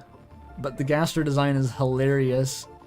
He's just roided out of his mind for no reason.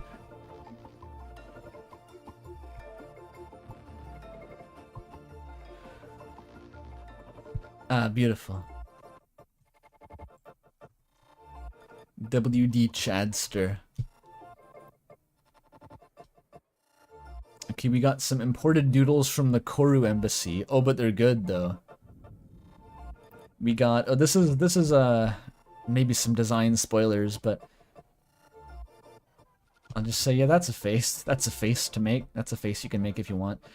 Akazet with like the fucking double-decker wedding cake turtleneck though. Insane. It's like she's wearing a chef hat under her head. That is a crazy look. Like her head is hovering a full foot above her neck, but she still is like shyly kind of looking out from her giant turtleneck. Actually nuts.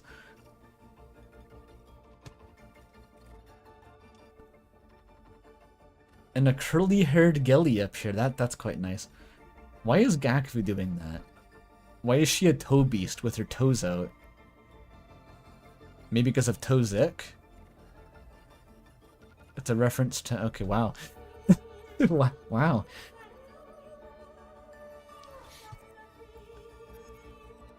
Oh, it's Akazet's signature pose, where she hovers her eyes above her receptors in some weird way. Oh, she's crying, yeah. What are these Toziks? Watch the Toziklings. These are great. Oh my god. Yippee. Can you lock the fuck in? Can you lock the fuck in? Can you lock the fuck in? Can you lock the fuck in? That's what the Tosiklings say. Kavik? Good job! +2! Kasky popping off. What is it? Gakvus just exist as a gremlin to chuckle with Gakvu. It's awesome. Yeah. Bosco must raise the Tosiklings now. It's like how Isabel has to take care of the Akazet effigies.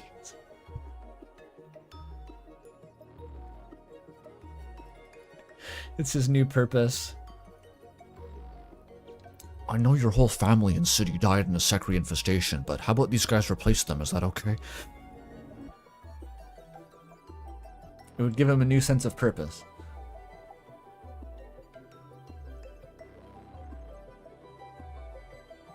God, imagine if he found like an incoherent Bosco thought form. That would suck.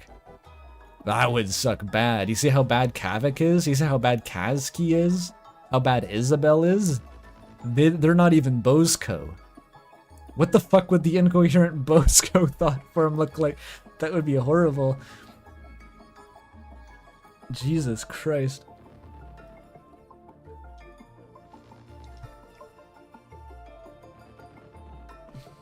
Oh my god, Lilac made a Kavik cinnamon roll with a flower crown. You know Basil from Amoria, right? They didn't even have to give him a flower crown. He already has one. He came with a flower crown. What a fucking guy. Incoherent Tozik would be normal. Yeah, just be like, yeah, what the fuck, whatever. Sure, whatever, I guess. It's not a big deal.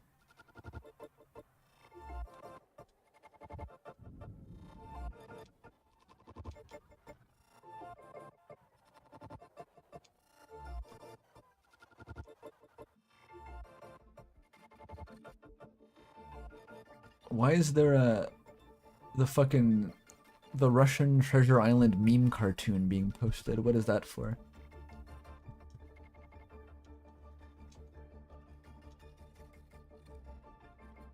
Wait, was that Art of the Gaster supposed to be a reference to the fucking Russian Treasure Island? I do not recognize that if so, because someone posted that, like, the GIF as a response to that. I just know the Fonk Walk meme, okay?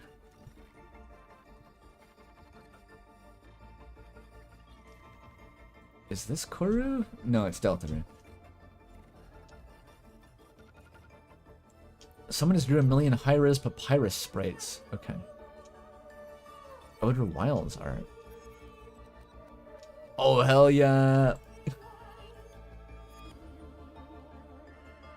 Lilac making my mental images into realities.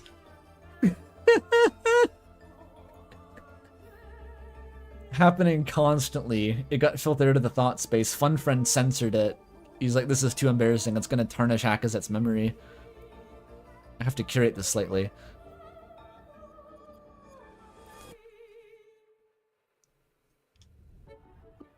Gakfu's like, yeah, because that'll be your stim toy. Is that like next level flirting, or is that just weird? If you say that to someone, I'll be your stim toy, babe. What does that mean? Who would you pull with that? So, I'm getting strange thoughts popping into my head right now.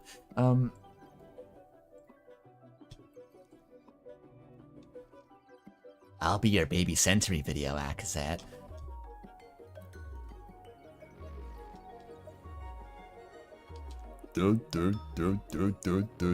Yeah. Okay, here's the rendered version that I spent an hour trying to find. And Kuvi with last minute stream art here. Hey, Akazet, do you think the meteorite's single? People have called me a monster fucker for that, but I don't think they're going far enough. I'm glad I pulled that one out of my ass. Sometimes the weird thoughts that pop into your head are conducive for streaming, you know? That's kind of what people look for in streamers, mostly.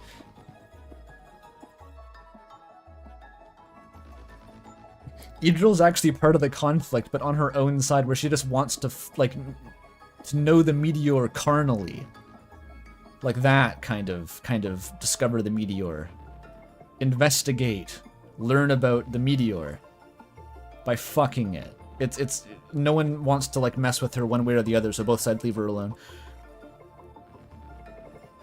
They're both afraid of her.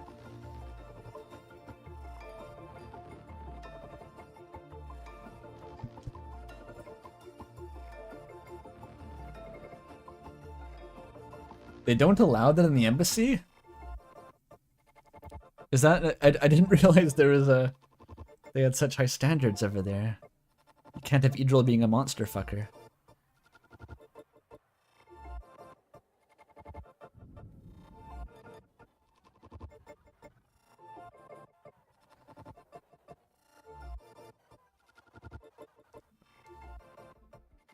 Idril saves the world by making the meteor file a restraining order. It wants to like human instrumentality all of the OBS, then it gets to Idril and it's like, oh no, there's a yandere. Oh no, she's really weird about me. I don't want to seem rude. I don't want to just keep her out. Okay, this is a bad idea. Then it fucks off. It's like she could save everyone.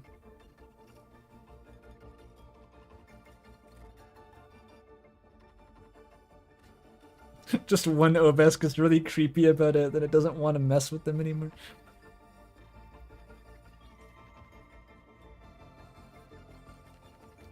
Well, that's the last piece of art. Oh wait, I haven't checked the thread yet. Maybe there's something new in there.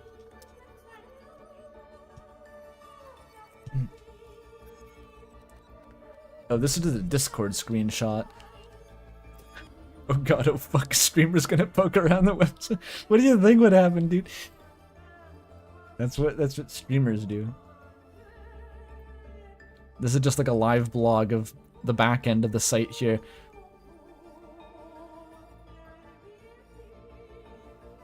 I clicked on everyone's website in the credits except for yours. Oops. Maybe I can fix that real quick. Hang on.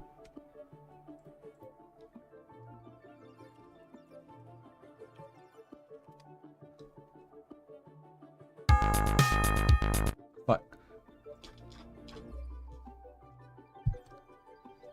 It was just down here. The square, maybe? Yes, this was it. Rainatrium.net. I don't know what the fuck this is, but apparently it was made by the person who made the Intrusive party.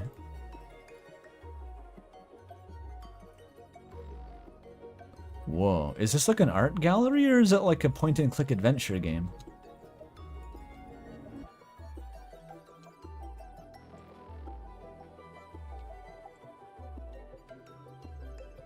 It's a Ko-Fi page. Wait, is this gonna like dox me? Oh fuck. I don't think so. I think that's okay.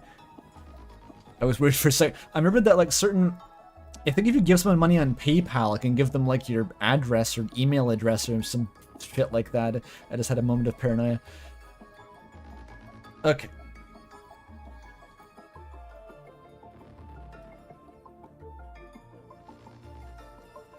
We should have a dancing gif of the council? Oh yeah, it would look so good with all the gasters. You're fucking right. I have no idea how to achieve that.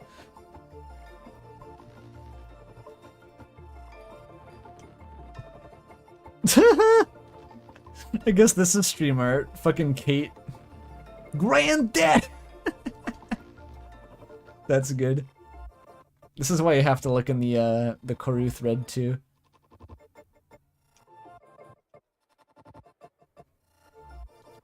This was finished while watching the streams. Oh, fuck, that's good though. Fuck, that's good though. Oh, hell yeah. Almost forgot about this Yuri. I was so distracted by this Yuri. There's too much going on here. Oh, you can't see. Fuck. Here, I meant, this. Okay, this was the granddad meme. I have the Discord window is covering my OBS, so it's hard to tell if the overlay is up or not. This was by... Who made this? I read it, but I forgot immediately. Kate. It's by Kate. And then the Yuri by Anonymous Junko. Beautiful. 7 Cunningham. Grand Root? Grand Root. I don't know. I think we need to cast our votes, chat. Who has the higher Yuri game? Kazuki with the jellyfish sea? Or Isabel with whatever the fuck this is? Akazette's looking spoiled for choice. She's like the... We're back to the Twilight Illusions. She's the Bella Swan of the story, except instead of like the hot vampire and the hot werewolf, it's just like... It's just 2 lesbians.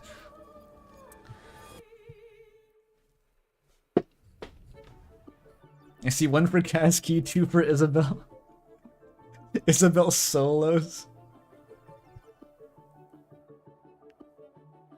I think that Kazuki may be putting in, what do you call it? She's going over Akazette's head with this, like the abstract, like bottom of the ocean, the elaborate, the jellyfish swarm on the beach and shit. I could think Akazette needs like just like a fucking, here's a bouquet of flowers, come and we'll hang out in the sunflower field next week. I think she's practical like that. I don't know. My heart can't stand to pit them against each other, says Olivia. Me neither, really.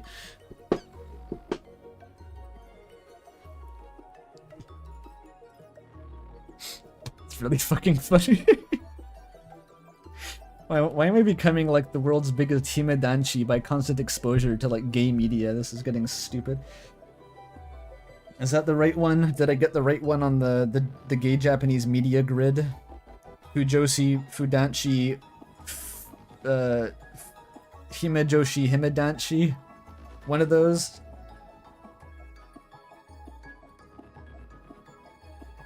Anyway. We support your transformation.